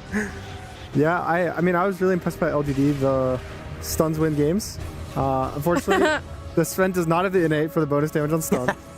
So, just to clarify, our casters were wrong. Yeah, they were the only ones wrong. They were the only ones that were wrong in saying that. I would never be wrong about the mechanic. No, of course not. So that was pure Yuma just strength on the Sven, doing all the damage all himself. He doesn't need innate to do bonus damage. That was just Yuma. But it was just really impressive. I think there was a couple times in the game that looked like Yandex was going to start getting a snowball with the Earth Spirit, start getting these kills. He was getting a kill on Whisper top. He was running around. They got the kill on tops in the laning stage. But it felt like it was just very consistent black holes from Whisper, just over and over, getting 3 men. And it goes again to this, for me, Lion pick. They don't pick a BB cancel on the carry, on the support. They don't have a way to stop this black hole. And sure, it's like they don't get to that late game. But if you can't stop the black hole early, why do you even hope to get to late game? And also Sven, the matchup against Kez, he likes to be playing longer fights, just straight up carry-to-carry matchup. Once Sven goes in, if he's getting that first initial jump, if he's popping the BKB, again, they have no BKB piercing ability, so Sven can do whatever he wants if he's not the one getting jumped. And in this game, he wasn't getting jumped. And a lot of the times, Kez, he wants to use his Raptor Dance, go back to full HP. Against Sven, with this overwhelming damage in short period of time, you can't even use that. Like, we've seen it a couple of times where he's using it, but the Sven just kills him through it. There was a lot around warding and positioning for this game, more often than what we see in an average game, because there were wards coming out where this Kez is getting caught off guard. Whisper's Enigma positioning was next level as well. But I do want to focus on the big question mark we have. We knew Centaur was very impactful. There was that flex between him in the mid lane as well as the off lane, but they're two roles that get gold. Now we see him in support role, a role that doesn't get much gold, yet it's still a high impact. And when that comes to mind, it's like, why is a hero still able to have what feels like a high impact when it's not getting gold, when it doesn't necessarily have the same item progression? It's a lot. The ult has a lot of value in this patch.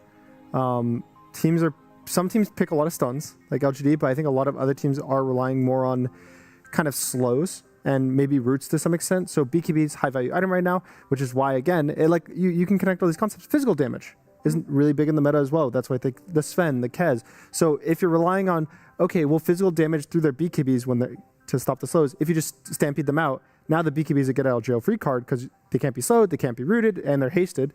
So it just seems like that one spell is enough for Centaur to have pretty much all the impact. A lot of value, yeah. And it has been done in the past, but ever since, if you have an offlaner, a ranged offlaner that can play the game with the melee position for somebody like Enigma, it is kind of a perfect pairing. It's not like maybe the Tusk, maybe Tiny 4 when he was in his prime, but in this one, it worked out really well. He got a relatively early Blink Dagger, so Thompson could go for different items. He didn't have to go for the Blink. You also had Sven going for the Blink Dagger as his third item, and then you have this Centaur going in, and also one thing to point out is he picked up a relatively early gem. He had 18-minute gem. The Vision game, you said the Vision, some of the wards. Mirana on top of that provides you with the insane amount of like maneuverability around the map, and this is how it all started. At this point of the game was kind of even. CJ was the only one who's struggling, but this Enigma, we have seen Whisper Enigma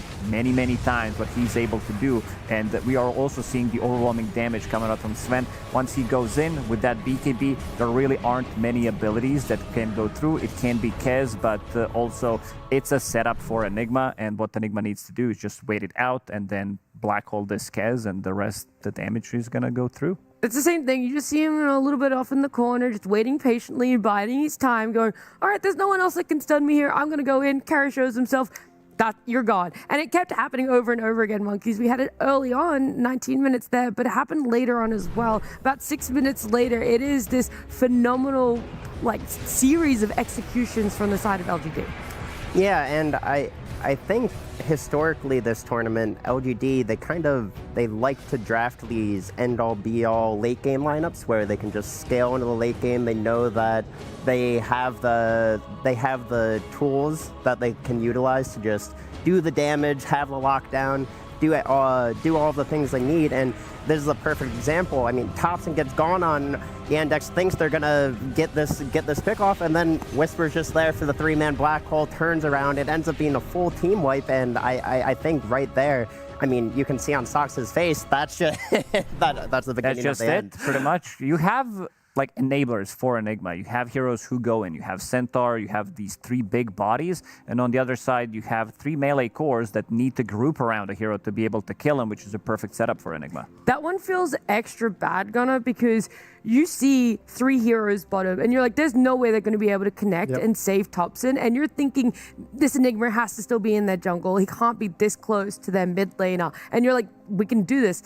And it is just literally only the Enigma that foils your plans, foils your ability to be able to take down Thompson. It's also the most situation you think of. Mid lane is the most dangerous lane in the game, and you see some guy, he's right outside your tier 2 tower, pushing this wave, full envision. You're like, okay, well my carry's dying bot. They had a TP, they had to do all this stuff, and then it's almost offensive when a mid laner is pushed up that far at that point in the game, because I've seen so many times. I don't want to count the amount of times I've died in that position just on the enemy side of the map. And they're like, okay, free kill. And then just 300, 400 health, gets his BKB off, gets all the kills. And you definitely, I think that's, you can't have this mentality, but in the back of your head, the players are kind of feeling the game gets really difficult after that. Yeah, nothing comes free when LGD is in the equation there. Everything comes at a price. But we've spoken about these bigger moments, the more impactful spells, but there's always small things that you can overlook. Someone who never overlooks those small details, though, is Purge. Thank you, Nat. And we did see a lot of great black holes, but what leads up to it is him farming creeps. So one thing I wanted to look at is how many Eidolons this guy went. He went a very interesting build here. Normally with your second skill, you're supposed to spawn 3 Eidolons and they duplicate to 6. But as you can count here, there's a lot more than 6 going on. So what happened with his item build that was pretty cool is he got the let me move this a little bit so we can see all our items. We got the standard item build of, drum and blink daggers that way he can get the black holes, but he also bought his shard here, which is going to mean that he also spawns Eidolons when he maledicts things. And here's demonic conversion, of course. And then he started building Octarine core. Going for this Void Stone gives him a giant amount of mana regen. So he can basically spam his first skill, which spawns Eidolons, and his second skill, which spawns Eidolons, as much as he wants to. And then he uses these to put pressure on the map. He forces a glyph with just Eidolons, and then still ends up doing like a third of the tower's damage with his Eidolons. Later on, he does the same thing. Spawns an abundance of Eidolons. Look how many this is. We're only 23 minutes in the game. It looks like he's level 25.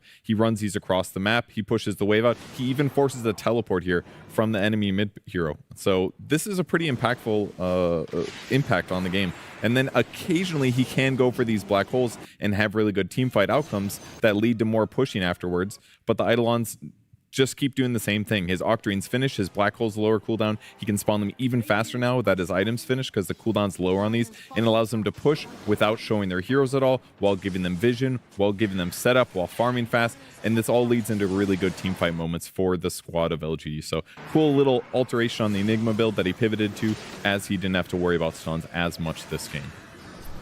That's amazing. Is it only really the Octarine core that was enabling this sort of... Yeah, and the shot. But what you're talking about, the Octarine core was for the mana pool, an extra? I don't... Yep.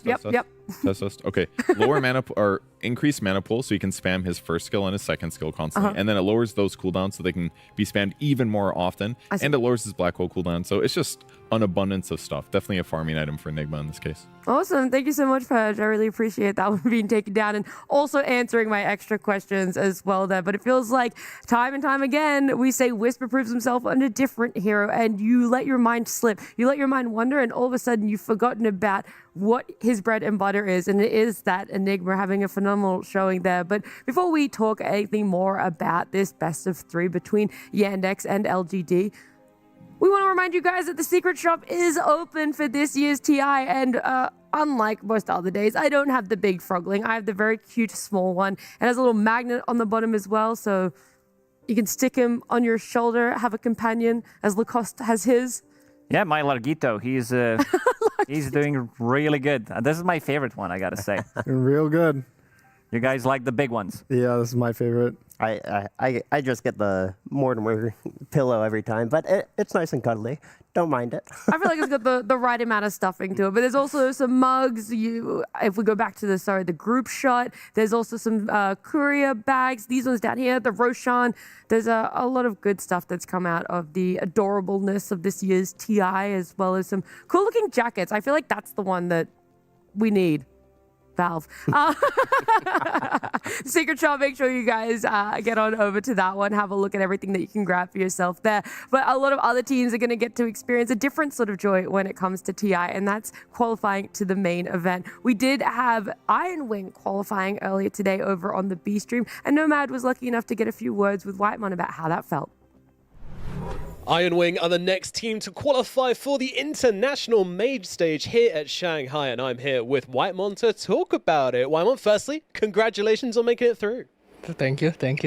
You're welcome. So this series, it was pretty convincing. I mean, what happened in that game number 1? I mean, game number 1 is kind of chill, you know. We got all our heroes and we just play the games and maybe just a little bit discipline, you know. Because we're kind of a bit like throwing in the group stage, so yeah, all right. Discipline. Yeah. I mean, is there a specific moment you can think back to in the group stage where things got a little bit messy for you guys? I mean, for sure, like we always gone for the game 3, like on the group stage, and we always kind of like throwing our lead. But it's not intentional, you know. It's just sometimes we're kind of a bit crazy, I guess, just like trying to dive or not taking any objectives, something like that. Yeah. Yeah, I mean, well, you've managed to get that discipline back for sure. I mean, this was so clean from you guys. Game number 2 as well, you know, you're on the Undying. Was this just an answer to a Centaur or a hero you just like playing at the moment? I mean, yeah, I just like the heroes, and I think the heroes is broken. That's what I say, yeah. All right. I mean, what's the key to being a brilliant Undying player? I don't know, just taking every objective with Tombstone, you know, easy. Fair enough. All right, that sounds really easy. I'm going to try that one myself. I mean, what do you think about the support meta in this group stage and how it sort of developed? In the support meta, I feel like it's kind of boring, I would say, because everyone just spamming the same heroes. I would say maybe only the Parivision that have different heroes compared to other teams, I think. Yeah. Okay, all right. Do you think anybody in your team is feeling that TI pressure more than others, perhaps? And do you think that's led to maybe some of the lack of discipline earlier on? I don't think we feel any pressure. It's just that's just how we play. Sometimes we're a bit rash, no passion, you know, no discipline. But we're working on that. Yeah. Well, yourself, also 33 and Pure, they always seem to put in a performance when it comes to TI main stage. Are you looking forward to playing on the stage with those sort of legends? Yeah, for sure. Maybe we're gonna make like cinema games, you know. Yeah, you always find a way, that's for sure. I mean, another interesting fact here as well is that, I don't know if you know this, but I believe you're the last SEA player going into the TI main stage now. Everybody else is gone. So how does it feel flying the flag for that region? Yeah, I just feel grateful, I guess, that I will represent the only C players in this TI. Yeah, feels good. Good stuff. All right. Well, anything you want to say to your fans as you come into the final stage of this tournament then? Yeah, just keep supporting us and watch us in playoff, I guess. Yeah, thank you. Cool. Whitemon, always a pleasure. Congratulations again on making it, and looking forward to seeing you play, mate.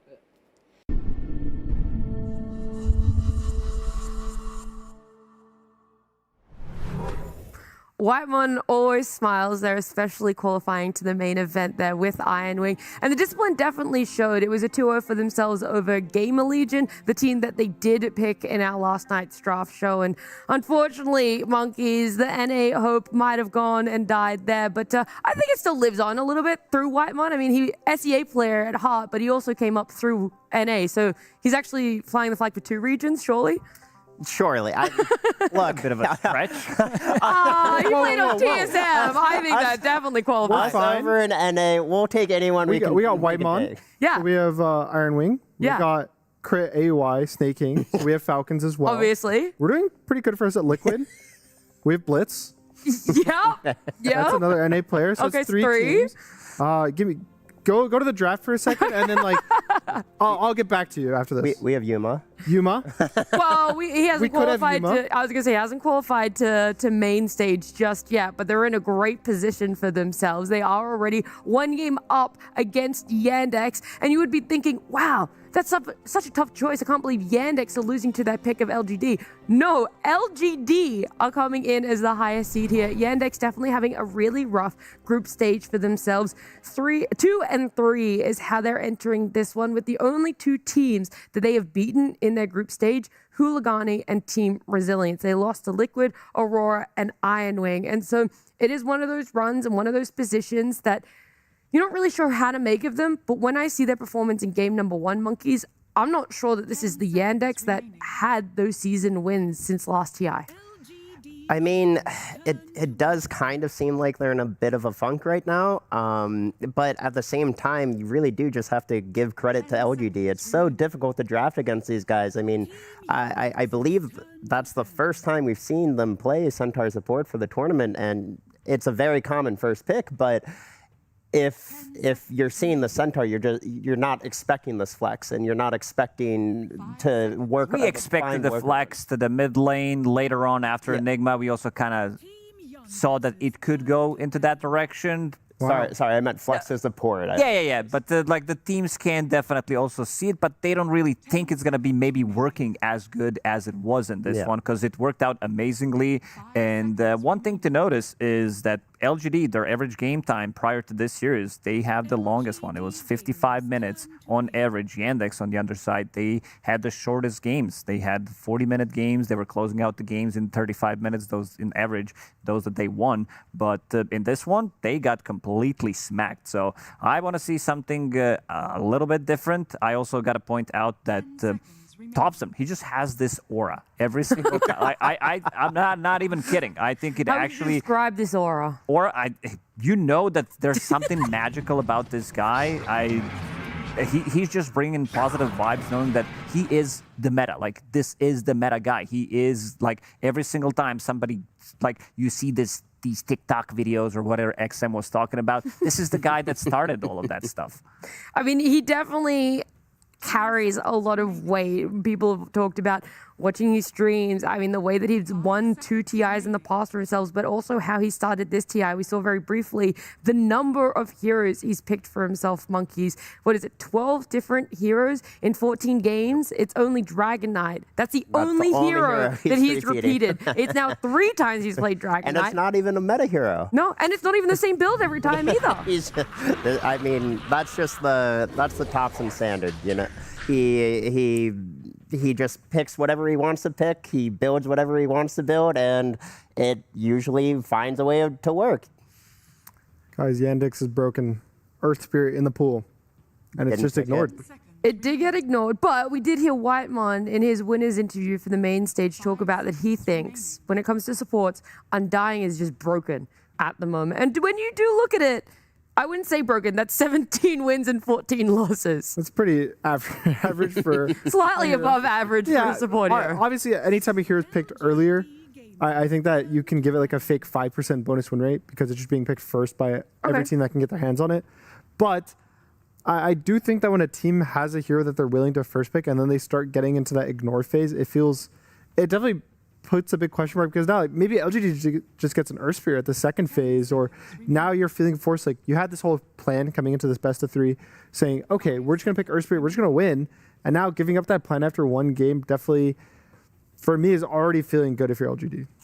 Yeah, I think this is the matchup that we talked about prior to this. What's going to happen in the mid lane? Chira Jr., he also is the lane counter to certain heroes. Like he has been picking the Slarks against the Ember Spirits.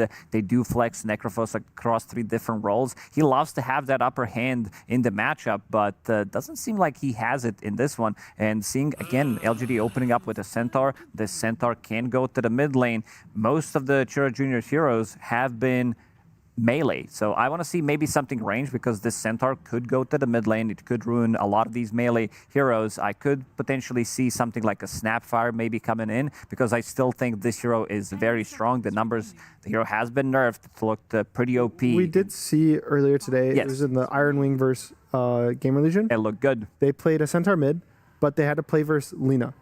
And I think Lina's an important hero for Yandex. It's not banned yet. Watson was one of the original Lina carries, so it's still potential flex. And because they are that second pick, they have the overall last pick, so they can supreme flex the Lina to whatever role they want it to be. And they already have it set up with the melee support with the Undying. So I would like a Lina out of the phase. You can even potentially ban that Earth Spirit just so Topsim doesn't get to play it. He's been playing Earth Spirit for 5 years at this point. He was one of the very first to play it, even when it was bad.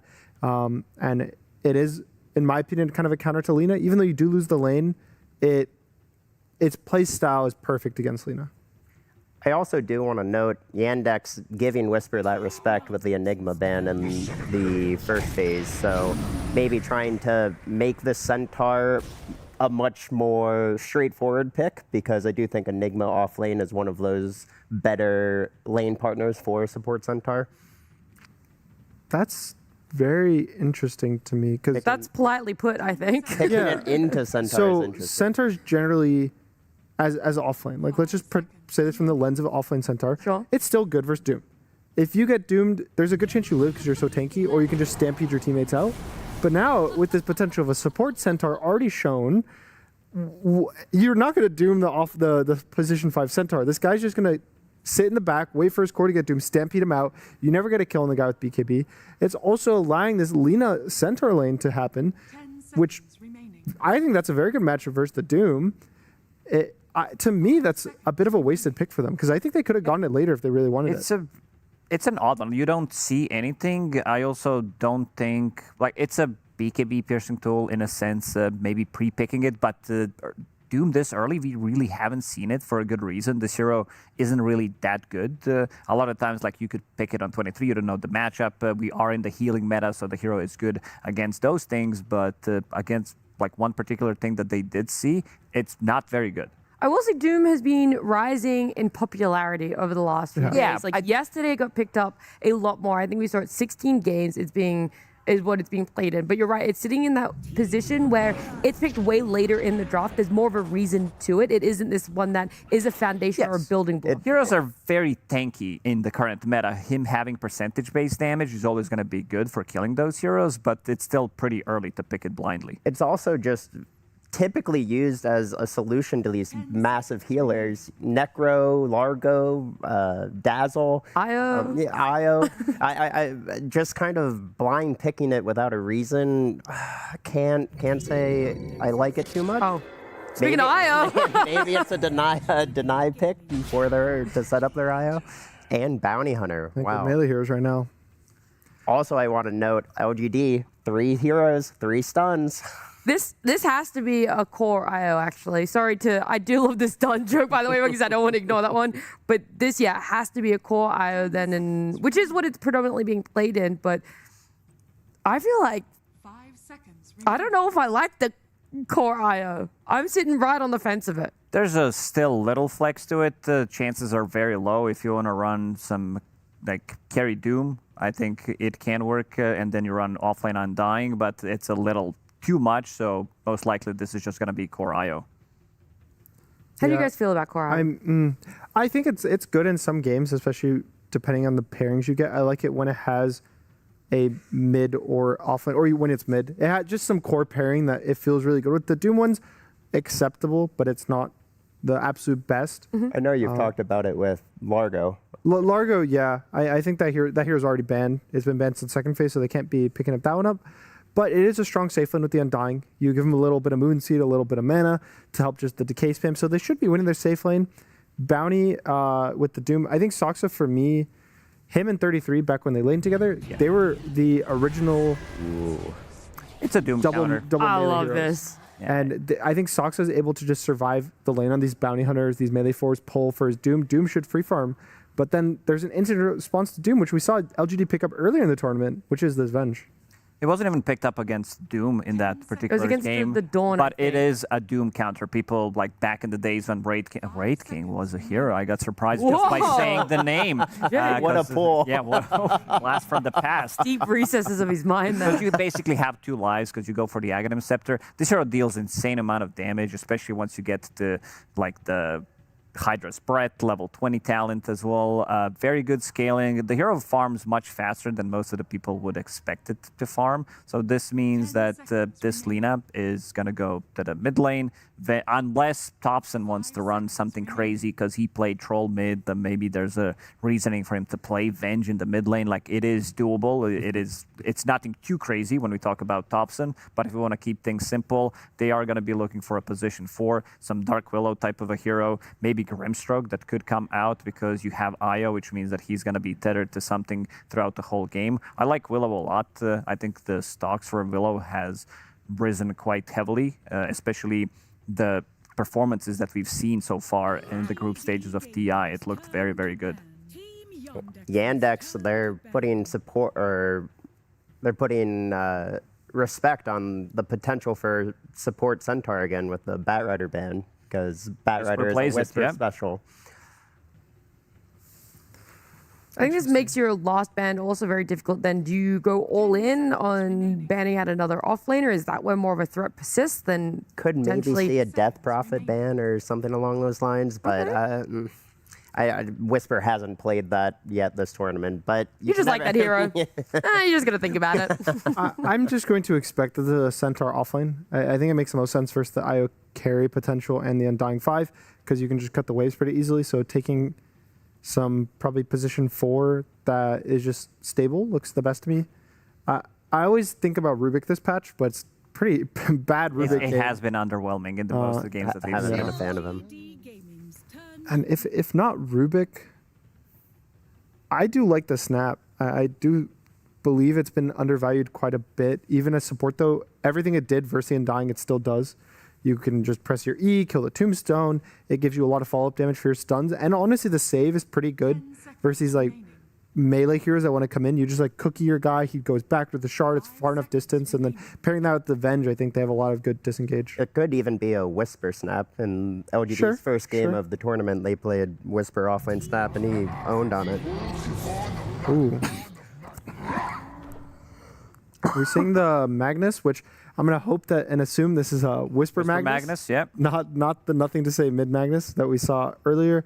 Was not too big of a fan of that, but I think in the offlane, this hero looks pretty decent just because you have so much farming potential. If you max the Empower, which you can sometimes get away with, you just complete free farm, and I don't think IO has the capability to really stop that from happening. It's kind of a same thinking in a sense where they're going to be grouping up, that it's for kind of melee heroes in a sense, like IO being tethered up to somebody. It's going to be very good for Magnus to set up his RPs. Whisper did play it earlier in the group stage against Team Brazilians. That was a long game, 70-minute game, and it looked very good. They also have ways of amping up the damage with this Vengeful Spirit, with the It's on a range hero, so it's not as effective, but having Empower on top of that, there's going to be quite a lot of right-click. Gunnar, you talked about all the physical damage in this meta, how it's important that you can kill heroes through the BKB. You have Vengeful Spirit with the swap, you have Magnus with the RP, a lot of BKB piercing tools that and the overwhelming damage, the right-click damage that you're bringing, so it does feel very good. That's the aura effect you were talking about, Lacoste, the Thompson effect. Now Yandex is saying, oh, you guys won with mid Dragon Knight. Now it's our turn to give it a go and win with it. Yeah, Dragon Knight has been kind of always the hero that has been good in the lane against Lina. You have a stun, like you don't feel as much harassment. The matchup did change over the years, but they also needed a stun. I feel like this is the hero that they kind of needed somebody to set things up, because when you have Doom, you also want to have a good chase potential, because otherwise they're going to be running away, and they have swap and they have stampede, so you're going to be able to lock onto a target and kill it. I do worry about the Dragon Knight with the sub duo. I think Undying and Bounty are both extremely low damage heroes. Yes. So if he has, which we've seen Dragon Knight actually struggle a bit in the lane versus Lina. Like, yeah, you don't get crushed like the other heroes, but it's not sunshine and rainbows. I think if he has that kind of bad lane and he's on the back foot, I don't think his supports can really help him. And LGD's draft just looks pretty solid. It looks very good. Yep. I mean, 5 heroes, 5 stuns again. You can't, if you're stunned, you can't play Dota. Doesn't matter how good you are. Monkeys is not going to change his mind until he potentially sees a 5-stun lineup lose. Is it going to be now? Is it going to be another draft? Who really knows? It's elimination. It's qualification potentially for LGD if they're able to win this game. Number 2, maybe even rewrite history, winning on a mag in TI format here. We're going to see for game number 2 with Sunspan and Syndrome. Here we go. Game 2 of this best of 3. Can Yandex stay alive, or will LGD move on to the main event? That is the question that will be answered either this game or next. As we see, that is not Queen Imperia. That is, in fact, Vengeful Spirit being picked, which I've been wanting this picked all tournament long. I brought it up 2 or 3 times. I've been thinking it tens of times, Cinderin. I haven't brought it up, so you can be thankful for that. That's nice. What do you think? The less you say, the better. Okay, so thank you. That's great. Thank you. I think it really fits the bill for how this team is playing. And of course, it's a good response to Doom. You're going to buy eggs, so if you get doomed, you have a second life. Yeah, you never want to doom her. It feels really unappealing. It's kind of the new Wraith King against Doom. She's just seemingly a better hero right now, and you're a bad target, so you feel confident in the game.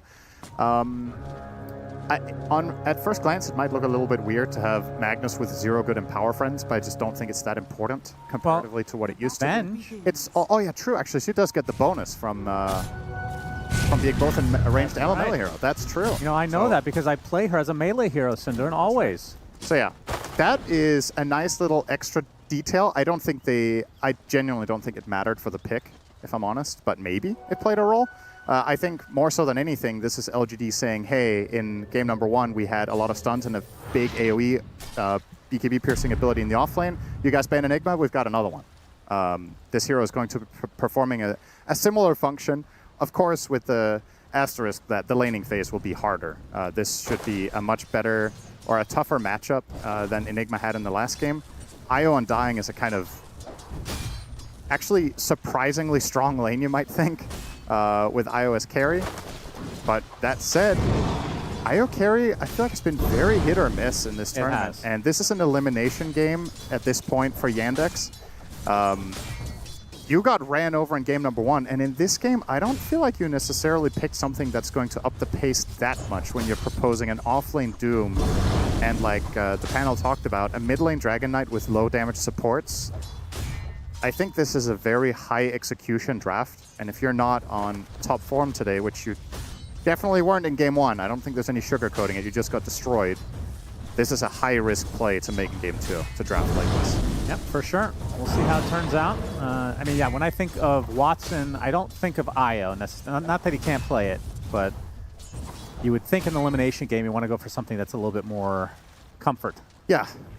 I was expecting them to run something where they don't feel on a timer. I don't know if they necessarily are. I think their lineup scales very well on the core positions. The support's a little bit mixed bag, like Bounty Hunter on Soxa here can scale, but it's contingent on finding kills. Bounty Hunter never gets rich without track, especially since the change to his innate, or rather he had the facet where he could farm with Shuriken. which doesn't exist anymore, the old through and through ability. So now all you have is more gold when you kill enemy heroes that have high net worth. So again, his entire game is kind of hinging on being successful with his teammates in finding pickoffs. Well, if game one is anything to go by, LGD are ready to fight. They're going to bring the numbers. I didn't get to confirm this. I heard from a little birdie that maybe that innate for Bounty is just not working, actually. Oh. So he might not even have that to work with. Could not confirm it, though, so don't take my word for it. It makes me feel better about the mistake from last game with Sven that Gunnar and I both made, talking about how he does more damage to stun targets. Maybe that still works. Who knows? Maybe it just says something else. It's really hard to test. Yeah, that's true. Theolacor might get first blooded for the second game in a row, which is good news for LGD, because it worked out really well after that. I was about to say why. All right, that's a good luck charm for them. That's the strat, yep. Yeah, I'm interested with what's going to happen to Whisper, because, like you said, Enigma can farm like pretty much none other, it feels like, from the offlane position, whereas the Magnus, I would not put him within the same couple categories. No. One of these heroes is definitely just better than the other in this patch in the offlane on average. Enigma will have games that are really tough if it's specifically countered by the carry pick, but otherwise the hero will always get stuff. Magnus can lose to a variety of lanes, and I do expect him to lose down here. It's just a matter of by how much, but this is a constant harassment lane. It's super annoying for him to deal with the non-stop spamming of decay. It's very hard to initiate on either IO or Undying because of all the heals they're going to have. They will have some inherent synergy later with the Soul Rip plus Tether, which is really strong. So plenty of good things going Yandex's way in that regard. Top lane, DM actually quite low here. I would argue he's having quite the nice time for the moment, other than the harassment. His CS is quite good on the Magnus. Going to be too sad about that yet, but we'll see once the levels come to be if Yandex can take advantage of it or not. Again, we're going to be seeing the support Centaur here from KJ. Somehow worked last game. As a Centaur lover, it's glad on to the see sentry there, unfortunately. So not going to get the follow-up Venge stun. Could have put some pressure onto Sock, so he would have lived, but maybe could have forced out the healing Lotus. Still, this lane is... I think this is what's very important. If you're playing Centaur 5 or 4, this may be a little bit of a tip for people at home if they get inspired. This hero has some serious shortcomings along with its strengths. Obviously, LGD are drafting it in a very particular fashion to make his laning make sense. Last game he was laning with Enigma, an incredibly powerful offlaner that offers a lot of damage during your stuns. And in this case, he's laning with Avenge, who, as a carry, is a little bit in the same boat. So... Okay, they're going to be forced out again. And yeah, the minus armor aspect in this game with the Wave of Terror, not really taking much advantage of it from LGD's side. It's just a single, really, I mean, sure, Lina will do some physical damage. It's mostly magic, surely. Let's be honest, they only picked Venge because of Doom. I think there was no way they were going to do it otherwise. And it has a stun, Cinderin. It does, but a lot of heroes have stuns. Very few heroes have 2 lives. It's only her, Undying, arguably, and of course Wraith King. That shows how much in the dumpster Wraith King is, that he's not even picked in this scenario. Yeah. That's the one category you're looking for. One check off that box as Thompson in the mid lane. 38-6 start, but this is a 25-4 on Tachira. What has happened to Lina that this is a play? Yeah, it used to be the finishing blow. Now it's just like, I'll just get my stacks Using up. Laguna to harass. Oh, Malady. Going to run into Theolacor, puts down the Tombstone, but the Starstorm's in quite a bit. The Zombie does tank the arrow, as Theolacor able to get out just in time, and now the Dragon Tail onto Thompson. This is a much bigger kill for Yandex. KJ a little bit late to the party, so ends up being a very good trade for Yandex. I was a little bit disconnected from them, though. It felt like Undying used absolutely everything and died before DK could even connect on the play, but fortunately was able to in the very end. Almost killed the Mirana there on Malady, but needed an extra zombie hit or 2 as the Tombstone was taken down. So we're going to see Radiance on Lina, you think? No, I don't think so. If he's going to switch things up on every hero, though. I had my doubts last game when we talked about Dragon Knight buying Radiance, if that was ever a thing in other roles. I think Lina Radiance, I can say with confidence, has never been a thing in any role. Getting gone on under the tier 1 tower. Will pop the Lotus, but... And the Fairy Fire, in fact. Scorched Earth is too much. DM with the kill. And another big one going the way of Yandex. Exactly what they were looking for. He's off to a solid start this game on Doom. I wonder who he prioritizes dooming this game. I think there's a case to be made for actually making it a priority to doom the Magnus over Lina, depending on the situation. Obviously, you're not dooming Venge after she hits her Ags timing, unless it's a very specific scenario. But you are playing into Stampede. Oh, see you later, Melody, by the way. I'm gonna walk into trouble here. Centaur, a classic counter to Doom for that reason. You Doom someone, you just Stampede them out. He can't... I mean, obviously you can itemize against it as Doom, but you're not really going to, so you will be heavily reliant on combining Doom with Dragon Tail. Otherwise, the heroes are just going to run away from everybody. Yeah. It's actually an incredible Centaur support game, considering you first picked this. It makes Ags Doom even worse. Actually. Yeah.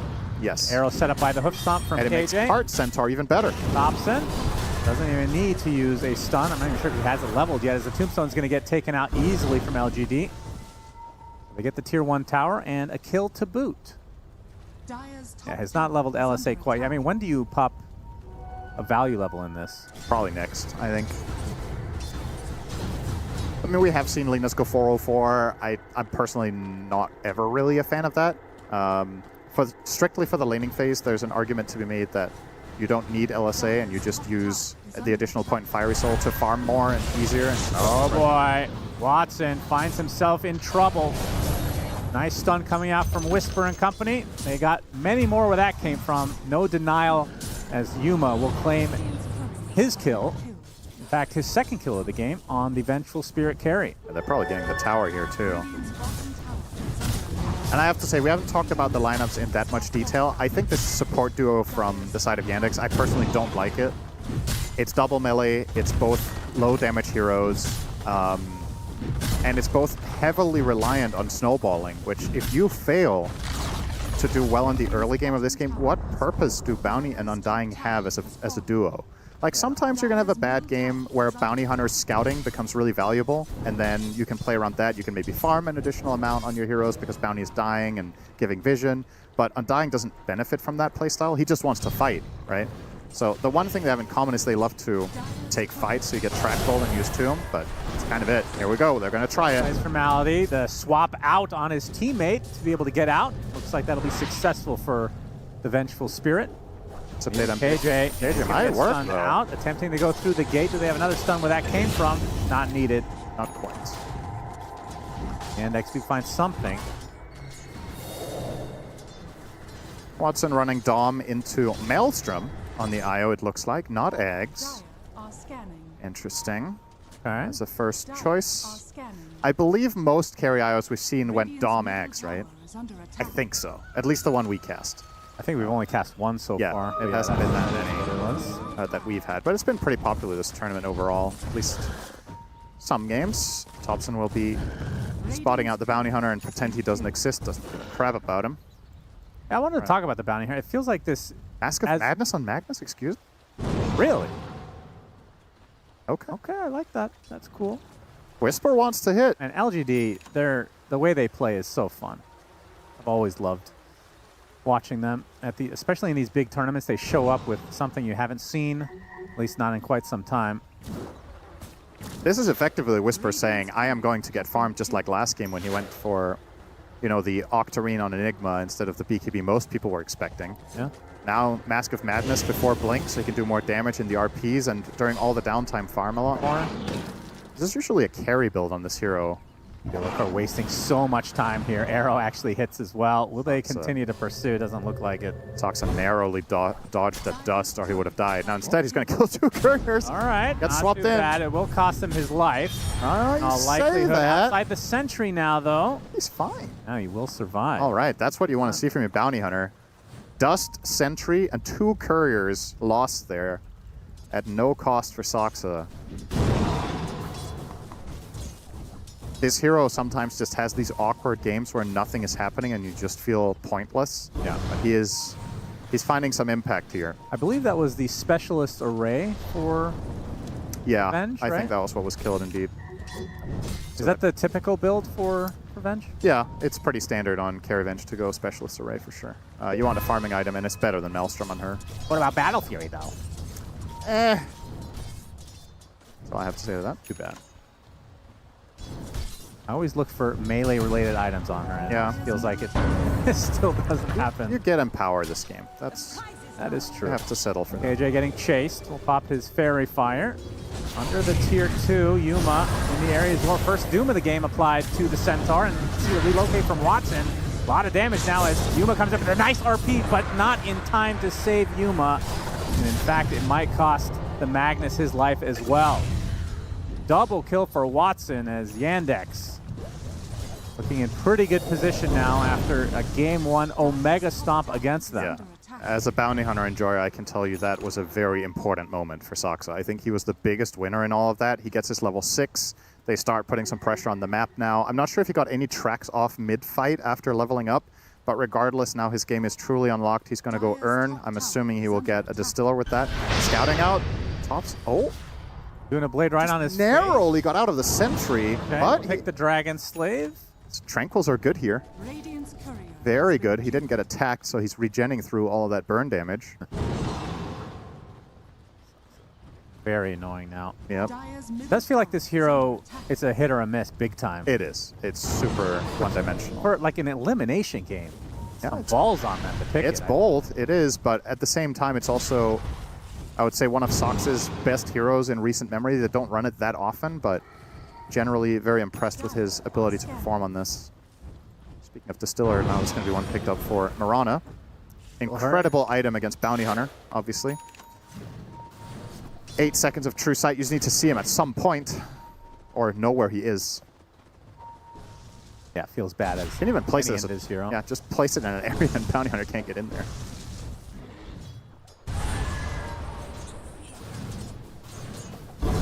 Surprised we are. I mean, not that we're seeing. We did see Ricky, I suppose. I'm thinking of Invis heroes with since Distiller was put in. They've definitely dropped off. Yeah, we haven't seen much Nyx. Not that he's Invis after he initiates, but Saksa. Yoink! He got his item delivered, though. How many courier kills is that for him now? 4 or 5? Yeah, I think so. Not too bad. If this was the old couriers, now we're talking. He's channeling his inner Jin Q. Yeah, or his inner maybe next time, if you want to go back that long ago. Holy core. That is 5 kills.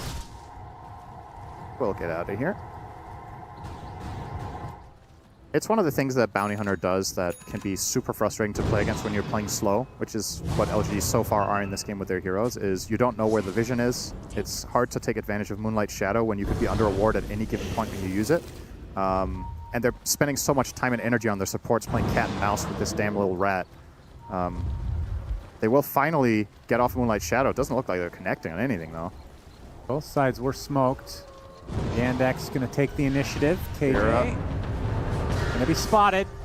The Dragon Tail to his face. Gets off the hook stomp onto 2, though. The DM jumps in with the Doom on top of Yuma. But like you said, the Stampede being put to good use. LSA, some more right clicks. There's the RP onto 2 with a big skew onto the tier 3 towers. Watson now in a lot of trouble. They will find the Vengeful Spear, but at heavy cost again. 2 cores down for Yandex.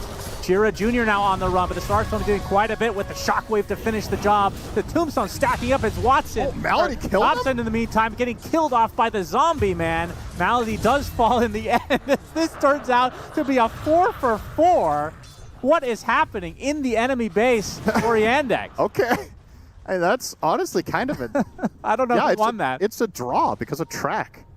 You know? Like, you killed one... Yeah, it's hard to keep an overview of fights like that. It was a nice heads-up play. Dead even with the gold. Important for Whisper to find that RP and at least somewhat alleviate that disaster, but obviously Dooming Venge is good for now. Not for long, though. Far off the Ag still. Need another 2,500 gold, so they would love to do that again. Just warded 1 ward. There's still an observer in the enemy base by the tier 3 top. Yeah, I think Malady placed that as he was diving the lead. Yeah, that's so funny. This one might just last full duration. Yeah, I don't think they'll overuse it anyway. And it's it's good for Saksa. He's going to see courier movements. True. Potentially get another kill or 2 out of that and just be a bigger nuisance. No, he's going to be spotted though. Magic Missile with the swap. KJ in the area. Dust still applied. Saksa might be fine. Distiller is there. Now Theolocore getting gone on by DM. The right clicks will suffice. Yuma Yuma now. They are confident with reload. Quite yet, absolutely. The Dragon Tail sets things up. The Skewer's not going to be in time, and now the Stampede for the retreat on LGD. Not going to last long enough, it looks like, as the Centaur, the Watson Centaur in this case, not able to find the stomp. The Whisper gets away. Thompson was not a part of this fight. They're going for him, aren't they? Watson, okay. He spots Thompson, he just runs right into him. Son on son, who's the bigger son? Centaur is not fast enough to get the stomp off. I don't believe the arrow will buy him some time. I was going to say, this is current Dota if he Lagunas that Centaur creep. That's 2026 right there. Do you like it or not? I don't mind it. It's just funny. It's funny to see. Thompson, by the way, going for a rather uncharacteristic build-up here. Kaya into immediate Lincolns, so wants to counter the Doom and the Track and the Dragon Tail early, but in mentioning all of those abilities, essentially, I don't know necessarily how good this is going to be for him, because you can just break it from a long range in Invis with Track, and then you can get doomed out of nowhere. Yep. So it doesn't feel like a safeguard, but maybe it is a necessity. Is that the finished? No, he's still 2k away. He's actually, his farm has dropped up quite a bit on Yuma. Oh, Thompson's courier just got killed by Saksa, along with Yuma's courier. So is that 7? Are we up to 7 now? I think it would be 8. 8 courier kills? Yeah, I think so. Okay, that's 7. Okay, you were right. Yeah, good job. Nice try. Mirana's killed 5. Apparently. We haven't. I've not noticed them. You look for it less when it's not Bounty Hunter, but still. It's not fair because she has a mount. Yeah, that's right. Unfair game. Sox is spending a lot of his time courier hunting. It's so funny. Yeah, I mean, this is a multi-purpose movement, right? He's looking for couriers, but he's also looking for key information. They have relocate, so he can actually set up Watson for unexpected kills, especially if he connects with Doom. So this is a very interesting strategy that is working out great so far for them. And Watson almost done with his Aghanim Scepter. Side of LGD, the only hero that's really thriving in the farm department is the Lina, and she is going to have her work cut out for her playing into Doom Dragon Knight. It is not easy to not get caught by anything here with Bounty Hunter scouting. A couple of Lotuses here for Sox. He's going to be happy to find this pool unchecked for 9 minutes. We get 3 of them, and we're into a smoke we go. So this is exactly going to be a relocate play, but they're going to do it the other way around. They're going to bring smoke. Doom into a smoke, so he doesn't have to be reload. Dragon Form's about to end, though, so not the most ideal timing for Yandex. Feels like if they blink Doom and Dragon Tail anyone, that hero is dead. Yeah, maybe they don't. It doesn't really matter. Dragon Form. And the dream target would be... It would be Thompson. They'll find the Mirana instead. They won't kill her, though. Not enough. I They'll think. Believe? Okay, oh, they will. The way the gem is there, though, they will pick it back up. What the hell? Oh, that's right. Fireball linkers for 2 seconds after you leap out of it. Really? Yeah. So it's a pretty rare thing for AoE ground abilities to have that much linger, but... It is fire. That's true. Whisper, using the RP on this pesky Bounty Hunter, will get the Laguna Blade help from Thompson as well. Drums away from the zombie man. Majorly awkward. They want to get out of there. Lincoln's finally online, as you can see Chira finds himself a Centaur snack. 6k lead for Yandex. And Aghanim Scepter still not finished on Yuma. Yeah, he's having a rough one. It's the biggest story of the game here. Started off so well. 4 deaths that to his empower. name. You know, they need to get that empower action here. I think more than anything, he just needs some breathing room. They've been very aggressive in this top half, largely, again, courtesy of the Bounty Hunter scouting. They've been able to go for these tower dives, relocate plays, and Yuma has definitely suffered the most out of any core in this game. The fact that he's only 500 ahead of Magnus, who had a bad lane matchup, speaks volumes.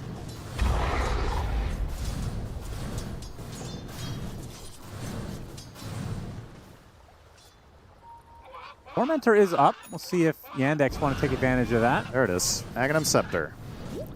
Step 1 of many needed here for LGD in this game, but they are always going to have that X factor of insane team fight. Always fall back on that. You can hit a fat RP, combo it with an LSA. You have plenty of AoE damage between your heroes. Okay. Nice little love tap there from Thompson. Blink almost there for KJ. So some Nice item timings for LGD. Thinking about it. The track on Centaur. Still gonna wait though.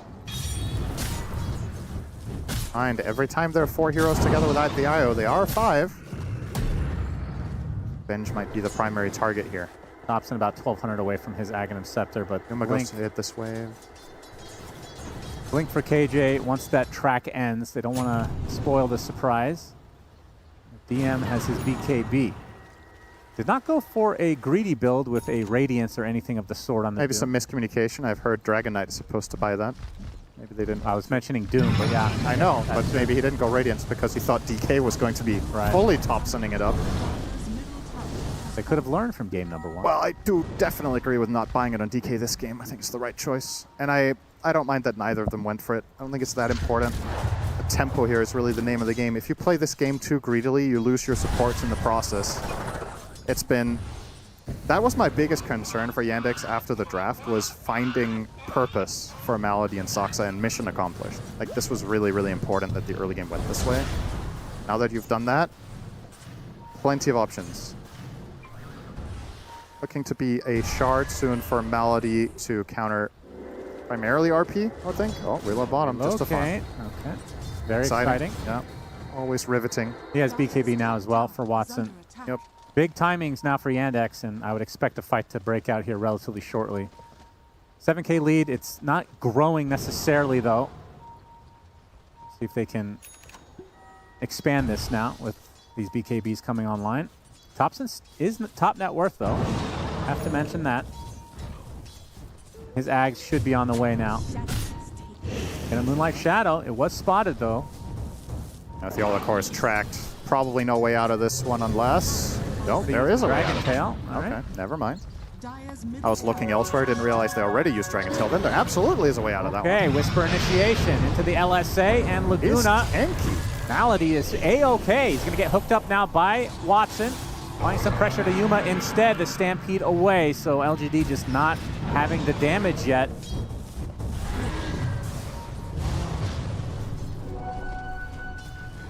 It's like Thompson, I mean, what's the regular build here? I mean, at some point you go for right-click, right? Yeah, it looks like he wants to go... He's not upgrading his Kaya, or is he? No. Unless it's on his courier. Gonna get this for all free, the time you see like. Kaya Yasha in the slot, but no contesting.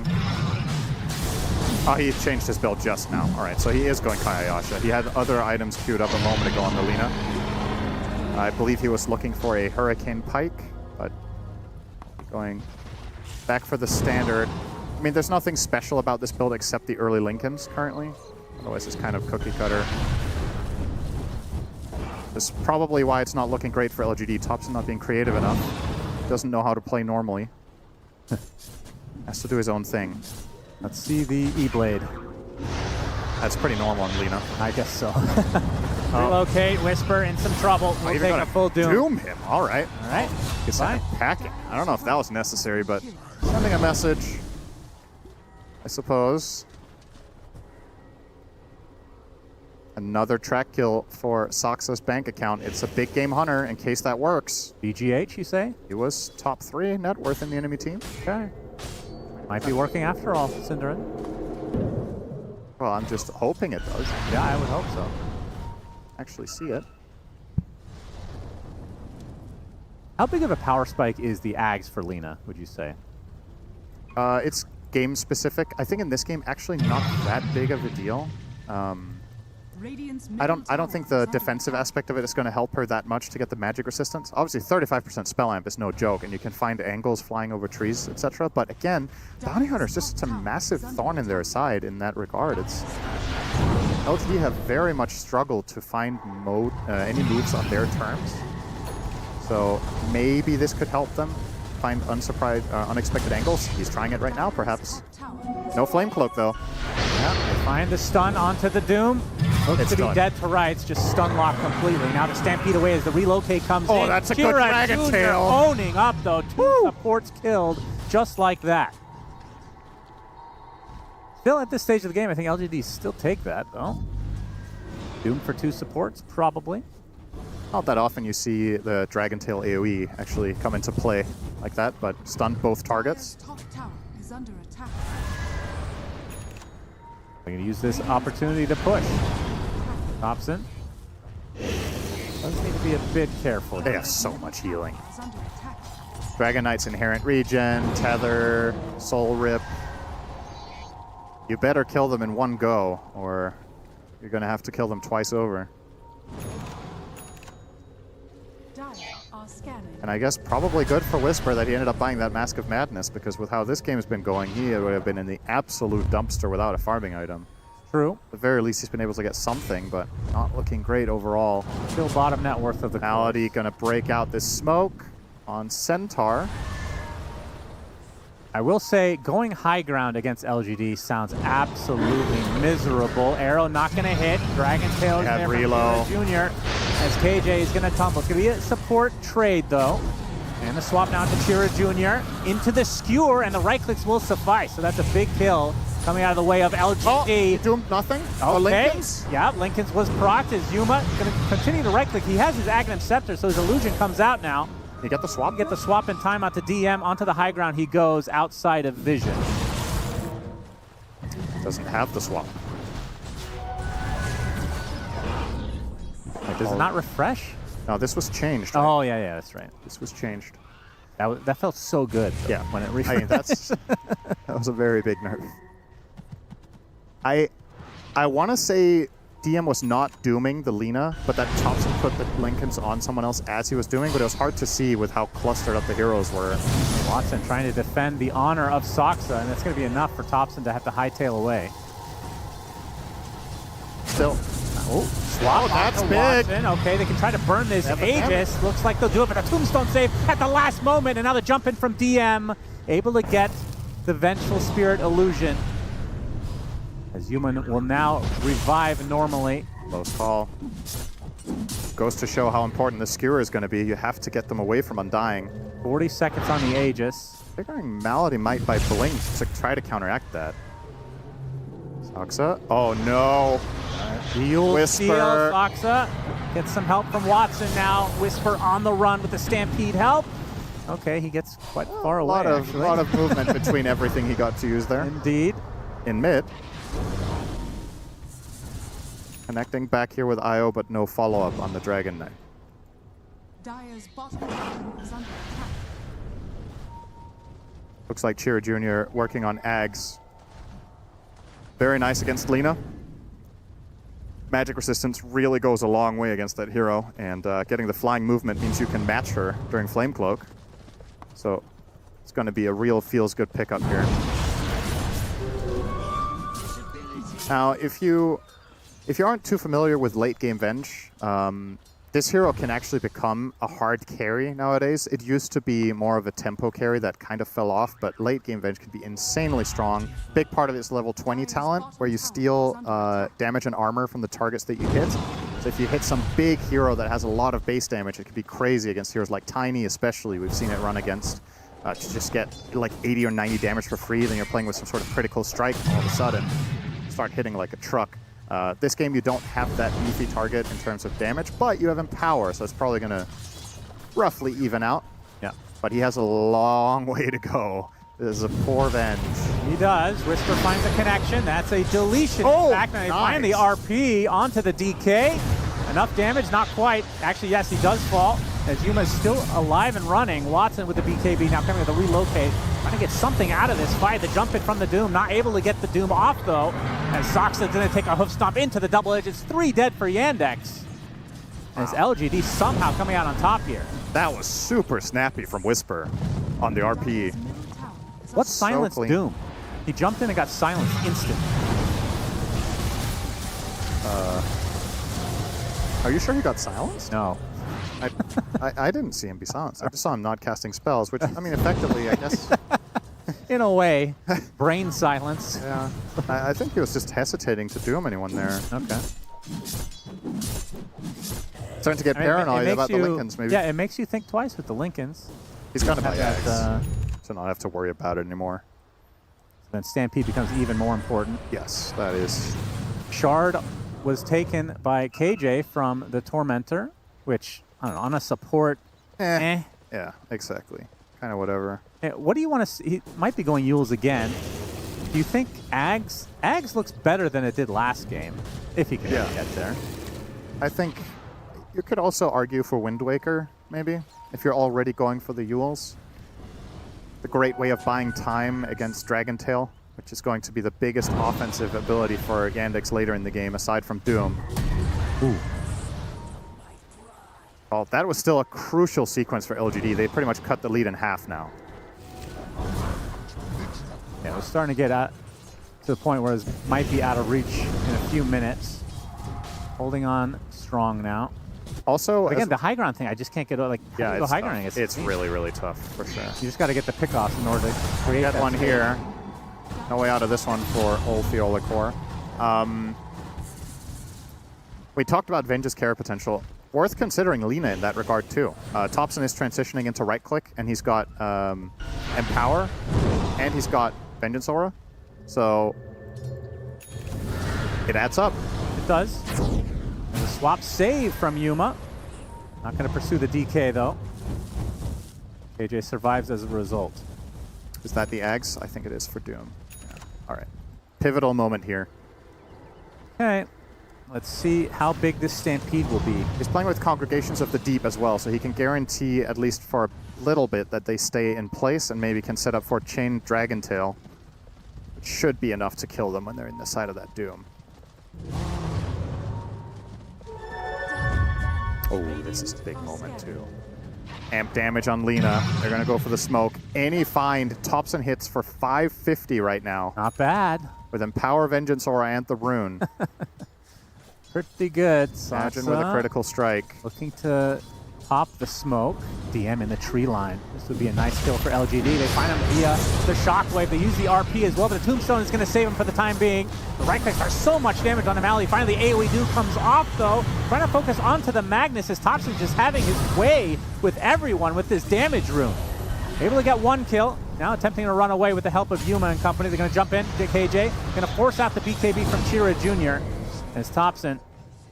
Lincolns does proc on Reload. Track. And Relocate still up and running. They get the Dragon Tail at the last moment onto Thompson. Looks to be his doom. As Chira Jr. ensures it with the blink as he blocks him off. And now Yuma, last remaining member in this vicinity at least, as Whisper actually will join him. Looks like that'll be it for the fight, but definite favor going the way of Yandex. These kills are worth so much gold, and it's not even level 3 track yet. That looked quite promising for a bit for LGD, but the fact that they got the Tombstone save off immediately, and that was without even a Blink Dagger on Malady, just good positioning from him, good awareness of the expected move out of LGD there to be able to Tombstone save Doom. And they will burn Roche in the river. Yep, classic. So if that fight didn't work out for LGD, next time they probably won't have that damage rune, which played a big role. Still very much reliant on finding that good RP. Coming soon to your pubs, by the way. Daedalus Satanic on IO. Almost has it completed here. Very nice, and he has a 25 talent now. Yeah. So attack tethered allies target. Big power spikes here. Strong. DK has a lot of attack speed as well. Those two together pack a punch. AC minus armor from Chira Jr. Things looking very good for Yandex. Doxa finds himself a Magnus. Yeah. Do they reload?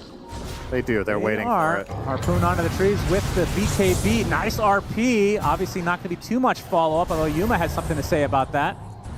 They force BKB RP with a reload. That's really, really good for the side of Yandex.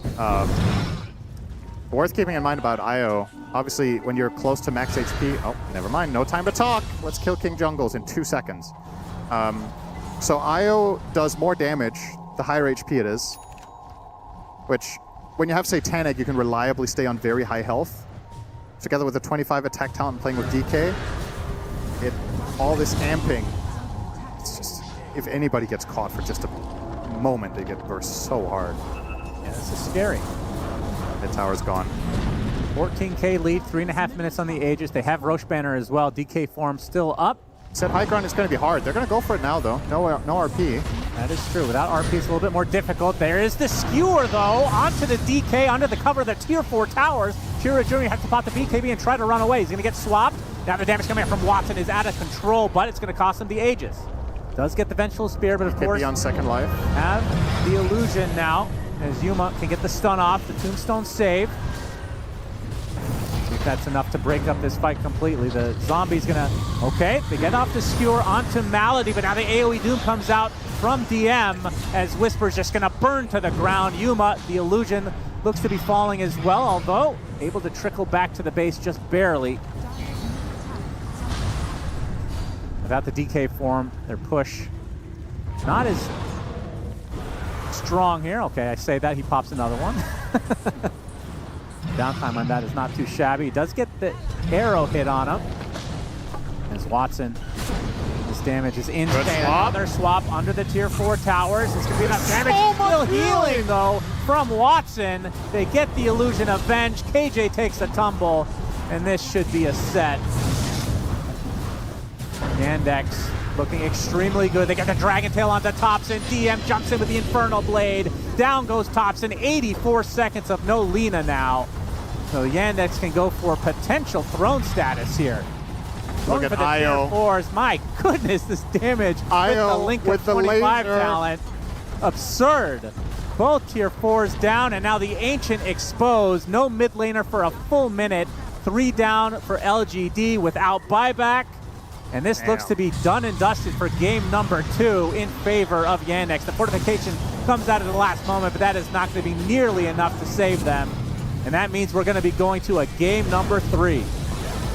And now, you and I finally get to cast a game that shows what the IO carry hype is all about. It's been a very mixed bag in this tournament. This time around, though, great performance from the side of Yandex, and Watson ends the game 12-2-12. Massive success. Let's do game 3, Nat! Okay, Sunspan, I'll give that one to you as soon as we've already broken down this game too, because I'm on a similar sentiment here to what Synderen said. There's been so many core IO games going on, whether it's mid, whether it's carry, and they have been mixed results. I mean, going into this one, it was literally 3 wins, 3 losses for an IO carry, and I just wasn't really convinced Gunnar. This one has convinced me a lot more. Maybe that's just the Watson effect. Yeah, it was. I think with the pairing of the Undying, definitely helped the Tombstone saves. It let him either get the relocate saves on his other cores, or let him be that like bit more aggressive, and then he gets relocated himself out.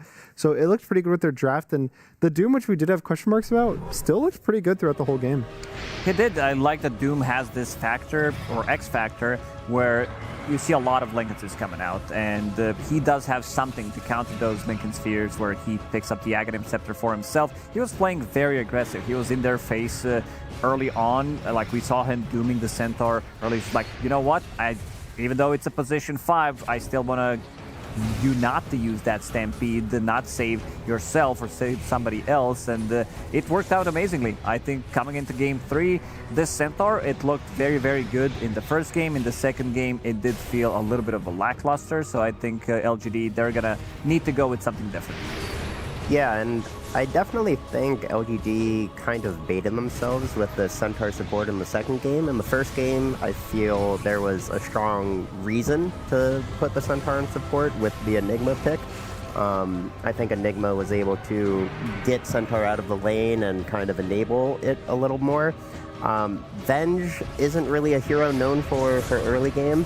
And I also think Magnus, we kind of talked about it during the draft, just isn't necessarily what we would think of when talking about strong offlane. Yes, it's a lot of non-meta heroes, if you want to call them that.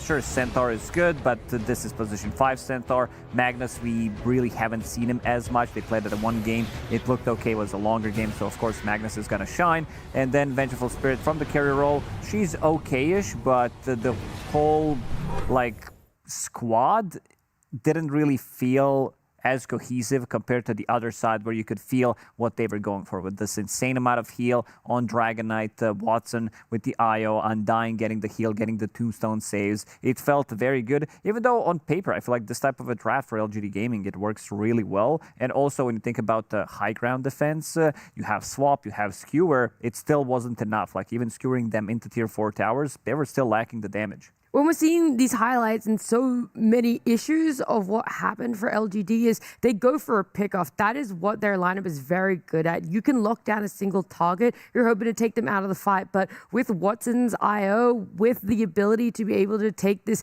Doom or their mid laner with them here anywhere that he wanted, the Dragon Knight, it's like, yeah, you might get one pick-off gunner, but then you don't get to disengage because all of a sudden you're still overwhelmed with the amount of damage and the sheer numbers and how hard what Yandex are hitting on you. Yeah, and I want to give a cool shout out to Sox's item build on the Bounty Hunter.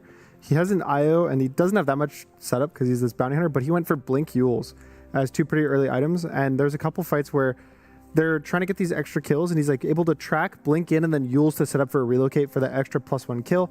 And so I thought that was pretty cool from him. Usually the bounty hunters we think of as like, oh, this guy's just kind of there. He's eventually going to get some random track and stuns, but I thought it was just cool to see getting those. Like those were his major items, right? And they're not really that.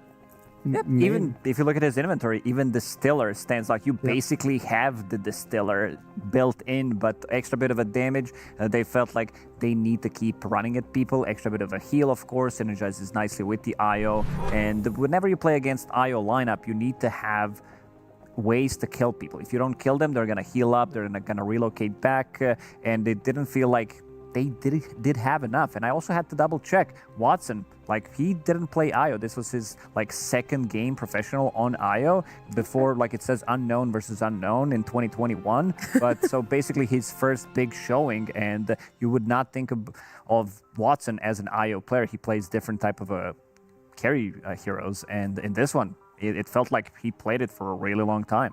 To be fair, Watson is a grinder, so I have absolutely no doubt that he's seeing everyone else play here, and he goes, I've got to give it a try myself, runs 20 pubs on it, and eventually comes out and has a performance like this in officials. But Monkeys, the start of the game was just absolute chaos. I was wondering, is this the game plan of Yandex? You're just running around the map, this Undying on Malady, he's just showing up in every lane and maybe helping his cause, but himself suffering a little bit, that I wonder what is going to eventuate in this game. Yeah, as you can see here, Yandex pretty early on, I mean, they're just diving into tier 2 tower, they're doing the Centaur. LGD are trying to TP respond on the Magnus, but they're just feeding an early triple kill to Yandex. That accelerates the bounty hunter levels, gets that track online. Another thing I want to mention is actually, I forgot about this dive here, where Yandex end up four or five men diving LGD's base here.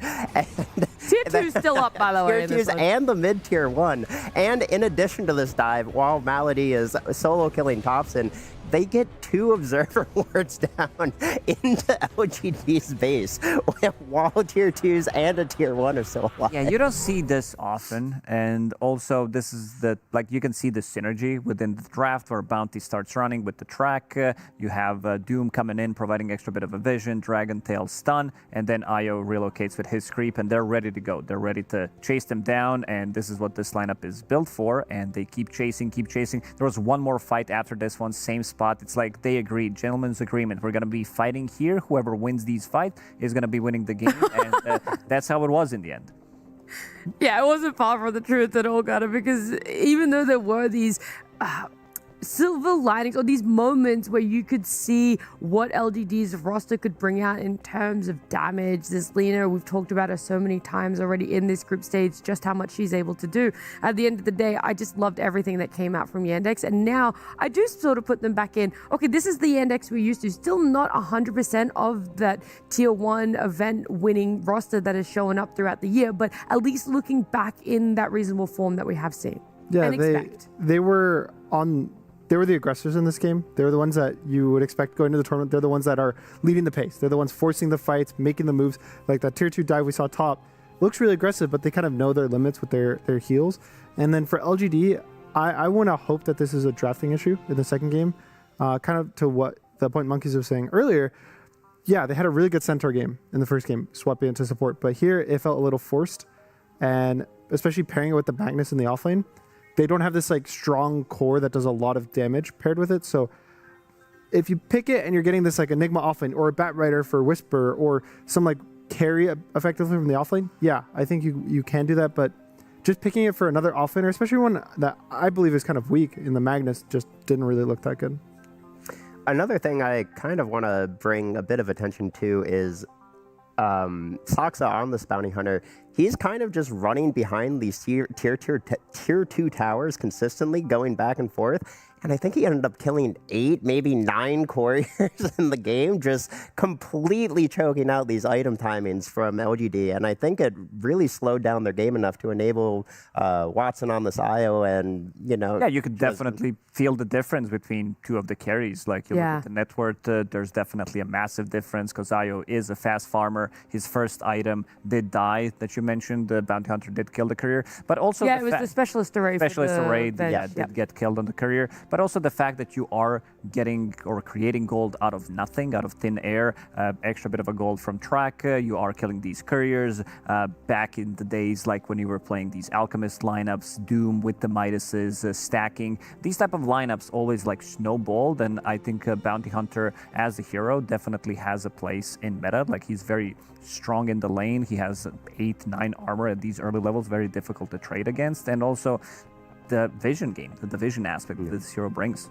Yeah, it was significantly more in favor of Yandex this time around compared to game number 1, where it felt like LGD with their early gem, it paid out in bucket loads for game 1, not so much for game number 2, but because of that, we do get the joy of a game 3. But before we get to that, before we find out who's going to make it to main stage and who unfortunately will end their TI run here, we did have Pyrian sitting down with KJ before all of this TI action kicked off.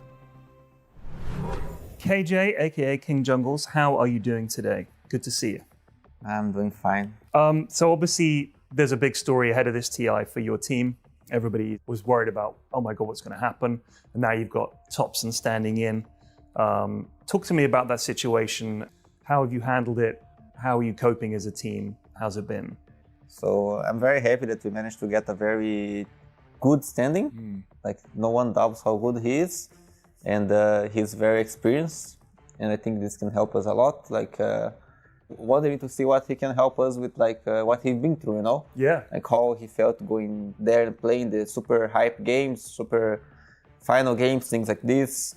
I hope he can be more than just a good button presser, and he can be someone who can give us things that he learned from the past. Yeah, bring a lot of experience to the team as well, right? Yeah. What about your season overall prior to TI? How's it been? Have you enjoyed it? You've been happy with how it's gone? So our season prior TI, like I can say about the one good thing, I think, like was the Blast tournament that we played. We got second place. Yeah. I feel like that was the one tournament that I can say we didn't have any problems. So I can see the potential of our team when everyone wants to win. Other than Blast, what has been a highlight for you this season building up to TI? What's been something you're like, this has been great, we're moving in the right direction? I feel like the highlight for the season would be the addition of FCR, our assistant coach, to the team. I think that since our coaching staff, like Cafurtado, he's very focused on drafts, and we were like lacking a little bit on macros and how we should play together as a team. And after we got him, FCR, we became so much better on that. And we got lucky also that he's a specialist on many of the heroes that are on the patch. So for example, Lone Druid and Necro. Yuma right now, he's like one of the best Necros, one of the best Lone Druids, if not the best in the tournament because of him.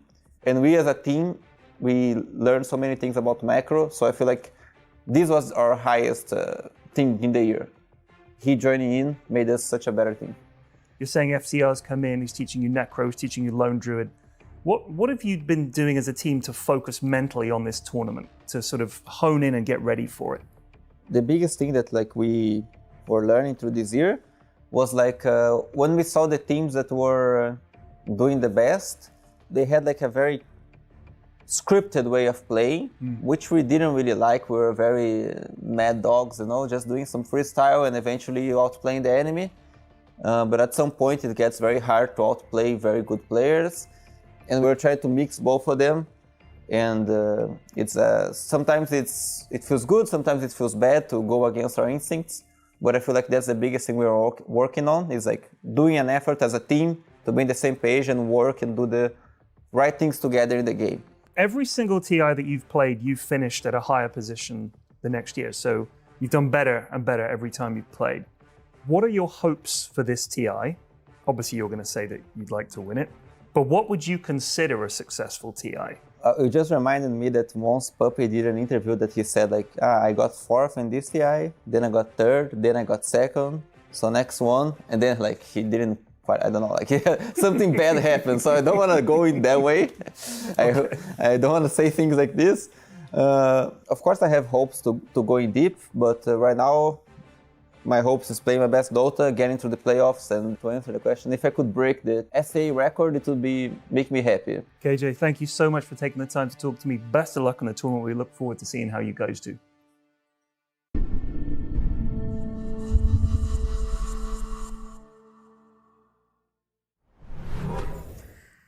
KJ would be incredibly happy to break that record, but I'm sure so many SA fans would be so happy to see that record broken as well.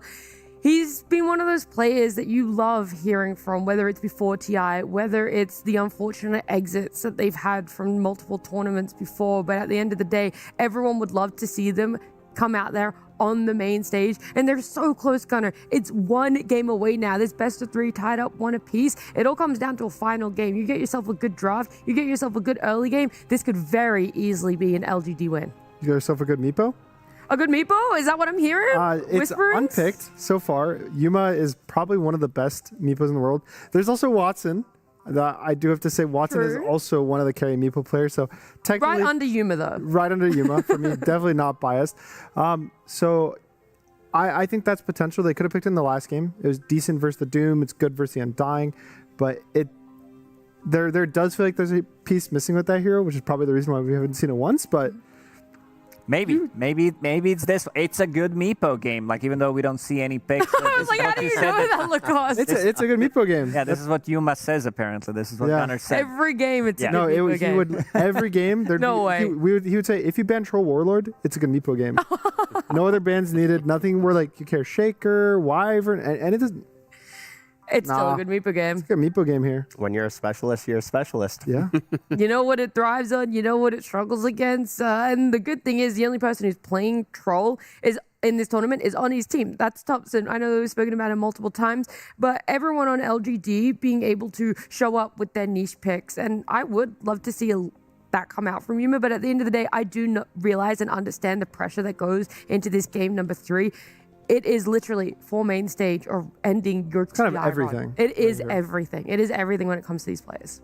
And think about their drafts. I know Cass does a lot of prep. I've seen his prep documents. They're like 500 pages long. It's dissertations. They're not documents. He's like, okay, so if they ban this one hero, we're gonna go down this entire list, and he has every single ban planned, every single pick banned for the first like 6 picks of the draft. So he knows what he wants to do. And it's hard to say, like, oh, he has to change all his plans. But again, for me, I think Centaur is a very strong hero. But if you're going to move it off that offlane, I want it to be for a good reason. I'm down this hero to be just picked and played from the offlane. I don't think they need to overcomplicate things. If they have a chance, this has been one of the best, if not the best offlaner of the tournament. Like how many times have we seen this hero just do well in the lane, transition that into mid game, become completely unkillable? And I feel like this hero just has way too much value from the offlane. We do have a game 3 draft coming very soon. I'm sorry, I have hiccups, so I'm trying to talk through the hiccups here. So, Monkeys, maybe you can take over here. We already have the respect bans from Yandex here, Enigma and Centaur. So, forcing a completely new draft and strategy out of LGD here.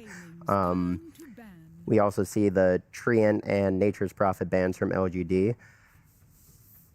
Yeah. So Yandex's first pick again. LGD has that second pick. So I think they are worried about that Earth Spirit Centaur trade again, and now that Centaur's banned, in my opinion, you should ban this Earth Spirit. Yeah. I think it's a bit scary. Last time they banned the Keeper of the Light, but Yandex banned the Keeper of the Light themselves, so now you do have this extra ban kind of open to do it. The Necro, though, would be left in the pool if they do ban the Earth Spirit. Some of the stronger position 5s are still left in the pool. We saw Power of Undying in the previous one. We saw an interview right before that. So they're going to give respect to IO and remove that one instead because it seems like they didn't have the answer and they don't want to figure out the answer mid-tournament.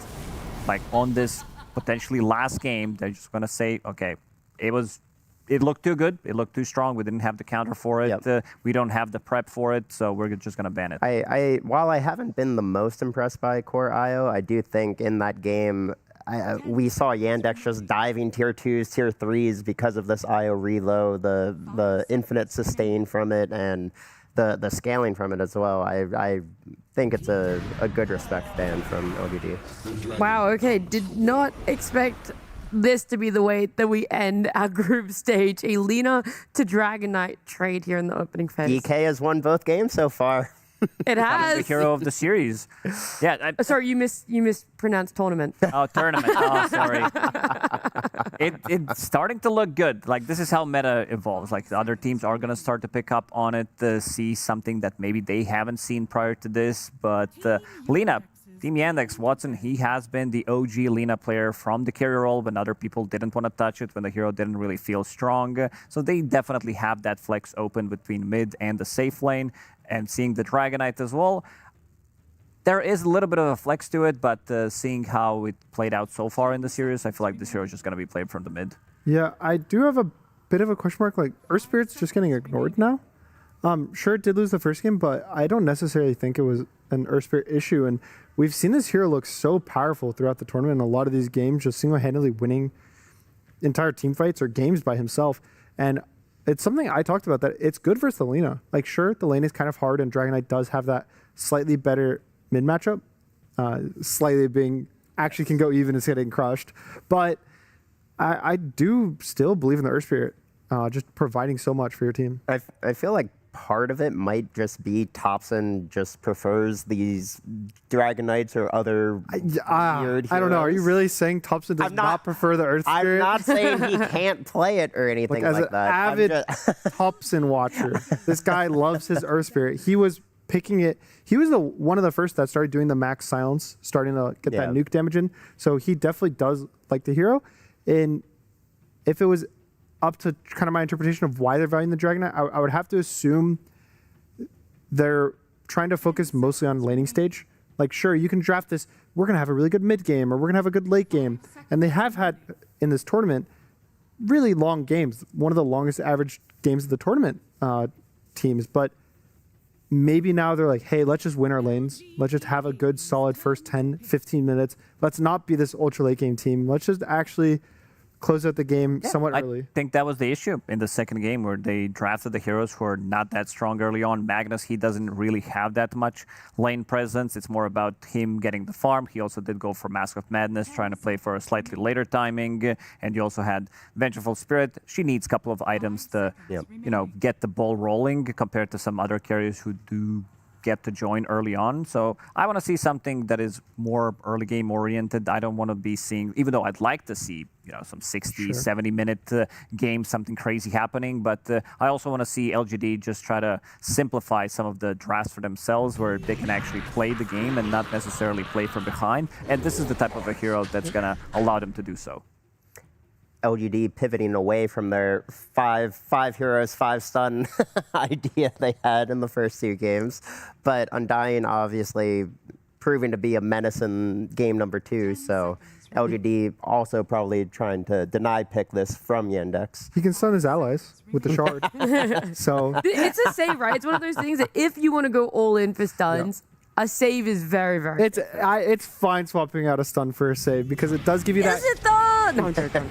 It gives you that way to, like, the Dragon Knight can now feel more comfortable committing in early, being always that first guy stunning, and then get backed out by his Undying with the Tombstone. And then on the other side, Wyvern, which I do think is a pretty powerful hero in the meta. I was actually considering for LGD to take this hero, but leaving it open, taking it really good versus Dragonite with all the percentage damage. Also gives you a Tombstone killer with all the range that you get from the Arctic Burn.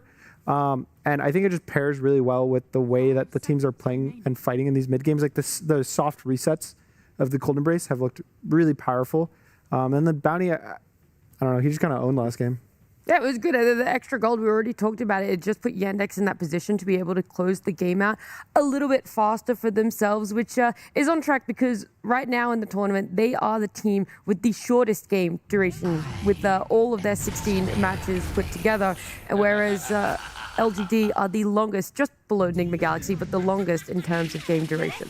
And it's really interesting to me because when I think of this bounty hunter hero, I mean, I mainly think of it as this pub stomper. And I mean, when I personally am playing Dota, I get so mad whenever I see this bounty hero. I'm just like, oh, well, I'm going to get no help in lane. I'm just going to have to fend for myself, do my own thing. But Yandex, they're making this hero seem like a complete menace, and again, Saksa, he's playing the vision game, getting deep wars, sniping couriers. It's genuinely surprising the amount that he's able to make happen on this hero. Yeah, this is a very difficult hero to deal with. You need to invest a lot of gold into sentries. We saw Gem being picked up even in the first game where there was no bounty hunter. 18 minutes in, they did the same thing on Mirana.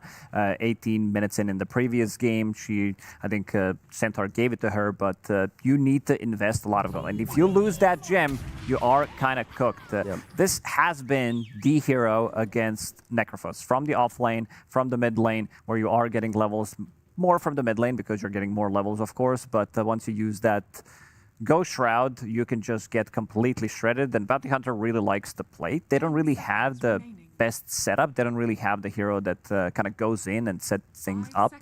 So we could potentially be seeing the hero for DM last, because I would love to have something that gives them a little bit more team fight. But then again, seeing Undying Necrophos, this is something that Team Resilience did run, where they killed the tower 5 minutes in. It is almost impossible lane to beat because of the way that you're naturally playing the lane. Undying being a strong laner, constant heals, the lane is pushed, you play with the first catapult. Maybe if they want to run Snapfire Bounty, is that the type of a lane that maybe they could get something more out of it? Yeah, I think melee 4s are generally what you want to play versus Undying, because melees are the best at pulling the wave. So, and doing all these like random creep shenanigans, running in circles behind the tower. Undying, sure, he can buy the boots and chase after you, but he doesn't have the ways to really kill you or punish you. He'll almost always allow you to get away with it. So I definitely think that bounty +1, if it's the snap or even just a melee offlaner, will probably be able to at least survive in this Necrophos lane. And for me, I was also thinking before the snap pick, there was like a Muerta, which is pretty good versus Dragonite, pretty good versus the Necro, but I think now with this Muerta, it does put your draft in this very awkward position where you almost need this stun initiator, spirit-esque hero. You can pick something from the offlane, but a second layer I would add to that is actually you want a nullifier buyer in this game. So even if you do go something like a Dawnbreaker, something like a Lycan, just something that is able to get that like second or third item nullifier, I think it'll help them a lot being able to deal with the Necrophos, because if you don't, it makes it so hard to win the fights during BKBs to kill the Necro, and post BKBs, I think the fights are pretty much impossible for Yandex. They have a lot of sustain, a lot of reset. We saw value that you are getting from Tombstone with the Shard. Necro, if he gets focused, he is going to be getting that extra bit of a heal. He comes out, has another heal, has another Ghost Shroud, maybe Terrorize on top of that when they try to focus him down. So not the easiest hero to kill, even though they have good amount of magic damage from Snapfire and Lina, but also these heroes are very sustainable. And if you've seen it in the second game, if you don't have enough to burst them down, this could be potentially a problem. We saw Whisper's hero pool just come up on screen there, seeing a lot of different heroes being picked up for himself. A Brewmaster is going to be the last ban there, with the Darkseer being yoinked by Yandex. I think that's the other item that I wasn't thinking about is Krella's, which is kind of like the soft nullifier versus Necrophos, and it's been probably the most popular item to pick up on Darkseer. They're going at pretty much second item. I've been seeing like Helm Dom into Shiva's, into Krella's, and then maybe a Blink thrown somewhere in there. So relatively early, getting it really fast versus regen from Necrophos, stolen. All the healing from the dying, stolen. Dragonite has the bonus regen, but it's not so much of a factor in this. But we saw him get all the healing from the IO last game, so maybe some Satanics. It looks like a very good Darkseer game. Unfortunately, doesn't have the best mid to pair with. Usually you'd want that like melee, Ember, Earth Spirit, Storm, kind of guy that uses the Ion Shell. So it's going to be a lot on the Darkseer and the Bounty to kind of find this pairing. But in terms of what it provides to their draft, I like it a lot. Are you a little bit afraid that there isn't anyone really to necessarily protect the Lina and/or protect the Snapfire for when she wants to start ulting? They have like soft resets with the Winter Wyvern, Cookie, Surge, these type of things. I think they have a good amount of options on side of LGD, what they can put in the lane. Like, I'm just going to throw it out there. I think this is one of those games where you can maybe get away with Anti-Mage as a pick. It's not a hero right now, but I think Lifestealer, it's a spicy one. But looking at the heroes that they have been playing, I feel like, Lifestealer works well, even though there's like one BKB piercing ability. He's definitely fine in this, unless they want to be running Necro in the safe lane, which they still have the option to do so. I believe it should be Necro in the safe lane. Yeah, maybe just for the sustain. Yeah, you'll free farm versus the Darkseer. You can survive the Ion Shells. You get to counterpick the Lina in the offlane. That's hard, I will say, to counterpick it, but we've seen there's heroes like Lycan and Beastmaster that have looked kind of decent. You get the summons and you can focus her. Not amazing into the Wyvern, but I do think getting that like kind of physical damage offlaner does give them a really nice early to mid game. I'm a straight shooter. And that's either physical. I don't know if it's offlaner carry because Whisper has played this in the past, but I would have to assume this is the Yuma Wind Ranger. Yeah, I would assume so. Amar also played it during EWC. It looked good at the first, I don't know, half an hour. I believe they lost that game. This is what we expected. We expected the unexpected coming into this series. That there are going to be a lot of weird picks coming out from the teams because this is how they drafted. There's the Thompson effect, of course, and also and it is going to be Whisper actually playing the offlane Wind Ranger. So the physical damage offlaner, I think the Necrophos in the safe lane to me made the most sense due to that kind of Darkseer. It lets your Undying just completely leave you. You sit there alone. You don't really need to worry about the sustain versus the Ion Shell, which is a lot of the time the issue with like Shadow Fiend versus Darkseer. That's why it's so good for the Darkseer that he can push you in, deal all this damage to you. And then Wind in the offlane, I would assume basically they just needed some physical damage carry effectively. And Whisper, again, has really liked playing those roles. He's played mid, he's played carry in the past. He's played everything, so he can do whatever he wants. Am I confident in the draft? I want to say yes because of the Necrophos, but I don't think it's as well-rounded as Yandex is. Even though we've seen many times Necro just take a hold of the game before the 10-minute mark, invade a lot, be able to choke out the map, you're still not confident that it's enough to close it out as well. I do think it can close it out. I just have liked the Snapfire, specifically in the matchup versus the Dragonite and the Necrophos.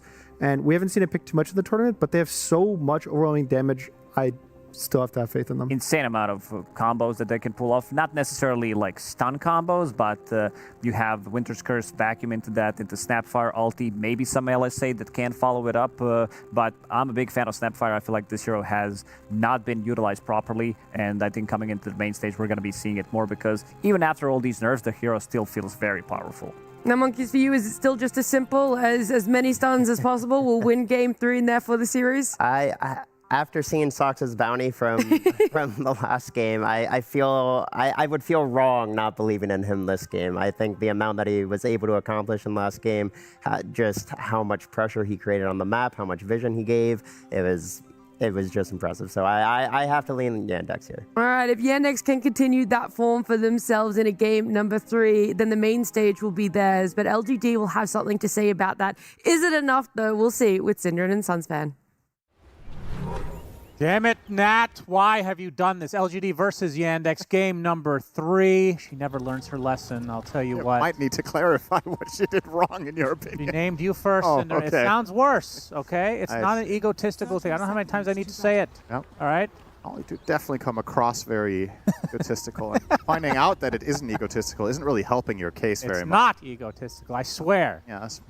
But yeah, game 3 is upon us. Loser of this is out of TI. Winner stays alive and goes to the playoffs, which means they have a double elimination bracket, so they get 2 lives. It's a huge game. An individual singular game to get you at least 4 more on the stage. There is a lot at stake here, and a lot of the times in best of 3 series, we've seen this countless times. You go into a series, one team gets smacked in game 1, they make major adjustments in game 2 and win it, and I want to say more often than not, the team that wins game 2 also continues the streak in game 3 because they figure something out, they implement it, and then they run with it. Now, with that in mind, LGD have pivoted massively from what they did the last 2 games, though. So they are running a completely different archetype of lineup. This time, it's not just 5 stuns and a lot of, playmaking potential in that regard. Now they have a Necrophos carry. They're running King Jungles on an Undying instead of the Centaur. And the biggest change for me overall is the offlaner is no longer this big wombo combo ulti between Enigma and Magnus. It's a Windranger. This is a completely different type of hero. I personally thought it was kind of ballsy to pick it here, and I'm not sure what the rationale is. If it's just it lanes fine against carry Lina, it's somebody who can scale and then kill her later on with Focus Fire. Whisper has not shown any hesitance to farm in both last games. Definitely on the greedier side, so I guess they're going to try to implement it here. Yeah, he's definitely the wild card of the game on that Windrunner, so do you think the pressure is on him then? I feel like most of the pressure in this game is on Thompson, actually, because I look at their lineup, and I think Dragon Knight has to do quite a bit of work in this game. He's your primary initiator. In terms of playmaking potential, it's very different from the last 2 games, so if you got a little bit too used to your supports making a lot of moves for you, can't really rely on it to the same extent this time around. Yeah. Also have to deal with this pesky bounty hunter from last game who's going to be super annoying.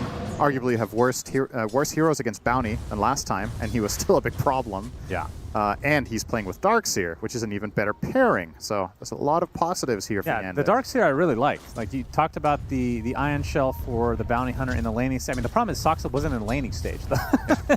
He was just killing courier, so maybe they're not going to get the full aspect of this combo, but it feels like, I mean, assuming Necro goes for the typical Radiance, you have Dragon form. These illusions are really good with the Darkseer wall. Yep. Later in the game. Definitely solid. And like the panel talked about, I think one of the biggest reasons they picked this hero is Crozier. I think that item is going to be one of the bigger items of the main stage. It's already been pretty big in the group stage. But when the enemy team maybe invests a little bit too much into heroes that rely on healing, heroes like Darkseer that love buying that early really rise in stock. Malady. Power shot onto Malady. Cold embraces, but now he's surrounded by enemies. Should be taken out, although stay alive a little bit longer. Last right click's enough from Wisp. Watson gonna avoid the power shot. Not avoid the Shadow Realm hit, though. Nice little start for them up there. But I assume it's a right-click win. Like, how else do you build this hero? Yeah, that's the thing. I think this hero is very limited in its build options, especially when played as a core. I think if you're playing support, there's some different build paths where, there was a phase where we would see Seb actually play a lot of position 4 Windranger, and he would prioritize the Shard very heavily. Haven't seen that very much. Gale Force is not given the same priority. A lot of the time it feels like they just get it from the Tormentor. And then I personally think it's undervalued. I think it's a very good Shard, but it's 1,400 gold that you probably feel like you can't afford to invest as a core versus if you're playing 4 or 5. So don't expect to see that out of him. So yeah, probably just some Maelstrom, BKB, get on top of Lina kind of thing. That's the overall idea. Something to mention, by the way, about this Darkseer lane with Bounty Hunter is when you're playing with Bounty, you have options that you don't necessarily have with other heroes that Darkseer lanes with. Let's see if Malady can play his way out of this one first. I think he'll be fine with a Cold Embrace. I say that. Or doesn't have Shackles quite yet. They're not going to coast through that. One of the options you have with Bounty Hunter is obviously he could pull waves for you, which is nice. So you don't have to worry about the lane getting to some sort of stalemate position against Necrophos. If you fancy, you can just keep putting shells on Bounty Hunter and he can jungle for you. So you're just farming more. That is another option until you get a Helm of the Dominator. You kind of have a Dominator teammate. And you can do this, where you give him Ion Shell and he TPs to the other lane. Yeah, and he was surged as well. He's dusted, though. Pretty low. Sox, he TPs in to almost die immediately. Power shot is avoided, though, from Whisper. Soxa popping the Fairy Fire in the tree line. Does get the invis off, though. I think we'll survive unless there's a random power shot. YOLO from Whisper? No. That was a very important dust to have there. Otherwise, they die 2 heroes, I think. on the side of LGD. They would have just been run down by this Ion Shell Bounty Hunter.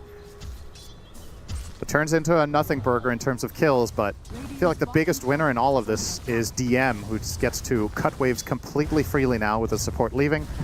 He will get very high levels. He's about to hit level 5, so he's going to restore a lot of his mana, courtesy of Quick Wit.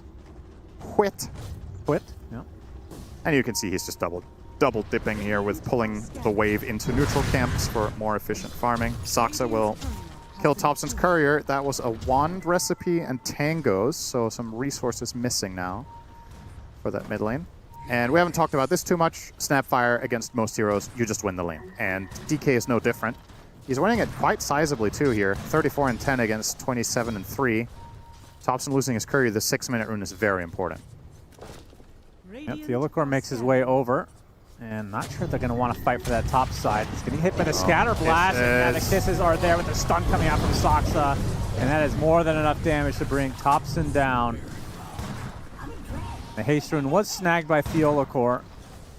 Yeah, this is a very bad time for DK to die. You don't get to get the rune. You lose a full wave in tower, including the siege creep. At least King Jungles will be here to leech a little bit of this experience and keep the wave intact next to the tower. But again, it's you being forced. It's a lot of pressure being put by the Saksa Bounty Hunter once more. Got spotted under a sentry here, so he will know they see him. In the meantime, up top.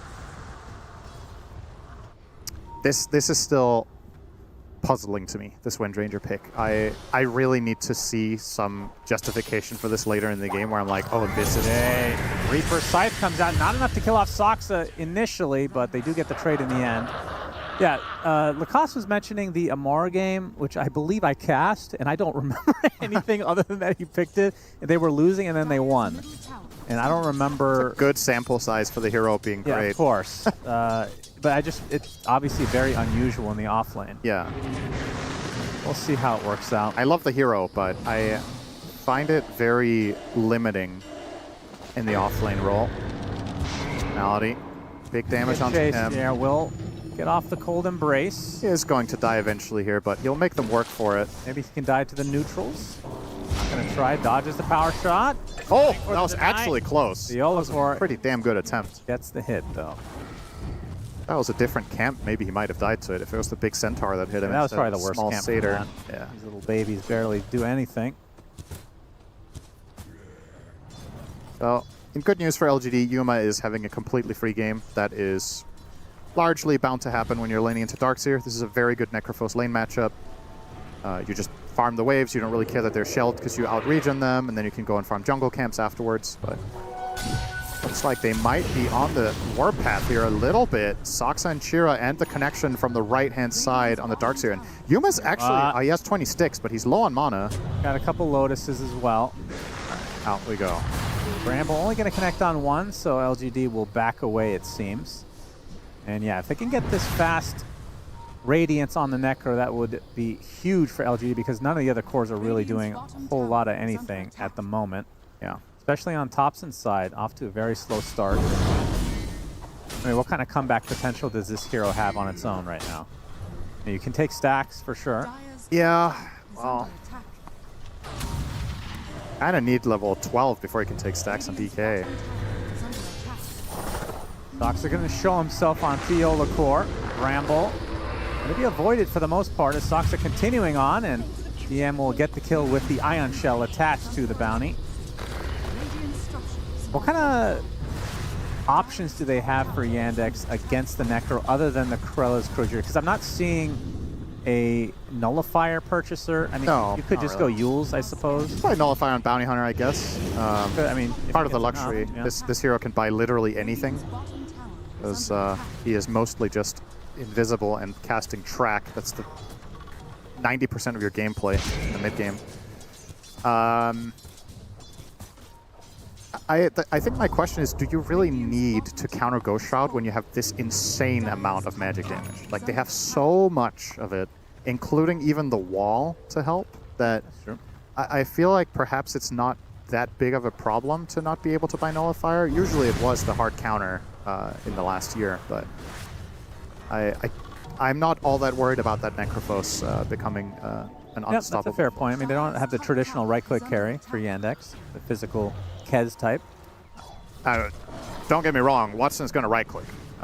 He is going Maelstrom, and he will be playing carry Lina, but obviously that hero has the luxury of being a mixed damage type kind of carry.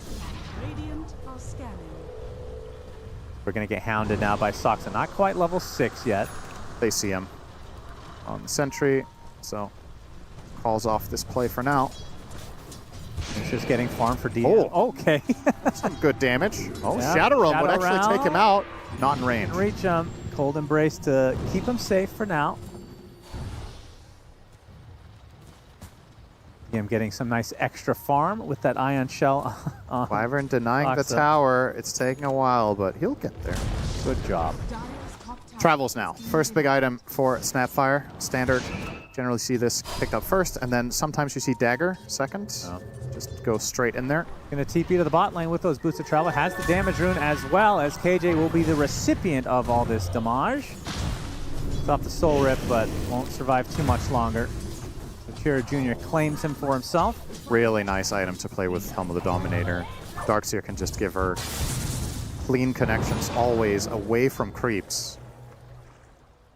Nice duo. It's a very cohesive lineup overall from Yandex. I mean, I really like this Yandex lineup, and I oftentimes find lineups of this type a bit lacking when they don't have, like, let's say, a clean initiation or targeted stuns to set up fights with, except, I mean, you have Winter's Curse, but I feel like Bounty Hunter just ties this together so well for them.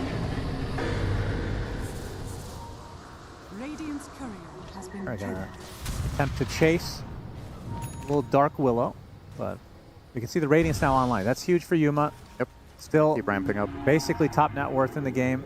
Looks like tied him with over. Darkseer. Yeah, Darkseer has real. Oh, speaking of Darkseer, takes a Reaper Scythe, not quite dead yet. The Radiance burn is going to be enough for the right clicks of KJ as well. So that top net worth was very brief. Kind of crazy that he was not even far off surviving there. How big of a deal is it to not have a core melee with Darkseer for the Ion Shell? Is that more like that would have been icing? Yeah, I think so. Okay. I find that in this game, what makes Darkseer a good pick is that you want an Aura bot in the offlane that buys Crozier, and then the wall in the vacuum is like extra nice benefit, which makes him a better pick than certain other options you had, plus his enabling of the Bounty Hunter. There was a lot of secondary reasons the hero was good rather than the Pops in. Ion Shell. Scatterblast is going to be missed. The track will give some vision, but they lost their chance at pouncing on him. See, DM is actually going Pipe. So we'll be mitigating a ton of that magic damage. You look at the Radiant lineup, it is heavily magic. Carry Necro, offlane Windranger with Maelstrom, and DK mid also does a lot of magic damage. So that timing is going to be very, very strong. LGD have to be careful with picking the right type of fights. I mean, both sides have tons of magic. Yeah. Will we see a pipe? Does the item exist? I mean, we saw it on Darkseer, I think, 2 nights ago. Yeah, we're going to see it again. I just told you. Gotta pay attention. Okay, thank you, Cinder. You're welcome. I thought you were joking that whether we were going to see one on LGD, and I was like, well, they don't have a candidate for it, so. Soxa going on top of Whisper, but the focus fire is on Soxa as Watson makes his way over with the Laguna Blade, and Soxa will survive with the track kill nonetheless. And we see a Terrorize now on the bot side with the Bedlam to follow. Nice kill follow-up onto DM. So LGD gets is he going to be in time here? Theola Core. Oh, yes. That was very close. AJ there as well. They got the dust. They get the kill. Double kill for Thompson across the map on this DK. Panel pointed out DK's won both games this series. Hoping for a three-peat here if you're an LGD fan. So for Darkseer, typically, when does Krella Crozier come out? Probably after the secondary item you get after Dom, which in this case is Pipe. If you wanted to get something else first, then yeah. It's just a standard third, I want to say. It's a real feels good item on the hero. You benefit a lot from the extra HP and mana pool from the Soul Booster, and then obviously the utility of the Crozier is amazing on you. You already cast all your spells, you can just run around the fight and be an absolute menace. Hard to kill. It's a real feels good.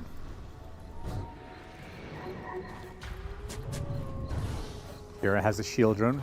Opted for the casual Kaya and will be going for Blink Shard next.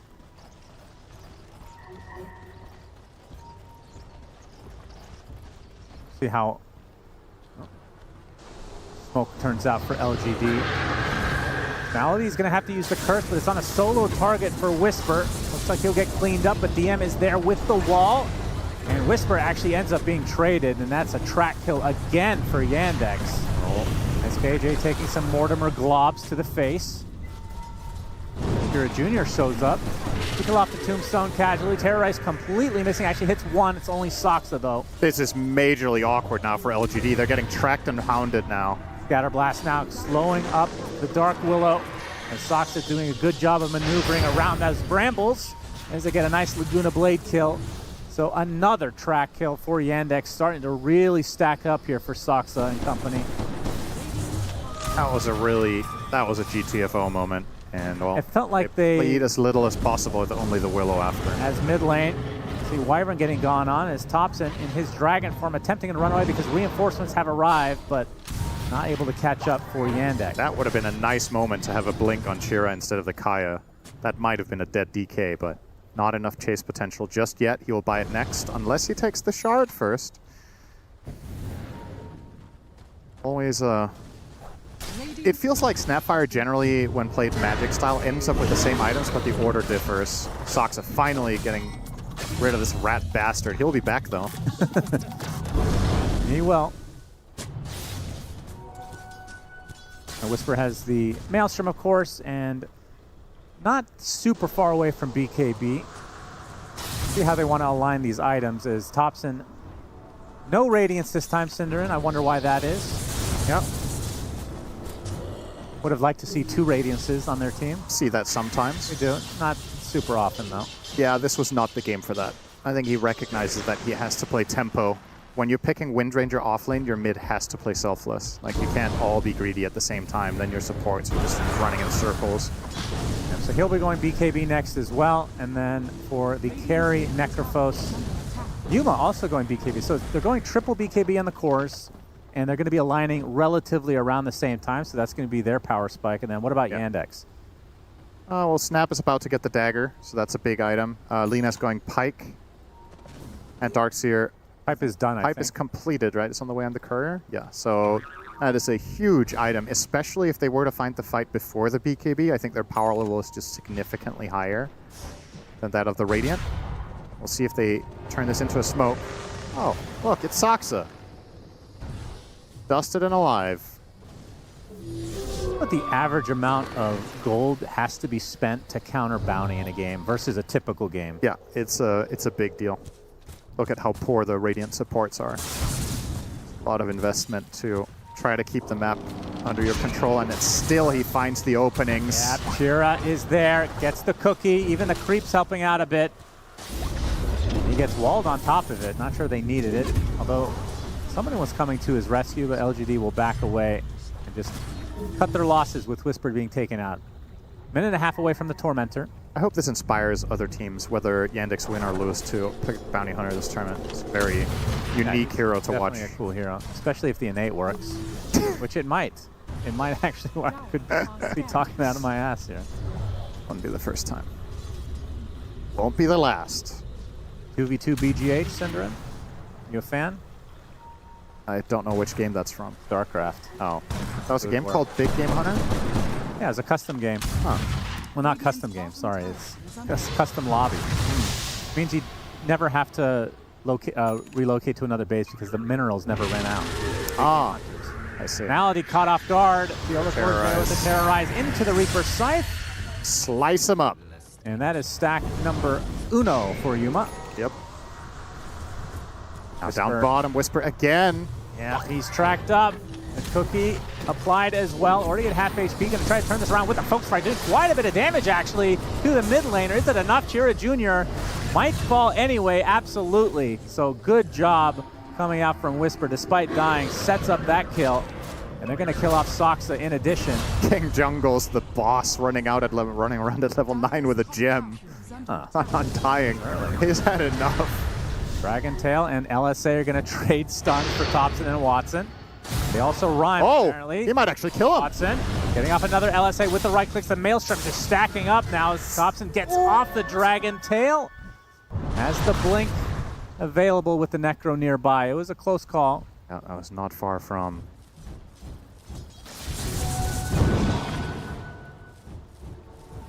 Yuma's starting to create some distance, though. It's good news here for the side of LGD. Super farmed on Necro. Almost has the heart, and he has Shard. It's 20 minutes in.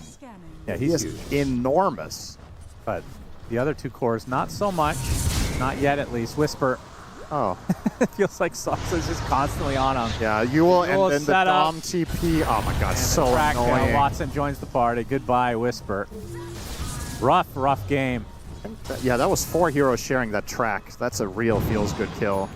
And now Tormentor should be theirs. There's a blink now picked up on Darkseer, and he's actually still going Shiva's first before Crozier, it looks like. The DM will keep that option for later. Okay.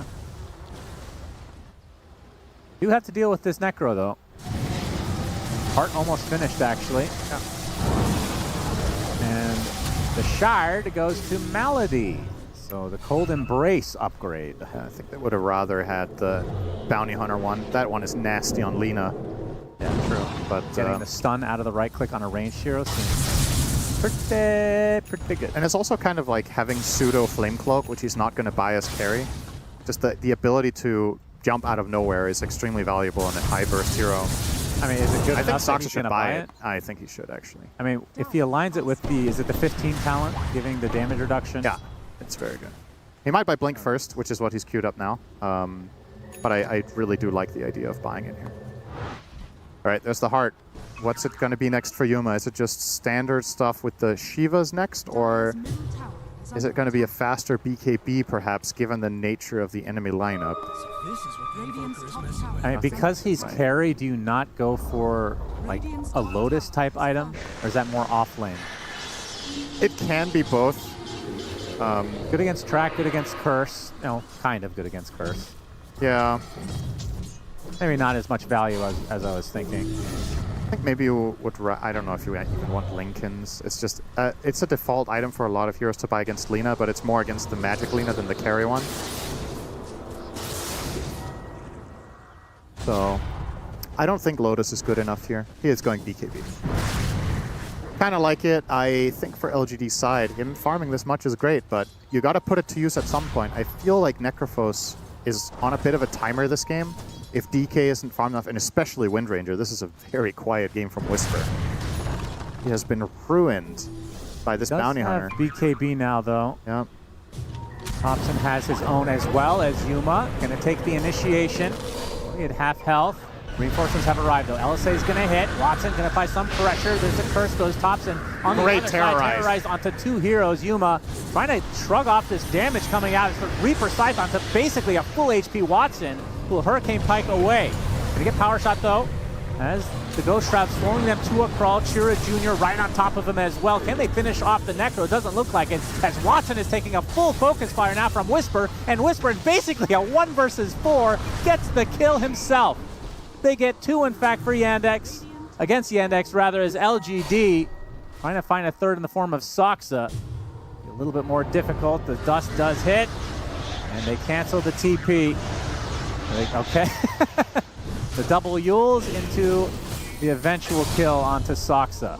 Very, very nice defensive play from LGD. That is the perfect thing that can happen for them, is Necrophos gets opened on, but they can't full commit. He does so much passive damage over the course of that fight. Like you said, the Reaper wasn't even good. He just needed it to buy a bit of time and get the right positioning against the Lina. And they kind of ran out of juice, and then finally we get to see the logic behind the Windranger, at least in that fight. Runs down the Lina, kills her on her own. That's so weird to see, especially a hero that's bottom net worth of the cores, has enough space from the Necro to just blink in, BKB, and go to... He doesn't even have blink, actually. He just ran in there. Yeah, he just ran in.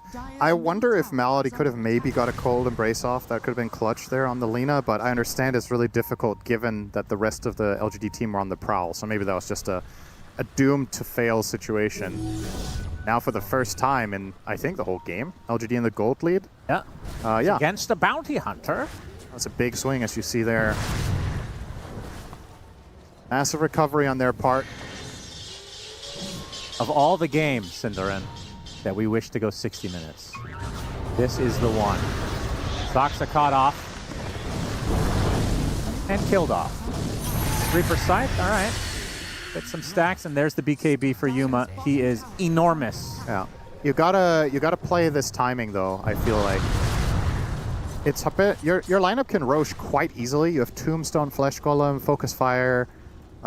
It's a matter of getting the waves in the right position first, and then not clumping up in the pit for a bad vacuum combo with Snapfire coming in.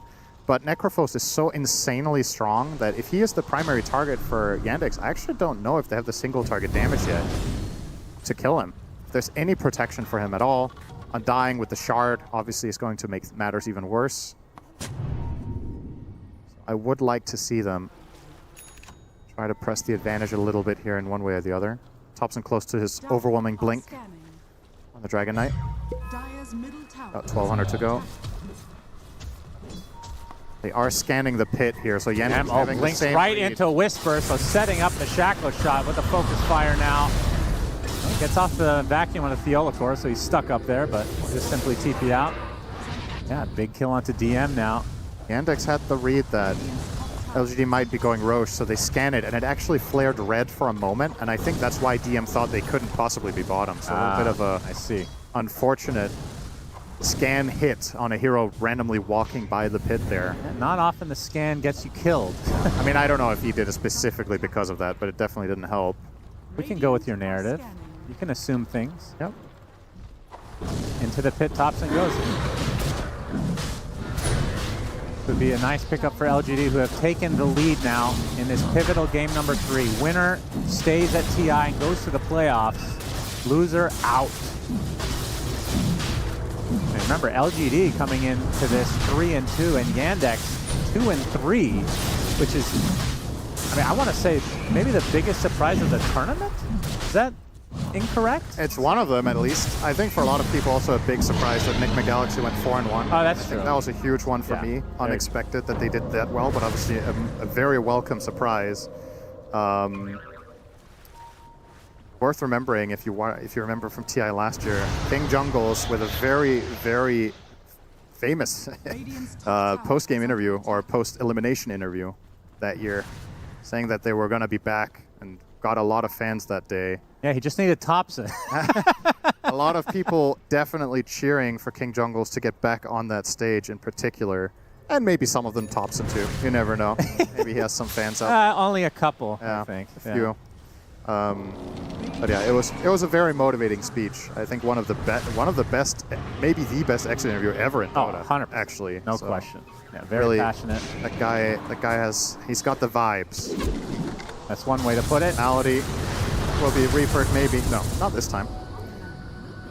He wasn't worth it. I mean, I do have a question about the Reaper side. Like, is it even worth to use on a target that's dead already? I feel like the stacks are almost irrelevant. Yeah, they're largely inconsequential, I would agree.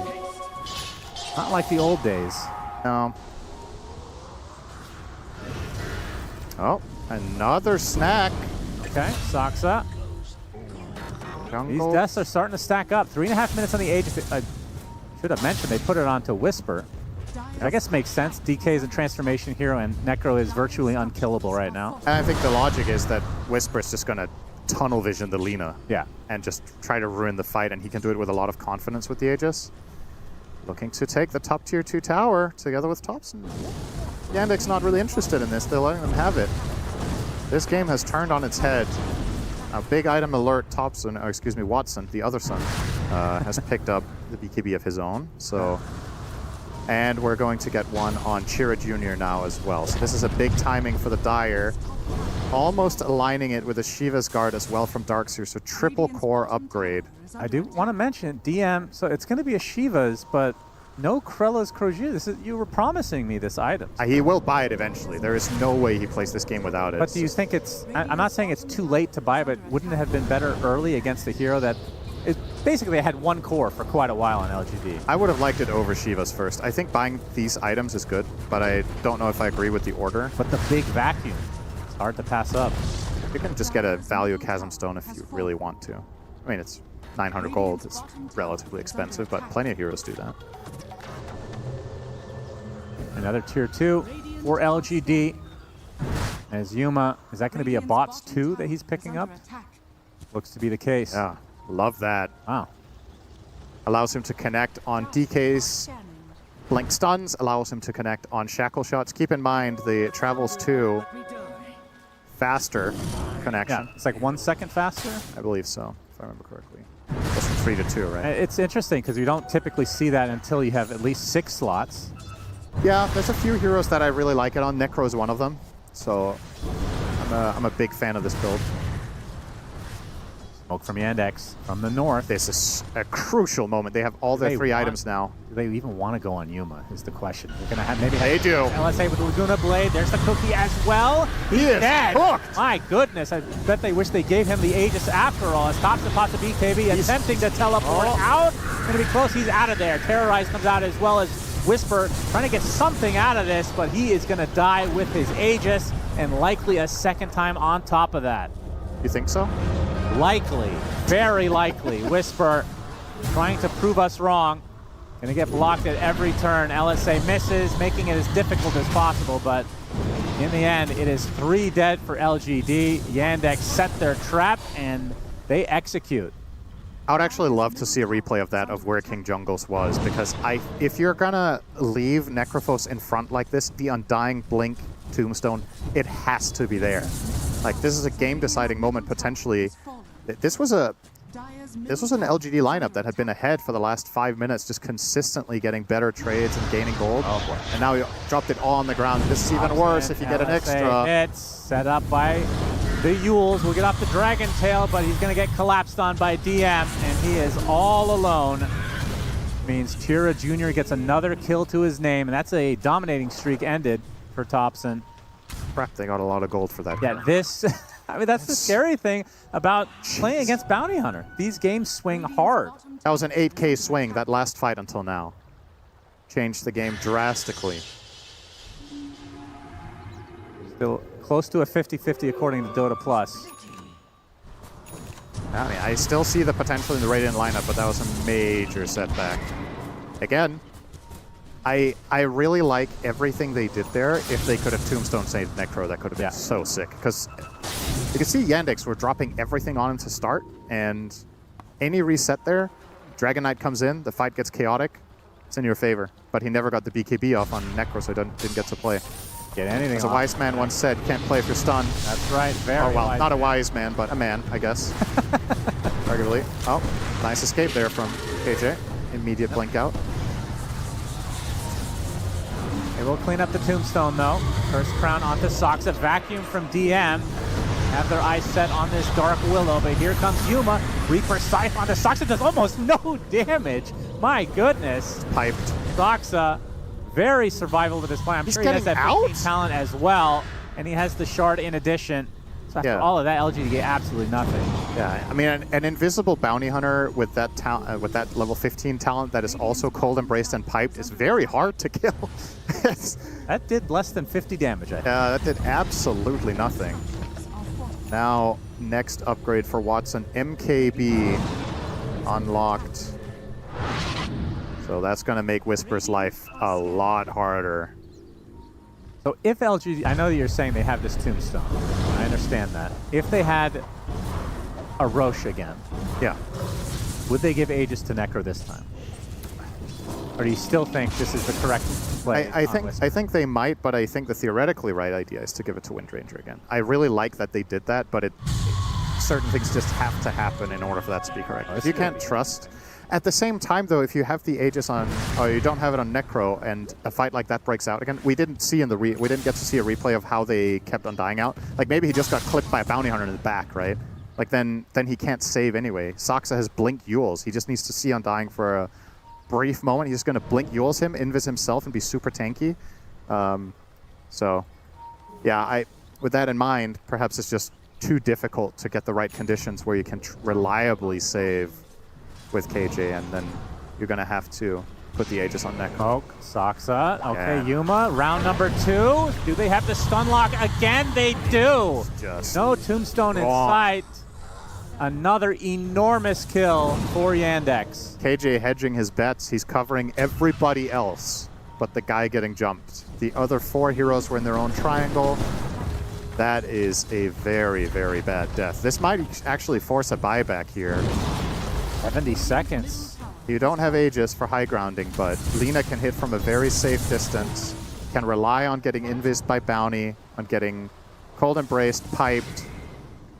Gonna take it easy though. This is obviously a massive game. Elimination game at TI. Doesn't get more tense than this. Yeah. Thompson, his courier gets killed, and I believe that, what, Octarine, I assume, is what he's going for? AB now for DM. Yeah. There's the Crozier next. Okay. Pipeline. What do you think about Yuma building a... Okay, he actually changed it to Yules. He had Manta queued up, which I understand the Dispel aspect. It feels like and illusions with Radiance, but it feels like it's too late in the game for something like that. It's the carry version of buying Lotus, right? Essentially. That's what you usually do on Necrois to get the Manta. Theolacor will be caught here again. Another kill for the Yandex squad. Yeah, but Yules is going to scale much better. Yeah, he's going to need a Wind Waker. Thompson gets cursed. Mortimer's kisses right on his face. Here comes Whisper, though. He has the focus fire onto Malady, but the Cold Embrace nullifies all of it. Will end up dying to the last couple right clicks as Whisper now has to try to run away. The BKB is now that's a good back wall! Back wall under several heroes. Thompson with the BKB has to deal with his own illusion. And Whisper on the run, but the cookie hits him. Soul Rip is there. Yuma in addition with the Death Pulse. Whisper somehow staying alive. Will get away to base. Wow. Very close call for LGD. That was a crazy escape that they lost nobody there. That looked super scary. Vac wall plus LSA, but they managed to get out just barely.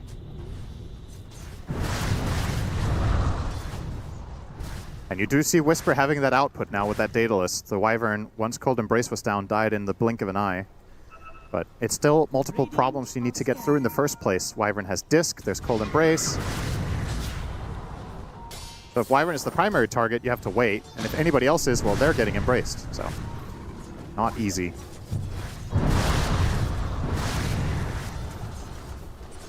And that time around, they did get off a Tombstone save, which also was integral to LGD's resetting of the fight. True. Lincoln's now on Shira Jr. Make Thompson's life a lot harder. Can't just blink stun. Can't just open with Shackle Shot. It is an awesome Lincoln's game on the Dire. Might want to buy more than just the one. Perhaps, well, probably on another hero, though. Thompson's been without his Octarine for quite some time. Yeah. Courier's been dead. It's about to spawn now. So he's 2,000 gold on top of that now for... He's actually going Halberd. I was making fun of this item in game 1, I think. Yeah, well, if anybody would do it. Yeah, that's awesome. Very cool. Can't go Radiance. Need evasion. Let's go Halberd. It would be, well, does he need evasion against MKB Lina? I don't know. Yeah, it's true. Feels kind of meh. But it's just funny how this might be a dead item, right? Nobody buys it. If Thompson buys it in one game, if he he's wins, gonna start seeing it pop up. It's so silly. Oh man. I guess even if he doesn't win, somebody's going to. What they mean when they talk about cultural impact in esports, right? Yeah. They keep joking about that in Counter-Strike. Zaiwu. Yeah. Cultural impact, major cultural. Right. Thompson definitely up there in that category. You're not though. Okay. That's glad we got that established. That was definitely necessary. Yep. Just wanted it to be clear here. 5K in the bank for Yuma. Want to be saving his gold a bit because of these last couple deaths. If he can buy back and somehow connect with the... He actually did not finish the Boots of Travel 2. He just bought them now while he has buyback gold. Very good. Just now. So that makes the buyback very powerful. Yep. If he does die in the same fashion, because they are blowing quite a bit from Yandex's side at least to kill off this tanky boy.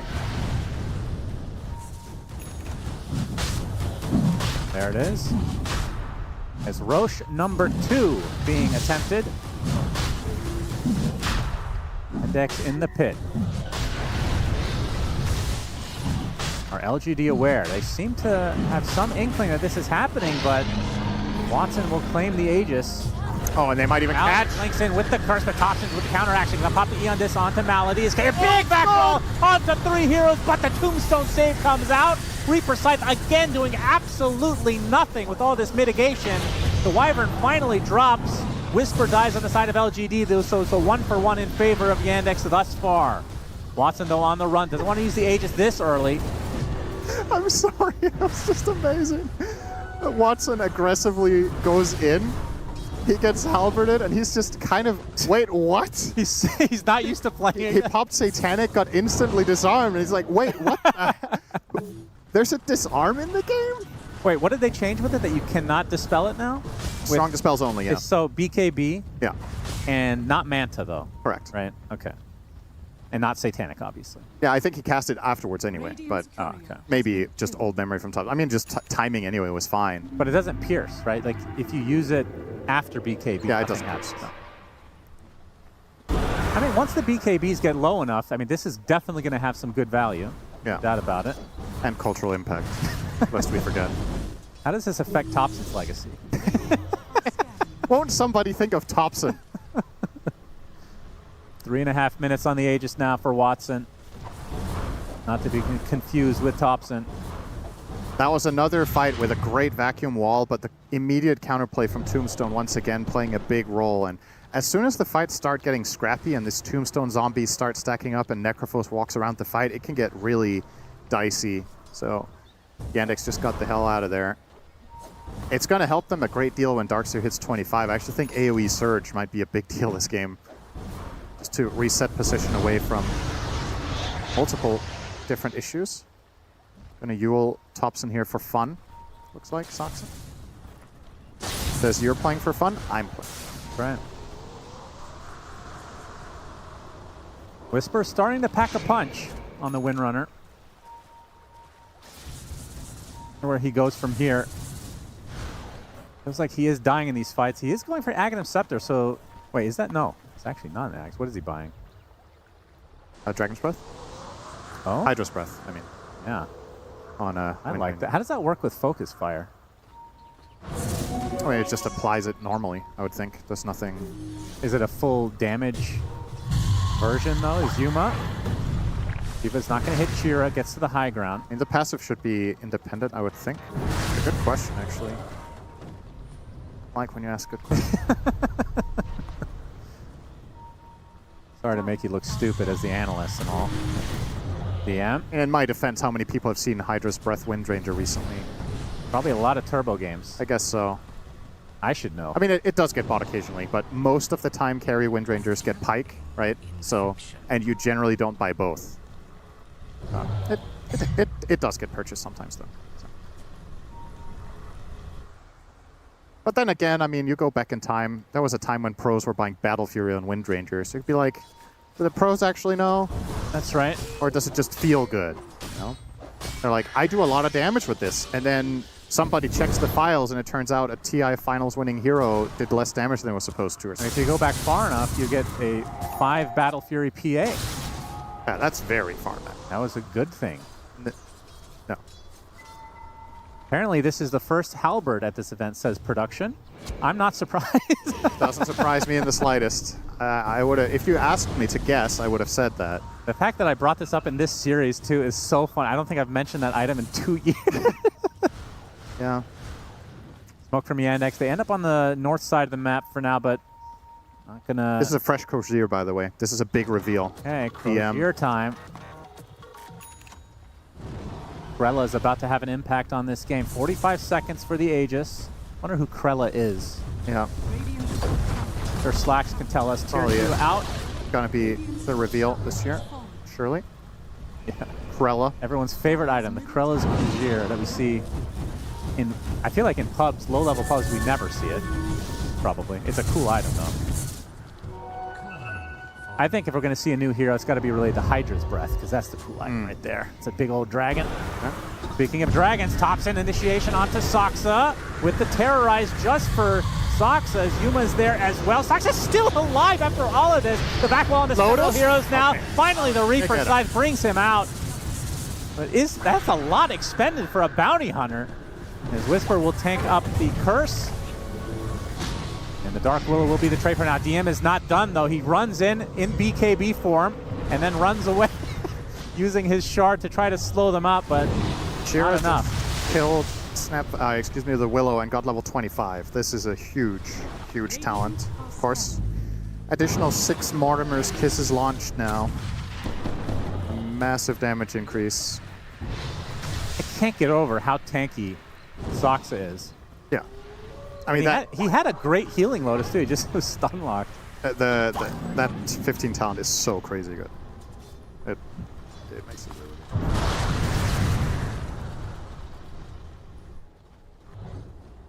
We're at the 45-minute mark here. And is that Tormy being done? No, that is Gate being... Well, Gate into Tormy then. Sure. So Yandex will get this for free. And that means it's going to Lina. The last remaining member without Shard. That's a feels good one to get for free. Laguna Blade gives you 12 stacks of Fiery Soul. Not bad. More attack speed. More move speed. He actually has Boots of Travel too. And opting for Scotty next, which I guess is the backpack item.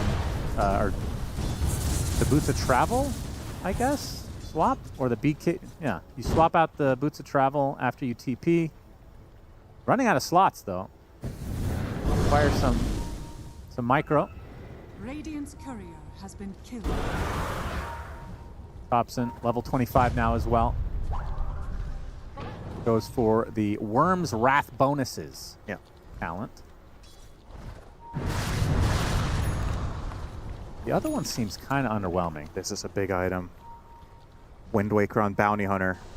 This means Soxa can now blink save teammates because there is no nullifier on the Radiant and not really a good buyer. I guess DK could get it now and then somebody else carries the gem. But that is huge against Windranger. If she ever makes a connection on Lina, you can just reset.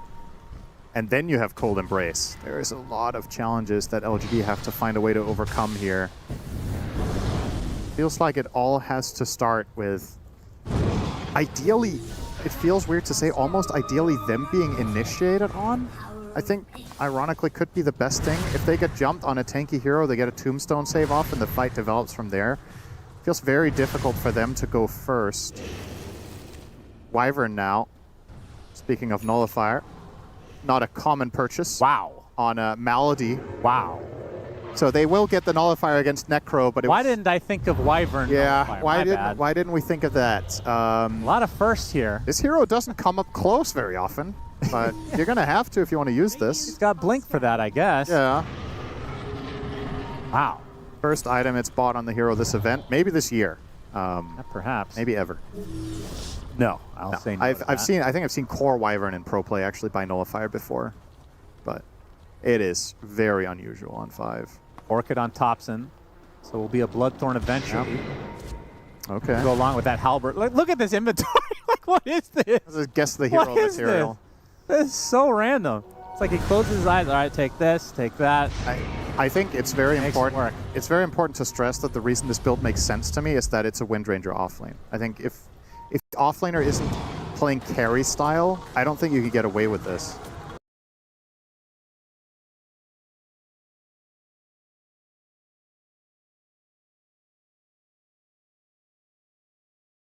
But he knows that his teammates have the damage. He needs to bring the control.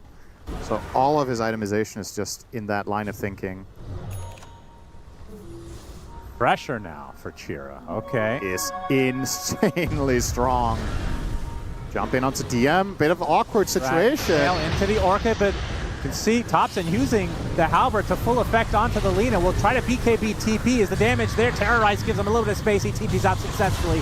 Viola Core likely will be the sacrifice for LGD. Could have been a lot worse. Does have buyback in case. Was end up being a trade for Malady. Yeah, died in the meantime to Whisper. Now has Hydra's Breath completed. Okay. And I think Malady had a gem, so a decently big kill to take out of his hands. Another Halberd queued up from King Jungles. That's that cultural impact I'm talking about. He never would have done it himself. They want more Halberds, huh? Hell yeah. Soxa gonna try to lead the way, gets cookied backwards. Very pivotal moment now in this game. Yuma initiated on DM, gets the vacuum only on the one. They want to kill off Pages, so he cannot save anyone. He's dead. Yuma has to pop the BKB in retreat. Undying back up and running though, thanks to his innate. As Yuma will pop that Ghost Shroud to stay alive. They will try it and back away completely now. Play for Roche. They're going to let him go, but I don't know if they have the time for this. 10 seconds? Lena's fast, but there's a The roar. Too. Oh, they have the time. My God. 5 seconds. Yeah, they're going to be able to. Let's stun it. There's a smoke from LGD. They're going to try to collapse. It's going to be a little bit too late, it looks like, as all the goodies will go to Yandex. And now Soxa getting good vision. Yuma is there to get the initiation onto the Lina, but the Cold Embrace is going to save him for now. Thompson pops that BKB. There's a vacuum onto 2 heroes. No follow-up, though. As another cookie on the Watson this time. A lot of very segregated fight overall. As you can see, the Reaper side finally coming out, but Cold Embrace, not enough damage onto Malady. As Watson, a nice tombstone to try to save DK. He gets stunned, though, out of the tombstone and killed off. Will buyback, but he's in human form now. A dieback now into the Undying as well. There's the Wind Waker save onto the Lina. Remember, has the Aegis anyway, as Yuma is trying to finish the job, as Whisper doing the same with the right clicks. They get life number 1. Thompson's there with the Dragon Tail into the power shot. Yuma on the low ground as well with the focus fire to follow. Looks like they will find this kill, and it's a big one for LGD. That did cost them quite a bit. A buyback on a Thompson. Yeah, can they get anything with this, though? Otherwise, it's not going to feel that all that great. Yes, you take the Aegis away and you kill Lina a second time, but if you can't force the buyback the other way, it still feels like a clear Yandex victory in that situation. Doesn't really seem like they'll find anything more for now. Okay, Undying actually... Look at this Dota win prop build. Yeah, it's close apparently. Huh. I would not have said that. I would say this is like 65-35 for Yandex, is how I feel. Probably something like that. But hey, there's a lot of bad Lina players out there to pull the stats down. I'll tell you that. Yuma running out of room in his inventory, so Refresher is next. Do you get rid of Radiance at any point? We might see it backpack. We've seen it backpack before, yeah. I do think that's the best choice at this point. Guess you could sell it and ask Thompson to buy one. I mean, Thompson's running out of room as well, so he's got the boots he can replace. He doesn't have... I mean, is Ags good this game? You definitely want to buy it regardless, right? To just... Yeah, but as a 6th item or as the 7th item? I think you should probably buy it now, I'd imagine, but... I mean, this is a very abnormal build, so it might be some other key ingredient. Let's see, what else is in the shop that we haven't seen on a DK before? Let's pick an item for him. How about Dagon? Unfortunately, first of all, I think that's bad, but... Okay, good. Also, unfortunately, King Jungles did go away from the Halberd.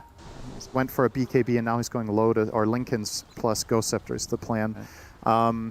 I was going to say that this singular game is going to decide the win rate of Halberd at this TI, so... You bought 2 in the same team. I don't know if that makes that better or worse.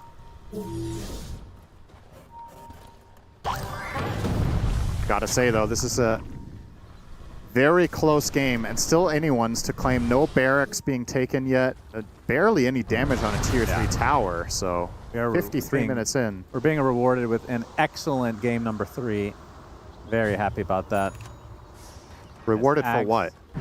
What have you done for Dota lately? Existed, I guess. Wow, thank you so much for your contribution. Despite this 18K lead, Dota Plus seems to think relatively even game. I mean, we are getting late enough that anything can happen, obviously. It's coming from the north. There's a Daedalus now on the Lina. They have a Refresher Shard for Darkseer. There's a choice to be made here for Watson. What's your least important item? Surely Daedalus goes in.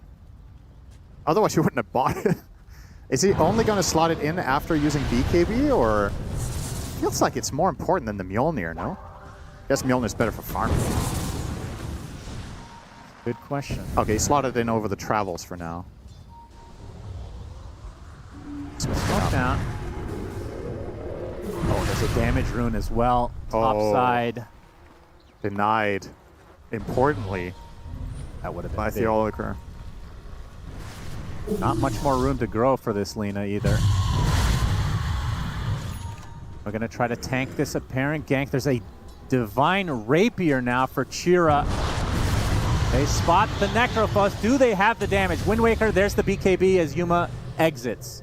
But now that's a big charge down. I don't think they've spotted the Divine Rapier either. It doesn't really feel like Yandex want to go high ground without an Aegis, though. So I don't really... this BKB usage is kind of irrelevant if they don't catch him again. Of course, is the spell amp variation of Divine, since this is not a right-click Snapfire. Necro is finally close to having Axe Blessing plus buyback. It's a very late Axe on Necro for 55 minutes. Radiant's bottom tower is under attack. What else can he buy now? That's when the stacks you have with Reaper's Scythe start mattering more, is when you get Axe, because then it transforms into damage. But Serve that buyback regardless. Have any stacks, so it's not really that interesting. This could be a huge swing if they pounce on this Snapfire somehow. Yeah. Because there's no Aegis in play. That's true. But LG, I don't know if he's been spotted on the map yet. Otherwise, you would think that they would try to go all in on this. I mean, that's a lot of gold being expended that can just be reversed in an instant. Thing is, the hero that they're looking for is going to be bodyguarded by a bounty hunter and going to play super far back line. Yeah. Like, this is effectively Chira saying, I am going to ulti twice and not come up close until we're ahead in the fight. So downside to that is sometimes it feels really bad not using your cookie early on in fights, but you know, you can't do everything on this hero. There's a cheese in a bottle in the river, by the way. If anyone's thirsty or hungry, you can have a little meal in Roshan's pit. What the hell? Okay. Thank you for the Necrophos laugh. That's perfect timing. That was. My favorite laugh of the entire game, by the way. It's actually, it's my favorite voice-acted character. Go to sleep with that. It's like ASMR to you as Yuma. Not to be spotted by Soxa. They can see the camp just died. Voice acting of Necro. Do some more voice lines. What's Bounty's 25? It's been a long time since I've seen that. Yeah, it's pretty rare. Shuriken toss damage or no Janata cooldown, so you're definitely taking Shuri toss because you're not hitting on support Bounty very often. Bit underwhelming then. 250 damage is no joke, especially if you had eggs, but I mean, yeah, but it's on a support. Has been killed. Hobson trying to create some space, gets the vision control in favor of LGD in their jungle. Roche a minute away from knowing when he spawns. And we're 3 minutes away from the promised land, of course. The land of tier 5s. As another refresher joins the party for Darkseer. Hobson. Hobson in human form. Gets hexed, gets stunned, nullified, killed off instantly by Watson. You're right, 2 minutes of no DK. How does that happen? And Yandex, they're going to get the curse onto the Dark Willow. Mortimer's #1 gets that kill. That is real bad. Oh boy. If they've kept track of the timing, he has buyback in 45 seconds. Oh, if they've watched the timer, they would know for a fact that this is a clean scene. Yeah, they're going to put the Roche banner down, and the building sieges will continue for Yandex. DM jumping in. Nice attempt on the vacuum, but the Yules was there from Yuma. This building is almost certainly going to go down. They will continue now. Yuma trying to slow progress. Again, it's 58 minutes, so one set of racks is not the biggest of deals, so likely LGD will just delay and let them have it. They're going to feel inspired to do a second set, surely. I mean, they have another Roche banner, so... True, yeah. They have a banner on Lina. Still have a bottle and a cheese in the Roche pit, by the way. That's for later. Yeah, saving it up. Maybe Soxa isn't so good at math and thinks Greater Healing Lotus is better than a cheese. Respectfully disagree. Well, you can give this to teammates directly, I suppose. Watson's going to get this tier 3 now. So Thompson does have buyback. He will not be using it here, surely, right? They're going to give this up. Yeah, so 2 sets likely going the way of Yandex then. And LGD not taking any chance. I mean, we've seen this before where one hero tried to delay a little bit and they just get destroyed, and then it becomes a domino effect. They're trying to save your teammate. Yeah. So LGD will be, well, vacuum from DM right on top of the nullifiers. Looking for Tombstone save at the last moment. The focus fire from Whisper. Chira's in the middle of them. The curse is right on top of Yuma. Stun lock right now is Chira Jr. in the midst of all this, and the cold embrace with a right click from Watson. Absolutely destroying Yuma. Instant buyback for him, and guess who's not bought back yet is Thompson. 8 seconds with his natural timer. As Yandex will fall back. Forcing out the buyback from Necro is a huge win for Yandex, and of course, retaining this Divine Rapier, and it is about to hit 60 minutes as well. Look at the Radiant base. Hey, the cheese. Oh, cheese. Oh, look in the middle of the Radiant base. DM has sent a message. That is the Y of Yandex. He's writing it mirrored, though. Can't have... I mean... Might have to sacrifice some other life skills to get this good at Dota, I suppose, but... It looked more like a V to me. It was close. It was close enough. It was a mirrored Y. Okay. He's a very talented young man for a 5-year-old playing Dota. Gotta say, he's very accomplished. 60 minutes, ladies and gentlemen. Time for neutral items. You want to have this rehash conversation? Who's going to get Desolator? Not anymore. Okay. Any big items? Desolator. Okay. Anything else? Rift Shadow? You want to see that? Let's see. I guess Harmonizer is kind of cool on Snap. But Bloodrite, probably the bigger one, right? The Zune Bloodrite and Snapfire sounds sick. Yeah, huge AoE on... What about for LGD? Other than Desolator. Yeah, the reason I was defaulting to Yandex is that I wasn't sure LGD were actually going to be able to access the jungle that much, but they are getting some space, so they should probably get some of their own. Deso, I would think, for Windranger. EM has Dazune, by the way. He did get it. So they have Dazune on... That's a big vacuum. Yeah, big, that is... Big everything. That is huge. Yeah, you definitely want... You want the Stygian Desolator on Windranger. Fallen Sky on Necrophos might actually be really nice for a secondary way of initiating, so you can still use your Shard to get out with.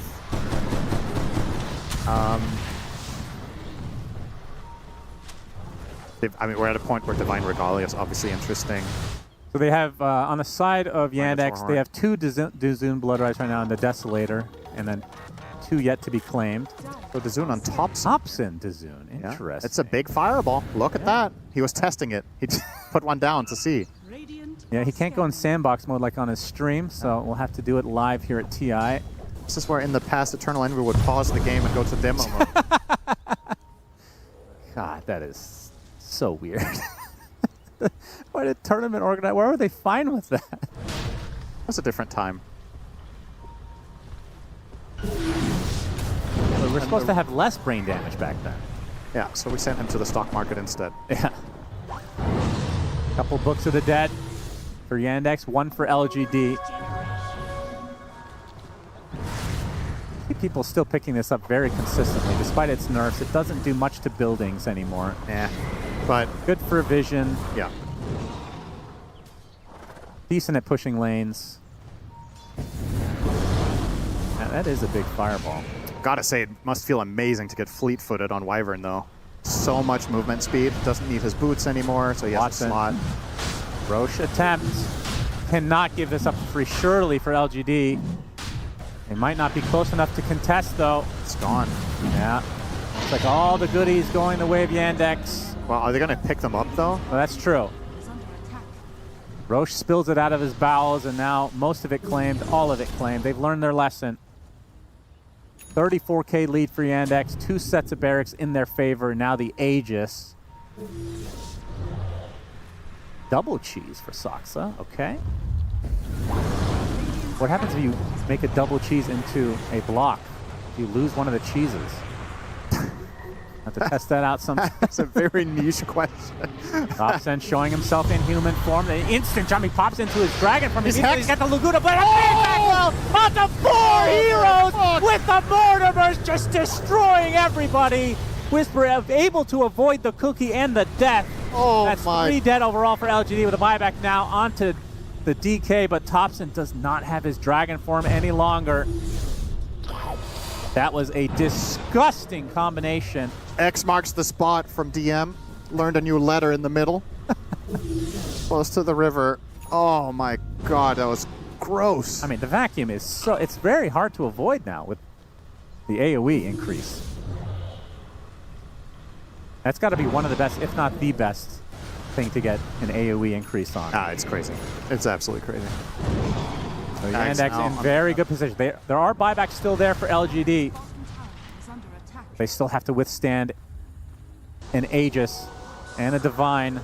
It's actually, interestingly enough, the Aegis is not on the Divine carrier. But the right click, of course, onto the buildings, it makes sense for Lina to be the one up front. Topson now with a heart, 6,000 HP. Is that going to be enough? I don't know. At what point do you consider Hydra's Breath on Lina? Yeah. that ever become a consideration here? Like, you have so many items in your backpack. You can sell it for 5 or 6k gold right now if you wanted to. I think this is such an... It's always interesting to see the thought process of pro players when they get to this point on carry. I find it to be one of the hardest parts of the game is itemizing late game on carries. And oh boy, he's juggling all of the items right now. We got a rune. Yep. That is a rune and a half right there. Saving it for now. Does he have a bottle coming or something? No. Just another minute upgraded to stay there. That's the flame cloak now on Watson. He just picks it up, so this, I think, is go time for Yandex.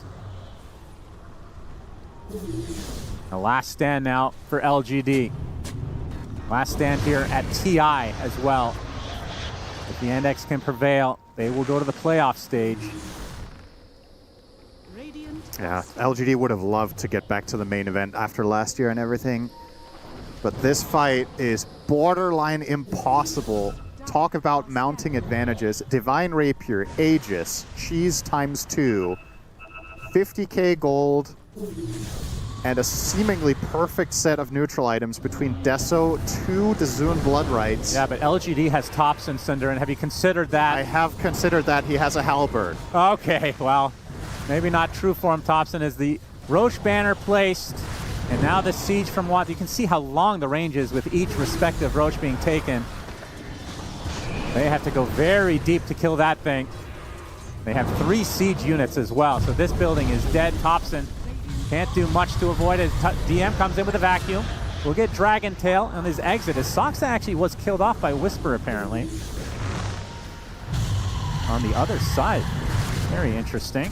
We'll see if he ends up wanting to buy back. I mean, doesn't have to. The Roche banner is kind of big, to be fair. Yeah, and also, actually, Lena's Aegis would expire with Bounty's respawn. Maybe they're trying to bait this Roche banner. Oh. Thompson blinking in with the Dragon Tail onto the Lina. Nullifier applied. A big vacuum again from DM. There's a Lugo the Blade onto Thompson. Another vacuum coming out as KJ is going to be taken out. A double kill for Watson. It's a dieback for Thompson. And this might be the beginning of the end for LGD. The Necro all alone now, just getting stun lock and destroyed. No way to get back in the game for Yuma. As Watson with the Satanic back to a respectable amount of HP, kills off the Tombstone with a goodie inside in the form of Whisper. There's a couple last buybacks coming out from LGD, and now it's a 4 versus 5. Still have not gone through the Aegis, though. As another one bites the dust for LGD, and this is going to be Mega Creeps and likely the game in favor of Yandex. Minute and a half of 5v3. Surely this is it. One hell of a game. Aegis is expiring. There is the Divine Rapier for Whisper. See if he can get an assassination. Has to kill Lina twice. Yep, vacuum. Oh my god, Necro already at half HP, already dead! Just like that. Nothing to be done. And that is a 4th dead. Only 1 remaining member for LGD, and the buildings shall melt. And LGD are knocked out of the International. You can see Whisper actually doing a lot of damage, but it's too late. And Yandex will move on to the playoffs. What a series, though. The best series that we've cast so far at TI, for sure.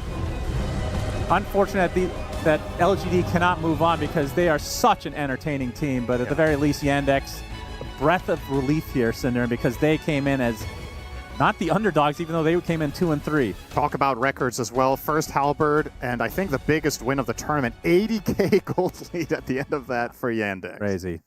Let's go to the panel. An insane way for Yandex here to qualify to the main stage of TI 2026, and just heartbreaking as well for LGD. It's this weird mix, Gunner, of seeing the heartbreak for LGD, but also just the pure relief for Yandex. You come in 2 and 3, you don't get a choice of your opponent, I guess could be said for both of these teams here, but you don't get a choice, and you're just not in a form or a shape you would love to be. And it is a 60-plus minute game that you are pushing the limits to be able to win and qualify. Yeah, we see, I think this team was definitely expecting to be in that like 4-1 spot going to the tournament. They're like, we had a great year, probably the top 3 team of the year so far. Like, let's keep going. And then definitely being in this 2-3 position feels bad. So not that happy to win, more just at least we made it. At least we're somewhere we should deserve to be, should be, whatever you want to word it. And You know, and then for the other side, LGD definitely feeling they showed signs of life, but it's not enough in the end. Definitely not enough, especially in a series where it really matters. You can maybe feel some nerves happening, a little bit more mistakes than usual. Very entertaining team. They showed great performance. The craziest pick, craziest itemization. Halberd first time picked up for a good reason. We haven't really seen this, but seems like Thompson, he has this idea where he can't go. There's one rule: you can't build the same item build twice. You always have to find something new, and he did. It's a good idea. Like it was such a good idea that at one point he tried to convince KJ to also get it. I don't think he did get it in the end, but also the way they like team fought outside of Yandex. This is how we have seen them so far in this 2025-2026 season, where they were just completely stomping them. And this one, in this third game, everything kind of clicked. I also just want to highlight DM's vac walls. The amount of 3- and 4-man vacuums this guy hit was just such a game-changing player in this game here. Yeah, you can't underestimate DM's Darkseer, but also Watson's Lena, because again, she comes in a big, heavy favorite, falters a little bit on day 2 and 3 of our group stage, but on day 4, finding the perfect person to play her, the perfect role. I mean, Watson is that player at the end of the day. Yeah, it was the Watson original. The Lena safe lane brings it back. It's like your back's against the wall. Just go to something you're comfort with, something that you're good at, and he definitely delivered. I think that their whole team kind of did their parts in this game. I thought the Cheer Jr. going for a Rapier was really cool in the Snapfire, knowing that he just has to kind of be able to kill the Necro. If he gets his like BKB off his W off his Lena, can't always do it. So I just think for pretty much all 5 of their players, they had really good positioning. At most, you could say, oh, the Wyvern got caught a timer there by Whisper Wind, but it's so far and few between. You can't really blame any mistakes on them. Yeah, this Snapfire, it looked like it did in the previous patch pretty much. You didn't really feel that there were nerfs to the hero. And also, CJ, he had, I think, probably one of the toughest games that we've seen him in this season, in that game number 1, but still managed to keep his cool, managed to come back as well. And in this one, he completely owned the insane amount of damage that he was dealing. It was between kind of him and DM, 65,000 damage coming out from his Snapfire. Still showing that this hero should be respected, because even after the nerfs, this hero still feels very strong, especially against these certain matchups when you have some kind of a setup, some kind of a combo, especially against Necrophos as well. I was going to say also, a tale as old as time, up against Undying, right? We've seen Tombstone being used so many times to be able to reset a fight, save an ally, but with this Snapfire being able to choose through the Tombstone, you don't really get the safety monkeys as long as it was in a game number 2 that we saw, right? That Tombstone doesn't have the same sort of effect, so big props for not only the way CJ played Snapfire, but for it being such a pivotal last pick. Yeah, in past Undying games, this Tombstone save genuinely would change the course of the fight, and come save the hero, and the hero would get out right before Tomb dies, all spells on cooldown, able to get all of the damage off and do what they need to. But anytime that Thompson got Tombstone saved or anything like that, that Tombstone is instantly dying. Thompson is just getting stunned anyways, or whoever gets initiated on. I feel like I saw it being Thompson the majority of the time, because he was trying to be this more frontline role. And things just not clicking for LGD in this game. I want to do a quick stat shout out there. It was 95% kill participation for both DM and Cheer Jr. So I think that's just showing how they played as a team. Like 95% is such a high number, and it's both the mid and the offlane basically being in every single one of their team kills. Just the fact that they're able to play together and do everything as a team was just really beautiful to watch. It helps when you, like Monkey's pointed out, you're getting those 3-4 vacuums off, especially for the Darkseer, but running around as often as he did. I know this game was almost 70 minutes, but if we rewind it to about the halfway mark, Lacoste, if we look back all the way as early as the 31-minute mark, that's where we can see. This is kind of the start of the turning point, because at this point, LGD, they were holding onto the Aegis, and they had one job. They needed this Tombstone save to come through, and it never did. They also didn't give Aegis to Yuma because they thought he's super tanky. Even if he gets initiated on, we're going to be able to save him with the Tombstone, and they gave it to Whisper, who was also kind of the secondary, maybe even the main carry when you think about it, because of the items that Dragonite was going for. So they get the big turnaround play, and after that, Yandex, they never let the lead go. I think it was really cool to see the Darkseer in a lot of these fights. He's almost waiting for the Undying to show up, and then he vacuums him in with all this AoE, and then they just double stun on the vacuum. And now, not only is your core Necro dying, but so is the Undying support.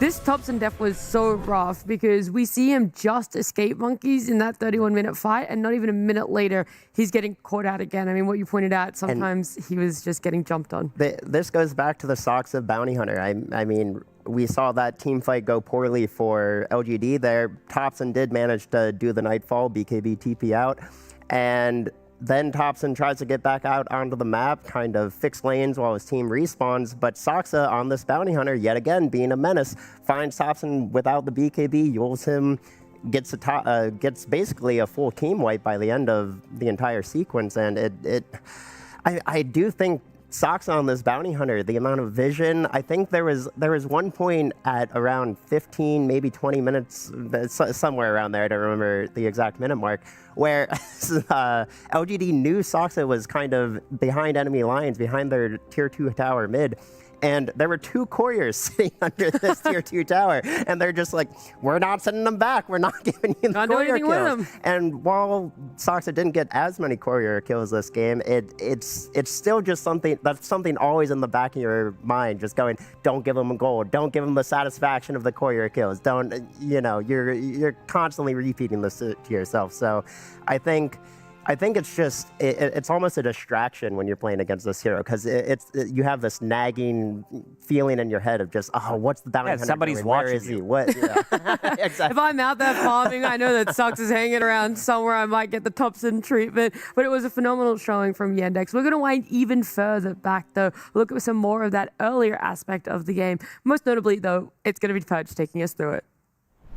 Thank you, Nat. Yeah, Yandex is an incredible team. They did so good at the previous tournaments, so the fact that LGD was able to get them so close was very impressive. But some very cool things that they did to get Yuma ahead in the early game to help him actually go even in net worth. They were messing with creep manipulation behind the tower here, so Yuma actually pulls the enemy creep wave into the small camp. He gets a very, very early 2 Madstone here, where he eventually clears these out. Then he goes to the medium camp and the small camp below his tower at 2 minutes, which was super, super early for a hard carry. He was even giving the responsibility basically to Undyne, and he gets a really quick neutral item. So at 2 minutes, he gets the weighted dice, which gives him extra right-click damage and extra gold gain for every creep that he kills. And he got this so early in the game that this advantage starts compounding, basically. 7 minutes into the game here, they also do this really nice bait where King Jungles is running to the right as if he doesn't see the Bounty Hunter here.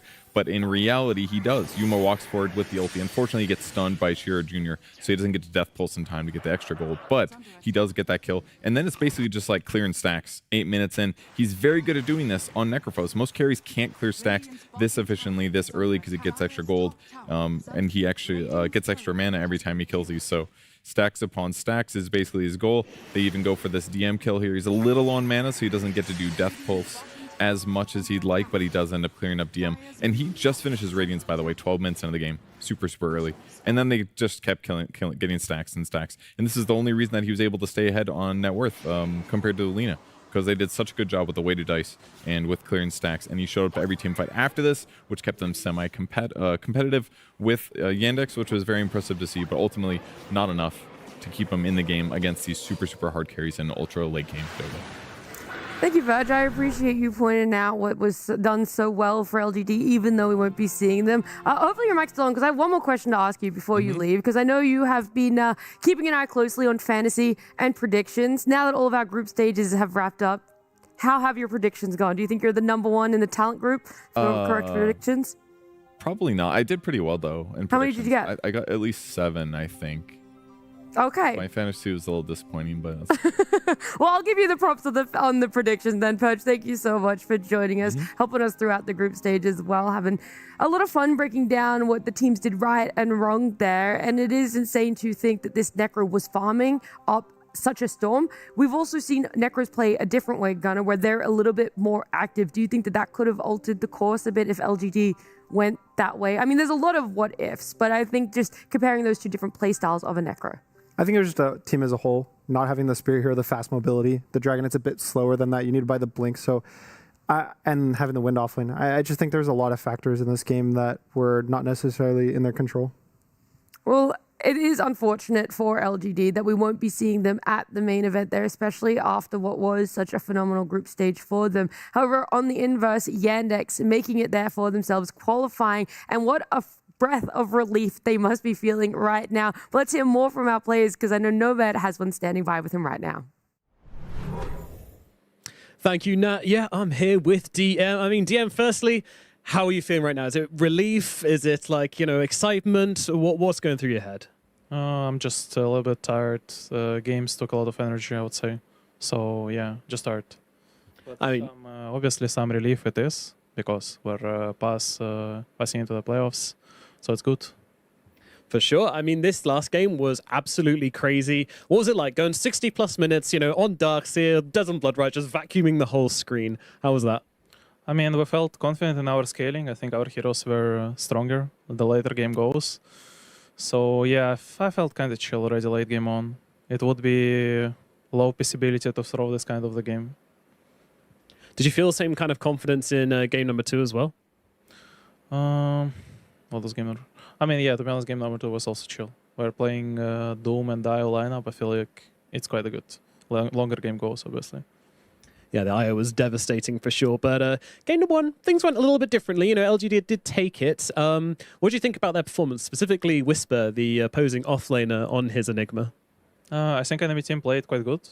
They had a game plan and they stick to it. But I think we did not participate in game number 1 completely. So like things we tried to did not work, and then it feels like we're just not really doing anything, and they're just farming and scaling. So yeah, game number 1 was really tough, and we didn't really get to play. Yeah, but I mean, this group stage for you in general, it's been up and down, I would say. How do you feel looking back on it, and what lessons do you feel like you've learned from it? I think we just need to figure out like what are our most recent mistakes which are happening over and over again, and once we're gonna fix them, we're gonna return to our optimal fit, which is enough to play among the best and win the best, I guess. And what have the conversations been to keep you guys going, to keep you locked in these tricky times? What have you guys been talking about, and how's that conversation going? I think we just discussed no pressure, let's just play further. If we get to playoffs, that's good enough, We'll have some time to reset and think about the game more together. But obviously during these days it was hard because we're playing from 10 a.m. till 10 p.m.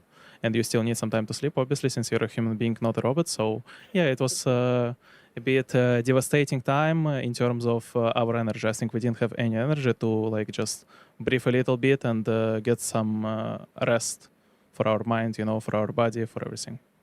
Of course. Well, you have a little bit of rest coming up now. And then, of course, it is into the arena in front of the crowd on the main stage. Do you think that's going to change a lot for you guys? I think, yeah. I actually really enjoy playing in front of the crowd, especially if it's Asia or Chinese crowd. I think they're pretty cool, and they're very positive. They bring a lot of positive energy. And since we're not playing any Chinese team, they're not going to root against us, which also makes me really happy. So I hope they will root for us. We love China, yeah. All right, there you go. There's DM's plea to China. Maybe they can get them on board. I love that. DM, thank you so much for coming to talk to me. Good luck on the TI main stage. Thank you.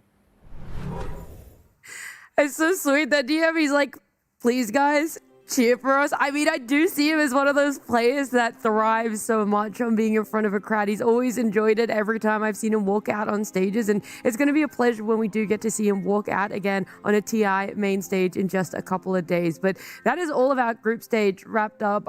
Guys, don't close the stream, don't go anywhere, because we are going to be talking about what is going to be the main event in a little bit. But right now, we want to recap what has been 4 fantastic, beautiful days of group stage. This modified Swiss bracket from round 1 to 4, where we to 5, we then ended up on our elimination draft show, having our last remaining 10 teams play today, Gunnar. And when you look at this now, what's the biggest standout? Whether match, team that got through, team that got eliminated?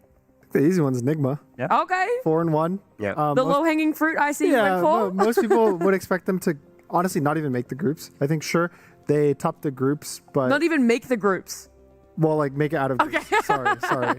But most people, looked at them and they topped the groups earlier in the season a couple of times, but I think consistently they haven't done, the strongest. But the fact that they're able to go 4-1 and be like...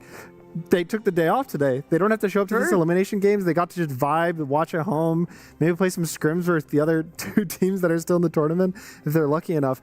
And just, it's got to feel good for them. Yeah, and looking at their run as well, we talked about it a couple of times. They got 0-2'd by Iron Wing on day 1, never dropped a single game here on out, even when they went up against Spirit to be that 4-1 team. Very impressive. Yeah, Spirit themselves actually is that question mark for me, because we almost saw them get eliminated today. They were 3-0. That was close. They, out of everyone, I think, have to have the most amount of relief. For the Spirit fans, it was probably a roller coaster, considering that they started the groups with 3-0, and then they lost 2 series, and then they also had to play 3 games against Team Resilience, which was not an easy matchup for them. We said that multiple times that the Resilience as a team, they are also kind of the dark horse of the tournament, considering the score that they did have. And I also think that not a lot of people would expect not to see Aurora in top 8, because this is the team that dominated the season, and yesterday when they get to pick and choose who they are going to be playing against, they chose Boom Boys. They didn't really have easy choices, considering them being the 4th or seeded Yandex. team. Or Yandex, so they went, I'd say, with what they thought is going to be the easier one, but in the end, they got eliminated. Yeah, for me, Aurora looked so good in these group stages, and even against Boom Boys themselves, they 2-0'd them very convincingly earlier in the day that they chose them. And the fact that they're not even making it to main stages, it's a shame we're not gonna see them there. I would have loved to have seen them have a deeper run for sure, but I could say that for literally all of the teams that got eliminated, because there was always something so special about every single team that qualified to TI this year. However, our top 8, they have been decided, and we can have a look at exactly how our first round of our matches are going to play up when we get to that main stage. We're going to have Iron Wing up against Team Spirit, which already excites me. Vision up against Boom Boys, Liquid up against Yandex, and Nigma Galaxy up against Falcons. 4 unbelievable best of 3s to start in the upper bracket there, Gunnar. Yeah, I don't even know. If you had asked me to pick one, I don't know which one I'd want, because they're all potential grand final games, to be honest. I'm going to say Falcons Nigma Galaxy, just because I do enjoy a little bit of trash talk that comes out from Amar, and he has the utmost respects of Nigma Galaxy, that there's this weird dichotomy in his personality of he wants to trash talk them, but he also really respects them. Yeah, yesterday, we arrive at the hotel, I see Kuro, I see Amar, they're hanging out together, going outside. So there's a lot of respect between them. Of course, him being the part of the team before, but that should be a banger of a series, especially because Nigma Galaxy, they are on top of their game right now, and it feels like they can challenge any team. Yeah. Yeah, and just looking at that main stage group, I mean, the skill level of these teams has never been closer. I mean, I've watched every single TI, and all of these teams are just playing at such a high level. I will note Vision does seem a step ahead of a lot of the teams with, I mean, how can you not with Satanic getting nearly 1,000 GPM every single I think game it's like on every single record. hero. But truly, the competition is so close this year.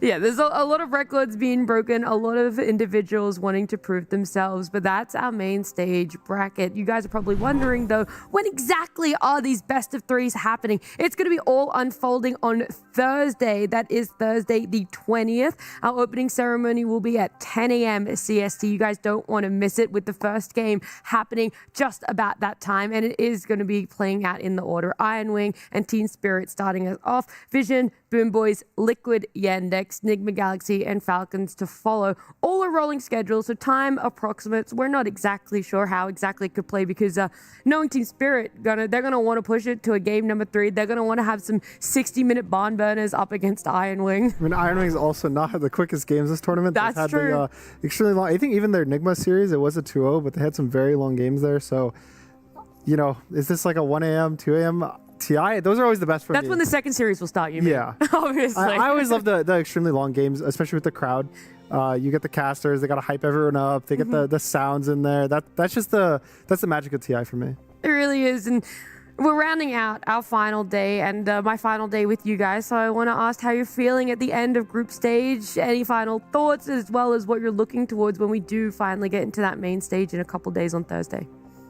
I'm just excited to watch good Dota. I mean, we've already seen so much good Dota, but the main stage is when all of these teams, not that any teams have been hiding strats or anything, but this is really when we're going to see everything come out. Every team is going to put everything out on the table. They're going to just show up, do their best, and everyone's going to go for that crown. Yep, Dota has been amazing in the group stages. It always gets better when we get to the main event in front of the crowd.